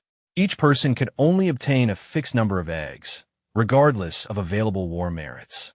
Although clearly dissatisfied with these restrictions, the protagonist adjusted his request, demanding the highest quality eggs available. He was informed that Monarch-tier eggs were not in stock, and that even Transcendent-tier eggs were limited to one per person. This only deepened his frustration, prompting him to request to speak directly with the person in charge. Moments later, the hall's master appeared in person. The staff respectfully addressed him, and the protagonist immediately recognized him as the authority overseeing the War Merit Exchange Hall. The hall master introduced himself as Hallen, stating plainly that all decisions within the hall were under his control. After greeting Hallen, the protagonist explained that he wanted to purchase beast eggs. Hallen listened calmly and stated that the hall needed to verify his funds before proceeding. In response, the protagonist displayed his gold coin balance, casually remarking that it was amusing to have his wealth questioned at all. The moment the balance appeared, Hallen was visibly stunned. The sheer number was far beyond ordinary expectations, forcing him to reassess the situation immediately. Without further delay, he ordered his servant to retrieve all available beast-taming eggs from storage. When informed that one extraordinary quality egg had already been reserved by someone else, Hallen gave a brief instruction to bring that one out as well. After the arrangements were made, Hallen expressed his thanks. The protagonist responded politely, returning the courtesy and wishing him well on the higher battlefield. Shortly after, the servant returned carrying a large box and reported that everything had been prepared. 3 extraordinary-level beast eggs and 1,040 commander-level beast eggs, along with the epic equipment. Hallen then raised a practical concern, noting that beast-taming eggs could not be stacked and asking how the protagonist intended to transport them. The protagonist assured him that storage space would not be an issue. With the transaction complete and the payment transferred, he left the hall, while Hallen could only watch in quiet amazement at the scale of his wealth. The scene then shifted to a new location, Dragon Phoenix City. The protagonist arrived via teleportation and briefly took in his surroundings. The capital was lively and crowded, far more bustling than most cities he had seen. His appearance quickly drew attention, and whispers spread among the people. Many surprised that he had returned from the battlefield so soon, while others speculated whether the reports about his movements had been mistaken. Soon after, the protagonist made his way to the World Temple. At the entrance, a guard stopped him and asked about his purpose. When questioned in return, the guard introduced himself as Lucas, the person responsible for managing the trial passage. After arriving at the World Temple, the protagonist stated his intention to attempt the level 60 advancement trial. The guard was visibly taken aback, recalling that the protagonist had only completed the level 50 abyss trial a few days earlier. After a brief confirmation, the guard realized that the protagonist had already reached level 60. Though shocked by the speed of his growth, he immediately moved to arrange the trial without further delay. The news quickly reached the higher authorities within the temple. When the elders learned that the protagonist was once again entering an abyss-level trial, they were momentarily stunned. Advancing 10 levels in such a short span was far beyond what they considered normal, yet the procedures were approved nonetheless. Soon after, the trial gate was opened, and the protagonist was sent into the level 60 abyss trial. Inside the trial arena, he surveyed the surroundings and found only minor monsters at first. Uninterested, he continued searching until a powerful presence emerged behind him. A massive abyssal creature revealed itself, identified as one of the corruptors of the abyss. Finding a proper opponent at last, the protagonist acted decisively. His summoned beasts attacked together, quickly overwhelming the abyssal monster. Once it was defeated, a single violet crystal fragment was left behind. The protagonist picked it up, noting that only one fragment had dropped again, and chose not to dwell on it further. With the trial complete, he exited the abyss. Back in the city realm, news of his successful completion of the level 60 abyss trial spread rapidly. People discussed the timing of his advancement, argued over their predictions, and speculated on how soon he might reach the next major threshold. When the protagonist returned to the World Temple, he noticed an unusually large crowd gathered nearby. The elders confirmed the trial's result, while the onlookers focused their attention on him, clearly aware that his rapid progress was beginning to disrupt expectations surrounding the interdimensional battlefield itself. The scene shifted to the city streets, where news of the protagonist's successful completion of the level 60 Abyss Ascension trial quickly spread. The announcement caused an immediate stir, drawing the attention of countless onlookers. Many people discussed how expected his success was, compared predictions they had made, and debated how far he might advance next. His rapid growth had already become something the public closely followed. When the protagonist emerged from the abyss, he was met with an unexpectedly large crowd. Even the elders present could not help but comment on how disruptive his progress had become to the balance of the realm. Despite the teasing tone, it was clear that his achievements were being taken very seriously. The elders then handed over the reward he had earned from the trial and arranged additional support for him, including the services of a top-tier blacksmith from the World Temple. The artifact was forged swiftly, demonstrating the blacksmith's skill. After briefly reviewing the result and confirming that its performance met expectations, the elders urged him not to linger. One of them personally escorted him, clearly eager to send him back to the battlefield as soon as possible. As the protagonist departed, the crowd watched closely. Many people expressed amazement at how effortlessly he had cleared the Ascension trial, while others openly prepared themselves to take advantage of the opportunities his return to the battlefield would bring. His presence alone was enough to shift the atmosphere, filling others with confidence and anticipation. Soon after, the protagonist teleported back to the battle realm. Upon arrival, he noticed that the area was already packed with people. Various legions had gathered in advance, clearly assembling in response to his return.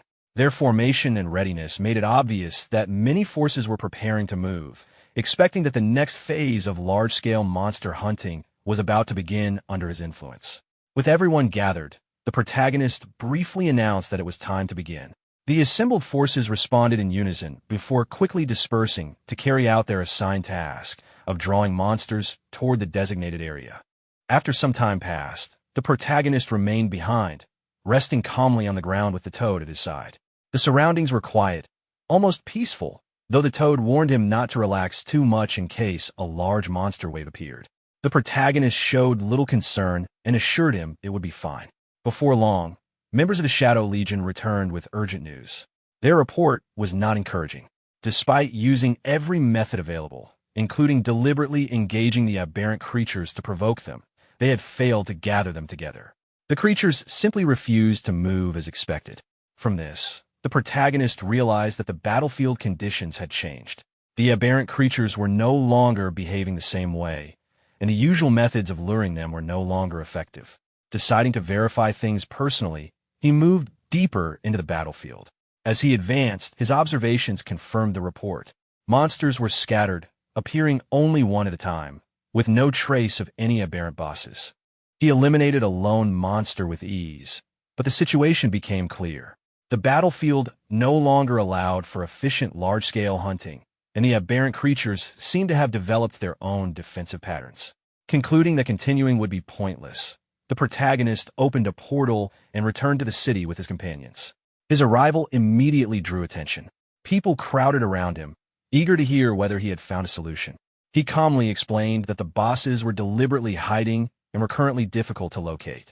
The crowd reacted with surprise and concern, unsure of what to do next.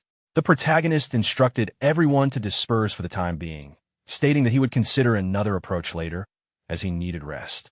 Elsewhere, within a noble's residence, news of the protagonist's recent actions was being discussed. Although his rapid rise to level 60 and the collapse of the battlefield were alarming, the noble viewed the recent change in the aberrant creature's behavior as a fortunate development. As long as the protagonist remained at level 60, he was still manageable. Orders were given to closely monitor his movements and act the moment he left the safety of the imperial capital. Later, the scene shifted to Duke Marison's mansion. The protagonist returned there and was warmly received by Sophia, who had been waiting for him.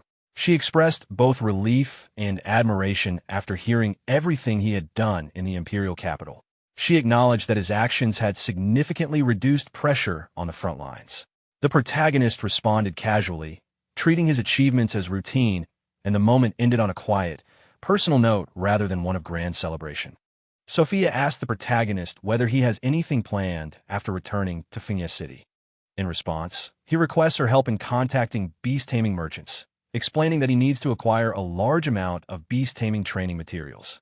He clarifies that the resources are intended for 3 extraordinary-level beast-tamers and more than 1,000 commander-level beast-tamers, all of whom need to be trained to their peak. Although surprised by the scale, Sophia agrees to handle it and assures him that someone will contact him once everything is prepared. After thanking her for the assistance, the protagonist leaves. The scene then shifts as the protagonist approaches a brown building. Thor is visibly startled to see him return. The protagonist calmly states that he has something to discuss and proceeds to take out several swords and pieces of war equipment from his magical inventory. Thor immediately recognizes the items as an epic-grade set. The protagonist asks Thor to enhance the equipment, and Thor agrees without hesitation. Next, the protagonist produces a yellow crystal and asks Thor if he recognizes it. Upon examining it, Thor reacts with clear tension, identifying it as a rare material used for writing forbidden spell scrolls. He explains that forbidden spells are ultimate techniques reserved for magic-based classes that have reached the god level and are typically used only in real combat. According to Thor, the crystal serves as a source of magic, and when it is ground into powder, it can be used to inscribe forbidden spells onto scrolls. He also points out that the quality of the scroll itself is crucial and requires special types of fur, specifically pelts from rare creatures. In addition, the person writing the scroll must already be capable of casting the forbidden spell and must have a strong command over multiple elements. After hearing this, the protagonist decides that, since the item is tied to magic, he should consult someone more knowledgeable in that field. The scene then shifts to Sister Tao's residence. She's inside her home, checking her appearance in the mirror and considering her outfit. At that moment, the protagonist suddenly appears inside the house using a teleporter, marking his arrival there. Sister Tao is immediately irritated by the protagonist's sudden appearance, sensing trouble as usual. He calmly brings up his reason for visiting and asks her about the source of magic. She confirms that she knows about it and grows suspicious of his intentions. When he reveals the yellow crystal, her reaction is one of genuine shock, recognizing it instantly and pressing him to explain where he obtained such a rare item. He explains that it dropped from an immortal level boss, which further surprises her and makes her realize how far he has been venturing recently. As the conversation continues, it becomes clear that Sister Tao has been out of touch with recent events, having focused on her own matters. The protagonist then asks whether she is capable of inscribing forbidden spells. Sister Tao answers honestly, explaining that crafting forbidden spell scrolls is beyond most god-tier magic users, as it requires not only immense strength, but also deep understanding across multiple disciplines. She makes it clear that she possesses those qualifications. Hearing this reassures the protagonist, confirming that he came to the right person. However, she also explains that the source of magic alone is not sufficient, and that the process additionally requires the Elf King's fur. Although the requirement confuses the protagonist at first, Sister Tao assures him that she knows where to obtain it. After a brief exchange, she proposes a condition. Since the available magic sources are enough to create multiple forbidden scrolls, she will retrieve the Elf King's fur, but the finished results must be shared between them. The protagonist agrees without hesitation. With the agreement settled, Sister Tao opens a magical portal and leaves immediately, demonstrating her decisiveness. Left behind, the protagonist reflects on her abrupt nature and decides to check on his beast eggs next. The scene then shifts to the protagonist's beast egg farm. The area is under strict supervision, with the toad carefully overseeing the handling of the eggs and instructing the maids to be cautious to ensure proper hatching. Upon arriving, the protagonist observes that the operation is being managed well. The toad, however, reacts with visible annoyance, realizing that he has effectively been put to work maintaining an incubator. The protagonist brushes this off lightly, acknowledging the toad's experience with beast taming. Although clearly displeased, the toad can do little more than vent his frustration. Before leaving, the protagonist notes that most of his arrangements are now in place. He announces his next destination, the island of God Grace, where he intends to search for the sacred judgment item. He entrusts the toad with guarding the place in his absence and departs soon after. The scene transitions to a seaport. Standing there, the protagonist considers the location of the island of God Grace, which lies at the edge of the Sea of Despair, making travel by ship the most practical option. As he waits, a massive vessel named Poseidon approaches the port. Taking in the sight of the enormous ship, he is struck by its sheer scale and presence, quietly impressed as his next journey begins.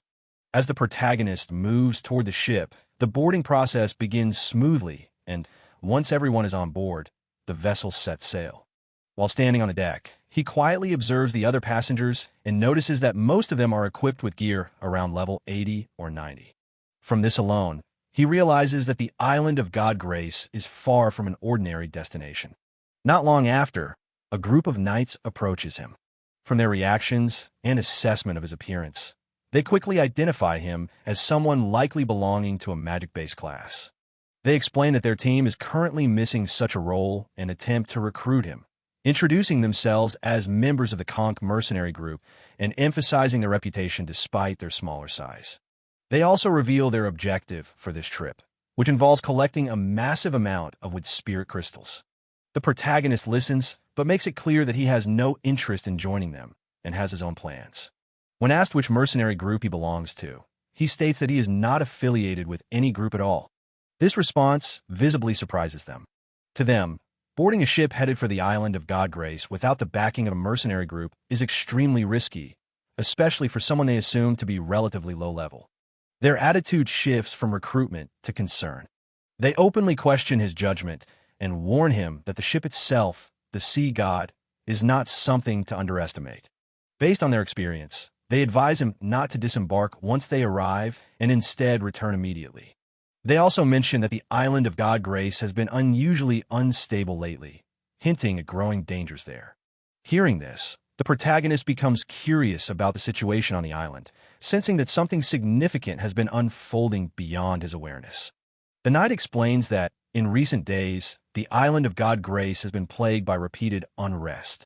Large numbers of strange creatures have appeared without warning, behaving violently and irrationally, and several experienced fighters have already lost their lives as a result. Despite the seriousness of the situation, the protagonist reacts with clear interest rather than concern, especially upon learning that these creatures are appearing in groups. The knight adds that both the island itself and the surrounding creatures seem to have undergone abnormal changes, almost like mutations. When asked about the timing, he explains that everything began roughly 2 weeks ago. This detail immediately draws the protagonist's attention, as it coincides with the gray fog incident in Watermoon City, leading him to quietly suspect a possible connection between the two events. With concern for his safety, the knight strongly advises him to turn back once the ship arrives, emphasizing that survival matters more than curiosity. The protagonist acknowledges the warning calmly and thanks him for the information before deciding to step away and rest. Before parting, names are exchanged, and the moment the knight hears the protagonist's name, the atmosphere shifts completely. Realizing he is facing the well-known Viscount Xiao, the group is visibly shaken, instantly understanding why he would dare to head to God Grace Island alone. They sense that something extraordinary is about to unfold there. Later, the protagonist settles down to rest, while the group chooses to stay nearby, believing his presence alone makes the situation feel safer. Shortly after, an urgent warning spreads across the ship as it enters the Despair Sea. The protagonist steps out to observe, finding the area intriguing rather than frightening. In contrast, the knights grow tense and anxious, praying silently for safe passage. Their fear proves justified when a massive deep-sea whale emerges near the ship. This creature is recognized as a level 100 monarch-class existence, a brutal ruler of the Despair Sea that has dominated the region for centuries. Encounters with such a creature are extremely rare, with only a handful recorded in human history. As the whale draws closer, the crew and knights prepare for combat. A god-level wizard steps forward and quickly deploys a powerful protective formation around the ship. The crew responds in coordination, readying heavy weaponry as the whale begins to move aggressively toward them. Watching the situation unfold, the protagonist remains composed, quietly observing the confrontation with clear interest rather than panic. At the old wizard's command, the cannons are quickly positioned and prepared. The knights are stunned to see the apocalypse cannon being deployed, knowing that a direct hit could severely wound even a monarch-tier creature. It had driven the deep-sea demon whale away before, but never so decisively. Before the cannon can fire, the whale releases a piercing ultrasonic wave toward the ship, beginning what the wizard recognizes as a forbidden spell. He urgently orders everyone to cover their ears while demanding that the mana infusion into the cannon be accelerated. The whale cannot be allowed to complete its chant. At that moment, the protagonist summons his pet dragon. The small dragon emerges and immediately advances toward the whale. Those watching are caught off guard, unsure of what they are witnessing. Reaching the whale, the dragon unleashes a powerful ultrasonic roar of its own.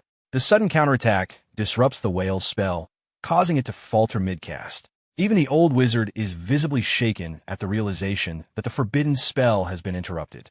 The dragon follows up with another decisive strike, forcing the massive creature off balance. With the opening secured, the protagonist calls the dragon back. The wizard wastes no time and fires the apocalypse cannon. The blast lands directly, triggering a massive explosion that engulfs the whale. When the light fades, the monarch tier creature is gone. The speed of the outcome leaves the onlookers struggling to process what just happened. As the ship continues forward, the crew struggles to believe the crisis ended so quickly. What should have been a disaster was resolved in moments.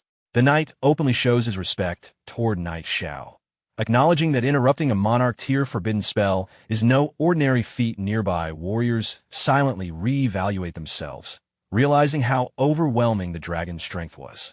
Some even question their own class choices after witnessing what a beastmaster can command. The old wizard observes quietly, recognizing Knight Xiao's potential.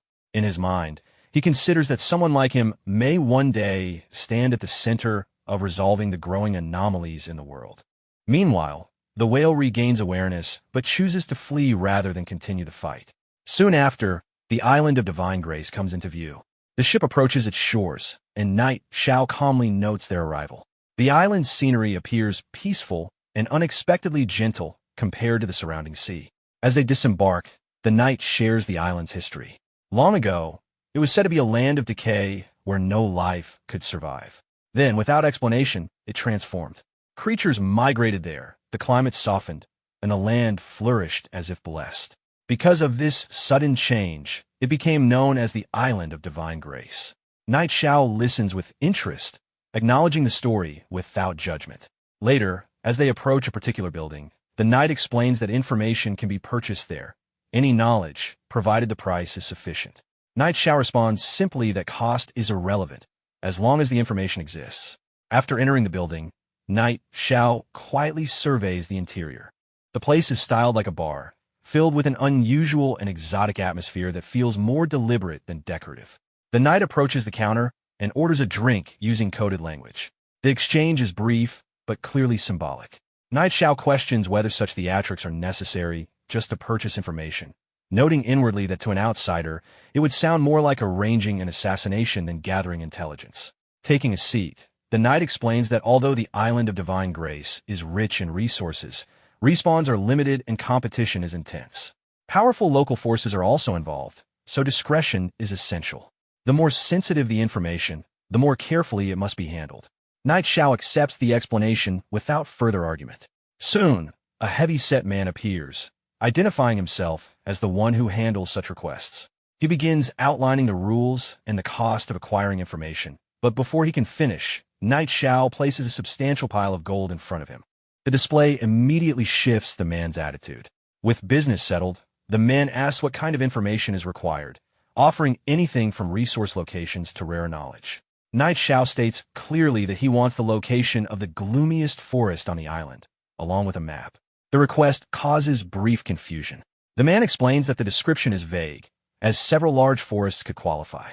However, given the island's layout, only a few truly match such conditions. After thinking for a moment, he guesses that Knight Xiao is searching for a high-grade item rather than scenery. When Knight Xiao confirms this, the man admits that someone else recently asked for similar information. The implication lingers as the conversation continues. Knight Xiao briefly considers whether others, like him, may have received guidance from the Divine Tree. The information broker returns with an old chest, explaining that the map inside was drawn by his grandfather based on a previous explorer's description. As it is opened, he adds that the location is said to be guarded by a powerful creature, which caused that earlier attempt to fail. The place in question is identified as the Forest of Absolute Chill. According to past investigations, the source of the recent anomalies may originate there. Even so, the broker advises waiting until the current unrest settles before attempting anything. Knight Xiao acknowledges the warning, thanks him for the information, and leaves, stating he may return. Privately, he concludes that the Holy Severance item is likely connected to that forest and decides to investigate personally. After he departs, the broker questions whether he truly intends to go there. The knight confirms that he likely does, admitting he himself would not dare follow due to the obvious danger. Later, within the forest, Knight Xiao studies the map. The marked area matches his surroundings, yet the absence of creatures feels unnatural. The air grows noticeably colder, confirming he is nearing the correct location. A level 60 anomaly suddenly appears before him. He assesses it calmly and orders an attack. His dragon releases fireballs that detonate on impact, destroying the creature instantly. He levels up along with his dragon, noting the improvement without overreaction. Continuing deeper into the forest, he remarks that the number of anomalies is still low, limiting efficiency. As he advances, a distant sound reaches him, something resembling bagpipes, drawing his attention further into the forest. After moving deeper into the forest, Knight Xiao questions why music would be playing in such a dangerous place. Following the sound, he arrives at an old well. The melody clearly comes from within. After a brief consideration, he jumps down without hesitation. Instead of darkness, he lands inside a hidden space resembling a pocket world. The environment is stable and unexpectedly calm, and the faint sound of bagpipes continues to echo. In the distance, he spots a figure, an elf girl using a musical instrument to control two monsters. Though her method is unusual, it is clear she is struggling to maintain control and will not last much longer. Knight Xiao immediately orders his dragon to assist. The dragon advances and eliminates the monsters with a single decisive attack. With the danger gone, the elf girl approaches and thanks him for saving her. He asks if she belongs to the elf clan. Realizing he is human, she becomes alarmed, repeating what she has been taught about humans. In response, he deliberately teases her, claiming humans eat elves. Frightened, she asks to be spared. He agrees on the condition that she leads him to her village. After a brief exchange, she accepts. As he follows her through the hidden world, he notes how trusting she seems. Before long, they arrive at the elf village. As the girl steps inside, a woman calls out to her, asking where she has been. Mia runs to her grandmother and explains that she encountered anomalies. Her grandmother dismisses it, doubting Mia's strength. Mia insists that humans saved her and even claimed he would eat her. Hearing this, her grandmother notices Knight Xiao and immediately panics, calling the villagers together. Within moments, the elves surround him. An elf elder steps forward, green energy flowing around him, and warns Knight Xiao to leave. Knight Xiao calmly observes the elder's strength, noting it rivals a high-level mage. He explains that he only came in search of an item and has no malicious intent. The elder rejects his words, stating that elves do not trust humans. Knight Xiao reminds him that he saved Mia. The elder confirms this with Mia, who admits Knight Xiao defeated the anomalies but repeats his earlier joke about eating her. Knight Xiao laughs it off, questioning when humans ever ate elves. The elder acknowledges the favor, but still refuses to accept him unless he can prove he possesses something truly pure. Knight Xiao searches through his inventory and produces Aisha's glass bead. The moment the elder holds it, he is stunned by its purity and asks where it came from. Knight Xiao explains that he removed the gray mist from a city, destroyed the evil god statue, and received the bead from a girl named Aisha. Hearing that he can remove the gray mist, the elder is visibly shaken. He introduces himself as Alicia, the current leader of the elf clan, and formally invites Knight Xiao into the village, asking his name. Knight Xiao introduces himself. Alicia welcomes him respectfully. Knight Xiao reflects that having a reputation can sometimes be useful. While passing through the center of the village, Knight Xiao notices a clear stream flowing from a fountain and wonders where the spring water comes from. Alicia explains that it is the elf spring, something unique to the elf clan that has the ability to remove all negative statuses. Hearing this, Knight Xiao realizes the spring must be extremely useful and asks if he can take a small amount, promising to exchange it for something of equal value. Alicia agrees, but asks him for help in return. He explains that he must have come to the island searching for clues about the holy severance item, which Knight Xiao confirms. Alicia then reveals that the deepest space of the island of divine grace has already been occupied by the gray mist. Showing him a map, he explains that the island consists of 3 layers of space, and the gray mist has controlled the 3rd layer for hundreds of years. Knight Xiao understands that he wants him to enter the 3rd layer and solve the problem. However, he points out that the situation will not be simple, since the concentration of gray mist there is likely very high. Alicia acknowledges this, and says he will gather the strongest elf warriors in the village and personally accompany him to protect his safety, believing that his ability to remove the gray mist may be their only chance. Knight Xiao agrees to help on the condition that the holy severance item truly exists there. Alicia confirms that it does, explaining that the reason the island of divine grace is so full of life is because of that object. With no time to waste, they decide to depart as soon as possible while Alicia goes to gather the warriors. Before leaving, Knight Xiao scans the spring and confirms that the elf spring possesses the ability to purify unholy power and remove negative attributes after being consumed.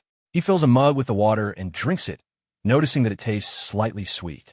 Soon after, he feels a surge of energy as the effect of his experience penalty decreases, raising his experience gain speed to 105%. A short while later, Alicia returns with several elite elf warriors and informs him that the preparations are complete. Knight Xiao acknowledges it, and the group immediately sets out together toward their destination. The group soon arrives at the foothills of the Rootless Mountains. Alicia warns Knight Xiao to stay cautious, explaining that many strange anomalies lurk in the area. Before they can move further, a loud roar echoes across the foothills. A giant three-headed hound suddenly appears and blocks their path. Seeing the opportunity, Knight Xiao calls out to his companion. His pet dragon, Little Gray, appears at his command and immediately unleashes multiple streams of flame toward the hound. The powerful attack strikes directly, and the beast collapses after a brief struggle. The elf warriors are shocked by the display of power, realizing they have never seen a tamed beast from the human race that strong. After clearing the threat, the group advances toward a ruined structure nearby. Alicia explains that the entrance to the deeper area lies there. Knight Xiao decides to go in first and signals the others to follow. Inside the structure, Alicia instructs everyone to stay close to Knight Xiao and focus on protecting him. Suddenly, the ground beneath them shatters, and the entire group falls into the space below. As they land, Knight Xiao quickly warns everyone to defend themselves because gray mist is already spreading throughout the area. One of the elf warriors drinks water from the elf spring, and the mist immediately retreats from around him. Seeing this, Knight Xiao realizes the spring water can also repel the gray mist. Alicia suggests that he drink some as well, but he refuses, explaining that the current level of damage is still manageable for him. The group then moves forward cautiously in a defensive formation through the dark interior. The surroundings are completely pitch black, and Knight Xiao warns everyone to stay alert for sudden attacks. Moments later, flying eye-like demonic creatures emerge from the darkness. The elf warriors react quickly and eliminate them without much difficulty.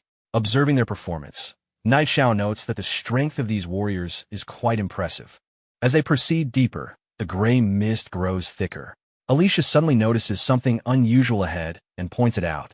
A heavily armored warrior with dragon-like wings appears in front of them.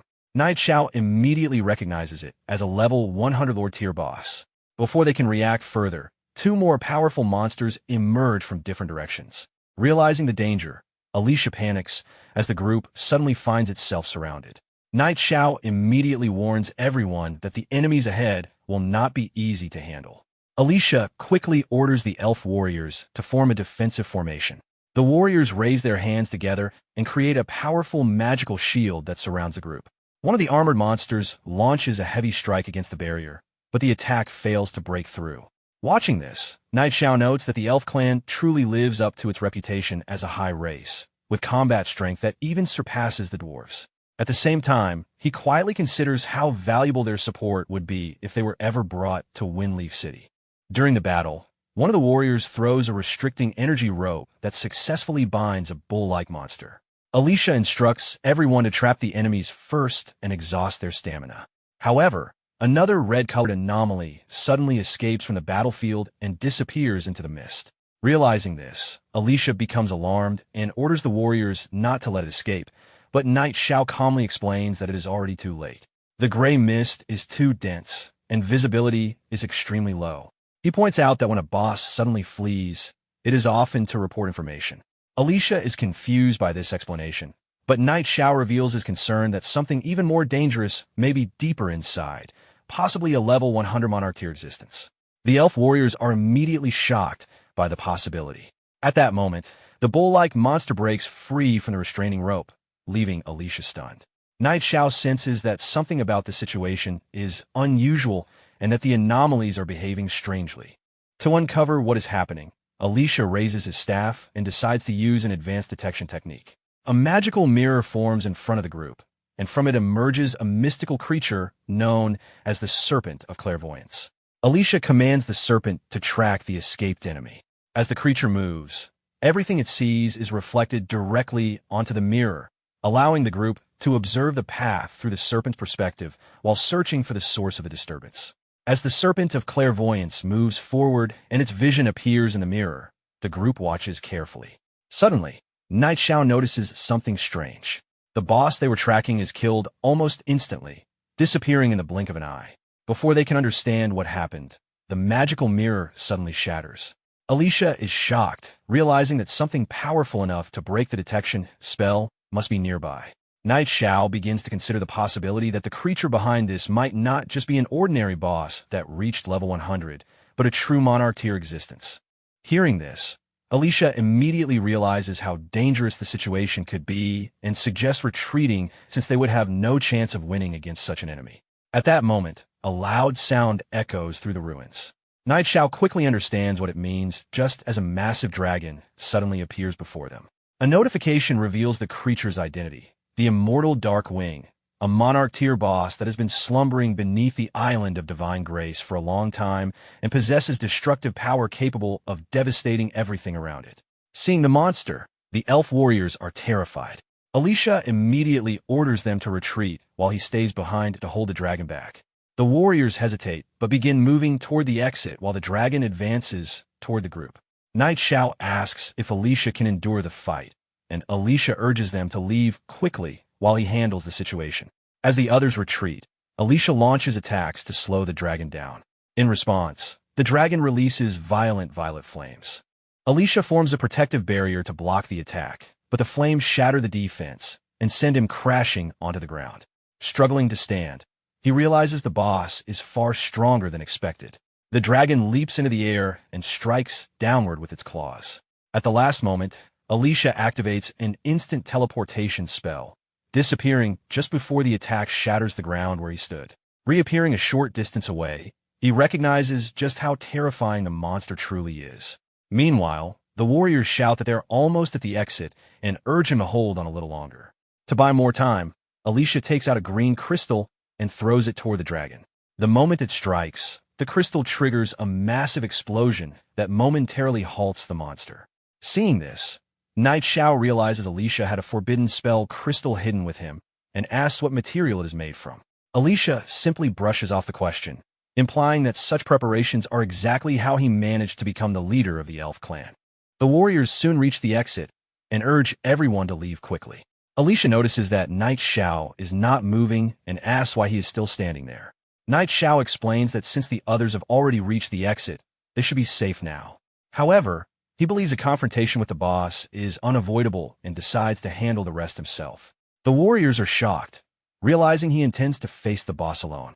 At that moment, the dragon breaks free from the forbidden spell and releases thick violet flames toward them. Alicia is stunned that the spell was broken so quickly and urges Night Xiao to retreat with them. Instead, Night Xiao summons his dragon, Little Gray, and sends it forward. The dragon releases powerful flames that collide midair with the enemy dragon's violet fire, canceling each other out. Immediately after, Little Gray unleashes a powerful roar that creates a massive shockwave. The attack strikes the dark-winged dragon and forces it down to the ground. The impact shakes the ruins, causing rocks and debris to fall from above. Realizing the structure is about to collapse, Night Xiao orders Little Gray to retreat immediately. The group quickly escapes the ruins and reaches the outside. Alicia asks whether the boss followed them, but Night Xiao observes that it does not seem to be chasing them. The warriors are still shaken by the encounter, admitting that the boss is terrifying and that purifying the gray mist may be impossible after all. Night Xiao, however, says it may not be hopeless. Alicia becomes curious and asks whether he has another plan. Although she respects his ability, she also warns him not to push himself too hard if there truly is no solution. Night Xiao calmly responds that if he really could purify the gray mist, then what would she say? Alicia answers that if such a thing were possible, he would become the savior of the elf clan and the one who delivers their entire race. Night Xiao admits he is not completely confident yet and will need time to plan a solution. Alicia accepts this and decides that it is safer for everyone to return to the village for now rather than remain near the dangerous area. Night Xiao agrees that the group should return to the village. When they arrive, the villagers are surprised to see them back so quickly. Some immediately ask whether the gray mist has been purified. Alicia instead orders everyone to begin preparing to leave, explaining that a terrifying existence lies deep within the gray mist. Many of the elves become distressed. Some say they have only just begun to adapt to life there, while Alicia's granddaughter sadly admits she does not want to move again.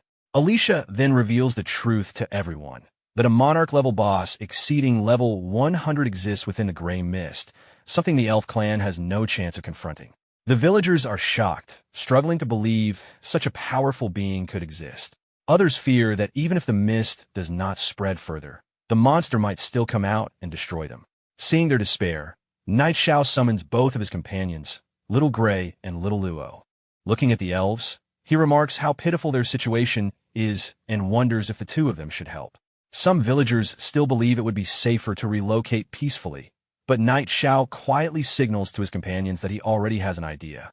Taking out a glowing feather, he hands a task to Little Luo. The feather rises into the air, ignites with flames, and shoots toward the distance like a guiding signal. Alicia notices the strange scene, but Knight Xiao simply tells her to wait for the result.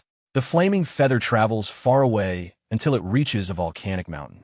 It descends beneath the volcano and arrives at a hidden cavern where another enormous phoenix resides. When the creature sees the feather, it immediately understands the message and rises into the sky, its body radiating immense flames. With excitement, it decides to respond to the call and heads toward the island. Back in the elf village, Knight Xiao sits calmly while looking toward the sky, wondering why the immortal divine phoenix still has not arrived yet. At the same time, the temperature in the village suddenly rises. The villagers begin to panic, feeling as if the sun itself has fallen to the earth.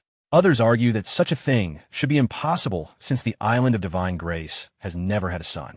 In the middle of the confusion, one elf woman suddenly points toward the sky in shock and tells everyone to look. Far out over the ocean, a blazing phoenix flies across the sky. Sailors on a nearby ship notice the enormous flaming figure and immediately panic, thinking a powerful boss has appeared. Some even suspect it might be a tyrannical existence beyond the monarch level. The crew quickly goes on high alert as the phoenix passes overhead, its intense light blinding everyone on the ship and wiping out their visibility. Before the crew can recover, a massive deep-sea demon whale suddenly surfaces beside the ship. Believing its territory is threatened, the creature launches a powerful attack toward the phoenix. An old man on the ship observes that the demon whale must have sensed a dangerous presence and decided to attack first. However, the phoenix blocks the incoming strike effortlessly with its flames. Seeing this, the old man is shocked by how easily the attack was stopped. Annoyed by the provocation, the phoenix releases a small fireball toward the whale. The attack strikes the massive beast directly, forcing it to collapse back into the water and retreat into the depths. The sailors watch in disbelief as the terrifying demon whale flees. Realizing that a creature capable of driving it away so easily is heading toward the island of divine grace, the old man fears that a disaster may be approaching. The phoenix continues flying forward and soon disappears toward the forest of absolute chill, heading directly for the elf village. Back at the village, the intense heat and blazing light suddenly fill the sky as the phoenix approaches. The elves panic, believing the end of their clan may have arrived before they could evacuate. Some fear they were already too late to escape and think the heavens themselves are trying to wipe out the elf clan. Knight Xiao quickly calms everyone, explaining that there is no need to panic. The phoenix is a reinforcement he summoned, and it has come specifically to confront the immortal Darkwing, not to harm the elves. Alicia is surprised by this revelation and asks if it is truly the ally he called. Moments later, the massive phoenix descends into the village and lands in front of Knight Xiao.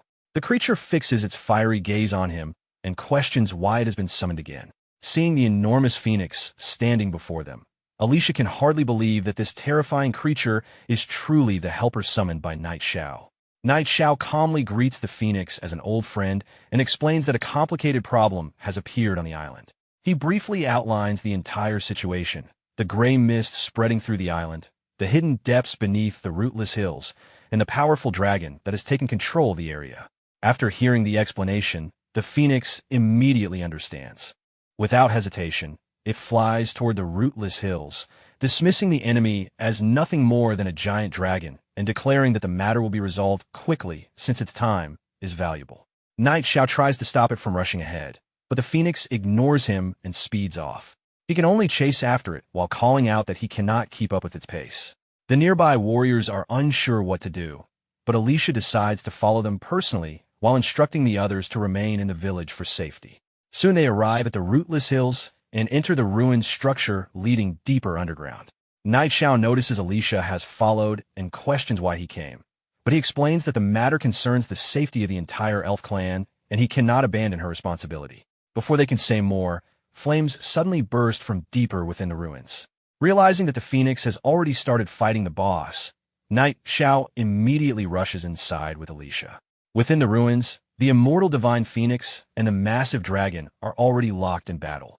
The scale of the clash is overwhelming, and Alicia is momentarily stunned by the sight. Night Xiao quickly refocuses his attention, explaining that watching the battle is pointless. Instead, they should use this opportunity to move around the battlefield and search for the true source of the gray mist hidden within the ruins. Alicia recognizes the logic of the plan and praises his foresight as they move deeper through the structure. Eventually, they reach the far end of the ruins. There, standing calmly on a large stone block, is a mysterious figure who has been waiting. The figure reveals that he has finally found what he was looking for, the immortal phoenix and the human who carries more than one type of divinity gathered in the same place. The discovery excites him, and he begins laughing with clear anticipation at what is about to unfold. The strange creature's body suddenly begins glowing with violet light. Thick dark mist starts pouring out from its body, spreading rapidly in all directions. The mist continues expanding outward and rising into the sky until it completely covers the surroundings. Before long, the dark mist spreads across the entire island of divine grace. In the elf village, the villagers quickly realize what is happening and panic as the gray mist begins invading their territory. Back inside the ruins, the mist around the mysterious creature grows denser. Its body slowly rises into the air before descending again in front of Night Xiao. At that moment, the creature finally reveals its identity, the evil god Sekhmet. As its physical body begins dissolving into energy, the evil god transforms into gray mist and escapes while spreading the corruption further across the area. Soon after, the evil god reappears before the flaming phoenix. The phoenix immediately recognizes its old enemy and becomes enraged. In response, the evil god shows no concern and remains calm. The phoenix launches multiple fireballs toward the evil god, attempting to strike first. However, the evil god rises into the air and summons a dragon behind him. The dragon releases a powerful ultrasonic roar that blocks and disperses all the incoming fire attacks. The evil god then transforms his body again into dark mist, shifting into a much larger form as he moves forward to seize the phoenix. Seeing this, the phoenix becomes even more furious. In response, the phoenix flies upward and releases massive flames from its body. It unleashes another wave of fireballs directly toward the giant hand reaching for it. The attacks strike the target and erupt into a series of large explosions as the battle between the two powerful beings continues. The evil god grows irritated, realizing that even after hundreds of years, the phoenix's power has not weakened as much as expected. In response, the dragon under the evil god launches another powerful attack, but the phoenix blocks it using a blazing fire shield, maintaining its defense while continuing the battle. At that moment, Night Xiao and Alicia arrive near the battlefield. Alicia is overwhelmed by the sight, having never witnessed such a terrifying clash before. Despite the chaos around them, Night Xiao remains focused and reminds Alicia that their real objective is to find clues related to the Holy Severance item. Seeing the scale of the battle, Alicia suggests retreating, believing the situation is far too dangerous to continue. However, Night Xiao refuses to leave without locating the Holy Severance item and immediately moves deeper into the ruins in another direction. Alicia, unwilling to remain alone, follows behind him. After searching for some time, Night Xiao discovers a fragment on the ground. Upon closer inspection, Alicia realizes that the fragment is a dragon scale. From this discovery, Night Xiao concludes that they have reached the lair of the immortal Dark Wing. With this realization, he decides to continue searching deeper, determined to investigate the area further. They proceed into the cave and soon reach another section of ancient ruins. Night Xiao notes that dragons are known to hoard treasures, yet strangely, there is no sign of gold or valuables in the area. While observing the surroundings, Alicia notices something unusual and points toward a stone surface. Upon closer inspection, they find strange markings carved into the rock. Knight Xiao recalls seeing similar inscriptions before, particularly in the Holy Spirit arena, and begins to suspect that the markings may be part of a magical formation rather than ordinary writing. To investigate further, he takes out the emerald glazed glass from his inventory. Comparing it with the stone, he realizes that the inscriptions on the plate match those on the stone tablet. Soon after, he notices a gap in the stone that perfectly matches the shape of the emerald glass. Recognizing the connection, Knight Xiao places the emerald glazed glass into the gap. As soon as it fits into place, the stone begins to glow, signaling that the mechanism has been successfully activated. As the emerald glass settles into place, the stone releases an increasingly bright green light. The glow intensifies and spreads across the surroundings, quickly drawing the attention of the evil god. Noticing this sudden change, the evil god turns toward Knight Xiao in anger and immediately launches a powerful dark energy attack in his direction. The strike lands directly on Knight Xiao, dealing massive damage and throwing him violently onto the ground. Struggling to recover, Knight Xiao realizes just how overwhelming the evil god's power truly is. However, before anything else can happen, the stone begins glowing once again. This time, streams of green energy flow outward from the stone and move toward Knight Xiao, entering his body. As the energy merges into him, he's caught off guard by the sudden change. The evil god also notices this unexpected development and becomes shocked, realizing that a human of Knight Xiao's level has somehow uncovered the hidden secret of the Island of Divine Grace. In the next moment, Knight Xiao suddenly disappears from the area. Alicia is left stunned by his disappearance and looks around in confusion, unable to find any trace of him. Seeing this, the evil god becomes furious. Its anger intensifies as its eyes glow red, and it gathers dark energy around itself once more. Enraged, it unleashes another dense and powerful attack toward the flaming phoenix. The phoenix immediately counters, releasing its own powerful energy. The two attacks collide in midair, creating a massive explosion that sends flames and violent shockwaves throughout the ruins. The structure begins shaking violently from the impact. Alicia realizes that remaining there has become extremely dangerous as the environment continues to destabilize. At the same time, back in the elf village, the ground begins to shake intensely. Buildings collapse as the earthquake spreads across the Island of Divine Grace, forcing the villagers to panic and flee while the destruction continues to spread. Meanwhile, near the port, the ground begins shaking heavily. People at the dock panic and rush to board ships, fearing that if the tremors continue, the island itself may sink. The scene then shifts to another city, where Knight Xiao suddenly reappears lying on the ground. As he regains consciousness, he feels disoriented and slowly sits up while observing his surroundings, trying to understand where he has been transported. While looking ahead, he notices a statue of a Qilin. The presence of such a creature seems out of place compared to the surroundings. As he approaches and attempts to touch the statue, it begins to shake, and its eyes start glowing. A strange voice emerges from within the statue, questioning who has disturbed its slumber.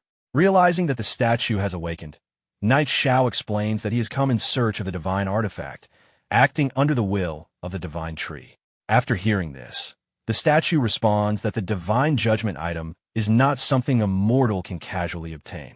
However, it acknowledges that Knight Xiao possesses the right to carry divine power. At that moment, a portal appears beside the statue. The statue allows him to proceed, warning that success will grant him the divine judgment item, but failure will result in eternal destruction. Without hesitation, Knight Xiao accepts the trial. He steps into the portal, shielding his eyes from the intense light. Once inside, he finds himself inside an arena and quickly recognizes it as the Divine Spirit Arena, wondering why he's been brought there again. The same voice instructs him to choose a weapon and class. A translucent interface appears before him, confirming that this is the Divine Spirit's trial. He notices that only ordinary classes are available, as his previous special options are no longer present.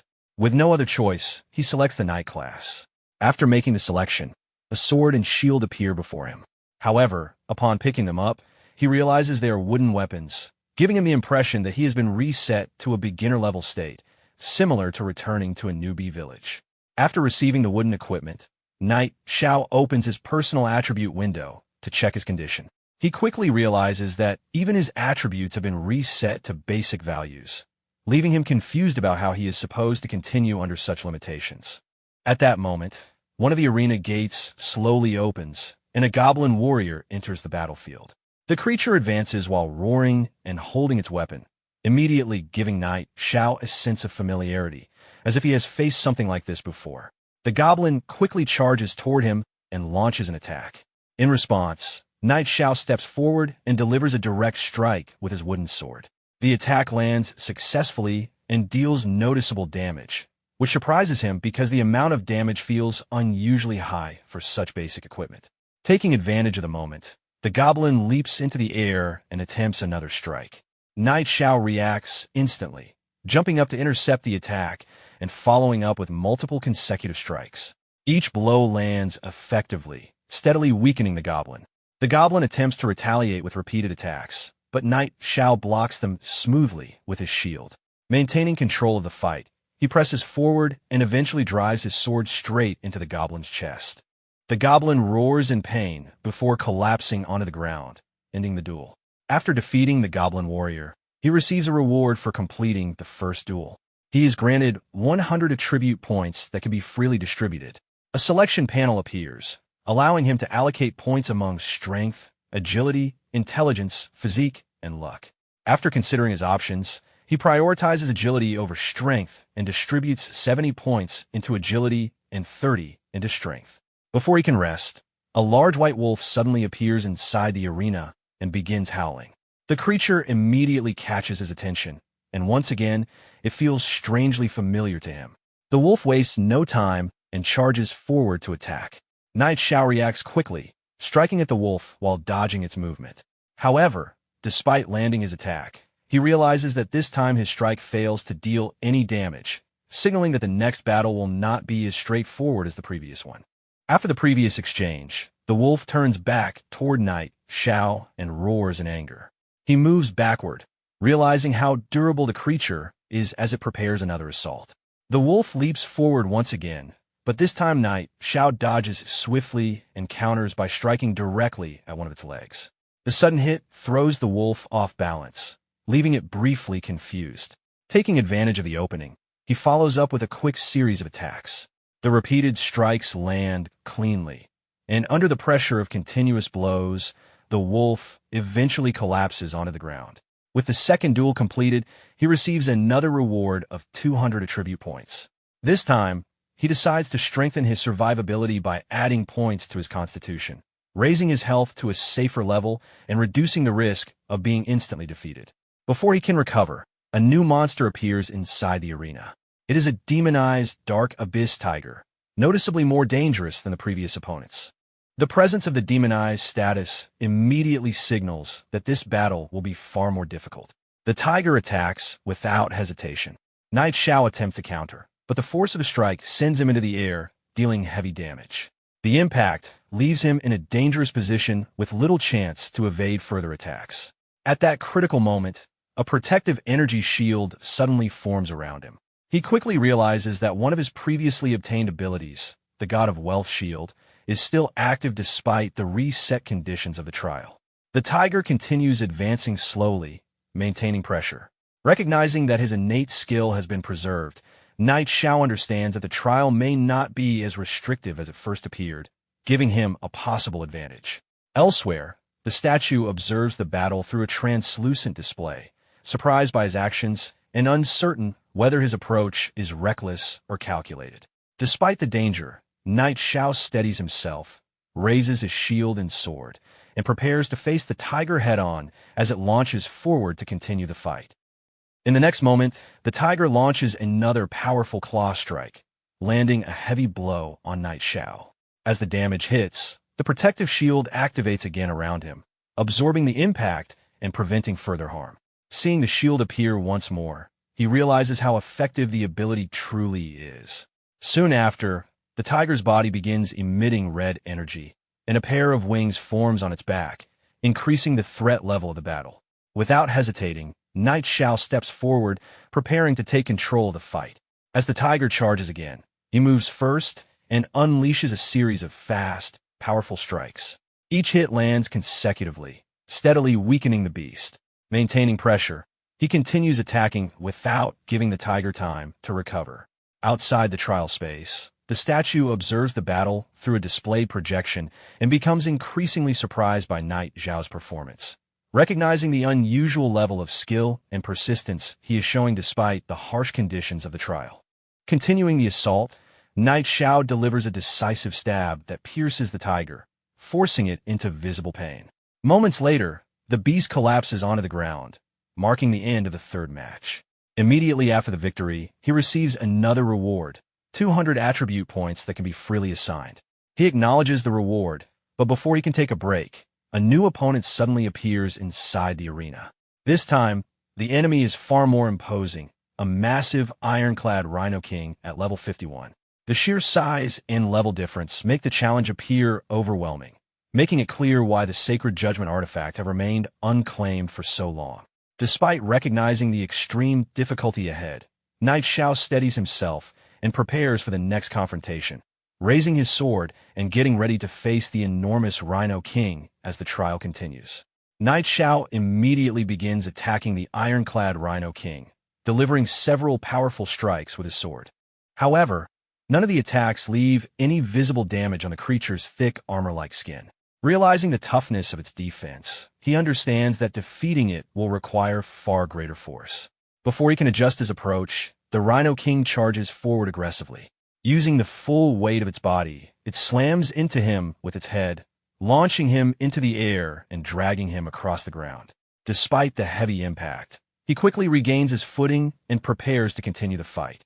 Without backing down, Knight Xiao advances again and keeps striking the Rhino King repeatedly. Instead of trying to break through instantly, he continues applying pressure, gradually wearing the monster down through continuous attacks. Outside the arena, the statue watches through the display and becomes increasingly surprised. It realizes that the shield ability Knight Xiao is using is interfering with the arena's expected difficulty. Seeing his performance, the statue concludes that there is no longer a need to continue observing from afar and disappears from its position. Back inside the arena, after a prolonged struggle, Knight Xiao finally defeats the Rhino King. The massive creature collapses to the ground, lifeless. Just as the battle ends, the enormous statue suddenly appears behind him inside the arena. Knight Xiao turns around in shock and immediately recognizes the presence of the Holy Kirin, a mythical ranked being known for its immense power. Realizing the significance of the encounter, he suspects that this creature represents the final test of the trial.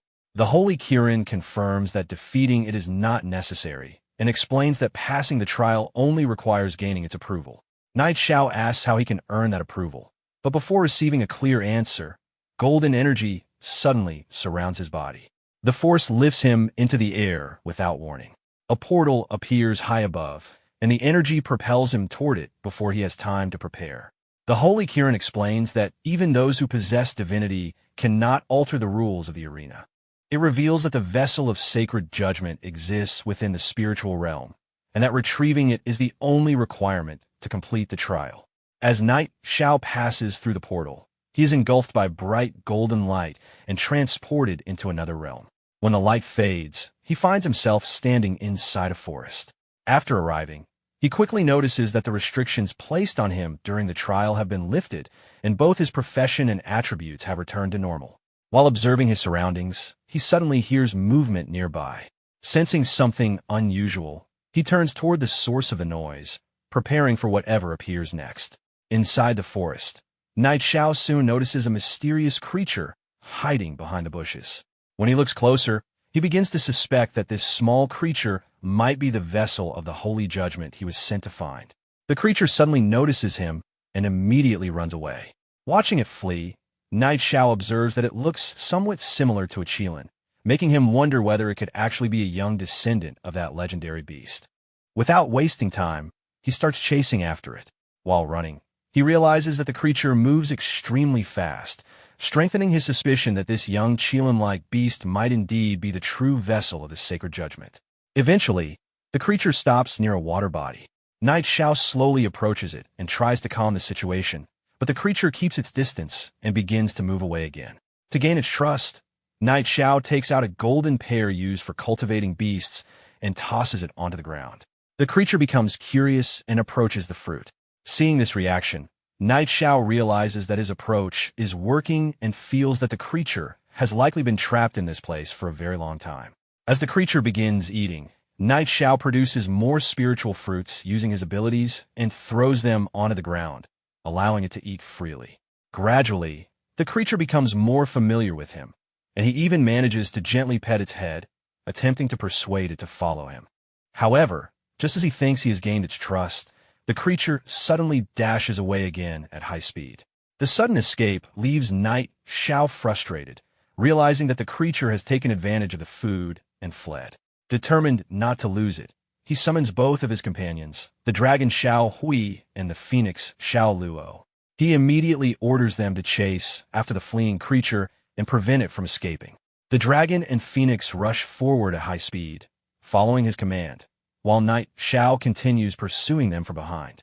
After some time searching, he finally catches up to them. When he arrives, he sees both of his companions attacking the mysterious creature. In response, the creature creates an energy shield around its body to defend itself from the incoming attacks. Seeing the situation, Knight Xiao quickly tells his dragon to hold back, making sure the creature is not seriously harmed as the chase continues. As the chase continues, the dragon keeps releasing streams of flames toward the mysterious creature. Knight Xiao watches the pressure build while allowing his pets to keep attacking at a controlled pace, making sure the creature is worn down rather than instantly destroyed. Following his command, both the dragon and the phoenix launch their flames together. The combined assault becomes too much for the creature's protective shield. The shield finally shatters, and the creature is struck directly by the flames, leaving it badly injured. Unable to continue resisting, it collapses onto the ground in a partially unconscious state. Seeing that the creature can no longer escape, Knight Xiao considers the task complete and calls off his pets. With the situation under control, he prepares to return. Soon after, the scene shifts back to the city, where Knight Xiao reappears through a portal while carrying the unconscious creature. He places it on the ground before the statue, believing that he has completed the assigned task. The statue acknowledges that despite its earlier doubts, he successfully brought the creature out.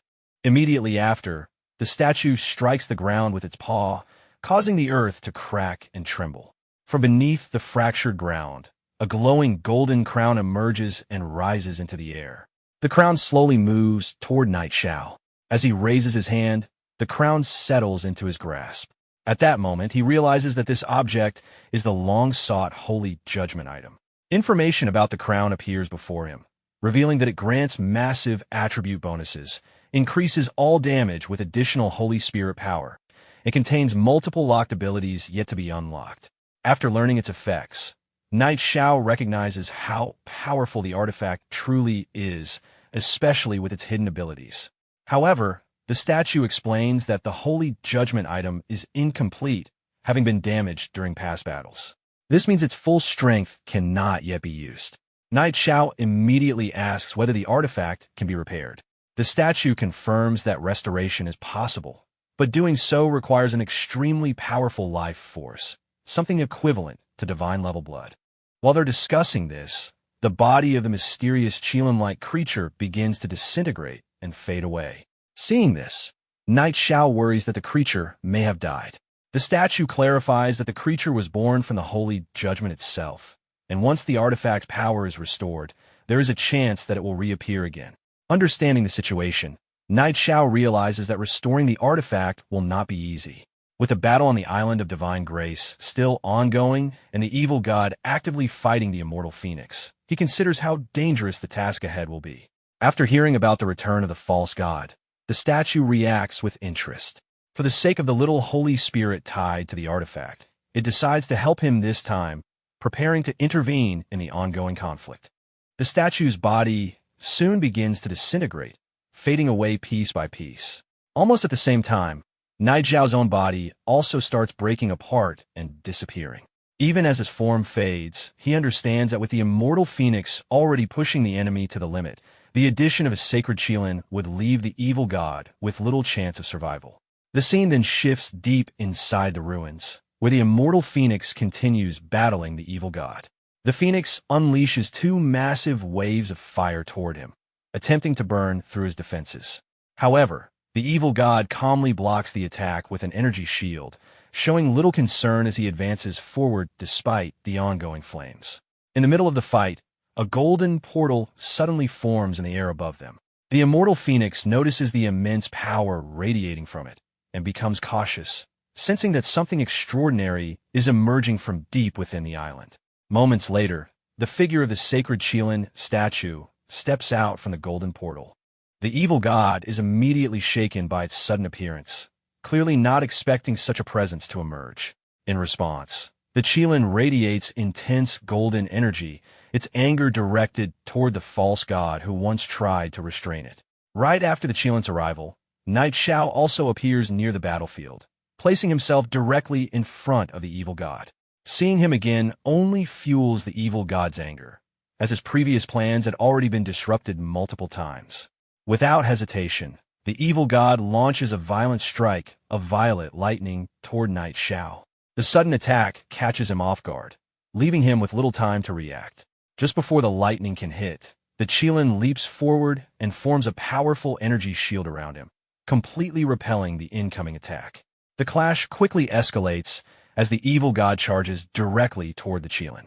In response, the sacred Qilin advances as well. Before the evil god can react, the sacred Qilin statue releases strands of golden energy that shoot forward like ropes. These glowing restraints wrap tightly around the evil god, binding his body completely and leaving him momentarily stunned. Before he can break free, a violent burst of energy erupts from the restraints. The explosion strikes directly against him, leaving him severely injured. His body begins to fall toward the ground, weakened from the sudden attack. However, before collapsing completely, he regains control and quickly retreats, choosing escape over continuing the fight. As he attempts to flee, the immortal phoenix moves ahead and blocks his path, preventing his escape. The evil god reacts with rage, trying to force his way through, but the phoenix immediately unleashes an enormous wave of flames that engulfs him entirely. Watching the battle unfold, Knight Xiao notices that the evil god's strength is clearly declining, especially with his allies already gone. The immortal phoenix presses the advantage, releasing another powerful surge of fire. This final attack overwhelms the evil god completely, and upon impact, the flames erupt violently across his body. Unable to withstand the damage, the evil god's body begins to disintegrate. Even as he fades, his resistance continues, but the defeat is unavoidable. His body then collapses downward as his remaining strength vanishes. At that moment, a brilliant beam of violet light descends from the sky and strikes the fallen body. Immediately afterward, blood-like rain begins pouring from the heavens, spreading across the battlefield. The energy impact creates a massive hole in the cave's roof, allowing the rain to fall inside. Knight Xiao watches the falling droplets and recognizes the meaning behind the phenomenon. The fall of the god has triggered the blood rain. The scene then shifts to the nearby village, where the same rain begins to fall. The elf elder Alicia observes the red droplets descending from the sky and quickly understands the danger, urging everyone to evacuate immediately as the signs confirm that a god has fallen. Far away, aboard the ship seen earlier, the old man watches the same blood rain fall across the sea. The sight leaves the crew uneasy as they begin questioning what truly happened on the island of divine grace and whether even gods can be defeated. The old man explains that even divine beings can fall when faced with an opponent stronger than themselves. Realizing the danger of remaining near the island, he immediately issues an order to set sail. One of the soldiers hesitates, reminding him that many indigenous people have not yet boarded. Despite this, the old man insists on leaving at once, warning that if they delay any longer, everyone aboard risks being trapped and destroyed along with the island. At the port, the remaining people who failed to board the ship panic as the vessel suddenly begins to move. Realizing the ship has already set sail without them, fear spreads among the crowd as they worry that they have been abandoned. Back inside the ruins, the defeated body of the evil god lies slammed into the ground from the earlier strike. Moments later, the corpse begins releasing massive amounts of violet energy along with thick dark fog. The energy quickly surges outward, spreading across the surroundings. The dark fog rapidly expands toward the village, covering the area as panic spreads among the villagers. Seeing the fog advance, Night Xiao looks upward in alarm as the spreading darkness begins to swallow everything in its path. At that moment, the sacred Qilin statue forms a golden protective shield around both itself and Night Xiao, keeping them safe in the advancing fog. The statue explains that beings like false gods transcend ordinary life, and once the gray fog disperses and the remaining divinity is released, the crown must be used to absorb it. Soon after, a massive violet vortex forms high in the sky. The swirling energy releases violent tornado-like winds that begin pulling everything toward its center, much like a collapsing space. Buildings, debris, and surrounding objects are torn apart and drawn inward. Even Night Xiao is lifted into the air as the powerful suction drags him toward the vortex. Seeing this danger, the statue quickly forms a spherical shield around him, ensuring that he remains protected while being pulled through the air. Below, villagers continue to panic as the gray fog spreads and destroys large parts of the village, making the situation appear hopeless. The once stable surroundings begin collapsing under the pressure of the dark energy. Amid the destruction, the immortal phoenix flies directly toward the vortex, releasing intense flames from its body while resisting the pull of the dark energy. From inside the protective sphere, Night Xiao watches the gray fog and wonders whether it can truly be stopped. The statue clarifies that once the divinity is absorbed, the fog will naturally disappear. Following this, the spherical shield carrying Night Xiao begins moving forward toward the center of the vortex, pushing through the violent currents. As they approach, the defeated body of the evil god suddenly rises into the air near the vortex. The violet energy surrounding it begins to shift, and golden light starts emerging from within the corpse. Seeing this transformation, Night Xiao realizes that the golden substance forming inside the body is divine blood. At the same time, the immortal phoenix also senses the change and begins absorbing the golden energy released from the fallen god, recognizing that this divine blood can restore its lost strength. Night Xiao takes out the golden crown and watches as it begins absorbing the flowing divine blood. The crown steadily draws in the golden energy, confirming that absorbing the blood of gods can indeed repair its damaged power and restore the first level of its strength. While hovering in the air, the crown suddenly releases a strong golden glow. From within that light, a massive beast egg forms and appears in midair. Seeing this unexpected development, Night Xiao immediately focuses on the newly formed egg, realizing that it may be connected to the sacred Qilin. As he reaches out and touches the egg, he considers whether it could be a mythical-grade beast egg or possibly the rebirth of the Holy Spirit itself. The sacred Qilin statue observes the situation and notes that the recovery of the small Holy Spirit has happened much faster than expected.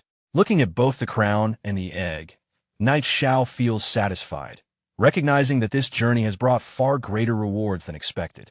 With both items in hand, he activates the crown once again. A brilliant golden light bursts out from the crown, becoming so intense that it forces him to shield his eyes. The light continues to grow stronger, gradually overwhelming the spreading gray fog that had consumed the surroundings. Soon, golden rays begin descending from the sky, pushing back the fog across the entire area. As the light expands further, a massive surge of golden energy erupts outward, completely dispersing the dark energy and restoring visibility to the region. Below, the villagers notice the sudden change as the gray fog vanishes. Their fear quickly turns into relief as the golden light clears the sky. Looking upward, they spot a figure hovering in the air and begin recognizing that it is Night Xiao. Seeing him holding the glowing egg, they realize that he is responsible for driving away the fog and saving their lives, filling them with gratitude and excitement. Elsewhere, near the ship that had already begun departing, the old man watches the immortal phoenix flying high above the island. Observing these events, he concludes that the appearance of such powerful forces on the island of divine grace must be connected to Night Xiao, realizing that his strength now rivals that of divine beings. Back in the air, Night Xiao studies the crown again and notices that its visible attributes have not changed much, even after absorbing the divine blood. The statue explains that the crown's remaining abilities will unlock only after the egg successfully hatches. At the same time, the statue warns that the death of a false god will inevitably draw attention from other dangerous forces. The immortal phoenix agrees, sensing that other false gods have likely already noticed the disturbance. Without wasting time, the sacred Qilin statue begins flying away and leads the immortal phoenix toward another location where it can fully restore its strength. The phoenix follows immediately, leaving Knight Xiao behind. Moments later, the spherical shield protecting him disappears while he is still midair. With no support left, he begins falling rapidly toward the ground, unable to control his descent. Within seconds, he crashes down onto the ground below. Nearby, Elder Alicia witnesses the sudden fall and stares at him in shock as the dust settles around the impact. After crashing down from the sky, Xiao sat on the ground, coughing heavily, while the surrounding villagers and Elder Alicia rushed toward him in panic. Everyone was shocked to see him fall from such a height, but Xiao casually brushed it off, claiming that he had simply flown down a little too fast. Once he recovered, he immediately turned the conversation toward the reward he had requested for resolving the gray fog crisis.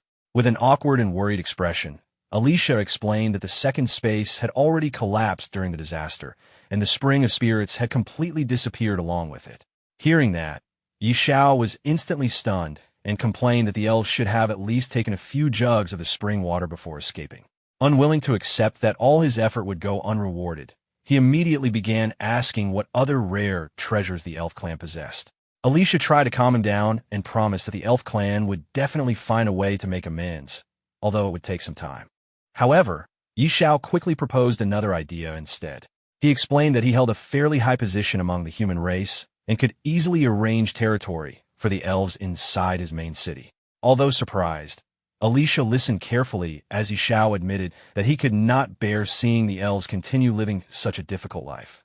In exchange, however, they would have to work under him to repay their debts.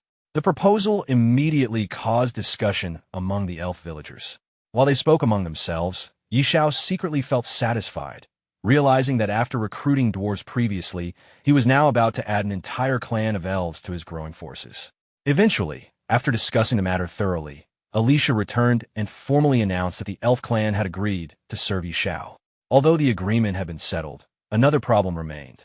The villagers worried because the Poseidon had already sailed away from the island, leaving them stranded. However, Xiao calmly pointed toward the distance where the ship was slowly returning. Seeing the Poseidon coming back, the villagers erupted with excitement and began praising Xiao like a divine being who could accomplish anything. Xiao modestly waved the praise aside and prepared everyone to depart from the island of divine grace. Inwardly, however, he was extremely pleased with the outcome of the trip, realizing that he had gained not only the holy judgment item and the beast egg, but also an entire elf clan willing to follow him. Meanwhile, aboard the returning ship, the old captain reflected on everything that had happened. From the first moment he met Xiao, he had sensed there was something extraordinary about him, and now he felt completely proven right. Even the crew members agreed that following Xiao had been the best decision they had ever made, believing they would have all died on the island otherwise. To them, Xiao had fully lived up to his reputation as someone capable of standing alongside gods. At that moment, one of the workers approached the old captain of the ship and informed him that a large group on the shore wanted to board. As the crew looked toward the island, they quickly recognized Xiao among the crowd, along with a strange group accompanying him.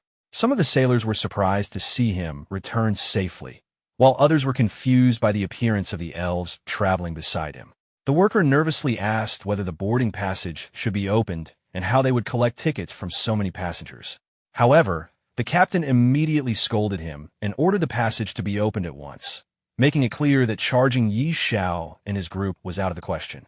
Deciding to personally welcome them himself, the captain approached the shore and was stunned when he realized the strange companions were actually elves. With great respect, the captain personally invited Xiao and the elves aboard the ship. As the elf villagers boarded, the sailors could not hide their amazement. Many of them had only heard stories about elves in books and legends, so seeing the race with their pointed ears and elegant appearance in person completely shocked them. Once everyone had boarded, the ship finally departed from the island of divine grace. During the voyage, Yi Xiao began asking Alicia about unlocking a third profession. Alicia explained that such knowledge was connected to ancient secrets involving elemental balance. According to records from the elf clan's ancient books, individuals who possessed 3 professions once existed on the continent of the Remnant Abyss. Hearing this immediately reminded Yi Xiao of the Forbidden Judge quest and its connection to the brutal Feng located on the Abyss continent. Yi Xiao then shifted the discussion toward forbidden spell scrolls. Alicia revealed that the elf race specialized in creating the mediums required to craft such scrolls. However, high-level scrolls required extremely rare materials, including pelts from level 100 mutated bosses, emerald sprouts, and seeds of life. Hearing this, Yi Xiao became excited because materials and money were the least of his concerns. He immediately planned to have the elves help him create forbidden spell scrolls after reaching his city. 2 days later, the group finally arrived at Fenya, Yi Xiao's main city. As the elf villagers walked through the streets beside him, they curiously observed the human settlement around them. Meanwhile, the citizens of Fenya were completely stunned after seeing real elves walking openly through the city. Many quickly recognized Yi Xiao and began praising him once again for bringing not only dwarves, but now even elves into the city. Yi Xiao reassured Alicia that he would first arrange a proper place for the elves to settle down and that they would gradually adapt to human society over time. The elf villagers thanked him sincerely for his help and hospitality. Meanwhile, far away in the southern woods, Sister Tao was struggling through the forest in terrible condition. Exhausted, injured, and barely able to stand, she angrily complained about her situation. Despite being a respected elder of the Supreme Hall, she found herself chased relentlessly over what she considered only a minor injury, leaving her furious and frustrated. At that moment, a massive silhouette appeared behind Sister Tao. The enormous creature resembled a giant moose, and the sight of it immediately made her panic. Realizing the beast had caught up to her again, she gave up any thought of fighting and immediately turned to flee. However, the moment she started running, 2 giant moose-like creatures began chasing after her relentlessly. While desperately escaping through the forest, Sister Tao angrily shouted in frustration, unable to understand why the beasts continued pursuing her so stubbornly despite everything that had happened. Meanwhile, back in Fenya City, Yi Xiao guided the elf villagers toward a grand mansion. While walking beside Alicia, he explained that the building had once belonged to the Duke, but had now become the city lord's mansion after the previous ruler stepped down from the position. Hearing this, Alicia became surprised and wondered whether Yi Xiao himself was the city lord. However, Yi Xiao quickly denied it and casually explained that the current city lord was someone close to him before inviting everyone inside. As the group entered the mansion, Sophia immediately greeted Yi Xiao with a bright and cheerful smile, clearly happy to see him return safely. Yi Xiao proudly introduced the elf villagers to her, causing Sophia to become completely amazed after realizing he had actually found and brought back real elves. Yi Xiao then jokingly expressed how much he had missed her before immediately asking for her help in arranging accommodations for the elves. Holding his hands, Sophia shyly agreed and happily accepted the responsibility. Afterward, Sophia warmly welcomed the elf villagers on behalf of Fenya City and politely guided them further inside the mansion. Alicia thanked her sincerely, impressed by the hospitality shown toward the elf clan. Later, our protagonist guided the elves to a suitable area on the outskirts of the city where they could establish their settlement. Alicia promised once again that the elves would do their best to create the forbidden spell scrolls he requested, while our protagonist assured them that he would provide all the necessary materials. At the same time, outside Fenya City, Sister Tao finally returned after suffering through countless hardships. Exhausted and covered in a miserable appearance, she proudly carried the valuable deerskin she had obtained. Unfortunately, the city guards completely mistook her for a beggar and tried stopping her at the gate. Furious, Sister Tao revealed her Supreme Hall identity and angrily mocked the guards before entering the city. While walking through the streets, she contacted our protagonist through a communication device, demanding that he come welcome her personally after all the trouble she had gone through collecting materials for forbidden spell scrolls. However, our protagonist casually informed her that he was currently busy in the elf territory outside the city and told her to come directly there instead. Offended by his attitude, Sister Tao angrily headed toward the elf settlement while complaining the entire way. Upon arriving, She became confused because the settlement looked nothing like a dwarf district and instead resembled ordinary human architecture. When she finally entered one of the buildings, she found our protagonist together with Alicia refining materials for forbidden spell scrolls. At first, she thought he had simply hired some strange helper, but the moment the scroll neared completion and released an incredibly pure, magical aura, she immediately realized the truth. To her complete shock, the person assisting him was actually a member of the ancient elf race. Sister Tao could hardly believe that within only a few days, Xiao had somehow managed to discover and recruit such a legendary race once again. After several hours of refining, Alicia finally completed the forbidden spell scroll and handed it over to our protagonist, successfully fulfilling the expectations placed upon him. After completing the forbidden spell scroll, Alicia carefully informed our protagonist that the scroll still contained flaws because it was his very first attempt at crafting one. Due to insufficient control during the refining process, the final effect had weakened by around 20%, which was a significant loss for such a high-level item. However, our protagonist did not seem overly concerned. After examining the scroll himself and confirming the reduced effect, he casually brushed it off and joked that they could simply use others as test subjects for now.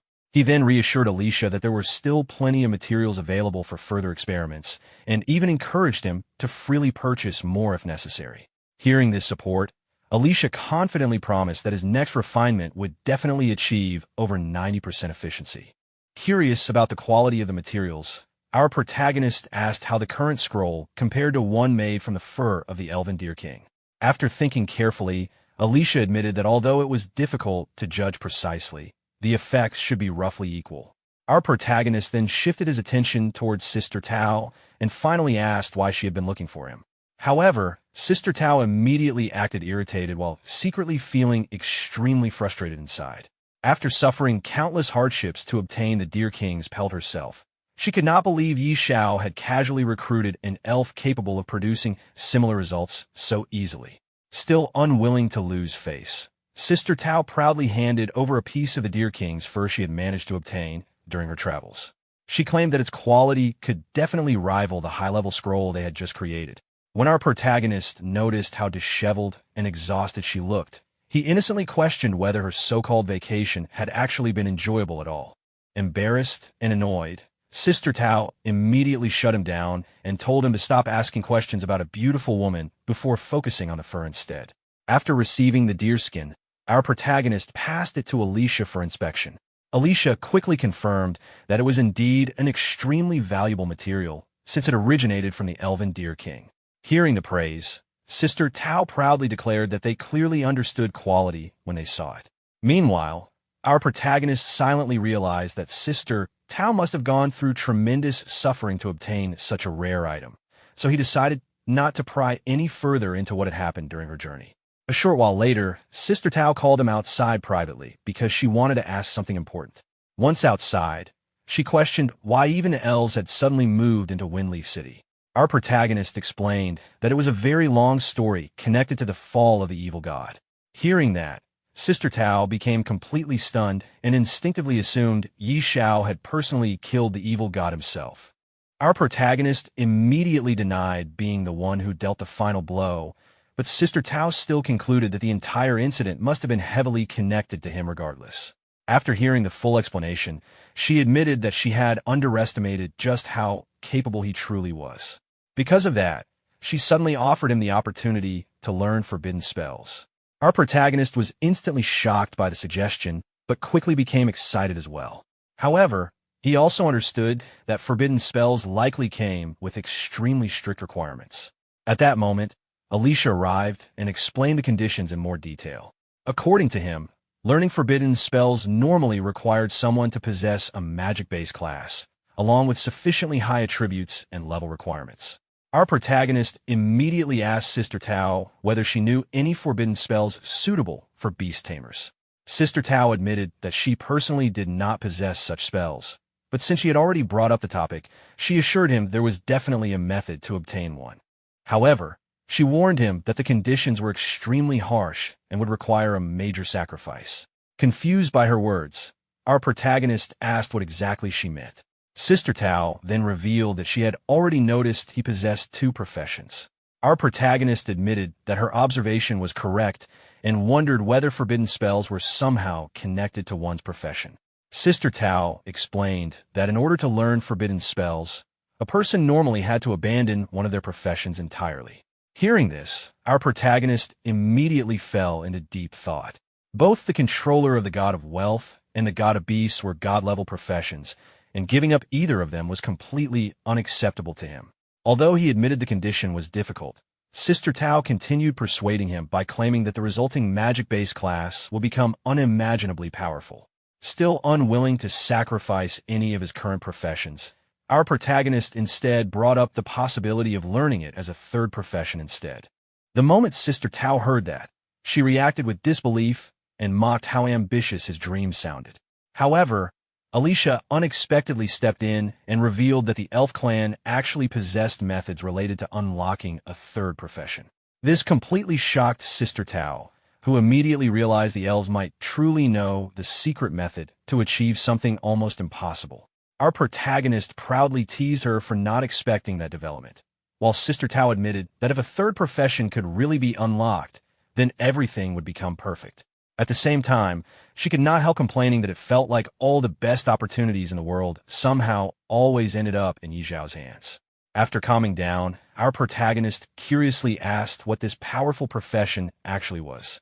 However, Sister Tao refused to reveal the details until he successfully unlocked his third profession first. Instead, she shifted the conversation toward the type of forbidden spell scroll he wanted. She listed several categories, including defensive, offensive, and healing forbidden spells. Without hesitation, our protagonist chose a single-target offensive type. Hearing that, Sister Tao jokingly accused him of probably planning to steal another boss again. Our protagonist immediately acted innocent and denied being that kind of person. Soon afterward, Sister Tao opened a portal to leave. Exhausted from her recent journey, she declared that she was finally returning to rest properly. Our protagonist bid her farewell while reminding her to take care. Later that night, our protagonist met with Alicia on top of a tall building to begin learning flight techniques. Confused, he questioned why the training had to happen at night, but Alicia explained that nighttime flight training was excellent for sharpening night vision. Afterward, Alicia handed him a scroll containing the basic principles of flight and instructed him to begin with the foundational stage. The moment our protagonist touched the scroll, he instantly acquired the flight skill. Before Alicia could even finish explaining the key principles of the technique, our protagonist recklessly jumped straight off the building. Instead of crashing, he successfully glided through the air and immediately became excited by the sensation of flying. Meanwhile, Alicia panicked because his explanation had not even been completed yet. While hovering in the air, our protagonist suddenly noticed the direction of the beast taming incubation base. Remembering the Holy Spirit egg he had recently obtained, he became curious about its condition. Without wasting another moment, he immediately flew toward the incubation base, eager to check whether the beast egg had finally hatched successfully. Inside the incubation center, several maids were carefully maintaining the hatching process when Yi Xiao arrived to check on the Holy Spirit egg. Old Hui immediately complained about how exhausting the process had been while Yi Xiao eagerly asked whether the hatching had succeeded. As he placed his hand on the egg, cracks suddenly spread across its surface, and the same mysterious runes from the Divine Spirit Arena appeared once again.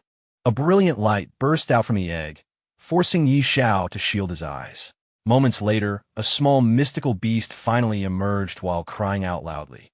Immediately after its birth, a series of system notifications appeared, informing Yi Xiao that the Holy Spirit had already recognized him as its master because of its strong dependence on him. The system then allowed Yi Xiao to choose the Holy Spirit's initial type between beast taming and mount. After briefly thinking about it, Yi Xiao selected the mount option, unable to resist the idea of owning a mythical beast mount. As he touched the Holy Spirit's head, a massive amount of information appeared before him. The creature was revealed to be a mythical-level Holy Spirit with overwhelming support and enhancement abilities. It possessed enormous bonuses against mythical and lower-ranked creatures, along with exceptional survivability, regeneration, and attribute boosts. The Holy Spirit also possessed several extremely powerful talents and skills. Its abilities included creating powerful shields, removing negative combat effects, restoring health and mana, greatly strengthening allies, and unleashing divine radiance that massively boosted the attributes and final damage of everyone affected. Its body itself was described as a special life form with overwhelming physical power and resistance against control abilities. After reading through the Holy Spirit's overwhelming abilities, Xiao was completely stunned. He realized that the creature was far beyond an ordinary mount and was practically a god-tier support beast. Its abilities combined crowd control immunity, shields, healing, buffs, and massive combat enhancements all at once, instantly multiplying overall battle strength several times over. What shocked him even more was that such an adorable creature could also function as a flying mount. Filled with excitement, Xiao immediately activated its mount form. In the next moment, the small Holy Spirit transformed into a massive mystical beast. Seeing the giant form left him completely amazed, and without hesitation, he climbed onto its back. He decided to name the Holy Spirit Xiao Sheng and excitedly took it out for a flight around Fengye City. As Xiao Sheng flew through the skies, Xiao was overwhelmed by the speed and freedom of flying on a mythical mount. He even started questioning why he had bothered learning flight techniques in the first place when a mount itself could fly so effortlessly. The sudden appearance of the enormous flying creature caused a huge commotion throughout Fengye City. Soldiers and civilians alike stared into the sky in shock and excitement. Many were unable to identify the creature, while others were amazed by how powerful and cool it looked. Some people were even confused because flying was normally forbidden inside the main city. However, once someone recognized Xiao riding the beast, the crowd immediately understood. They began praising him as the legendary figure of Fengye City, someone whose influence now dominated the entire city.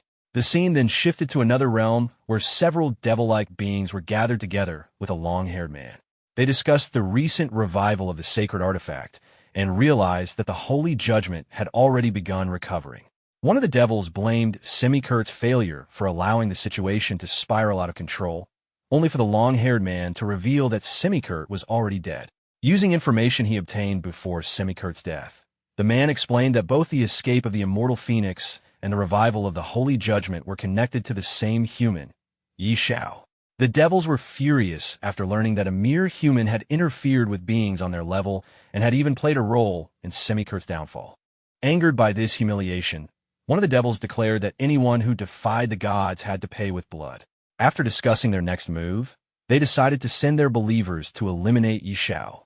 The scene then shifted once more to the radiant temple of the Dragon Phoenix Empire. A massive crowd had gathered before a dark priest standing on a stage. The priest loudly praised the Lord of Hell and declared Xiao an enemy of the gods. He accused Xiao of ruining the divine plans near Watermoon City and announced that the gods had issued a decree demanding his death.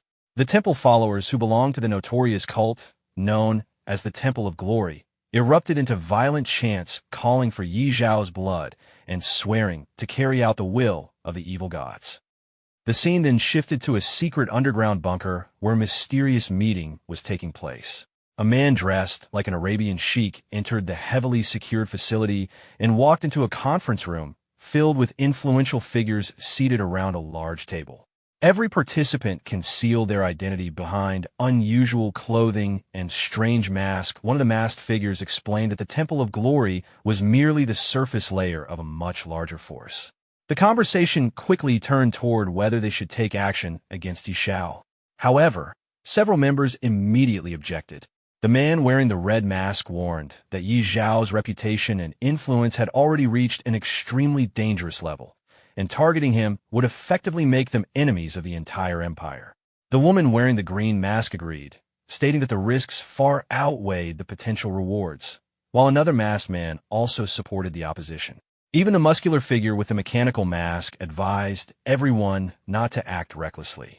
Despite the hesitation, the man with the blue mask raised a glowing divine artifact and revealed that this operation was backed by a divine decree. According to him, success would grant them divine blessings from the gods themselves. The red-masked man pointed out that Xiao had already dispelled the gray mist, shattered realms, and seemingly participated in killing a god. To them, that level of power was more than enough reason to avoid provoking him. The woman in the green mask demanded greater guarantees before she would even consider joining the operation. The blue-masked figure insisted that the will of the gods could not be questioned, but at that moment, a mysterious man wearing a blank white mask finally spoke. He dismissed everyone's fears and claimed the real problem was simply preventing their identities from being exposed if the plan failed. When the red-masked man demanded proof that he could guarantee their safety, the faceless figure calmly removed his mask and revealed himself as Prince Karami. The revelation instantly shocked everyone present, especially after they realized a royal prince was secretly involved in the conspiracy. Karami openly declared that he and Xiao were sworn enemies. He assured the others that with him personally overseeing the operation, none of their identities would ever be exposed. After hearing the prince's promise, the hesitant members finally began changing their stance. The woman in the green mask agreed to cooperate, while the man with the mechanical mask also pledged full support. The blue-masked man then reminded everyone that Xiao was backed by overwhelming forces, including world temples, elves, dwarves, supreme halls, and even gods themselves. Understanding how dangerous Xiao had become, Prince Karami emphasized that they could not afford any mistakes. He insisted that a perfect and meticulous strategy was necessary and declared that they would aim for a single decisive strike that would leave Xiao with absolutely no chance to retaliate. Meanwhile, the deadly conspiracy against Xiao quietly began taking shape in the shadows. The scene shifted to the leveling area outside Finya City, where Xiao's dragon was relentlessly slaughtering monsters with overwhelming fireball attacks. While the dragon rapidly farmed enemies below, Xiao calmly sat on a nearby stone drinking coffee in complete relaxation. Despite his casual appearance, he was focused on raising levels as quickly as possible because reaching level 80 was necessary before entering the Abyss continent. During this moment, Xiao suddenly received a video call from Elder Alicia. The elf elder excitedly informed him that the first forbidden spell scroll had finally been completed. Hearing this, Xiao immediately mounted Xiao Sheng and flew toward the elf settlement at incredible speed, once again amazed by how absurdly fast his mythical mount was. After arriving at Alicia's residence, the elder handed him a completed forbidden spell scroll called Sigh of Thunder, a powerful high-level single-target forbidden spell. However, when Xiao examined the scroll, he noticed there were no magical fluctuations coming from it all. Alicia then explained that a true forbidden spell required its magic power to be perfectly sealed, and only a completely fluctuation-free scroll could be considered successful. Alicia further revealed that with the remaining source of magic, he could still craft several more forbidden spell scrolls. This immediately pleased Xiao, who already began planning to gather even more magical power by hunting immortal tier bosses within the realm battlefield. Soon afterward, the scene shifted to the realm city gate. When Xiao arrived there, the guards immediately recognized him and respectfully asked whether he was heading toward the battlefield. Xiao directly requested an audience with the Heavenly Soul Legion commander. Initially, a high-ranking soldier stationed atop the wall tried to stop him because entry normally required authorization tokens. However, the gatekeeper instantly scolded the soldier for disrespecting Xiao and ordered him to notify the commander immediately. Realizing his mistake, the soldier quickly apologized and allowed Xiao to enter. Inside the throne room, the Heavenly Soul Legion commander warmly welcomed Xiao and asked why he had come personally. Xiao straightforwardly explained that he needed to hunt a level 60 immortal tier boss and requested assistance from every legion in locating one. While most people feared immortal bosses and avoided them at all costs, Xiao was instead worried that the boss might hide before he could find it. Hearing this, the commander immediately stood up with excitement and promised full cooperation from all legions. Meanwhile, Xiao quietly prepared himself for his next journey into the realm battlefield. At the same time, the scene shifted once again to the demonic realm. There, a massive demonic creature with glowing violet eyes roared furiously after learning that the Holy Judgment artifact had broken free from their control.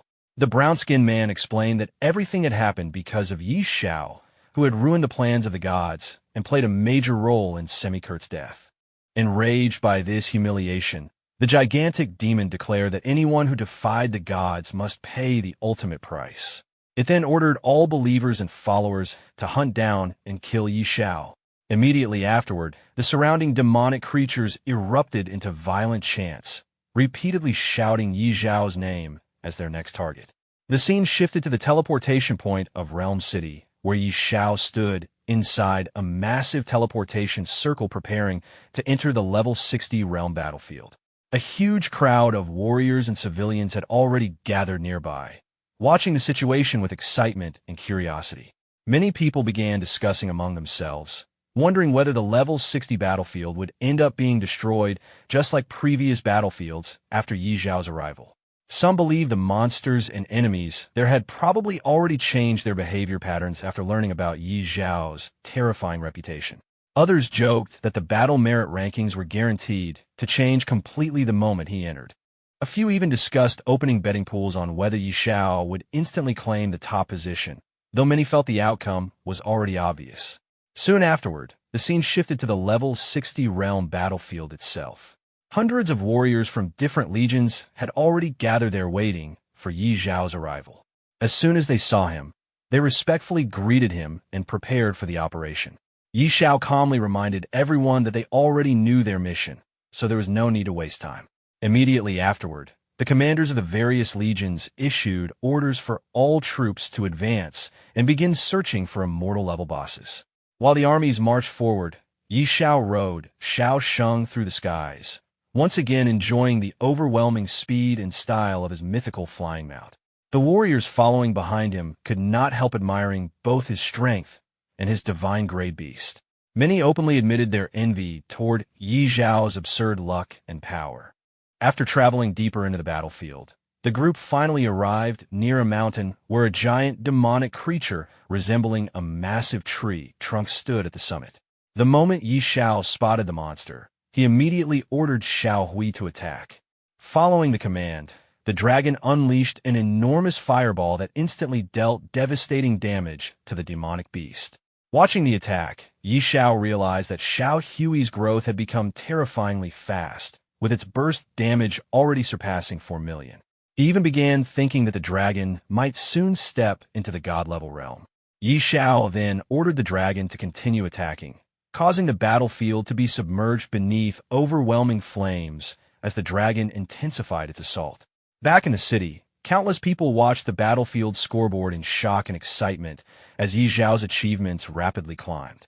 Many were amazed at how casually he hunted bosses that normal people feared with their lives. However, not everyone observing the battlefield had friendly intentions. Among the spectators, a hooded warrior secretly monitored Yi Zhao's every move while holding a mysterious artifact.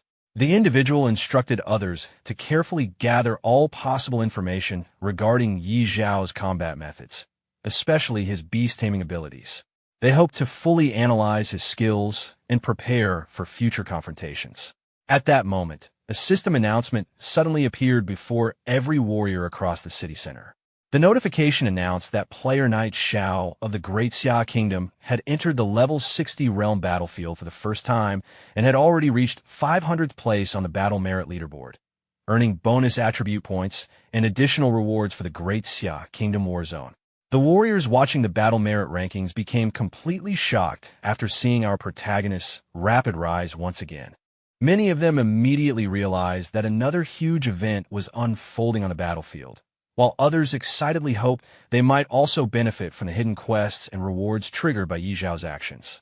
Meanwhile, some veterans had already given up trying to compete with him at all, knowing the gap between them was simply absurd.